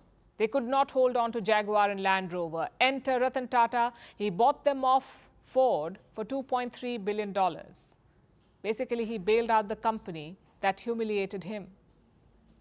Of course, not all of this was seen positively. Some people questioned this acquisition spree. You see, Tata was taking loans to buy loss-making foreign companies.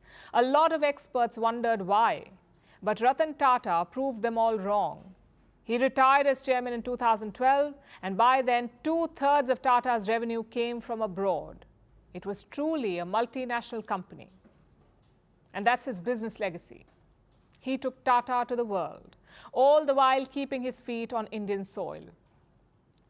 He tried to understand what the Indian consumer wanted. And that is why he made the Nano. It was supposed to be the cheapest passenger vehicle in the world, just about 1 lakh rupees for the base model. Again, his assumption was right. Indians did want a car of their own, but perhaps a bigger model would have worked better. It's business at the end of the day. You win some, you lose some. And Ratan Tata won a lot more than he lost. But outside business, he only won. Ratan Tata became synonymous with philanthropy. He wasn't one for flashy cars or palatial houses. In fact, his Mumbai house did not even have guards. And he did not have to learn philanthropy. It's how he was brought up. The Tatas have always emphasized on giving back to the community. Listen to what their founder, Jamsetji Tata, said. The community is not just another stakeholder in business, but is in fact the very purpose of its existence. Ratan Tata lived by these words. You see, 66% of Tata Sons' equity was held by Tata Trusts. All that dividend money went straight to the trust, to charity. Under Ratan Tata's leadership, 10 cancer centers were set up in India, thousands of students got scholarships, and many universities received grants. When crisis struck, Ratan Tata was first to help. During the pandemic, Tata Trust donated $270 million to the relief effort, a huge sum for a single trust. When the 26/11 Mumbai attacks happened, Ratan Tata was personally affected. His Taj Hotel was among the targeted sites. Many of his employees and guests were killed. Ratan Tata paid lifelong salaries to the families of the slain staff, even built a memorial for them. A few years ago, he made a quiet trip to Pune. No cameras, no announcement, no fanfare. Do you know why? To meet a former employee who was ill. Imagine that, an 83-year-old man, one of the richest people with the most famous surname in India, driving down to see a former employee. It tells you a lot about who this man was, what he prioritized in life, how he treated his employees, and how he saw the world. You won't find Ratan Tata in the billionaires list, but walk around the streets of India, ask about a man named Ratan Tata, the replies will tell you his real wealth, respect and adoration.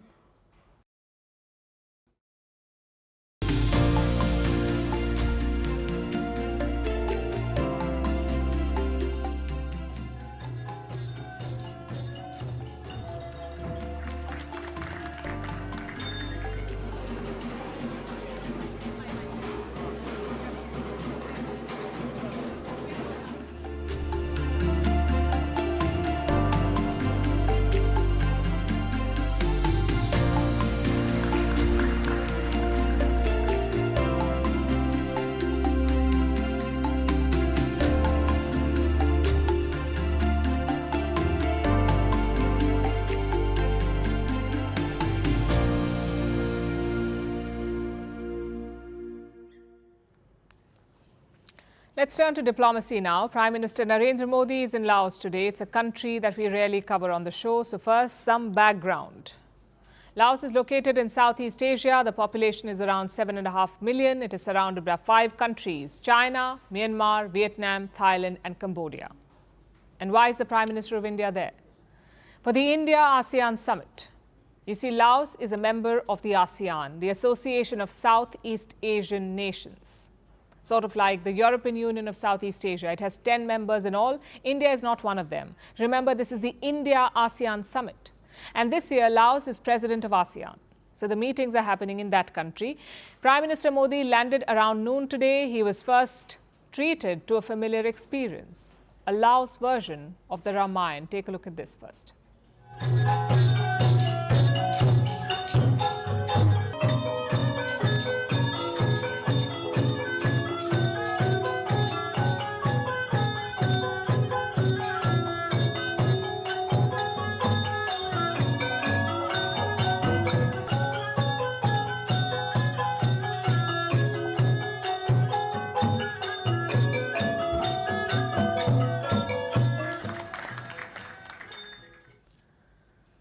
Don't be confused, the Ramayana is quite popular in Southeast Asia. Many centuries ago, Indians traveled there for trade. They took the Ramayana with them, and when they settled there, the story spread. Countries like Cambodia and Thailand also have their own versions of the Ramayana.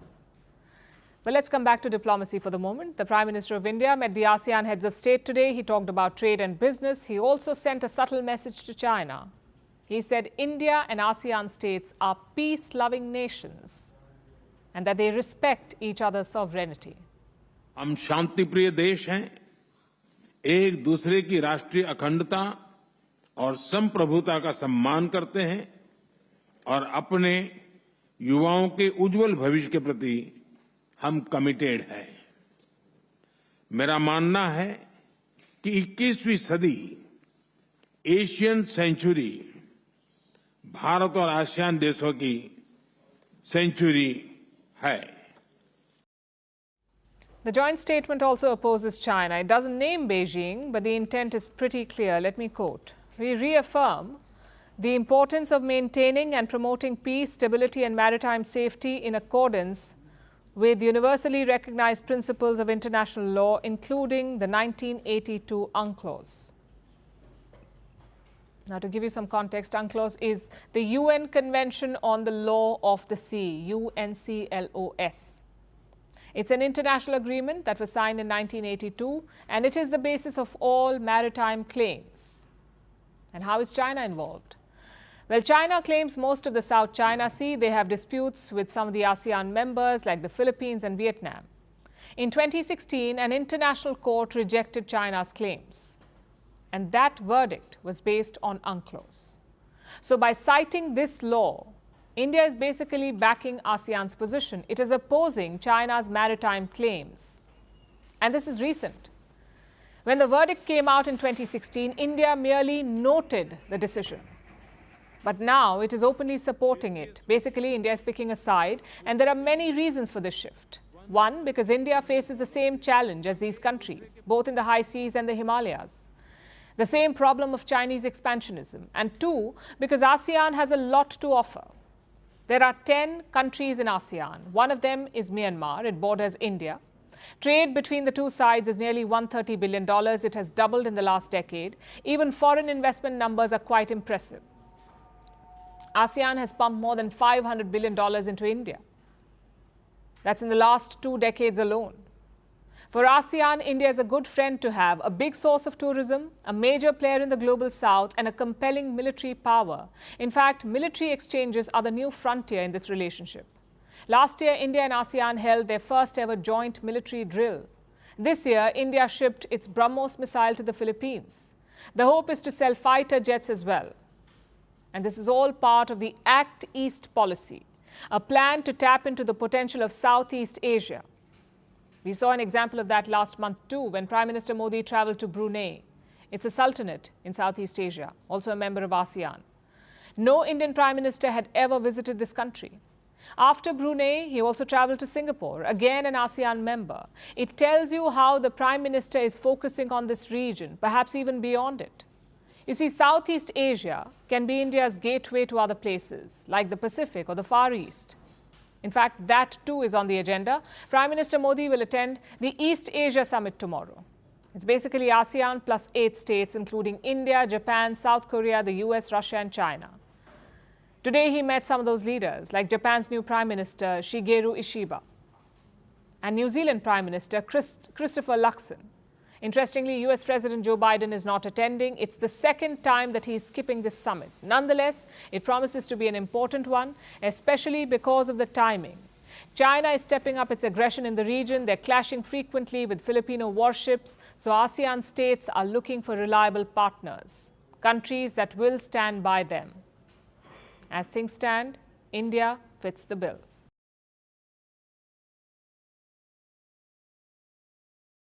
Now let's talk about Hurricane Milton. It's wreaking havoc in Florida. The U.S. state is flooded, thousands are stranded, more than 3 million people have no power. The situation is bad enough on the ground, but on the internet, it has ignited another storm. Conspiracy theorists believe that the hurricane is engineered, that it was created by the U.S. government.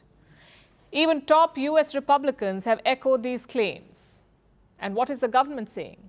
Well, the White House is calling it ridiculous. Our next report tells you about this political storm.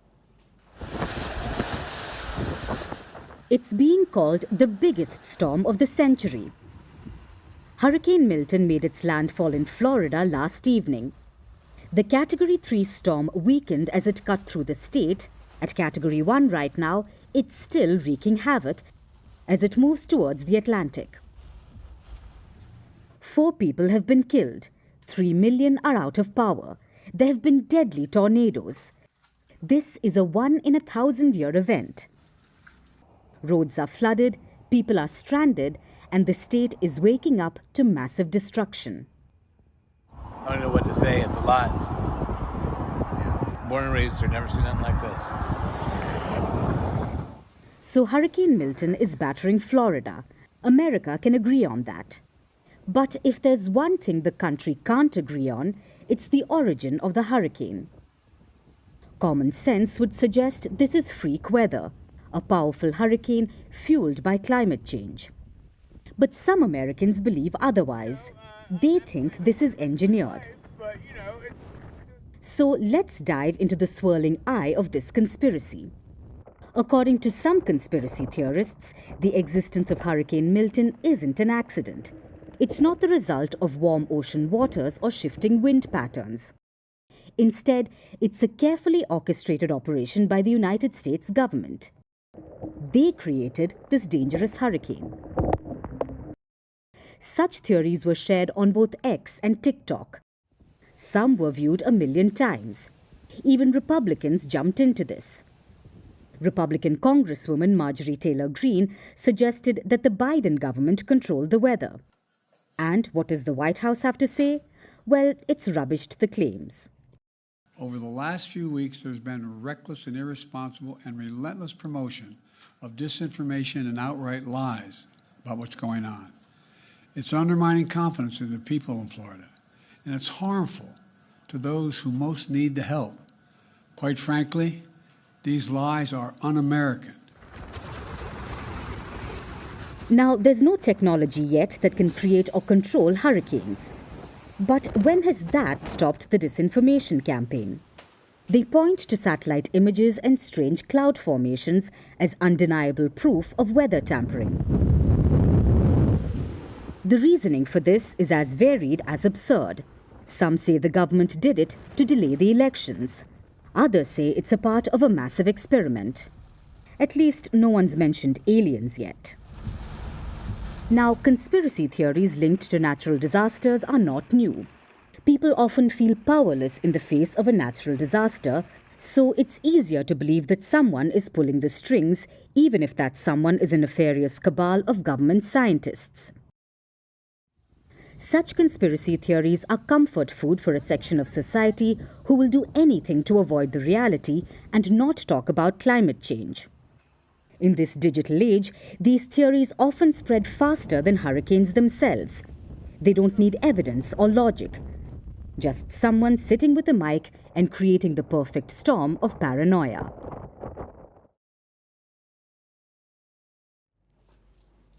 Now let's look at Pakistan and the latest turmoil engulfing the nation. Tomorrow is supposed to be a big day. A historic gathering is scheduled to take place in Pakistan's restive northwest. It's a gathering of Pashtuns. Pashtuns are an ethnic group. They're also called Pakhtuns or Pathans. They're spread across South and West Asia, primarily in Pakistan, Afghanistan and India, with smaller pockets in Iran too. The largest concentration of Pashtuns is in Pakistan, in the province of Khyber Pakhtunkhwa, which is named after them. That's where thousands of Pashtuns are gathering for a national jirga. A jirga is like an assembly of leaders. It has its origins in old tribal conferences. Pakistan's Pashtuns are holding a jirga in the Khyber district to discuss the problems facing the community, specifically state repression. The Pashtuns feel marginalized and ostracized in Pakistan. They feel they are the targets of crackdowns, enforced disappearances and outright violence. That is why they're holding the jirga, to demand justice. How has Islamabad chosen to respond to these allegations? With more violence and bloodshed, take a look.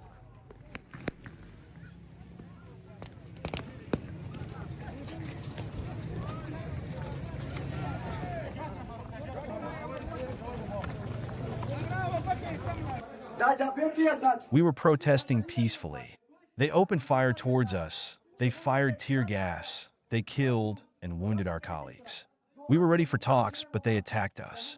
God willing, we will continue our protest and will do our rally as per plan, even if they cut off our heads. That is what happened yesterday. As Pashtun people were on their way to the jirga site, they were attacked by the Pakistani police. The police even went to the jirga grounds, the location that was to host the assembly, and they opened fire. At least 3 people have been killed, dozens are injured. Their crime?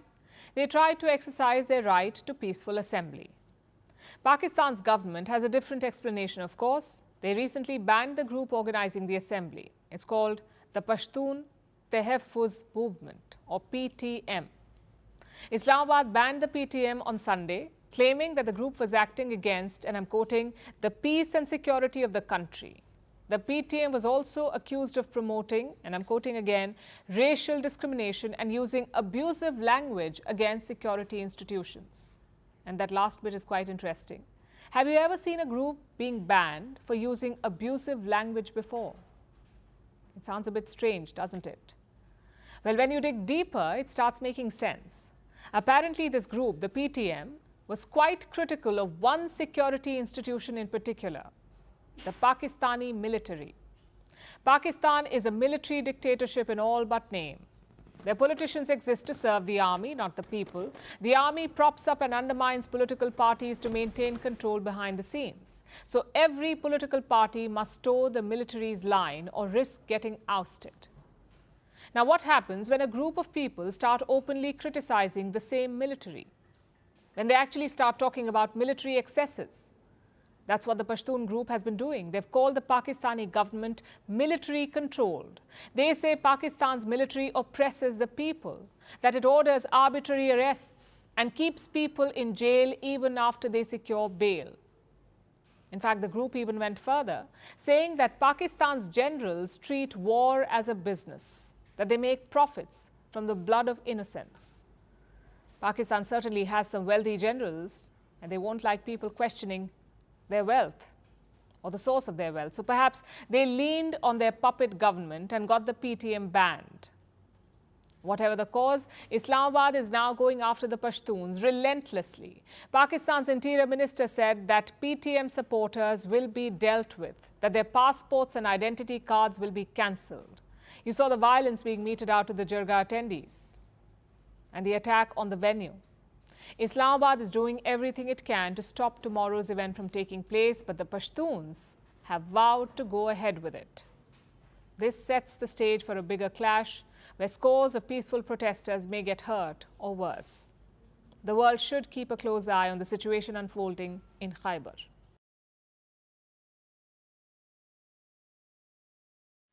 It's a big week for the world of academia.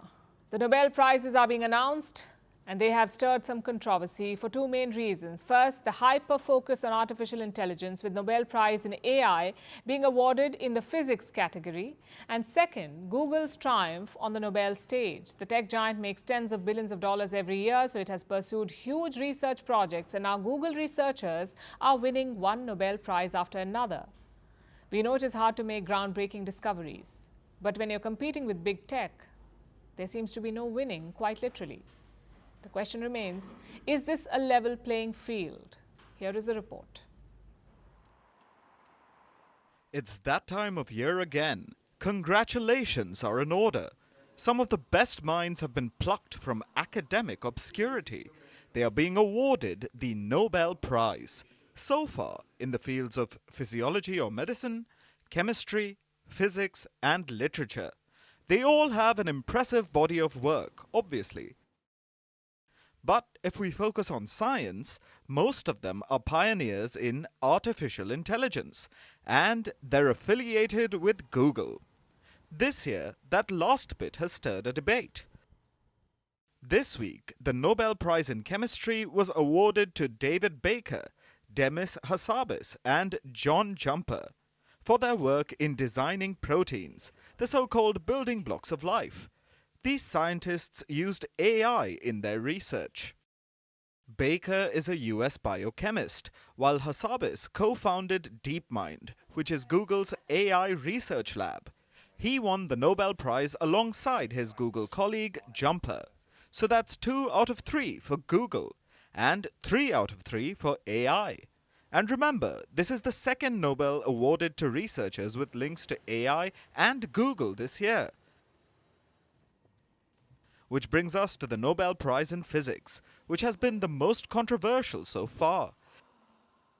It has been awarded to John Hopfield and Geoffrey Hinton, popularly known as the godfather of AI, for their discoveries in machine learning.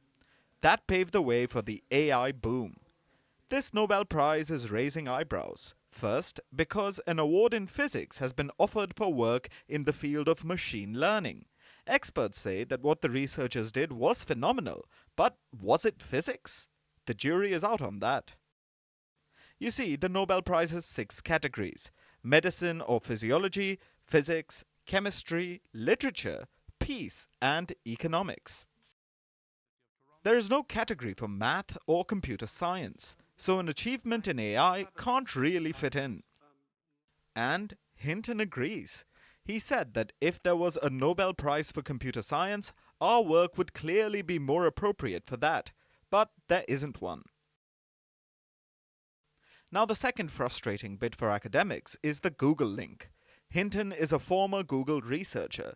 He made headlines last year when he quit the job at Google to speak more freely about the dangers of AI. That being said, his Nobel-winning work received financial backing from Google. So the question remains, is this a level playing field? Google, the big tech firm which has been at the forefront of AI research, thanks to tens of billions of dollars the company makes every year.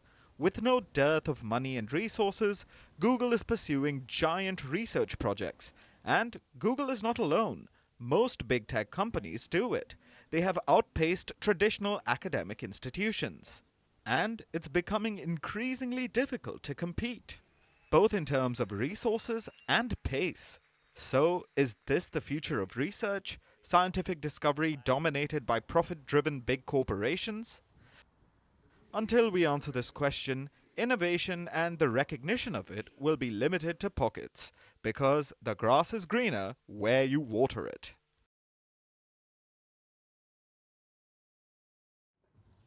Now let's talk about India and China. Both sides kicked off a key military dialogue today with their army commanders meeting in Gangtok near the disputed border. Gangtok is the capital of Sikkim, an Indian state in the northeast.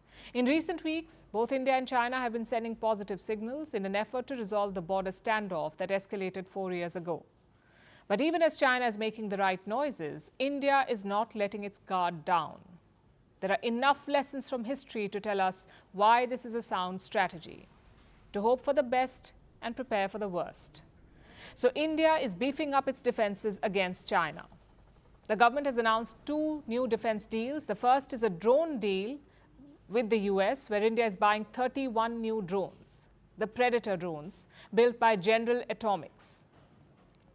These drones will be bought for all 3 services, the Army, the Navy and the Air Force. 15 drones are for the Indian Navy and 8 each for the Army and the Air Force. The entire deal is worth almost $4 billion.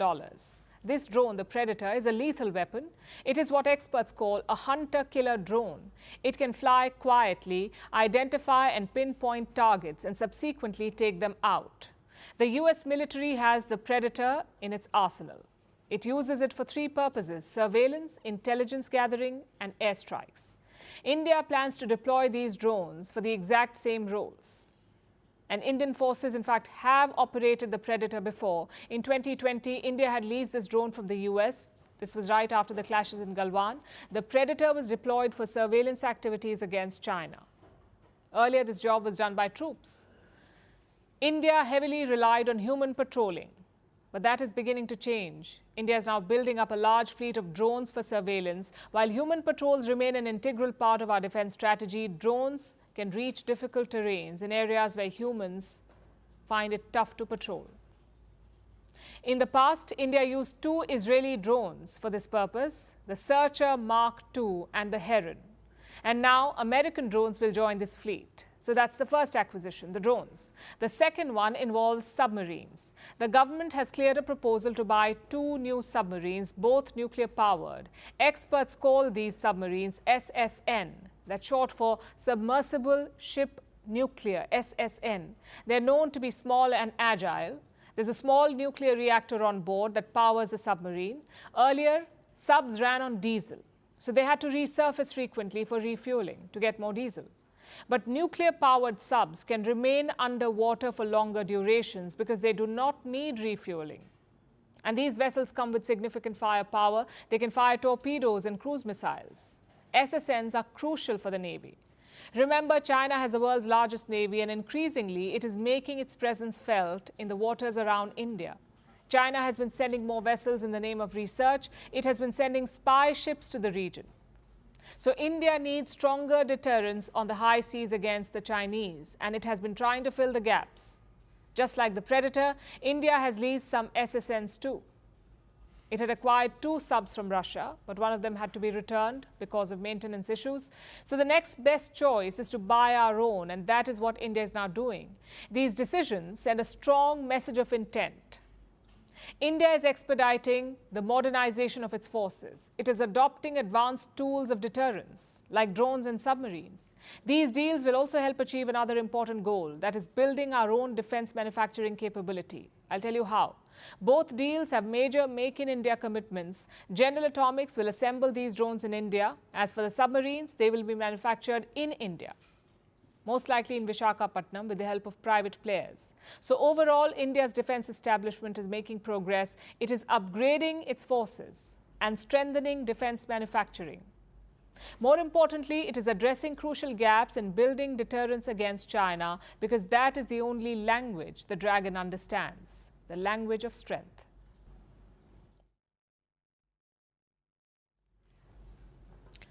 There are many reasons why politicians have tiffs, but the last thing you may expect is a TV show.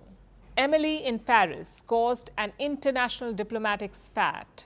This is a hugely successful Netflix series. Its popularity has been a boon to French tourism. But now, for the upcoming 5th season, Emily is going to Rome. Netflix has announced the show's departure to Italy, and French President Emmanuel Macron is not having it. He says France is going to fight to keep Emily in Paris. And the Roman mayor has responded. He says this is just not done. While it is very Emily to sow discord wherever she goes, why are the 2 European nations fighting over a TV show? Here's a report.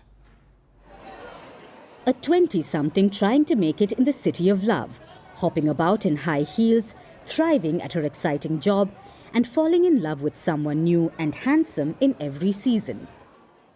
Emily may be cut off from reality, but despite her stereotypes, for many she's living the ultimate fantasy in the hugely successful Netflix series Emily in Paris. To give you an idea, 58 million people watched the first season within a month of its release. The show revolves around a US marketing executive who's braving one culture clash after another in France.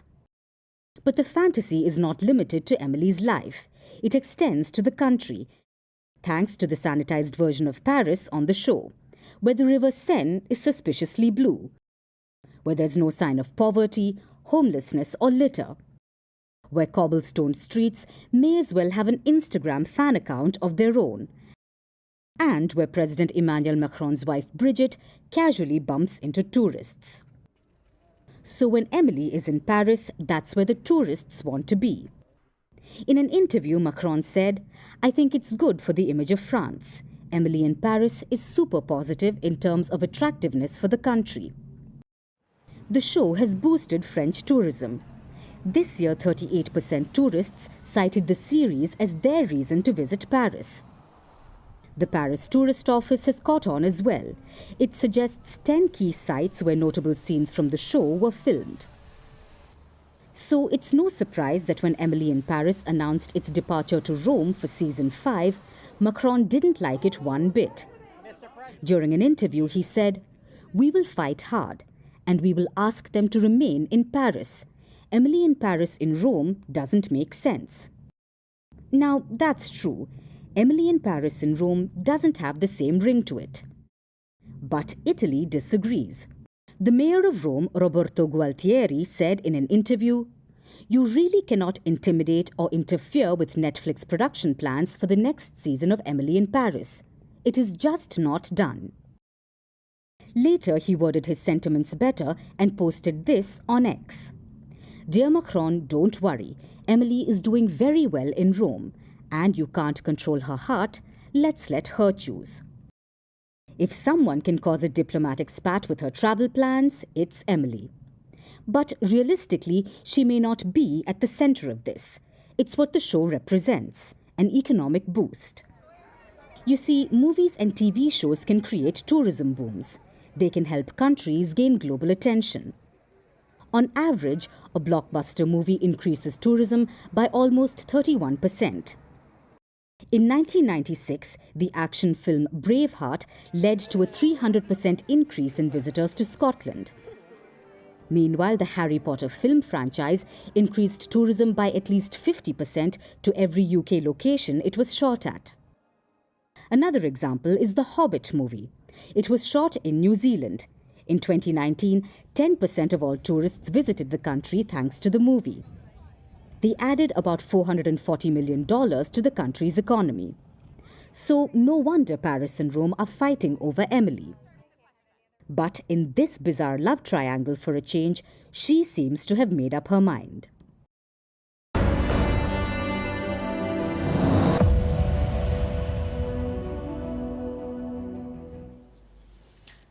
It was hard finding something funny today, so we turned to our source of unlimited humor, the Pakistan cricket team. They're playing a test match against England right now.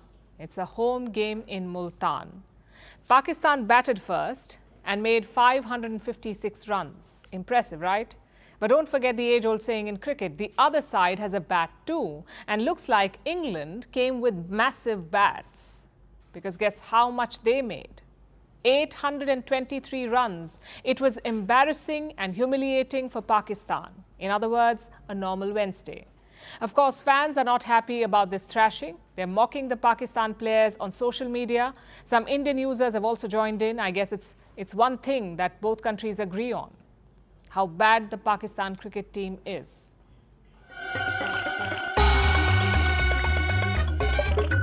क्या हो गया तुम्हें? क्यों नहीं बोल रहे हो? कुछ तो बोलो.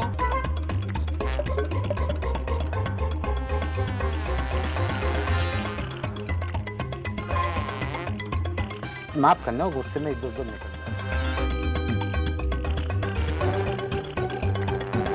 ओ भाई, मारो मुझे, मारो, मारो.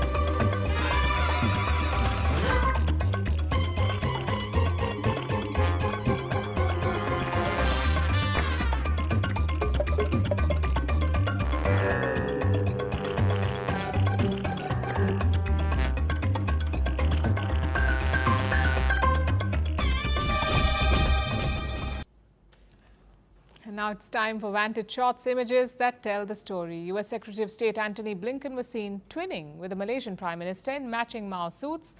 In the U.S., a woman calls 911 after dozens of hungry raccoons surround her home. And the FBI returns Nazi-looted Monet paintings to the heirs of the original Jewish owners after 84 years. Finally, we are taking you back in history. On this day in 1970, the island nation of Fiji gained independence. Fiji attracted European settlers who wanted to establish plantations. In 1874, it became a British colony. Fiji's independence came due to international pressure 96 years later. We're leaving you on that note. Thank you for watching. We'll see you tomorrow.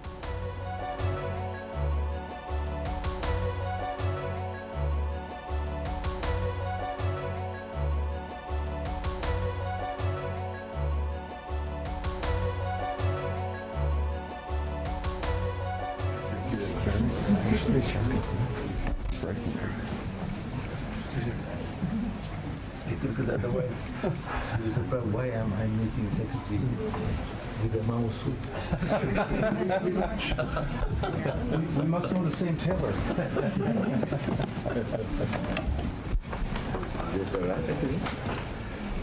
We arrived this afternoon.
From impeachments to inaugurations, if it's a political story, we are on the scene. The race for the White House is heating up.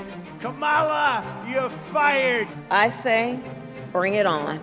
If it's breaking news, we're live with the latest coverage. From the White House, the State Department, and Capitol Hill, we know the issues, but above all, we know the players to bring you the latest in-depth analysis on all the key stories that we're covering. I'm Eric Ham. Join me from Washington here on Firstpost America.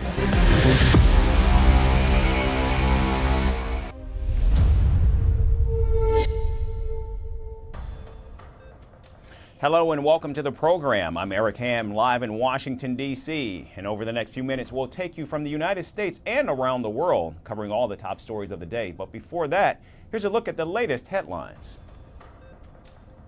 The Kremlin confirms claims that former President Donald Trump did in fact send COVID-19 testing kits to Vladimir Putin during the height of the pandemic.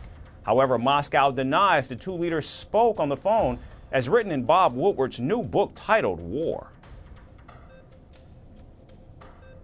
Ukrainian President Volodymyr Zelensky meets British Prime Minister Keir Starmer in London. President Zelensky also meets NATO's new Secretary General Mark Rutte to secure more weapons for his country.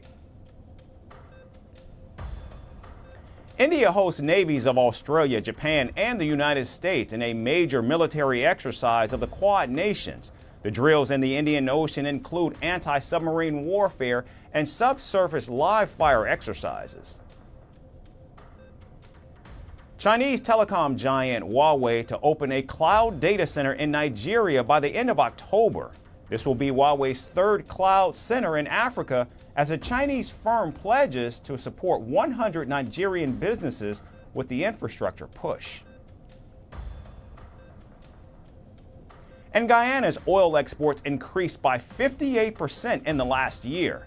Tensions in the Middle East between Israel and Iran is pushing countries to purchase oil from nations outside the OPEC bloc, particularly in South America.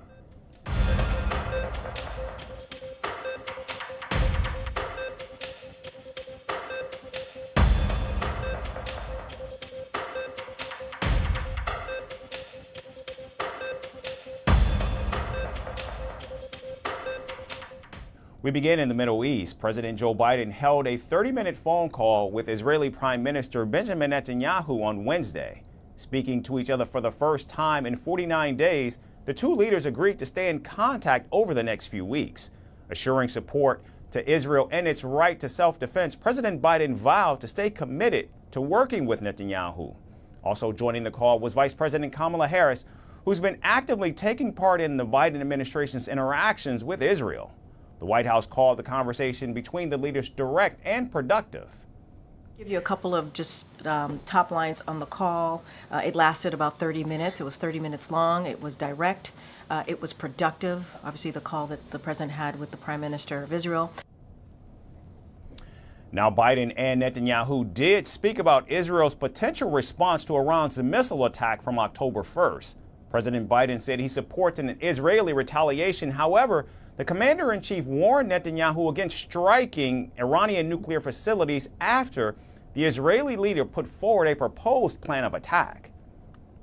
So as you all know, the U.S. and the Israeli government have had discussion since last week. Certainly since after the Iran attack. And so those discussions continued with the president and the prime minister, but I can say that they did have a discussion about that. And it is a continued discussion. It started off with obviously staff level discussion last week, and obviously the two leaders had an opportunity to talk directly. Like I said, it was productive, it was direct, it lasted about 30 minutes. And this is on top of more than a dozen calls that the president and the prime minister have had since October 7th of last year. Meanwhile, Israeli Defense Minister Yoav Gallant has postponed his trip to Washington at the request of Prime Minister Netanyahu. Gallant says the Prime Minister needs him in the country as Israel prepares to surprise Iran. Now you've seen the attacks that the Iranians attacked us a short while ago. These attacks were aggressive, but they failed because they weren't accurate attacks, just as we have been doing until now in the war on all other fronts. Whoever attacks us will be hurt and will pay a price. Our attack will be deadly, precise, and above all surprising. They will not understand what happened and how it happened. They will see the results. As tensions in the region continue to increase, it appears President Biden and Prime Minister Netanyahu are allowing their differences to subside. Recent excerpts from journalist Bob Woodward's latest book revealed President Biden's frustration with the Prime Minister, but clearly that's on the back burner as the two leaders are now showing a united front as the specter of war with Iran becomes closer to reality. And in the race for the White House, early in-person voting began in the swing state of Arizona on Wednesday, making it the first of the 7 battleground states where residents can now cast their ballot at the polling booths before November 5th. The voting also overlapped with the campaign events of both vice presidential nominees, Democrat Tim Walz and Republican J.D. Vance. So you coming here and veterans, you carry another burden when you come back. There are few institutions that people respect more in our country right now than it's a veteran. And so when you speak the truth, when you speak about what you know, when you speak about unity, when you have role models that are able to do that, that really matters. So I have to tell you, on behalf of Vice President Harris, thanks for taking time out of your day. Thanks for caring enough about the country. In 2020, President Joe Biden won the state of Arizona by a mere 10,000 votes. However, experts say the real road to the White House runs through the state of Pennsylvania. According to top election analysts, the candidate who wins Pennsylvania has more than a 90% chance of winning the Oval Office. And there are 3 main reasons for that. First, Pennsylvania has 19 electoral votes, making it the biggest prize among the battleground states. Second, it's extremely difficult for either nominee to reach the magic number of 270 electoral college votes without Pennsylvania. And third, the state has remained virtually tied for several months this election cycle. Apart from these, Pennsylvania has a mix of demographics that make it the ultimate game changer. The state has a large population of Black and Latino voters that the Harris campaign is aggressively courting. Meanwhile, the highly educated, mostly white suburban votes bleed support for Donald Trump, which is why both Donald Trump and Kamala Harris have spent sizable shares of their campaign budgets in Pennsylvania. The key state is also where the former president has held most of his rallies, while the vice president announced her economic agenda and her running mate there. We're going to have the 4 greatest years we've ever had. I'm putting everything on the line to fight for you. I didn't have to be here. I could be in a beautiful beach. I could be in a gorgeous beach somewhere in the world. There's sun beaming down on this beautiful body in a bathing suit. The sun would be beaming down, the waves would be crashing into my face. Instead, I'm here with you in Pennsylvania, and I'd rather be doing that. And we will invest in the industries that, for example, made Pittsburgh the Steel City by offering tax credits for expanding good union jobs in steel and iron and manufacturing communities.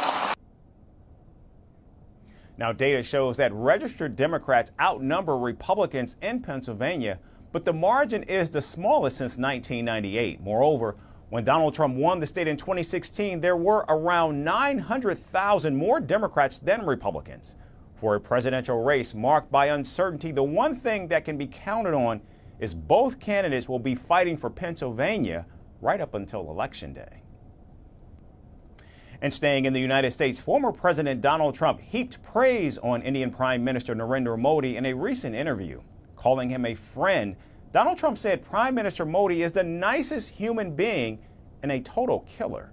The ex-president also talked about the Indian leader's visit to the United States in 2019 and even tried to mimic Prime Minister Modi's aggression, making the podcasters laugh. Here's more on the interview. Not just U.S. Vice President Kamala Harris, but her opponent Donald Trump also appears to be on an interview spree, that too in a non-conventional manner. The former president recently sat down for over an hour-long podcast called Flagrant to leverage popular entertainment media to reach young masses who might not follow the traditional news sources. During the interview with comedians Andrew Schultz and Akash Singh, Trump talked about his family life, surviving 2 assassination bids, his stance on immigration and foreign policy, and what he wants his legacy to be. However, what stood out the most was his relationship with Indian Prime Minister Narendra Modi. According to Donald Trump, Prime Minister Modi is the nicest human being and a total killer.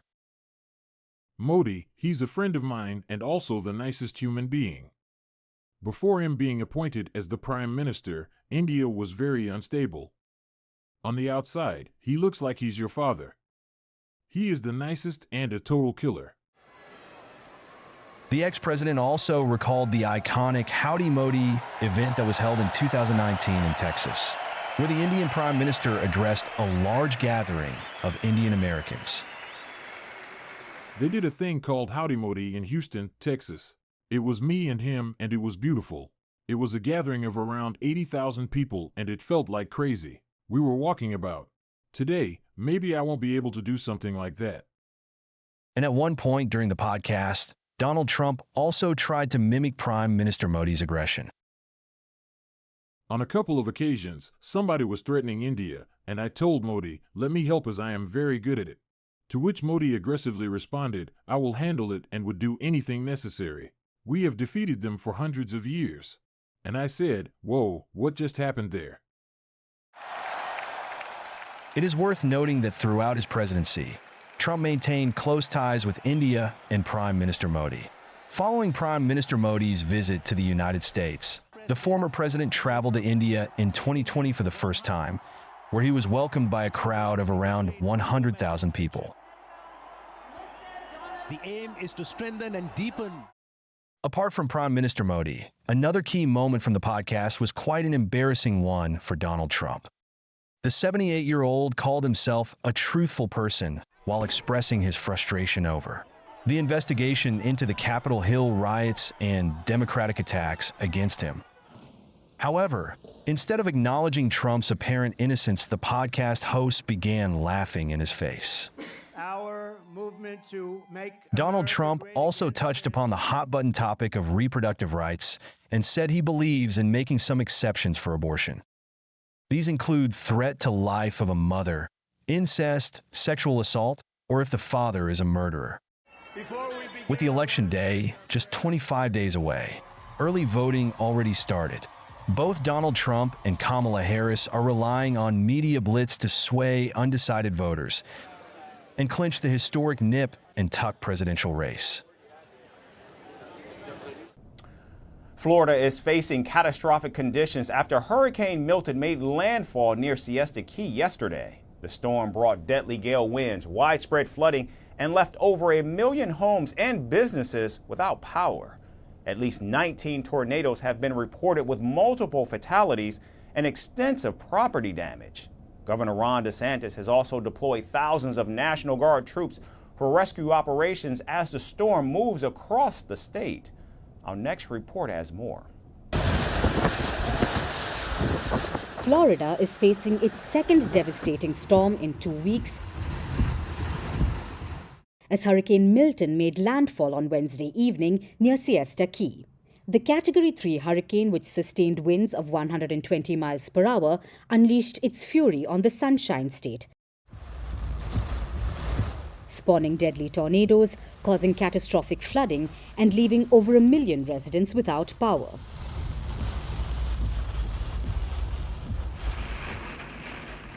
The storm, which came ashore just after 8:30 p.m. local time, began its eastward march across Florida, turning roads into rivers and uprooting homes.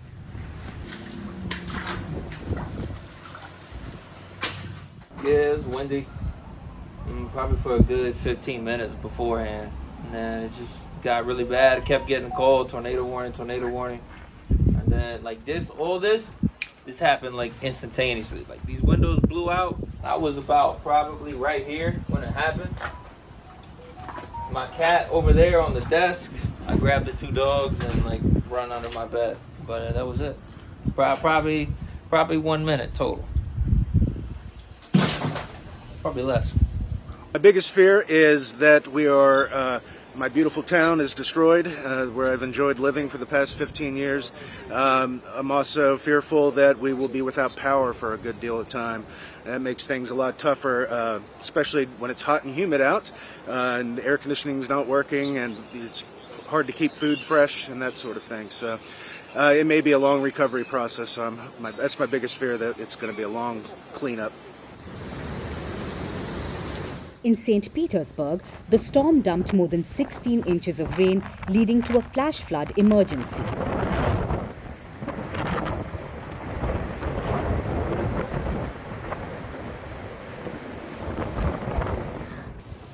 And as of late Wednesday night, Milton downgraded to a Category 2 hurricane with winds howling at 105 miles per hour as it neared Orlando.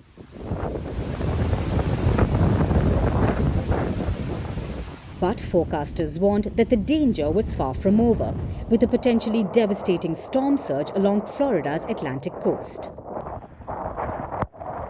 I was just trying to see if all the water is out of the bay. Usually when we get storms like this, all the water retreats out of the bay and you can just about walk across. And I just want to see what kind of conditions we were looking at today. Yeah, I'll get over it. I live about less than a mile away, so, we'll be all right, man. I think we'll be okay.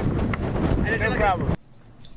Governor Ron DeSantis, who had earlier ordered over 2 million residents to evacuate, said thousands of National Guardsmen were on standby for rescue operations.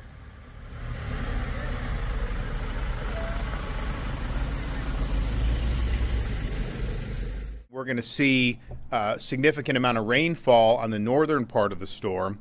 There's already been 116 tornado warnings with 19 confirmed touchdowns throughout the state, 9 flash flood warnings, and 4 additional flood watches, with many, many more to come. We have about 9,000 National Guard personnel between Florida and other states. We also have Florida Highway Patrol, Fish and Wildlife, Department of Law Enforcement, and of course our Florida State Guard. However, amid the storm's chaos, the political atmosphere remained tense. At a rally in Pennsylvania, former President Donald Trump extended his prayers to those in Milton's path. Before we begin, I want to send our prayers to the people of Florida getting hit just about now. In a little while, you're going to see a hurricane like we haven't seen in a long time. However, he didn't miss an opportunity to criticize President Joe Biden and Vice President Kamala Harris's handling of Hurricane Helene, which hit the state just 2 weeks ago. She wouldn't have done anything different than this guy that should have really never been president, in my opinion, should have never been president. So she said that there would be nothing, and to me that is a disqualifying answer. That should disqualify her from even running. If that's going to be the case, she should be disqualified from even running. She's an incompetent person. She's grossly incompetent, she cannot be trusted, and she is totally ill-equipped to do the job of being President of the United States. I also want to send our love to everyone in Florida. They're going through a big one tonight. It's going to arrive tonight sometime around midnight, a little before midnight, and we're praying for them and asking God to keep them all safe. While millions of residents have evacuated or sheltered in place, Tampa Zoo has been working to protect its animals. The zoo's elephants, flamingos and hippos are among the creatures hunkered down as the storm rages on. But we do have temporary home built for them, and they've moved up to the second floor, well above any type of tidal surge that might affect the building. And then we have several animals around the building that are on the ground floor that have all moved to second floor locations. Hurricane Milton is expected to continue its destructive path through Florida overnight before weakening over the Atlantic. But the damage it leaves behind will take weeks, if not months, to assess. And finally, in East Asia, Taiwan's President Lai Ching-te has issued a firm warning to China. In his speech on National Day, the Taiwanese president stated that the island nation's sovereignty is non-negotiable and is not subordinate to China. President Lai even reaffirmed Taiwan's commitment to defend its independence while calling for peace and stability across the Taiwan Strait.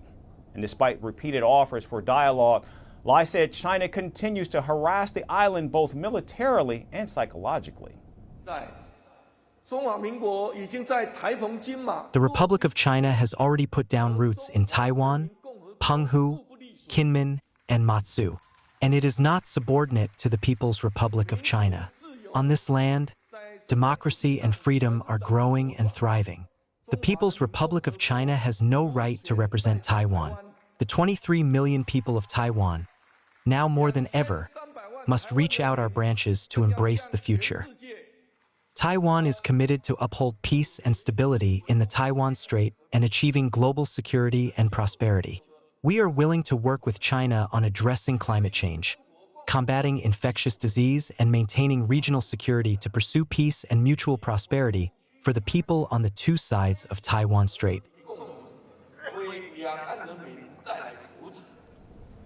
The president's statement comes amidst rising tensions with Chinese warplanes regularly operating near Taiwan.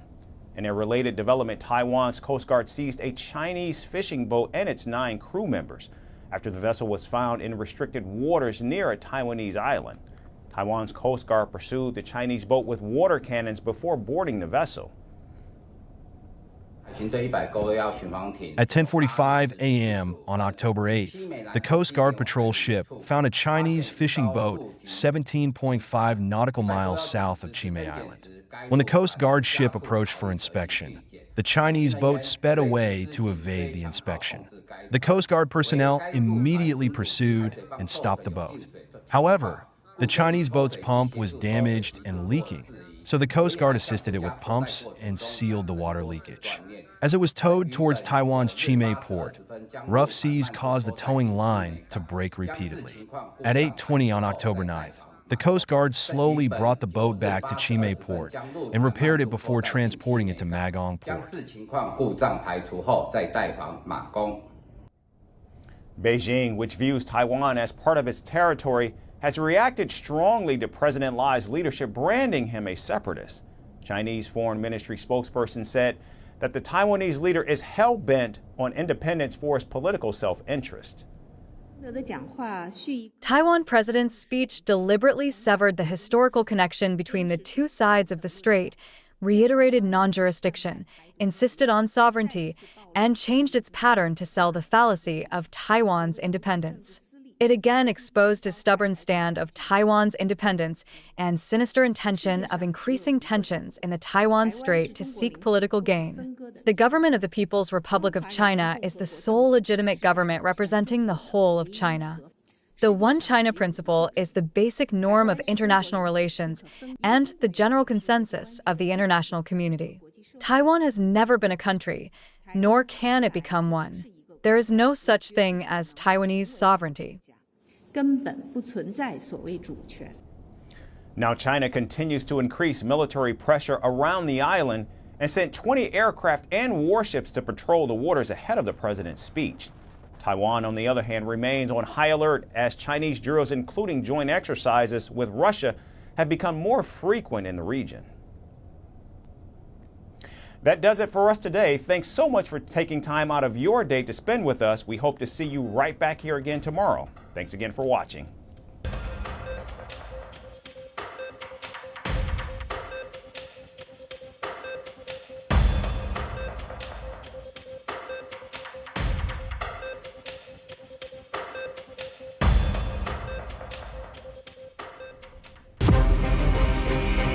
From impeachments to inaugurations, if it's a political story, we are on the scene. The race for the White House is heating up.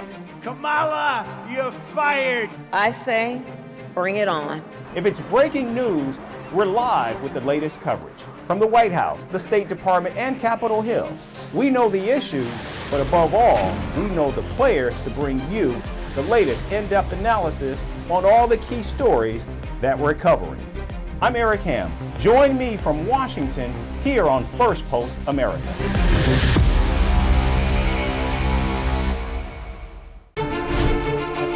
Firstpost decodes the U.S. election, explains how America chooses its president, your primer on the race to the White House, everything you need to know about how America votes, and its global implications. U.S. Election Explained, every Monday and Thursday only on Firstpost.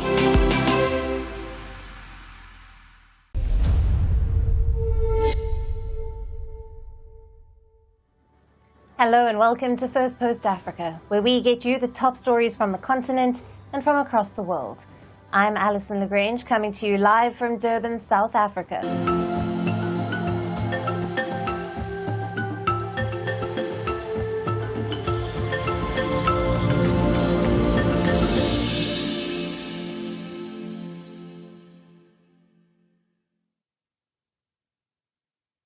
Hello and welcome. Taking a look at our top story. For 18 months now, a brutal civil war has been raging in North Africa's Sudan.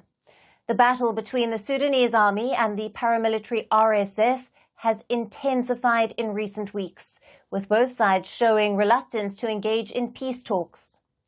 The ongoing power struggle between Sudan's army and the paramilitary Rapid Support Forces, or the RSF, is not just an internal crisis anymore. The war is reportedly being fueled with the involvement of multiple foreign players, and this has turned the civil war into a global matter of concern. Multiple countries, including Russia, the UAE, Iran, China, and Turkey, have been accused of providing military support to the rival sides and prolonging the war. Now, Egypt has also reportedly joined this list.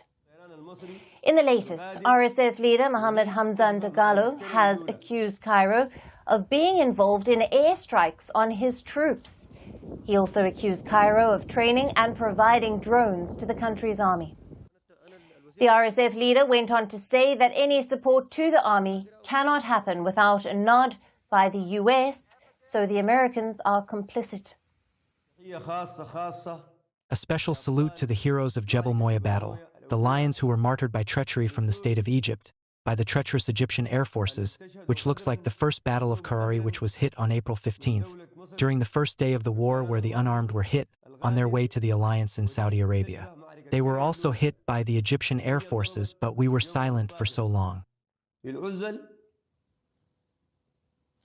Egypt has responded by denying all allegations by the RSF.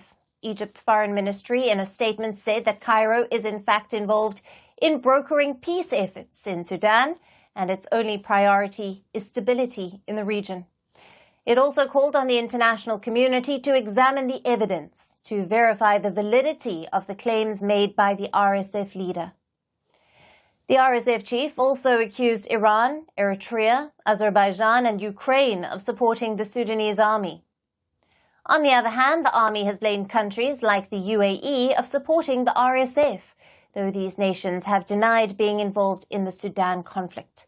Multiple reports have found evidence that their weapons are present in the country. A Sudan army official recently hinted that it could be engaging with Iran for weapons, and such a deal would be legitimate because the army-backed government has the authority to deal with its foreign counterparts. But arms supply to Sudan violates the United Nations sanctions. Since 2004, UN embargoed any weapons supplied to Sudan's Darfur region. Now, these sanctions have been extended to 2025 amid the ongoing war. Since the war erupted in April last year, Darfur has reportedly become the center of arms smuggling. Now, weapons and ammunition are smuggled in through countries like Libya, Chad and the Central African Republic into the region and then are being handed over to the warring parties. Both sides have been accused of committing war crimes in a conflict that has killed tens of thousands and displaced millions.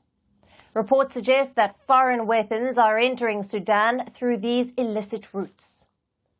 But why are so many foreign powers involved in the Sudan war? Now, the first reason is in its geography. Facing the Red Sea, it strategically lies at the crossroads of sub-Saharan Africa and West Asia. Khartoum is where the River Nile is formed as two of its tributaries meet. Now, the country is important for accessing global trade routes and supply chains. And the second reason is its resources. The country is rich in gold, uranium, chromite, iron ore, and a slew of other minerals. It is also the largest agricultural producer in Africa. So many nations are invested in the outcomes of the war in Sudan. Egypt also has stakes in the conflict. Cairo has long regarded its neighbor Sudan as a crucial ally. Both the countries share the same lifeline, the Nile River, and they share mutual concerns over a giant dam built by Ethiopia on the river. Egypt has a long history of supporting the Sudan armed forces with training and equipment, though some reports have suggested it is backing the army in the conflict with the RSF. However, publicly, Cairo has been hesitant to pick sides. Last year, President Abdel Fattah al-Sisi said that Egypt would not take sides in the conflict. He has instead offered to mediate and has attempted to secure a ceasefire deal. The possible reason behind Cairo's reluctance to outrightly support Sudan army is that its major financial supporter, the UAE, is reportedly backing the RSF. Now, the country's economic crisis has limited Egypt's options. The war has also triggered a refugee crisis, as several Sudanese are fleeing to Egypt, which is also dealing with the tensions in West Asia, another conflict in neighboring Libya. So certainly the war in Sudan is shaping some complex alliances with multiple parties involved. How is it going to impact the region? Now, and all of this, when will the atrocities on civilians stop? And for more on this, we have with us Yusuf Bilal, a geopolitical expert who is joining us live from Addis Ababa in Ethiopia. Thank you for being with us. My pleasure. Now, what evidence has the RSF chief presented to support his claims of Egyptian involvement in the airstrikes and the talk of supplying drones to the Sudanese army? Well, there has been no concrete, tangible evidence in the sense that this would need to be assessed by an independent panel or independent committee investigating those allegations. But certainly according to the narrative of the Rapid Support Forces headed by Hamiti, there is indication, according to him, that the weapons and the type of weapons that have been used are American weapons provided to Egypt. That's his main evidence that he cited. Now, having in mind that it doesn't, it is related to what was happening the last 2 weeks in a number of offensive from the Sudanese armed forces, but we know, it's a public knowledge that Egypt has a military agreement, legal agreement with the Sudanese armed forces. Right. Right. And how has Egypt responded to these accusations? We've seen them deny the accusations. What are the implications for Egypt-Sudan relations?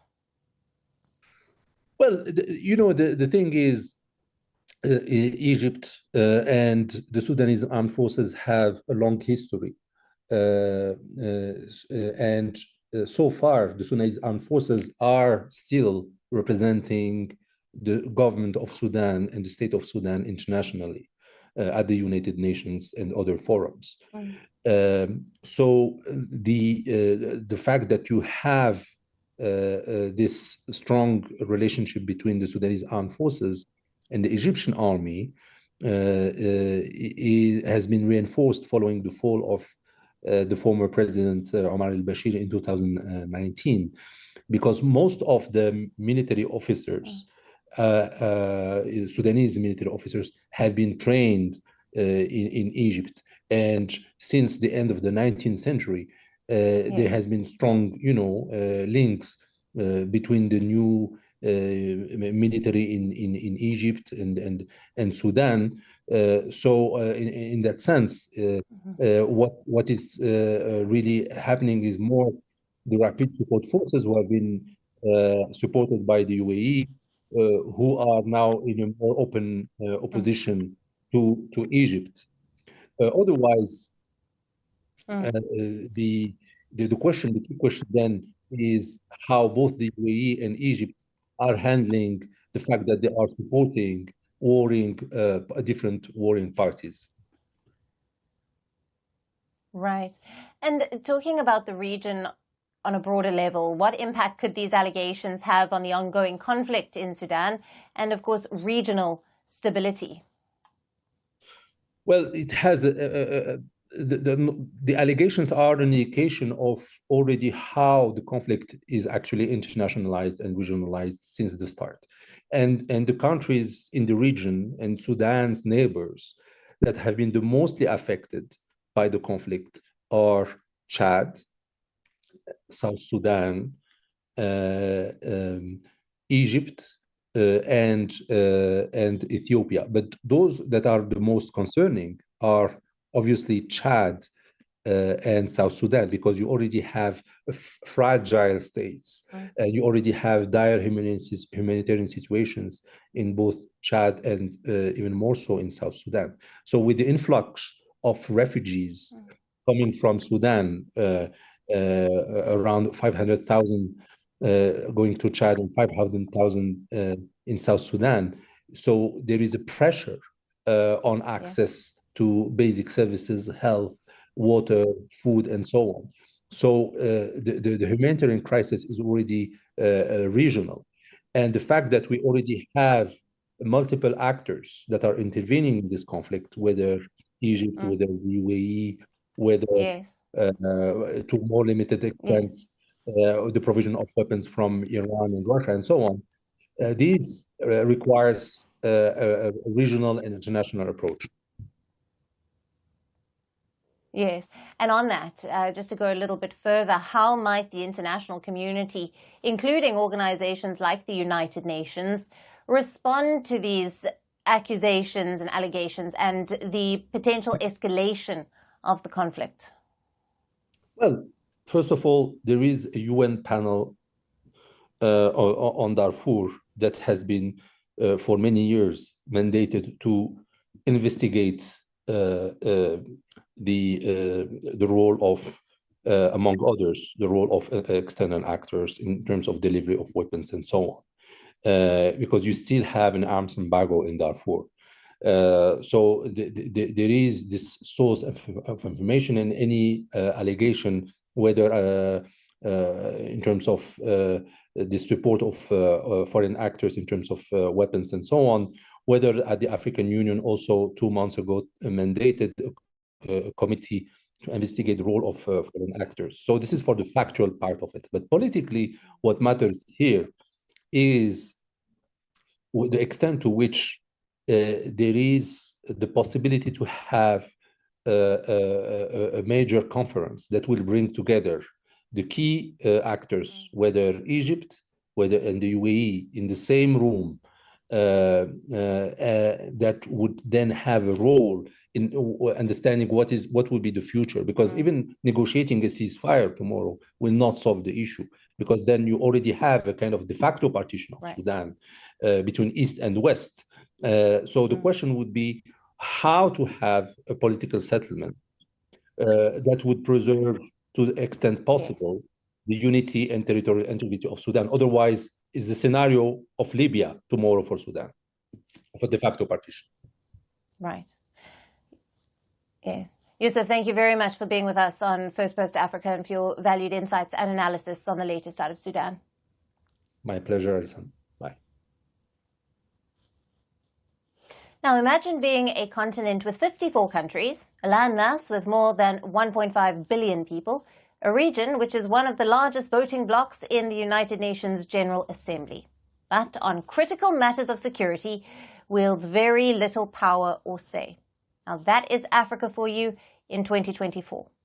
Despite having 3 non-permanent seats on the UN's Security Council, it seems like Africa's quest for getting more representation within the Council to decide for its internal security matters will take more time. While it has got the backing from the United States for 2 permanent seats on the Council, the US has made it clear that potential new entrants should not be automatically handed over. The veto power, the power to say no to any resolution that is not aligned to one's interests.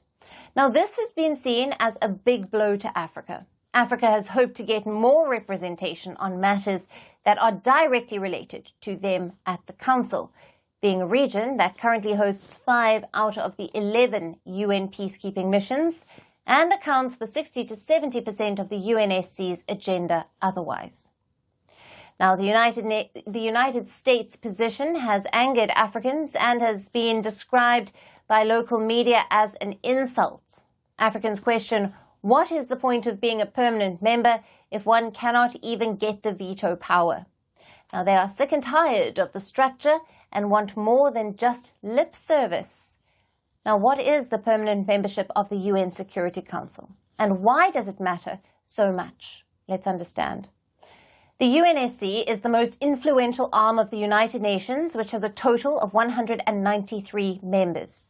And out of that, just 15 countries are members of the Security Council. 5 members out of the 15 are permanent members, meaning that they do not have a defined term. The other 10 are rotating members that have a 2-year defined term. Now, the US, Russia, China, the UK and France are 5 permanent members that have the veto power, but the 10 others don't. Now, it means that these 5 nations have the power to outweigh 188 others on matters of world security. While this structure was made in 1945, when most of the African countries were still under colonial rule, the calls for increasing African representation on the Council have only grown over time. But why is that so? Now, it is a known fact that the UN General Assembly's decisions are practically non-binding on the member states, whereas a decision from the UNSC are legally binding. The Security Council can legally authorize military action in a region or even impose sanctions on a country. Thus, having more representation gives Africa more voice on matters that are directly related to them. Now, African policymakers have repeatedly called for structural reforms to the Security Council. They have wanted these reforms to be aimed at addressing the historic injustices that Africa has faced on the global stage. Leaders, including the South African President Cyril Ramaphosa, have said that it is unjust and unfair to place the fate of the world's security in the hands of a select few. Kenyan President William Ruto has also noted that it's surprising that a 21st century global institution allows 5 nations to veto the decision of the remaining members. Now, this unjust structure has irked not only Africa but several other countries across the world. India, Germany, Japan and Brazil have also been demanding for reforms to the UNSC. They have even proposed a reform that would expand the Council to 25 members, with 6 new permanent members. But are Africa's calls for getting more permanent seats on the UNSC being heard? Now, yes, they have been heard. They have only been heard. In addition to the US, the UK has called for expansion of the UNSC's permanent seats to include Africa's representation in July of 2024. France has also reaffirmed its support for reforming the UNSC. But, like the US, France does not support extending the use of veto power. China has also supported Africa's claim to have more permanent representation, but has been cautious on how those reforms take place, given the geopolitical dynamics. Similarly, Russia is also supportive, but has its own unique conditions attached to those reforms. Yet, amidst the hollow support that the idea of reforms has received, there is also an opposition. The opposition stems from the fact that African countries do not have the economic and political weight to be strong permanent UNSC members, and therefore their seats, with or without the veto power, would be a waste of space and time. Now, this, among many opposing views, has given rise to calls for the abolishment of the veto power. While supporting broader reforms, Sierra Leone's President Julius Maada Bio said in August that the veto power must be abolished. Now, President Bio had added that if the states wish to retain veto power, they must extend it to all the members. Now, the odds of a substantial reform for the Council currently seem to be very remote, as amending the United Nations Charter requires an affirmative vote by 2/3 of the UN member states, and this also includes the 5 permanent members who, although have voiced their support for reforms, do not want to curb the influence that they wield.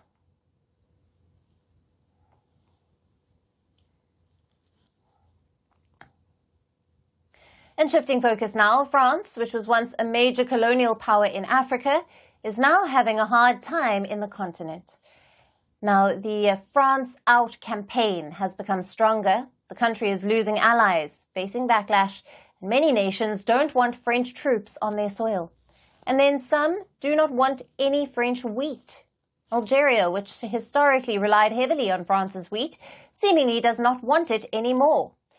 The country has now barred French companies from a wheat import tender. Algeria's state grains agency recently conducted a tender and purchased over 500,000 metric tons of wheat, and no French firm was allowed to participate in the tender.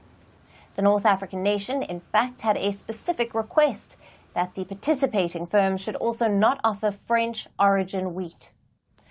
Algeria is one of the world's biggest wheat buyers, and for years it has remained dependent on France for it. But now that is rejecting French wheat, how will it fulfill its consumption needs? Reports suggest Algeria has turned to Russia. A big part of Algeria's wheat import tender was awarded to Russian companies. Russia's trade mission in the country says Algiers' purchase of Russian wheat are about to reach 3 million metric tons. So Russia is Algeria's alternative for wheat imports. Algiers has given no explanation into why it's ditching Paris and turning to Moscow, but the move is seen as a response to a diplomatic feud over the Western Sahara. The Western Sahara is a disputed territory which is claimed by Morocco. Neighboring Algeria, however, supported the pro-independence movement in the region. It does not claim the territory, but has provided those fighting for independence with arms and other kinds of aid. In the Algeria-Morocco conflict, Rabat has gained significant diplomatic edge. In August this year, France joined other nations to recognize Morocco's sovereignty over Western Sahara. The move was seen as a historical diplomatic shift for Paris, which had shared strained ties with Rabat. But by recognizing Morocco's claim, France made it clear it is dumping Algeria for Rabat. Now, the decision angered Algiers, which in response withdrew its ambassador from France. And experts believe that France will have to, for reconciliation with Algeria after history of bloody colonization is fading. Now this, as Algeria has failed to meet some of its demands, like investment opportunities, and its hopes that it would act as a mediator as Paris loses ground in other parts of Africa. But by picking sides, Paris might be risking historical ties with key partner Algeria. And now Algeria is responding with tit-for-tat move by boosting trade with Russia, something that France does not want, because that would mean losing influence in the region to an enemy. How will the French calculus play out in Africa?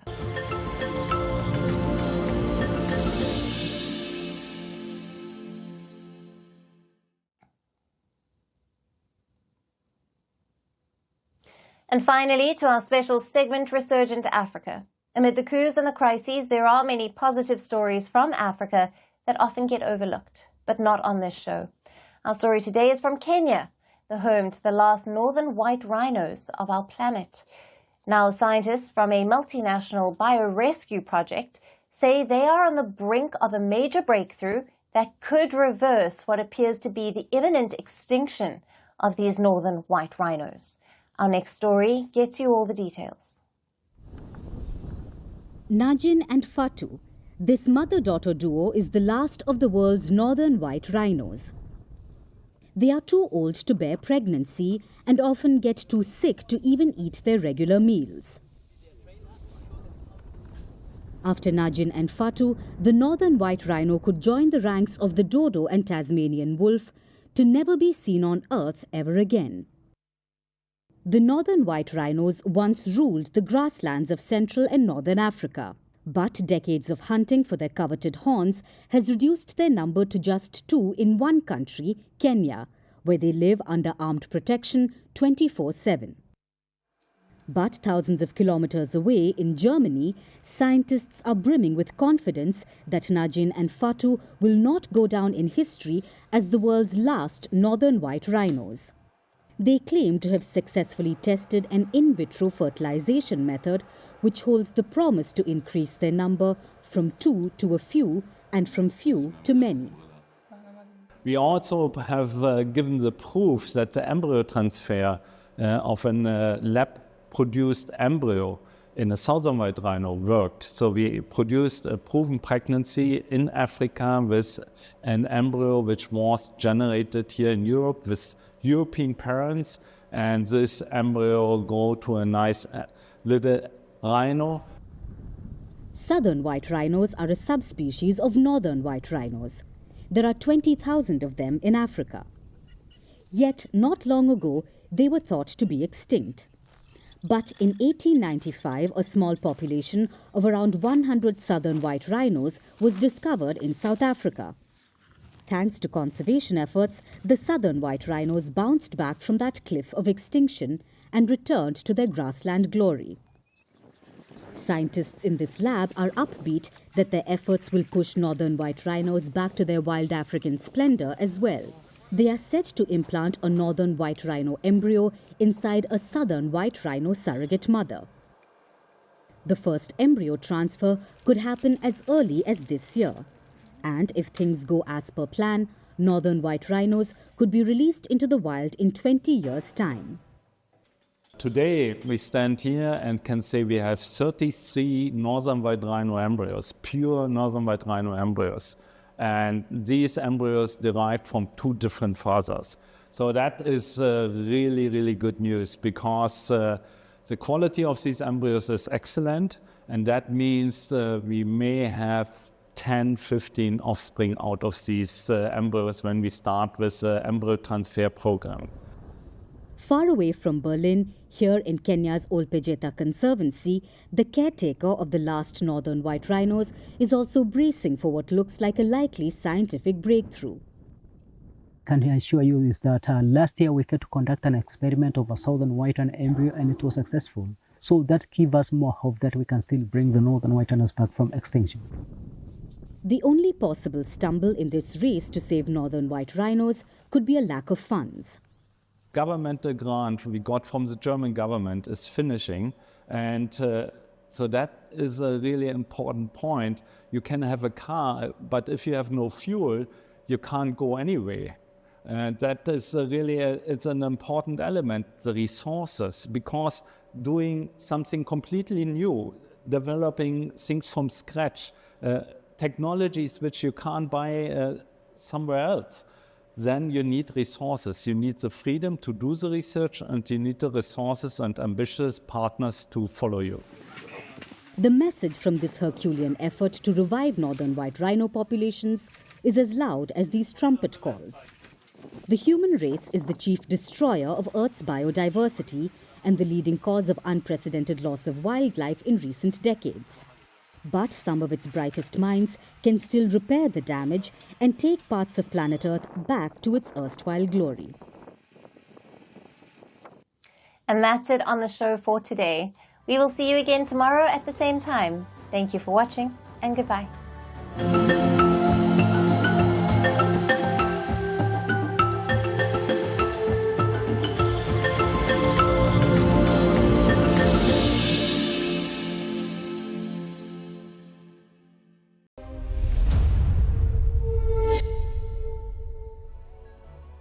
Hello, Namaskar. This is Firstpost, and you're watching Vantage with me, Palki Sharma.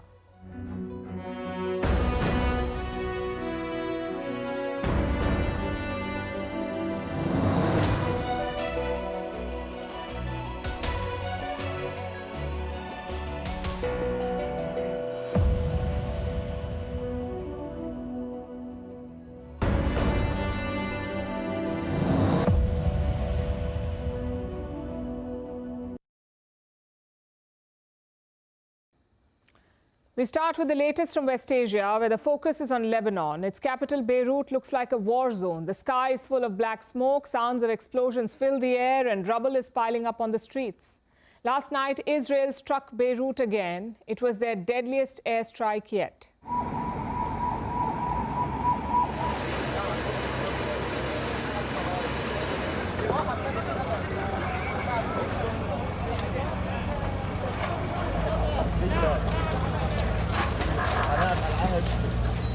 Yesterday's attack alone killed at least 22 people. More than 100 others are injured. Israel hit central Beirut. It's a part of the city that was not targeted before. This area is packed with civilians with multiple apartments, and this is where Israeli forces struck without a warning. Who were they after? A man called Wafik Safa. He's a senior Hezbollah leader. Wafik Safa was a close ally of Hassan Nasrallah. Nasrallah was killed by Israel last month. Safa was one of his main negotiators, which makes him an important target for Israel, and that's why they wanted to kill him. But they failed. Wafik Safa managed to survive the strike, but some of the locals around him were not so lucky. Eyewitnesses say Israel carried out a devastating strike. Who helped you? Did you go to the hospital, or did someone in the street help? Someone on the street from the guys. I thought I was not going to survive. What happened? People have been humiliated. They have been. What can they do? The situation in southern Lebanon is even worse. This is where Israel says it is hitting Hezbollah bases. To justify their operation, the Israeli Defense Forces have also released a video. It shows their spokesperson giving a tour of the house. Israel says that this was a Hezbollah base, where its fighters stored guns and grenades. Take a look at this. Every house is a terror base. I wanted you to see in your own eyes what we found here today. This is our forces raiding on this village. Come with me. All of these weapons here were stored and piled in the house, ready for the big raid. You see the hand grenades here? Sniper rifles, extremely high sniper rifles, shooting on our forces, shooting on our civilians from far away. Look at those sniper rifles here. The video is indeed quite dramatic. Critics say that this is part of the Israeli information war. In the early days of the Gaza war, videos like these were quite common. The IDF used to release them frequently. They were presented as proof of threat and the enemy's nefarious designs, and they were meant to justify Israel's military actions. Now, the same strategy is being deployed in Lebanon. The exact location of this Hezbollah base is not clear. Also, we don't know when the video was shot. Israel has not shared a lot of specifics, but it's made its intent amply clear. The IDF will escalate this war, and this has alarmed the region, especially the Gulf states. They are worried about Israel's next moves with respect to Iran. This week, Israel issued fresh threats. Remember, we told you about this. They said that they will retaliate and that the strike would be deadly, precise, and surprising. These were the exact words of the Israeli Defense Minister, Yoav Gallant. And they seem to have triggered more panic. The Gulf states are lobbying the United States.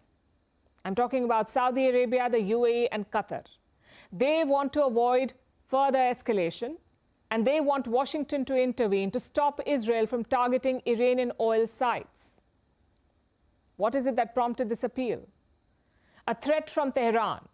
It said that any Gulf assistance to Israel would be seen as an act of war. This includes opening up their airspace for any Israeli operation.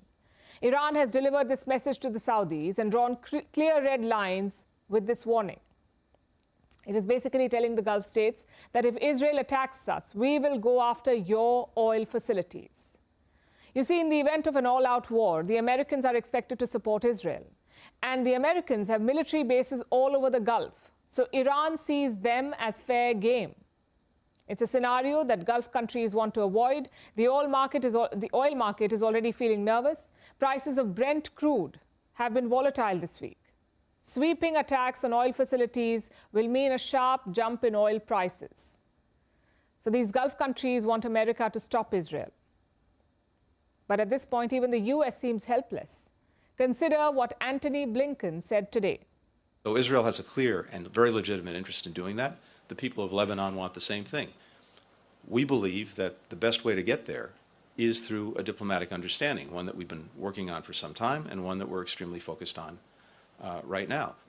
That's the US Secretary of State, Antony Blinken. He sounds completely out of touch with the ground reality. He keeps talking about a diplomatic solution. But for that, Israel will have to end its operations both in Gaza and in Lebanon. And Netanyahu has shown no inclination to do that. In fact, he has opened up another front in this war. Israel seems to be going after the United Nations now.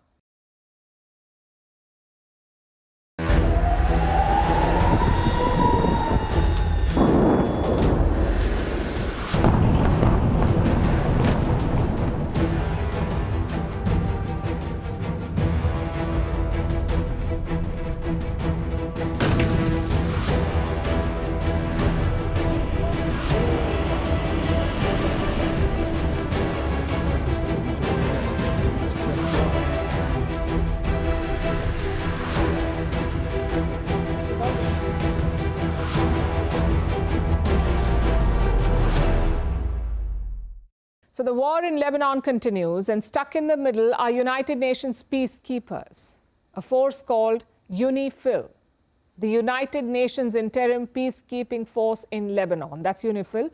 They say that Israel is attacking them. The latest incident was on Thursday. UNIFIL says Israeli tanks fired at their observation post. 2 Indonesian peacekeepers were injured. And this is not a one-off. UNIFIL has listed out 2 other incidents. On Wednesday, Israel fired at their cameras. These cameras are used to monitor the peacekeeping perimeter, and Israel disabled them. After that, they fired at a bunker used by the peacekeepers. Some vehicles and communication systems were damaged. That's 3 attacks in 48 hours. So it looks like UNIFIL has had enough. They issued a reminder to Israeli forces. Any attack on peacekeepers is a violation of humanitarian law. That's what they said, and the world obviously is not happy with this. Indonesia, Turkey, the European Union, Canada, all of them have criticized this attack. And leading the charge here is Italy. Around 800 of their soldiers are part of this peacekeeping force. So Rome is livid. Their defense minister says the attacks could be a war crime. The hostile acts carried out and reiterated by Israeli forces against the UNP 131 base could constitute a war crime and certainly constitute very serious violations of the norms of international humanitarian law, certainly violations not justified by any military necessity. Italy has summoned the Israeli ambassador. They've also lodged a formal protest.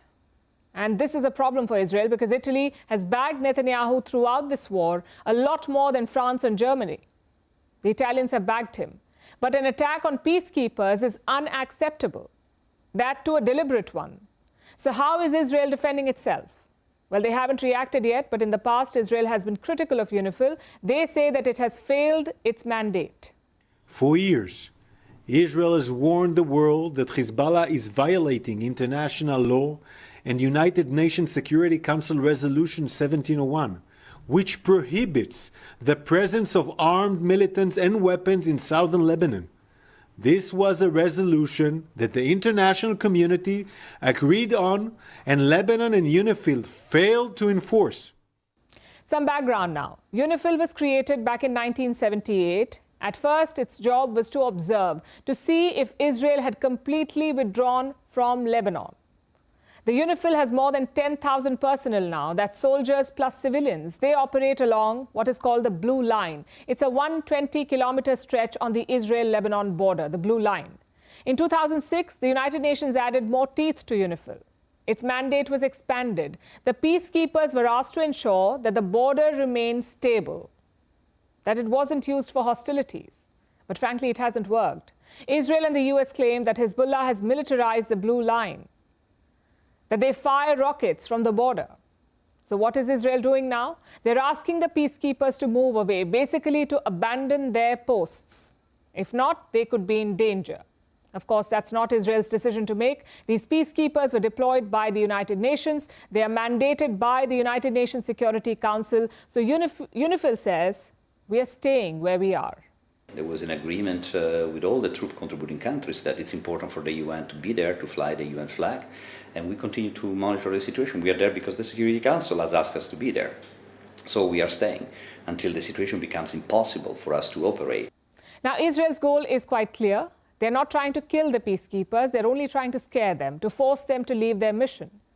It seems to be a change in strategy because in Gaza, Israel did not seem to care. They have killed more than 200 United Nations staff in Gaza.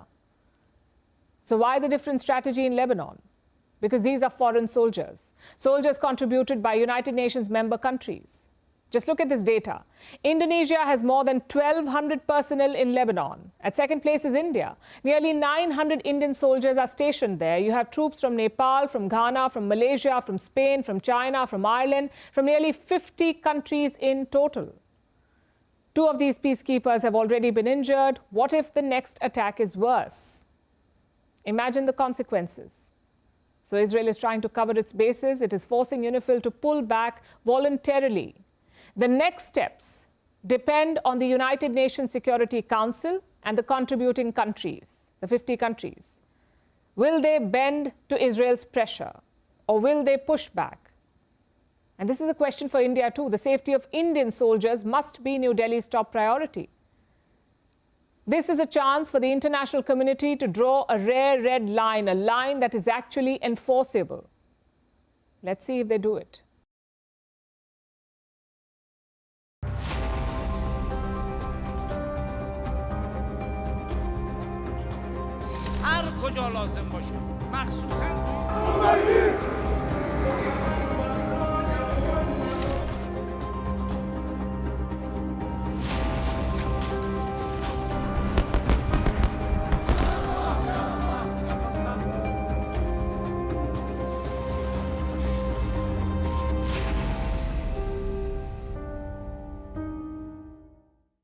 Now let's turn to Israel's primary rival, that is Iran. Iran has been reeling over the past few weeks. Israel has been decimating Tehran's allies, Hamas chief Ismail Haniyeh, Hezbollah chief Hassan Nasrallah, Nasrallah's potential successor, Hashim Safiuddin.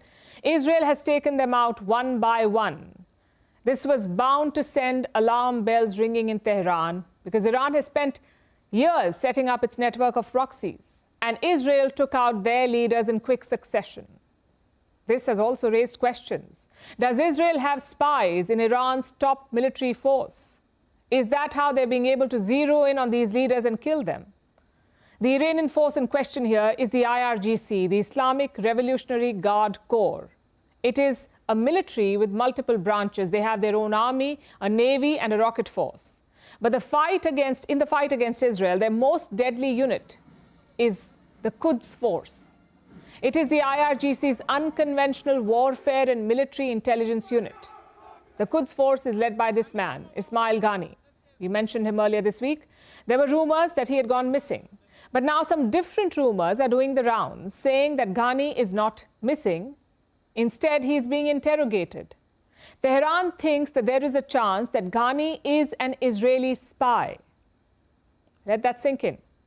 Ismail Ghani, the head of the Quds Force, the man responsible for organizing all of Iran's proxies, that man might be an Israeli spy. Let's look at the timeline of events to see why Ghani might be under investigation. We start with the assassination of Ismail Haniyeh, the chief of Hamas. Haniyeh was killed on the 31st of July this year in Tehran, in the Iranian capital. He was killed at a guest house that was reportedly secured by the IRGC. Iran has not confirmed the exact method of killing yet, but one version is that a bomb had been planted in that guest house. And that does not paint the IRGC in a good light. Did they not check for bombs before housing such an important guest? So that was strike one. Strike two was the assassination of Hassan Nasrallah, the chief of Hezbollah. Nasrallah was killed on the 27th of September at the Hezbollah headquarters in Lebanon's capital, Beirut. How did Israel know where to strike? Could it have anything to do with Iran? With IRGC Brigadier General Abbas Nilforushan. He was killed along with Nasrallah, but some interesting details have now come out. Nilforushan was a member of the Quds Force. He was overseeing operations in Syria and Lebanon. He took over these duties in the month of April, after his predecessor was killed in an Israeli airstrike. So an Israeli attack led to Nilforushan's promotion. Fast forward a few months to September 27th. Nilforushan flies into Beirut that day, on the 27th. Reports say that Nasrallah had stepped away from the Hezbollah headquarters. But then he went back to meet Nilforushan. They met at the Hezbollah headquarters, and that is when Israel struck. It's quite the coincidence. So the IRGC was involved in both Haniyeh and Nasrallah's assassinations. But that still doesn't mean that the Quds chief Ghani was a spy. He should have still been above suspicion.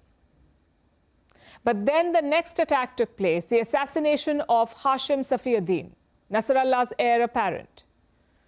And this time, the Quds chief was said to be directly involved. Ghani flew down to Beirut after Nasrallah's assassination. He reportedly arrived there on the 29th of September to assess the situation on the ground. He was apparently in touch with Safiuddin, and he was invited to a Hezbollah senior leadership meeting on the 3rd of October. Now, reports say that Ghani cancelled at the last minute, and Israel later bombed that very meeting. Ghani has been under the radar ever since. Initially, there were rumors that he had been killed as well, but on Monday, Iran said that he was in good health. Ghani has not been seen in public, but an alleged photo of him from last Sunday has been doing the rounds. Ghani is seen here with Abdullah Safiuddin, Hashim Safiuddin's brother. This meeting reportedly took place in Tehran, so it seems that the Quds Force chief returned to Iran over the weekend. Now, here is what we know. 3 major Iranian proxy leaders are dead. The IRGC is linked to all 3 assassinations. The Quds Force, in particular, may have had ties to the last 2, and their chief was back in Iran. And this is where things get murky. On Monday, Ghani's deputy says that he is in good health, carrying on with his duties. On Wednesday, Ghani's aide makes a bold claim. He says that Ghani is about to get a medal from Iran's Supreme Leader Ayatollah Ali Khamenei. And then yesterday, we see reports about Ghani being interrogated and suffering a heart attack during questioning. Yes, that's the most recent rumor, that Ghani had a heart attack during interrogation. We are sure to hear more rumors soon, official denials, secret sources confirming it, the works. We don't know what Ghani's fate will be, but we know one thing. Israel has succeeded in eroding the trust within Iran's establishment. No one is above suspicion anymore, and a hunt is on to find Israeli moles. Iran will need time to get its house back in order, and Israel will definitely take advantage of that. Now let's look at what India has been up to. Prime Minister Narendra Modi wrapped up 2 hectic days of diplomacy. He was in the Southeast Asian nation of Laos to attend 2 key summits. Yesterday we told you about the India-ASEAN summit, about India's cooperation with the bloc. Today Prime Minister Modi was at a broader forum, the East Asia Summit.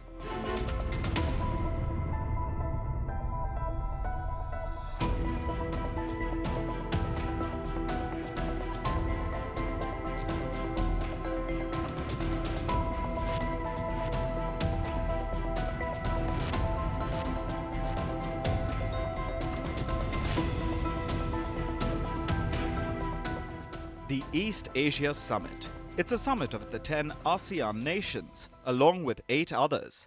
India is one of them, of course. Then you have the US and its allies, and Russia and China. As you can see, it's a diverse group, and it has the potential for conflict. So it's a good thing that India was there to calm things down.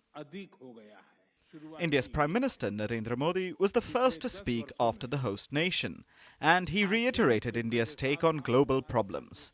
He said, "The conflicts going on in different parts of the world are having the most negative impact on the countries of the global south. Everyone wants that, whether it's Eurasia or West Asia, peace and stability should be restored as soon as possible. I come from the land of Buddha, and I have repeatedly said that this is not the era of war. Solutions to problems cannot come from the battlefield." Prime Minister Modi believes that war is not the solution. He continues to call for peace. And hopefully his words will sink in one of these days. One more thing of note was how he highlighted the global south.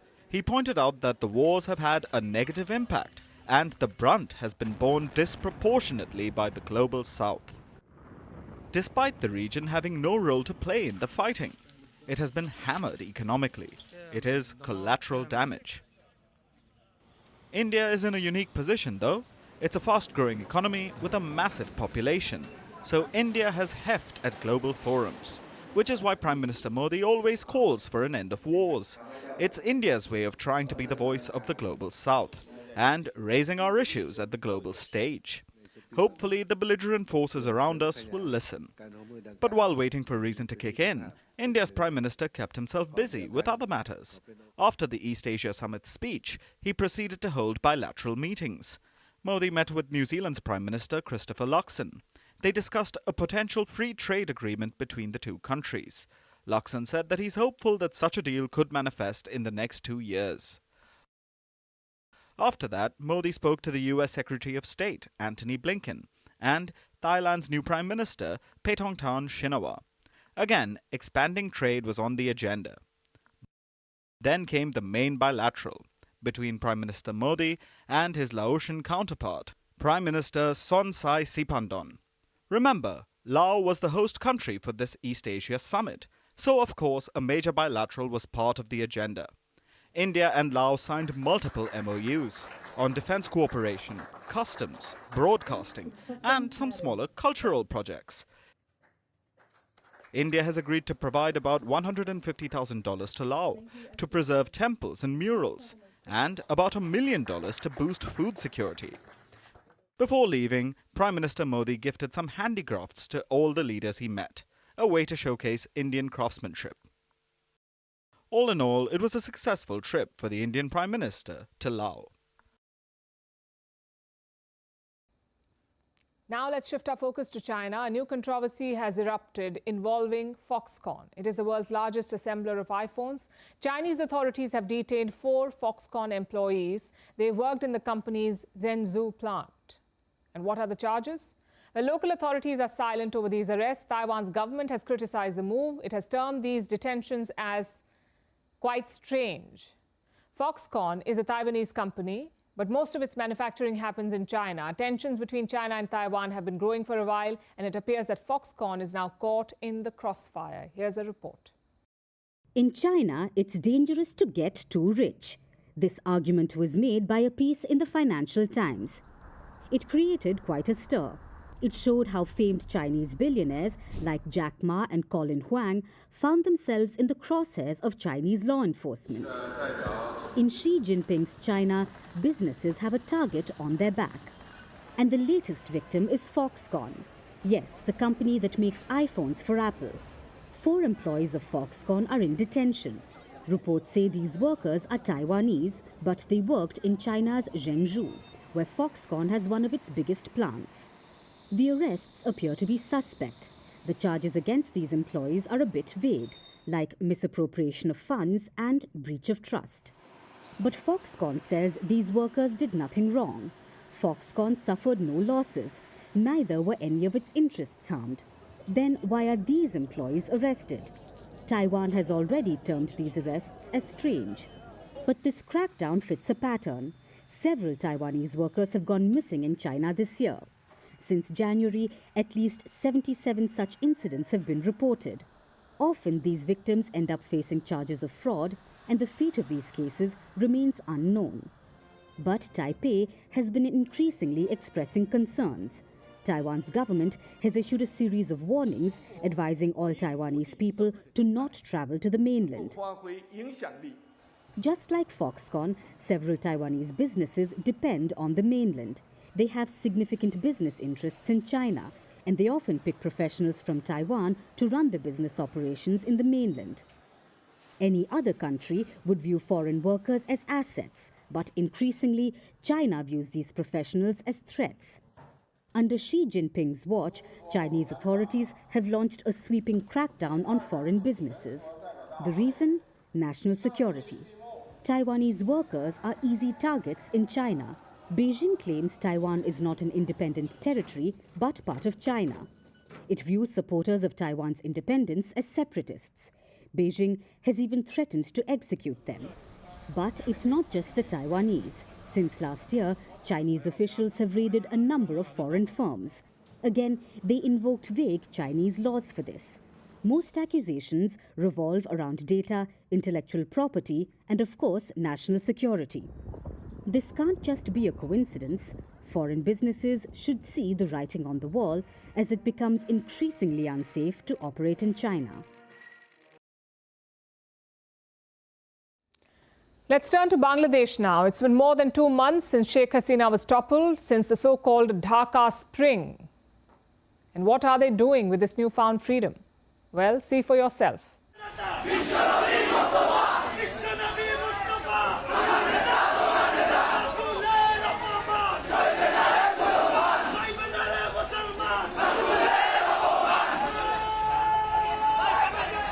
Those were Bangladeshi college students.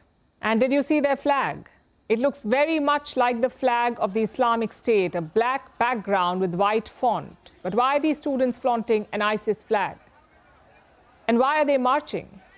Well, first of all, we must tell you that these are not just another bunch of students. They come from elite Dhaka colleges, like St. Joseph College, Notre Dame College, Dhaka College, Cantonment College. Some of these are rated A+ by the Bangladesh government.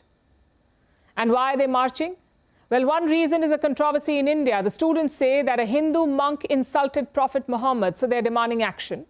Some students are also protesting Bangladeshi laws. Why? Apparently because they're anti-Muslim. But these are just excuses, really. Because most of these student protesters had one overarching demand: to set up an Islamic caliphate in Bangladesh. You heard that right, an Islamic caliphate, like the ISIS tried in West Asia. They want it in Bangladesh. And who is leading this movement? Dhaka's police chief is blaming a group called Hizb ut-Tahrir.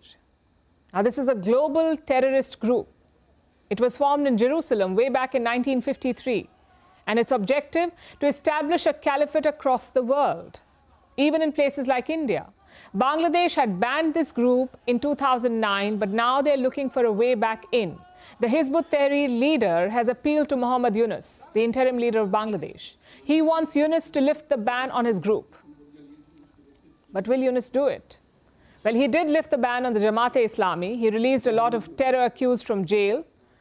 Plus, one of his aides is linked to this group, a student leader named Mahfouz Alam.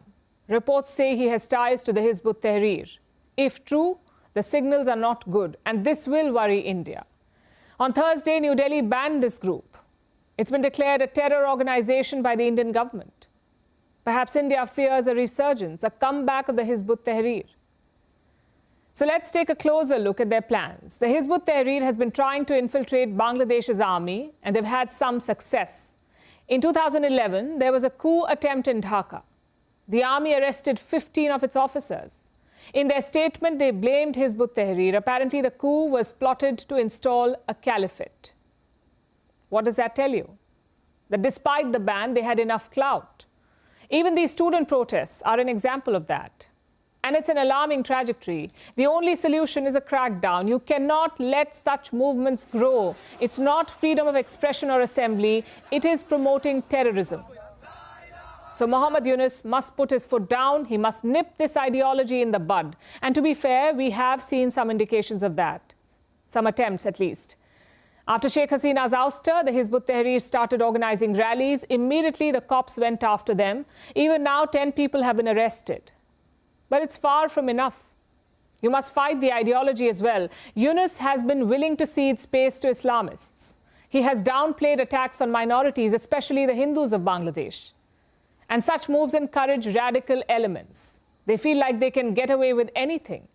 Just consider what happened at a Hindu temple in Satkhira. Indian Prime Minister Narendra Modi had visited this temple in 2021. During that visit, he gifted a crown for the idol. But now that crown has been stolen. The Indian High Commission is concerned about this development. It is asking local authorities to track down the crown. Let's see how proactive that investigation will be, and whether Bangladesh's leadership condemns such actions.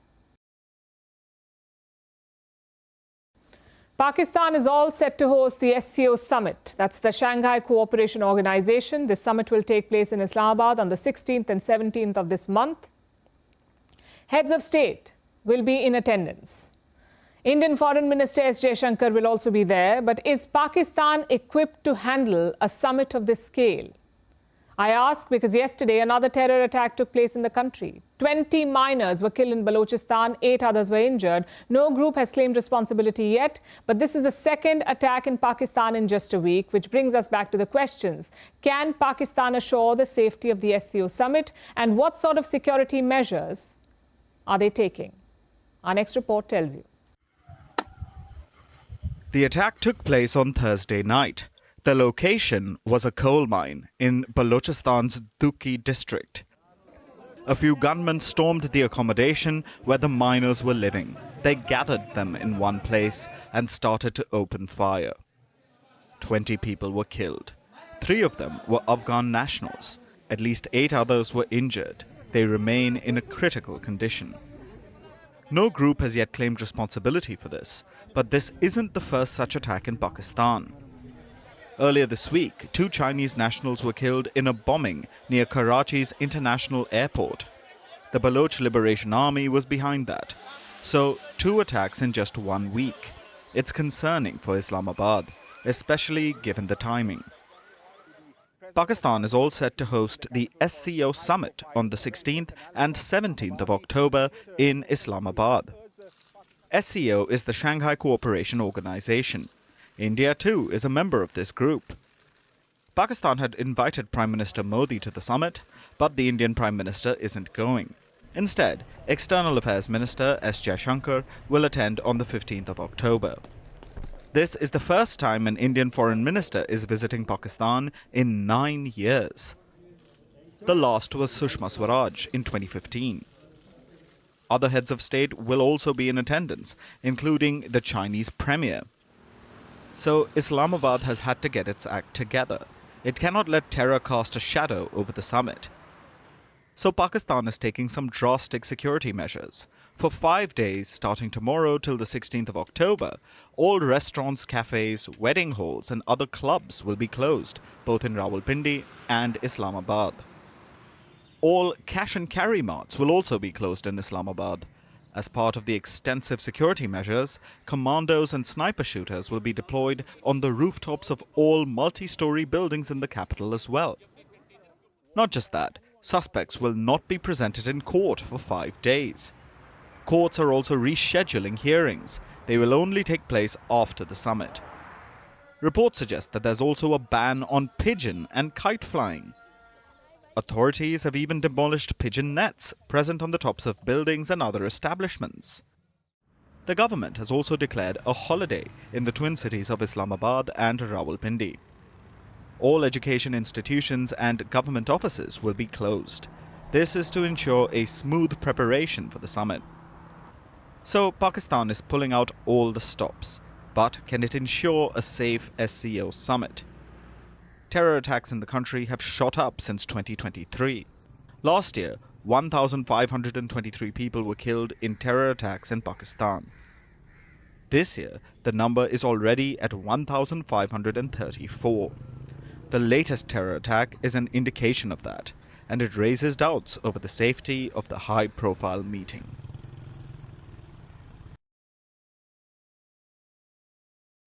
Donald Trump is at it again. He's dragging India into his election campaign. And as always with Trump, it's a mixed bag. Sometimes he's all praises, sometimes he's insulting. We have seen both recently. The former president appeared on a podcast this week. He was asked about his equation with world leaders, and Trump zoned in on Prime Minister Narendra Modi.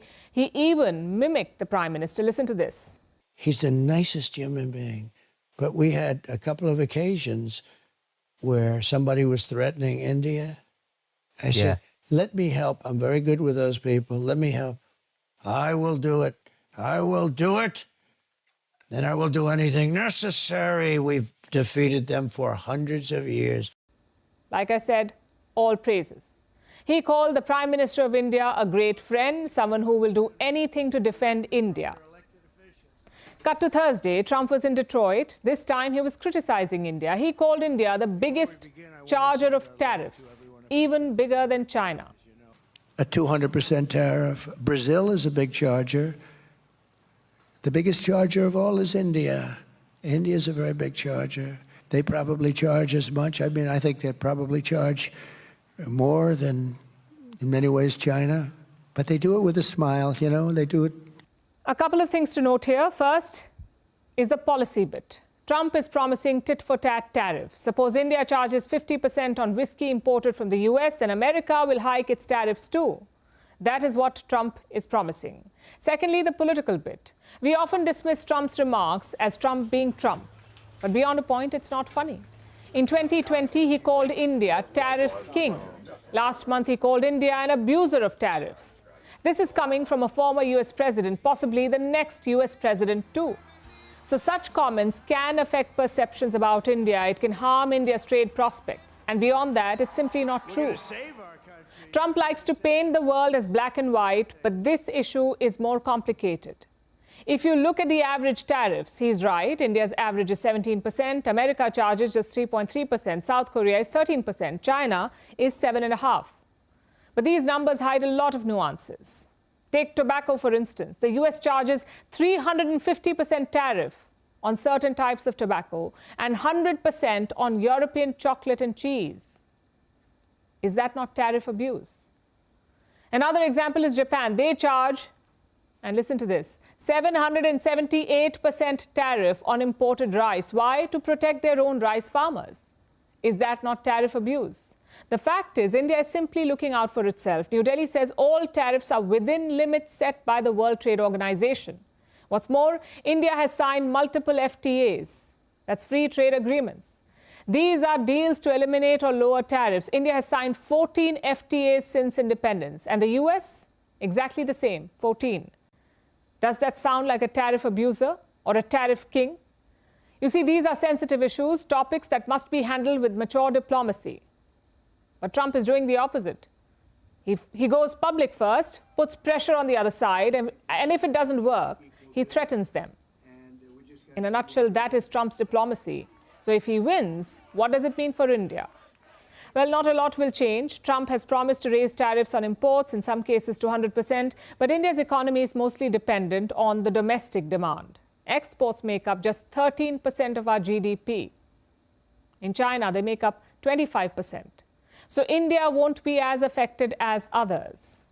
But there's a larger point to be made here. We don't need Donald Trump or any foreign leader to validate India's credentials, whether it's on trade or foreign policy or defense. He is a politician at the end of the day. He will praise India on Monday and trash India on Wednesday. Both should not affect us as a country. We can fact-check his claims, we can criticize his opinion, but we can't hold on to his words as the gospel truth. That's the hallmark of a confident society. Our next story is from the European Parliament, where Hungarian Prime Minister Viktor Orbán got a hostile reception. You see, the European Union has a rotating presidency. Hungary is the current president, so Orbán was addressing the bloc's parliament. The speech started out as normal, but the more he spoke, the more he seemed to have enraged lawmakers. By the time he finished, many started singing Bella Ciao. It's a classic anti-fascist anthem. And with this, the session, in fact, turned into a standoff. On one side was the Hungarian Prime Minister, on the other were a bunch of EU lawmakers wanting him to get out. Our next report brings you the details. In the halls of European democracy, a confrontation unfolded like no other.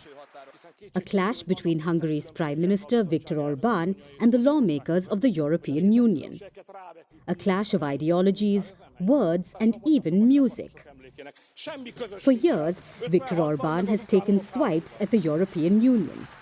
He's criticized the bloc, he's hit out at the lawmakers, but on Thursday, he got a taste of his own medicine.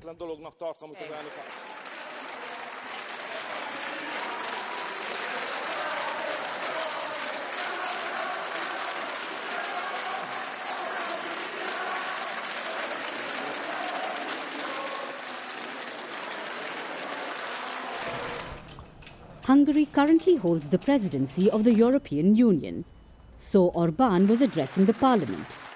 He began by presenting the priorities of Hungary's norm-defying presidency. He depicted a continent in turmoil. He talked about the Ukraine war at Europe's doorstep, and also talked about the migration crisis. Several of you are protesting against what I'm saying, but I would like to say that the facts speak for themselves. In Europe, illegal migration is increasing anti-Semitism, violence against women, and homophobia. Now, you may not like it, but these are the facts. Of course, the European Union wouldn't have any of it. So the lawmakers responded not with words, but with a song. Bella Ciao, an Italian anti-fascist resistance anthem from World War II. Their message was clear. The European Parliament was taking a defiant stand against Orbán's rhetoric. You are representing. Your trip was never a peace mission. It was a big propaganda show for the autocrats and those who are defining our European way of life. Your trip was not a peace mission.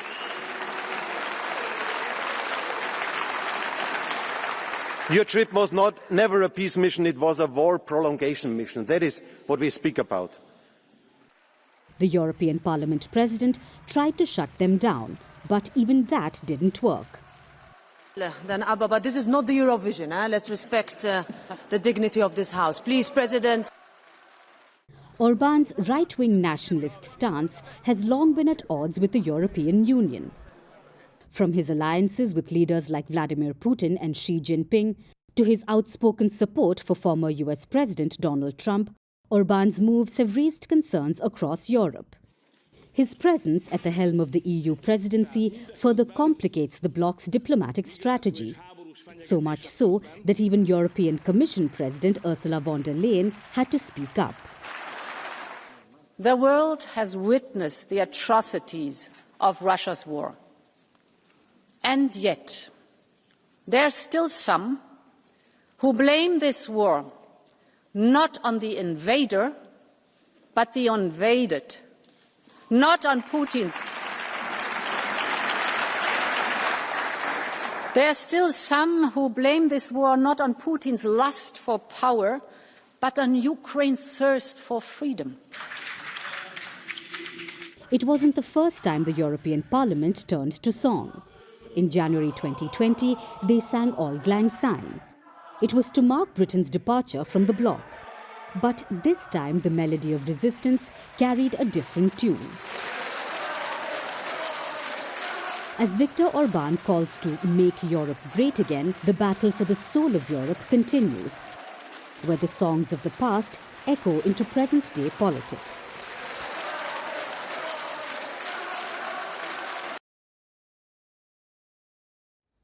Our last story tonight comes from China, which is mired in another zoo controversy. A Chinese zoo is being accused of mistreating animals, including a leopard, a bear, a peacock, and an alpaca, by intentionally fattening them. Why? To attain international stardom, apparently. China has been accused of trying to create the next viral sensation like Thailand's Mu Deng, the chubby, tiny pygmy hippo. So just as the animals started gaining attention, the Chinese zoo hiked its ticket prices by 50%. Now, of course, it has denied all allegations, saying that the animals simply have loose skin. Here's a report. Once an agile leopard, now rolling on its back and having difficulty walking. The bear, supposedly a fearsome killer, now frequently found in a state of food coma with crumbs on its chest. And this resplendent peacock, now as big as a turkey. These animals are residents of a zoo in China, the Panzihua Park Zoo in the Sichuan province, and they have started attaining international fame, but for the wrong reasons. The zoo has been accused of overfeeding its animals and fattening them up to turn them into viral sensations like Mu Deng. Unless you live under a rock, you must have heard of Mu Deng. She is Thailand's latest internet celebrity, who has attained global fame. She has millions of followers on social media. Mu Deng is a pygmy hippo. That's the world's smallest species of hippo. They are known for their tiny stature. So Mu Deng is not only young and small, she's also plump and adorable. Her chubby cheeks have spurred makeup trends and memes. So it's not surprising that a Chinese zoo would want to attract a similar frenzy of attention. If this is true, it would just be China being China, fueled by the spirit of unhealthy competition, quite literally. Visitors have widely shared pictures of these fattening animals, from tubby leopard to chonky bears, ostriches, and alpacas. The zoo has been accused of intentionally beefing up its animals and mistreating them by keeping them in small enclosures and not giving them enough exercise.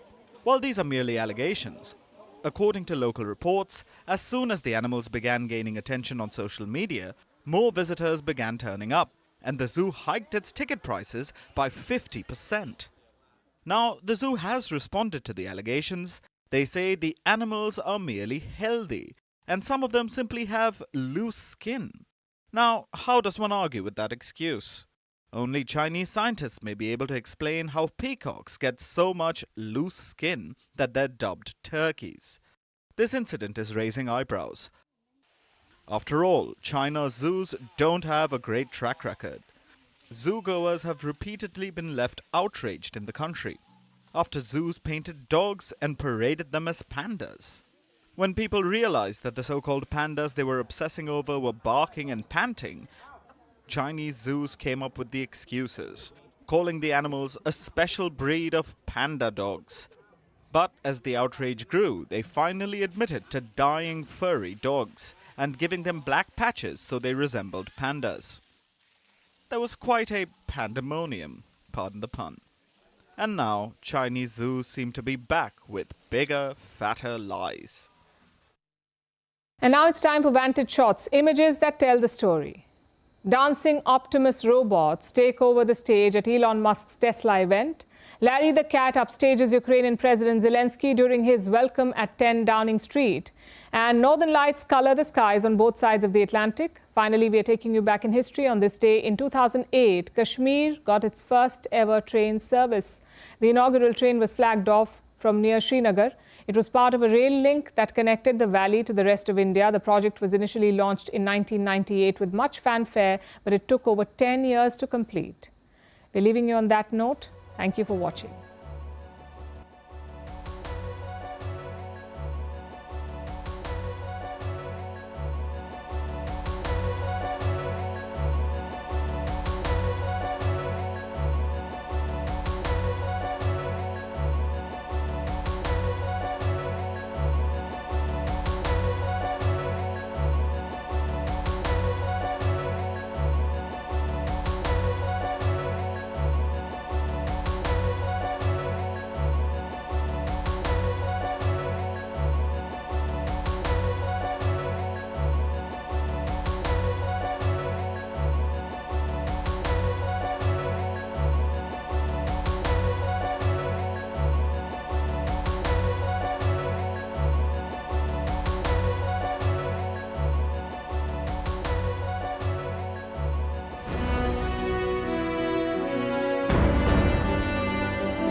From impeachments to inaugurations, if it's a political story, we are on the scene. The race for the White House is heating up. Kamala, you're fired. I say, bring it on. If it's breaking news, we're live with the latest coverage. From the White House, the State Department, and Capitol Hill. We know the issues, but above all, we know the players to bring you the latest in-depth analysis on all the key stories that we're covering. I'm Eric Ham. Join me from Washington here on Firstpost America.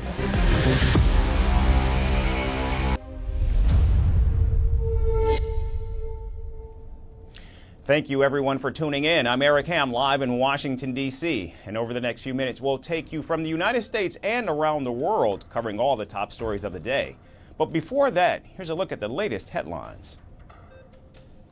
Russian leader Vladimir Putin meets his Iranian counterpart in Turkmenistan. Tehran is seeking Russian jets and air defense systems in exchange for providing Moscow with kamikaze drones and short-range ballistic missiles. Secretary of State Antony Blinken appeals to Lebanon to negotiate a ceasefire with Israel. The appeal comes in the wake of an Israeli airstrike on Lebanon-based Hezbollah that kills at least 22 in Beirut. Unidentified gunmen kill at least 21 coal mine workers in southwestern Pakistan. The attack comes just days before Pakistan hosts the Shanghai Cooperation Organization Summit. Thousands protest across Mexico following the killing of Chilpancingo's mayor. Alejandro Arcos' body was found decapitated just days after taking office.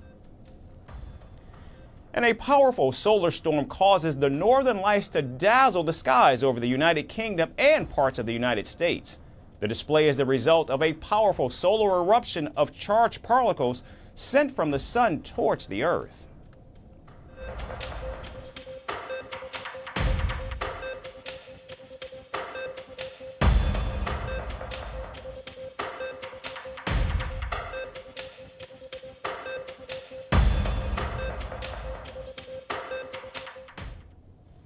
We begin with the race for the White House, where former President Barack Obama hit the campaign trail for Kamala Harris in the key battleground state of Pennsylvania on Thursday.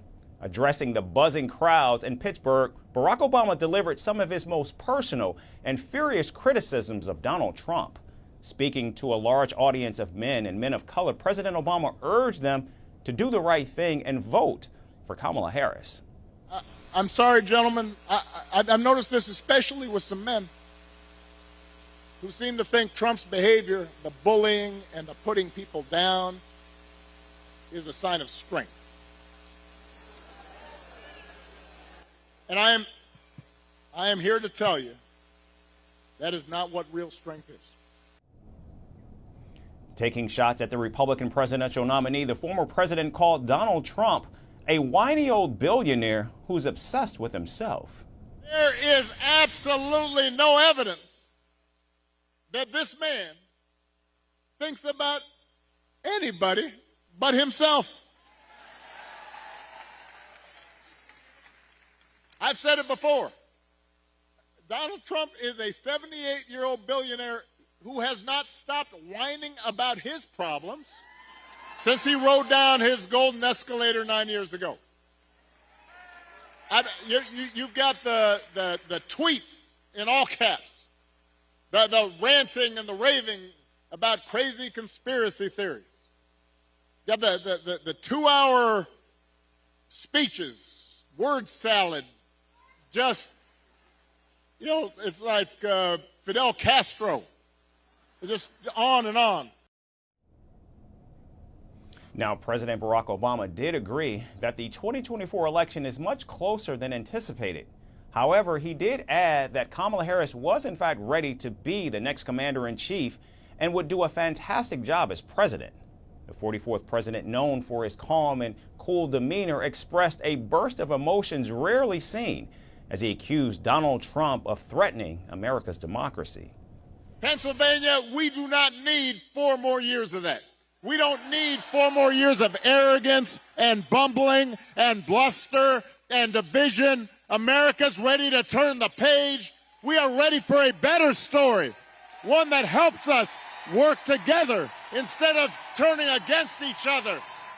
Pennsylvania, we're ready for a President Kamala Harris. Real strength is about working hard and carrying a heavy load without complaining. Real strength is about taking responsibility for your actions and telling the truth even when it's inconvenient. Real strength is about helping people who need it and standing up for those who can't always stand up for themselves.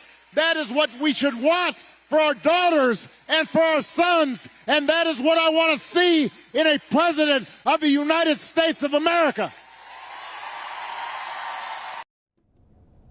Meanwhile, Donald Trump and Kamala Harris campaigned in battleground states with the Republican in Michigan as the Democrat visited Arizona.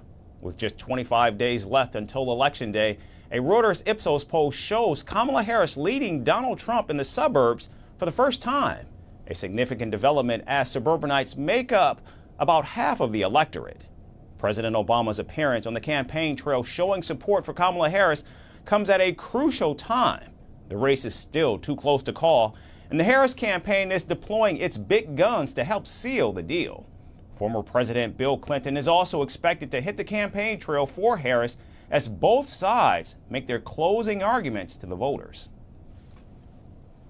And staying in the United States, former President Donald Trump has made another U-turn in his long list of flip-flops. Just 2 days after praising Indian Prime Minister Narendra Modi by calling him a fantastic leader and a friend, the Republican has now criticized India for its trade policies.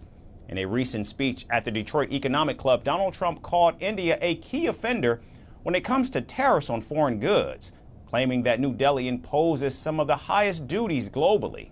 He pointed out that while the United States charges minimal tariffs, countries like India, China, and Brazil impose heavy taxes on American products. Take your auto industry, and so does every other leader of a country. They want to take your industry, all of our industry, and we're not going to do that. We won't let them play that game, and it's not even hard, and you'll understand that in a moment. I want German car companies to become American car companies. I want them to build plants in America. Otherwise, I'd rather not have their cars here. Instead of American workers worrying about losing their jobs to foreign nations, I want foreign nations to be worried about losing their jobs to America. That's going to happen. It's going to happen. Donald Trump specifically referenced the iconic Harley-Davidson, noting that New Delhi placed a 100% tariff on its motorcycles, forcing the company to set up production facilities in India to bypass the high duties. Now, this is not the first time Donald Trump has criticized India's tariff policies. In fact, just last month, he called India a big abuser of U.S. trade practices, a statement he made just ahead of Prime Minister Modi's visit to New York. Yet despite the strong rhetoric on tariffs, Donald Trump has maintained that he shares a great relationship with the Indian Prime Minister. When India, which is a very big abuser, he happens to be coming to meet me next week, and Modi, he's fantastic. I mean, fantastic man. A lot of these leaders are fantastic. You have to understand one thing. They're 100%. These people are the sharpest people. They're not a little bit backward. They are at the top. You know the expression, they're at the top of their game, and they use it against us. But India is very tough. The mixed messaging, praising Prime Minister Modi on a personal level while threatening India with potential tariffs, highlights a clear contradiction in Donald Trump's foreign policy stance. So while the former president promises to protect American interests, his tough stance on tariffs may signal a more contentious future for U.S.-India trade relations if, in fact, he secures another term in office. The 2024 presidential race has become a battleground for Hollywood's biggest names. Kamala Harris boasts support from stars like Taylor Swift, George Clooney, and Beyonce, while Donald Trump draws backing from the likes of Kanye West, Amber Rose, and 50 Cent. As celebrities exchange endorsements and subtle jabs, the entertainment industry is now divided. So which way is Hollywood swinging? Here's our report with more. Forget movie premieres or the Met Gala. The real red carpet moment this year is the upcoming US presidential election. And in true Hollywood fashion, it's got all the drama, star power, and of course, plenty of shade. Celebrities are not just voting, they're picking sides like it's the elimination round of a reality show. 10 hours to get here. The entertainment industry is split down the middle, with big names backing their favorite candidates and throwing not-so-subtle digs at their rivals. With Kamala Harris and Donald Trump drawing endorsements from every corner of the A-list, things are getting spicy.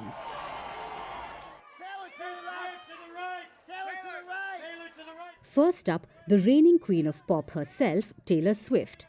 Of course, she couldn't resist the urge to write yet another epic Instagram novel, this time to sing Harris's praises. According to her, Harris is fighting the good fight, one that Swift fully supports, calling her a steady-handed and gifted leader. Then there's the ever-dashing George Clooney, the guy who's not afraid to turn a coffee commercial into a political statement. After politely suggesting in an op-ed that President Joe Biden sit this one out, Clooney threw his full support behind Harris, dubbing her campaign a historic quest. Clooney backing you? Well, that's got to feel better than an Oscar. As for Queen Bey, she didn't have to say a word, because why bother when you're Beyoncé? Instead, she handed Harris the ultimate mic drop moment by letting her campaign use freedom as its anthem. If walking into campaign HQ with the Beyoncé track blaring doesn't scream victory lap, then what does? Billie Eilish is also on Team Harris. She posted a heartfelt video about how Harris is the only one who will save the planet, protect reproductive freedom and democracy itself. Eilish's message: don't let extremists ruin the future. Spoken like a true Gen Z icon. And let's not forget comedian Jimmy Kimmel, who endorsed Harris with his trademark wit. He cheekily apologized to Trump, saying it's not his fault that he sees Harris as a kind, brilliant, and delightful person who actually cares about the country. Rounding out Team Harris are big names like Jennifer Lawrence, Shonda Rhimes, Bruce Springsteen, Kerry Washington, and Oprah Winfrey. Clearly, Harris is working with an all-star lineup. On the flip side, Trump's celebrity fanbase might not have the same numbers, but they sure make up for it in headline-grabbing moments.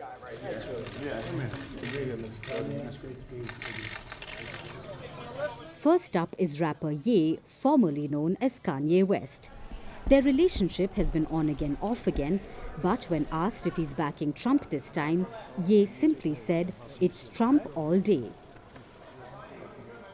Then we've got model Amber Rose, who made waves at the Republican National Convention by declaring that the media lied about Trump. She said Trump supporters are all about love. 50 Cent, the rapper who never shies away from controversy, has had his own roller coaster with Trump. However, for 50, emotions changed after the assassination attempt on Trump. 50 Cent's social media exploded, and before you knew it, he plastered Trump's face all over his album cover. Hulk Hogan, the wrestler turned Trump superfan, gave an all-out speech at the Republican National Convention calling for Trumpomania to run wild again. Let Trumpomania run wild, brother! Let Trumpomania! And then there's Russell Brand, the comedian turned political commentator. He declared in a podcast that if you care about freedom, you've got no choice but to vote for Trump. Last but not least, UFC's Dana White took to the RNC stage once again, calling Trump a fighter and declaring his undying loyalty. It's clear that Trump has his warriors lined up. Other notable Trump backers include Lil Wayne, Kid Rock and Roseanne Barr, all adding to the Celebrity Apprentice vibe surrounding his campaign. Whether you're on Team Harris or Team Trump, one thing is for sure. The 2024 election is shaping up to be more entertaining than a blockbuster movie. And now to the war in Europe. Ukrainian President Volodymyr Zelensky proposed a victory plan to leaders from Britain, France, and Italy. While President Zelensky got assurances of support from most leaders, he did face some resistance from Italian Prime Minister Giorgia Meloni.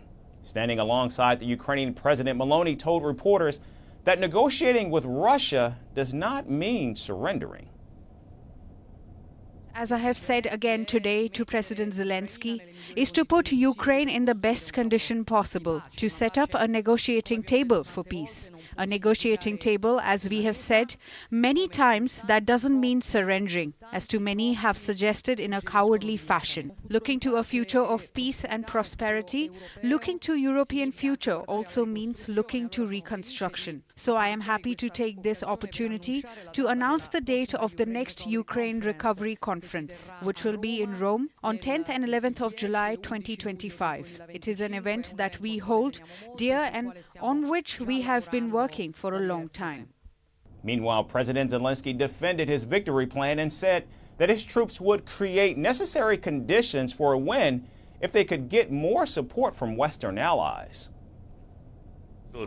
The main thing is to reinforce Ukraine's position and our relationships with closest allies so that we can create necessary conditions, necessary atmosphere for just diplomacy. The world can see that Russia ignores real diplomacy and the peace formula that we offered to justly end this war in accordance with the UN Charter. And if our victory plan gets implemented thanks to cooperation with our partners, Russia will not be able to continue this war and will be forced to peace. This is the meaning of the victory plan, and we want to defend Ukrainian independence, Ukrainian families, our people, the right of our children to live free in their own country.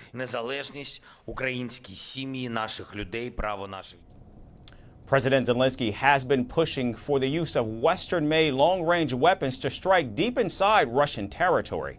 However, Italy under Prime Minister Meloni continues to oppose these demands. Despite opposing strikes inside Russia, Italy's Prime Minister Meloni announced a special summit focusing on Ukraine's post-war reconstruction, which would be held in July of next year. NATO's new Secretary General Mark Rutte made assurances that NATO allies will work together collectively to meet the challenge currently facing Europe. Stop worrying about a Trump presidency. We do not know who will win. I will work with Kamala Harris if she is chosen. I will work with Donald Trump when he will be chosen. And but you're not worried about President Trump withdrawing support for Ukraine? I'm not worried about that because I'm absolutely convinced that the US is in this because they understand that it's not only for Ukraine but also for them, and that from Washington to San Francisco, the whole of the US would be less secure if Putin would be successful in Ukraine. Thank you so much. Thank you so much. As President Zelensky asked for European allies to support his victory plan, Italian Prime Minister Meloni's emphasis on negotiations could spark some friction between the two leaders. As Russia pushes further into eastern Ukraine, President Zelensky is preparing for uncertainties, including a pushback from Italian Prime Minister Meloni. And finally, to dance. Breakdancing specifically. Years of intense head spinning has given several breakers a rare and unusual condition, which is now referred to as the breakdance bulge. The extreme pressure from dance moves is reshaping skulls, with some cases requiring surgery.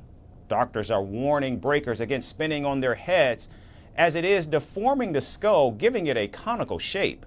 So what exactly is the breakdance bulge? Our final story explores this fascinating case. You've probably heard the old saying, you have to suffer for your art. But what happens when your passion leaves a literal mark on your body? That's exactly what happened to one breakdancer in Denmark, who spun his way to an unusual condition that left him with a sizable cone-shaped bulge on top of his head. This isn't just a quirky dance move gone wrong, it's an actual medical condition now documented in the BMJ Case Reports Journal, and it's known as the breakdance bulge. For 19 years, this breakdancer, who prefers to remain anonymous, spent 5 days a week mastering his craft.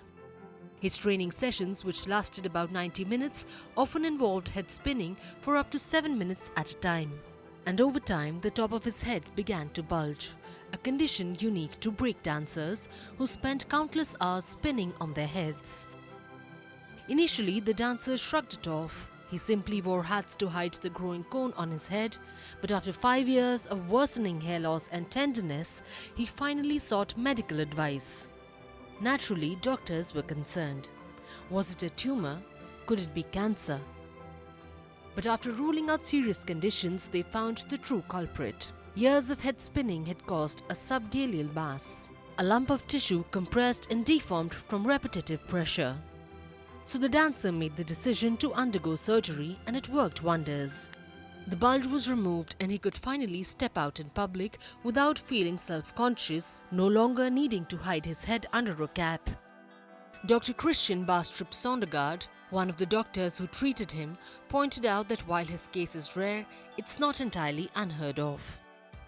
In fact, this is only the second reported case of the breakdance bulge in medical literature. A German study also found that at least 60.4% experienced overuse injuries to the scalp due to head spins. Among those cases, 31.1% experienced hair loss, 36.8% experienced scalp inflammation, and 23.6% reported the development of painless head bumps. While this just proves how physically demanding breakdancing can be, we already know it can lead to a range of injuries, from sprained ankles to back issues. But now we can add cone head to that list. So for any aspiring breakdancers out there, keep spinning, but maybe think twice before you plan to turn heads around, especially your own. After all, there's no need to let your head take the shape of a traffic cone. That's going to do it for us today. We certainly thank you so much for tuning in. We look forward to seeing you right back here next week. Have a great weekend.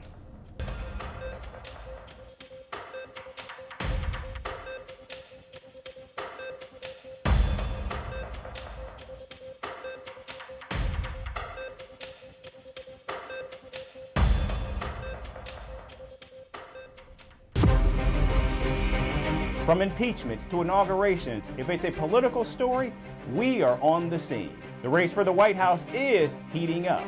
Kamala, you're fired. I say, bring it on. If it's breaking news, we're live with the latest coverage. From the White House, the State Department, and Capitol Hill, we know the issues, but above all, we know the players to bring you the latest in-depth analysis on all the key stories that we're covering. I'm Eric Ham. Join me from Washington here on Firstpost America.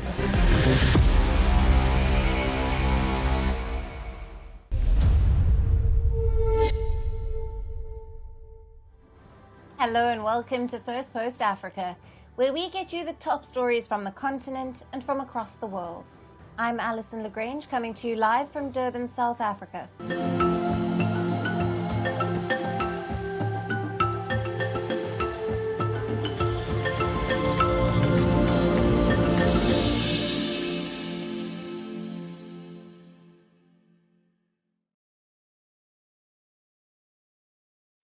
Hello and welcome.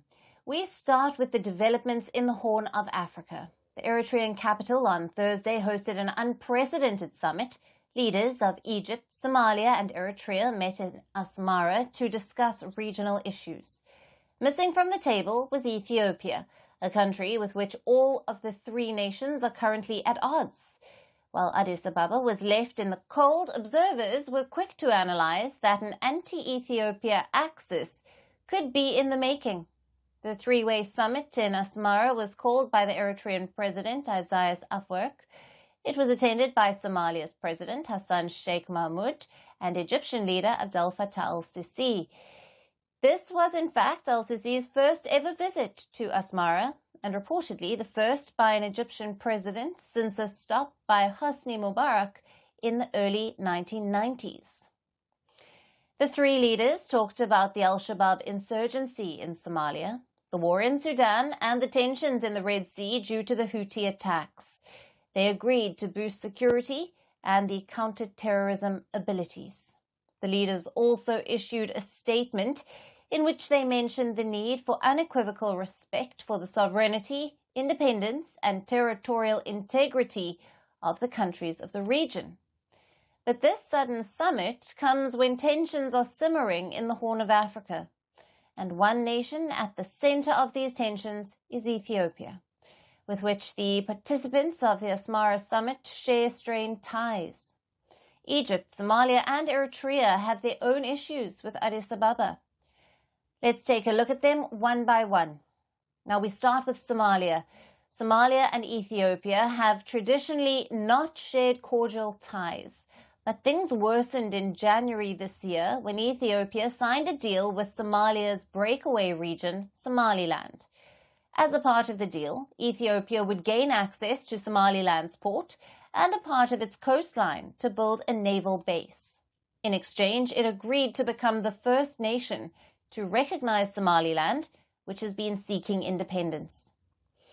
Somalia, which considers Somaliland as a part of its territory, expelled the Ethiopian ambassador in response. It has also threatened to expel Ethiopian troops deployed in the country to fight the Islamist insurgents. Somalia's ally, Turkey, has been mediating between the two neighbors to diffuse tensions, but so far there has been no breakthrough. Moving on to Egypt. Cairo and Addis Ababa are at odds over a giant dam on the Nile River.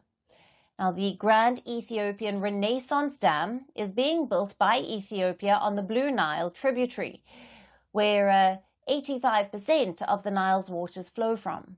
It is Africa's biggest hydroelectric dam project, but Cairo, which heavily relies on the Nile River for freshwater needs, is concerned about Ethiopia's project. Egypt, which is downstream country, accuses Ethiopia of threatening its water supplies. Now, efforts to reach a binding agreement between the two nations have failed. In response, Egypt has decided to forge closer ties with Ethiopia's other rival, Somalia. Cairo has supplied Mogadishu with military aid and is also offering troops that can potentially replace the Ethiopian soldiers fighting terrorism in Somalia. And lastly, we come to Eritrea, which won independence from Ethiopia in 1993 after a 30-year war. But friction between the two neighbors remained, and they continued to share territorial disputes. The conflict left tens of thousands dead or injured, but the decades-long conflict suddenly ended in 2018. Courtesy this man, the Ethiopian President Abiy Ahmed. After coming to power, he quickly surprised the country by extending a peace offer to Eritrea. The gesture was reciprocated and the two nations signed a declaration of peace and friendship. The agreement also won Abiy Ahmed a Nobel Peace Prize. But ties have again started going downhill. Following the end of the 2-year civil war in Ethiopia's northern Tigray region, which borders Eritrea, Asmara has been an ally of the Ethiopian government in that conflict, but has been lukewarm about the accord that ended the fighting in November of 2022. Now, tensions have further worsened as Abiy Ahmed made a case last year to gain secure the Eritrean Red Sea port of Assab, and this to gain sea access. It turns out that Ethiopia's watery ambitions have literally landed it in hot water, be it the dam on the Nile River or the crucial sea access through Somaliland or Eritrea. But as Addis Ababa finds it more and more isolated, how will it respond? Now, could an axis against Ethiopia turn the tensions in the Horn of Africa into a wider conflict? For more on this, we have with us Mohammad Kieromer, a Horn of Africa political analyst who is joining us live from Oslo in Norway. Thank you for being with us. Thank you for the invitation. Now, how significant is the security cooperation between Egypt, Somalia, and Eritrea in terms of reshaping the regional alliances? And what are the potential implications for Ethiopia? First of all, I think it is important to say that this is Abiy's strong policies that has brought these countries together, having signed the Memorandum of Understanding with Somaliland and his ambitious quest for a military access to the sea. It is significant in terms of destabilizing Ethiopia, with Eritrea bordering Ethiopia, possibly can accelerate the Fano insurgency in the Amhara region.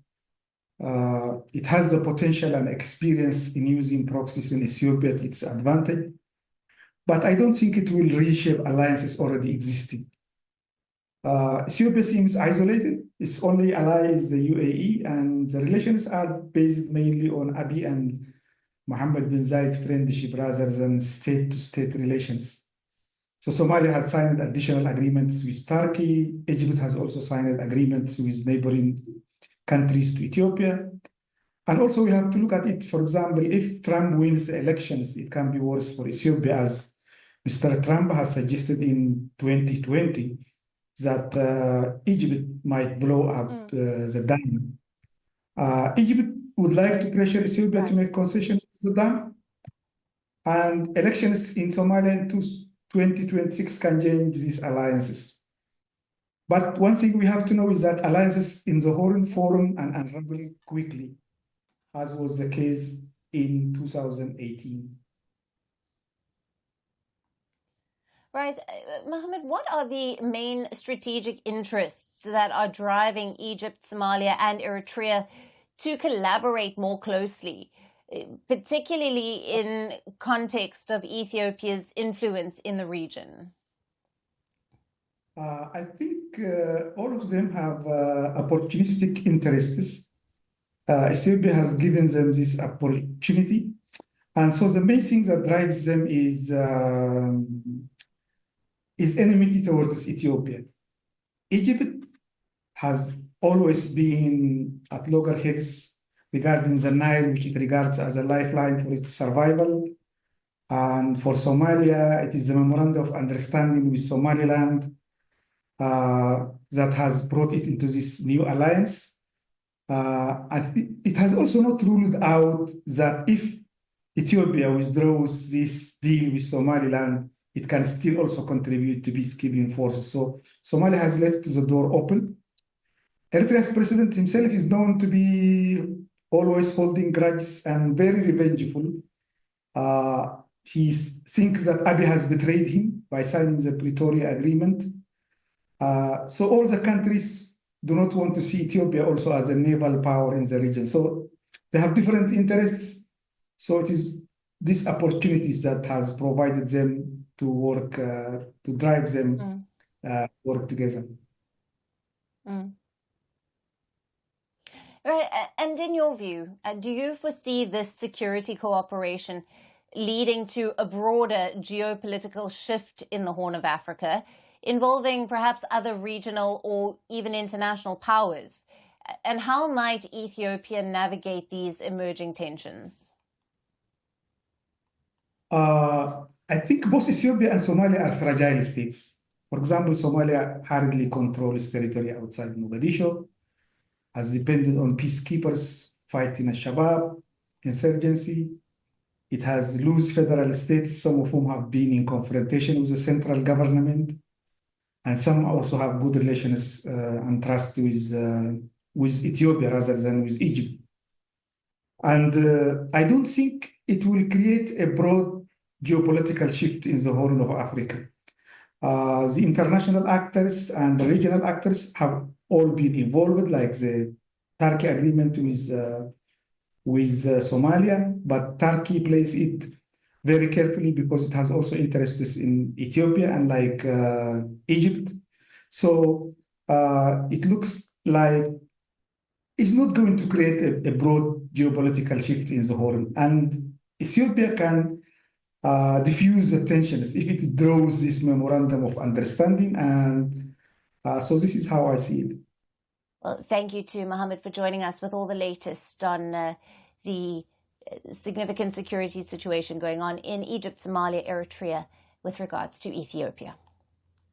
And now moving on to our next story. 2 days ago, we told you that the Cameroonians were busy searching for their president, Paul Biya, who hasn't been seen in public since September. Rumors about the president being gravely ill or even dead have been doing the rounds on social media.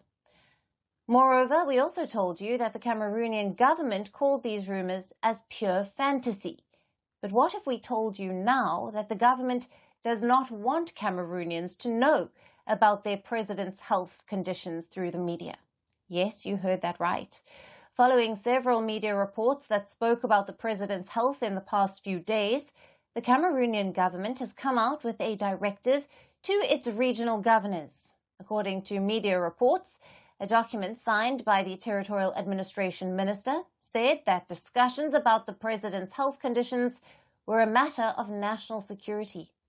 It added that all discussions in the media about his health were therefore officially banned in Cameroon.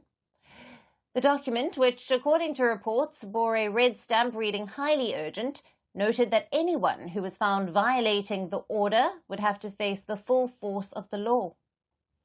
It also ordered the regional governors to set up monitoring cells that can track content in private media, including social networks. But why has the government taken such a drastic step?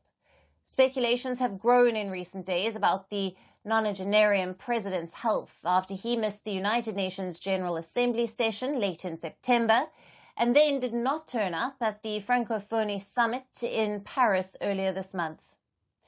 Local media reports had claimed that Biya took a private trip to Switzerland to take rest, following his visit to Beijing for a China-Africa forum in early September.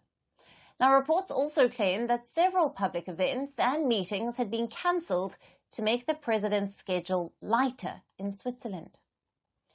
The government had said on Tuesday that the 91-year-old president was in good health and that he would return to the Central African country in a few days' time. But a ban on media discussions about the president's health conditions raises more questions than answers. Media reports suggest that this move has also faced criticism as an act of state censorship. Press freedom advocacy groups and journalists have said that while they are open to discussions about it, US President Joe Biden's health in Cameroon, the government is making it a taboo to discuss the President Biya's health and hiding behind national security. Now, to contextualize once again for you, President Biya is the only leader that most Cameroonians know. Cameroon, which produces cocoa and oil, has only had 2 presidents since its independence, and President Biya has been in power since 1982. Previously, too, the 91-year-old head of state has taken extended stays abroad. However, he dramatically made an appearance whenever rumors circulated about his health or his death. Now, Cameroonians feel that the government should have at least shared a video of the president showing that he is in good health after rumors began circulating this time. But the government has yet to share any detail. It is also worth noting that President Biya's appearances in recent years have become more sparse. He has mainly been seen in rare televised speeches that are pre-recorded and haltingly delivered. Now, as the absence of President Biya from action continues to fuel speculations, A ban on media discussions about his health indicates that all may not be well. While the Cameroonian government may be using the term national security to avoid giving concrete answers to the public on the president's health, what is certain is that it is hiding details of the head of state's condition and his whereabouts. But why? Is President Paul Biya really not well? Is he in a condition to return to his country from Switzerland? This is something that all of us will be watching out for in the coming days.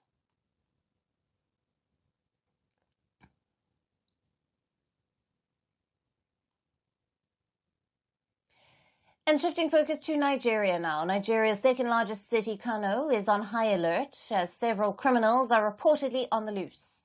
Authorities in the northern city are worried as they have received intelligence about an influx of criminal gangs and bandits.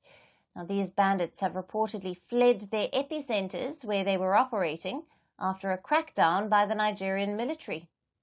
For years, these bandits have terrorized parts of northwest and central Nigeria. They have looted villages, burned homes and killed people, and conducted mass kidnappings. The Nigerian military in recent weeks launched extensive operations against. The offensives have led to the killing of several kingpins to escape from this crackdown. Now, the bandits are running from their epicenters like those in the states of Zamfara, Katsina, Kaduna and Niger, and are now turning to Kano as their safe haven. But why are the bandits running to a city so far from their epicenter? Authorities in Zamfara, one of the states from where the gangs have escaped, have shared a document to the authorities in Kano. As per the leaked document, the bandits have been buying houses to use as an escape route for themselves as well as their leaders and their families. Now, this is not the first time that criminals will be using such tactics in Nigeria. In 2009, Boko Haram terrorists used a similar plan to escape a military crackdown. Several terrorists relocated from their epicenter in the northeast to the commercial city of Kano. They began buying houses on the outskirts of the city, and a few years later, Kano was rocked by targeted killings, suicide and explosive attacks, which killed and injured hundreds of residents. The residents fought back by giving information to security personnel about suspicious new residents. The information was used to carry out security raids and to arrest that ended the attacks. So Kano could be bracing for a similar nightmare. The city authorities do not have specific knowledge about how many bandits have moved to the city, but they have reportedly identified 6 neighborhoods where criminals are buying houses and settling with their families. Authorities say that they are working quietly to avoid creating panic in the city, which is home to around 4.5 million people. Terrorism and banditry are the core of Nigeria's security crisis. For nearly 15 years, civilians in Nigeria have faced multiple security threats, like explosive attacks, kidnappings, lootings, and rapes. Hundreds and thousands have been killed and millions have been displaced. And the Nigerian government has relied on both the national police and military to counter the crisis. But so far, successes have been limited, and many Nigerians continue to live in fear and terror.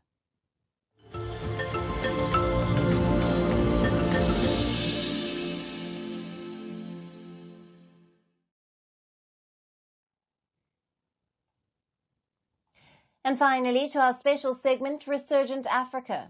Amid the coups and the crises, there are many positive stories from Africa that often get overlooked, but not on this show.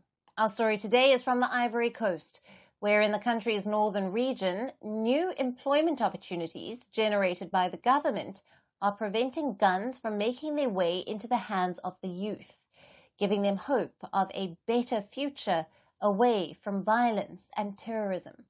Our next story gets you all the details. Shots ringing out in the air, violence and a wave of fear. Not so long ago, this is what dominated the lives of people in the Kafolo town in Ivory Coast. Jihadists hit Kafolo in June 2020. Then they struck it again in March 2021. For months, it resembled a town in distress, but not anymore. Now it's buzzing with life. Kafolo's youngsters are walking down a promising road. With the government's support, they are learning new skills. And one after another, they are touching the milestones of employment. The final destination is prosperity. Thanks to Ivory Coast's efforts to boost security on one hand and tackling youth employment on the other, peace is making its much-awaited return to this town. The jihadist groups reigning supreme right across the border in Burkina Faso look defeated on this side. Restaurants, salons and garages have reopened. Locals now go about their business as usual. A secondary school opened in this village just last year. In early 2022, Ivory Coast launched a youth program targeting youngsters in the northern regions bordering Mali and Burkina Faso, where several armed groups operate. The goal is to train youngsters with an employable skill so that they are less tempted to join militant groups as well as the illegal gold miners. 18-year-old Kambire Koko is one such youngster.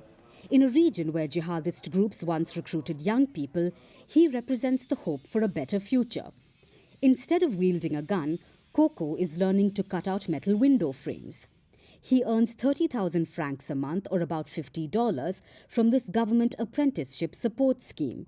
He hopes to set up his own workshop soon. Learning a trade is better than hanging around and then someone will come along and give you 500,000 francs and a motorcycle and send you to places you don't know. Koko is referring to the way armed groups operate in the region. They hand new militancy recruits a gun, a motorbike and some money. But the Ivorian government is arming youngsters with skills to replace the terror of gunshots with signs of achievable prosperity. If young people don't work, bandits can easily recruit them. Because they have nothing to do and that's it. He can go and get involved in that and maybe he'll earn a few coins in his pocket. That's all there is to it. If he doesn't have a motorbike, we'll tell him, oh, we'll give you a free motorbike. Inevitably he's going to take the bike. After that it's a problem. Many in this town have received loans from the government to start their business and to be the creators of their own prosperity. As per the government, nearly 54,000 young people have received support for employment in northern Ivory Coast. With the 30,000 francs I get at the end of the month since I started this program, it helps me buy food in the morning and at noon. It really gives me courage, and in the morning I arrive even before my boss.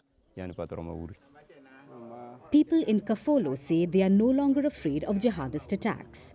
More soldiers patrol its streets as youngsters go about pursuing their goals. A lot of young people went to workshops, training courses, apprenticeships. There were AVECs, which stands for Credit and Savings Associations, which helped to change the situation. The military, the defense, since then we've had a lot of soldiers who look after us, and that's given us confidence. We're no longer afraid. As guns reign supreme just across the border in Burkina Faso, the roses of employment wield their influence in this Ivory Coast town. Employment and security are acting like a double-edged sword to slay the terror that once kept this town on edge. The hope for a better future is gradually replacing the terror of a violent past. And that's it on the show for today. We will see you again at the same time on Monday. Thank you for watching. Have a great weekend and goodbye.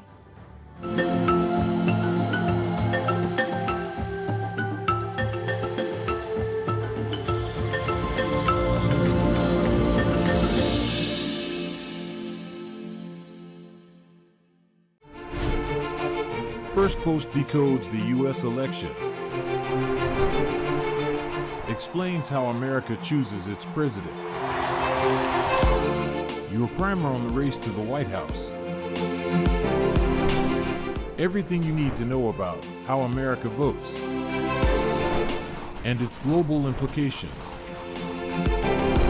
U.S. Election Explained, every Monday and Thursday only on Firstpost.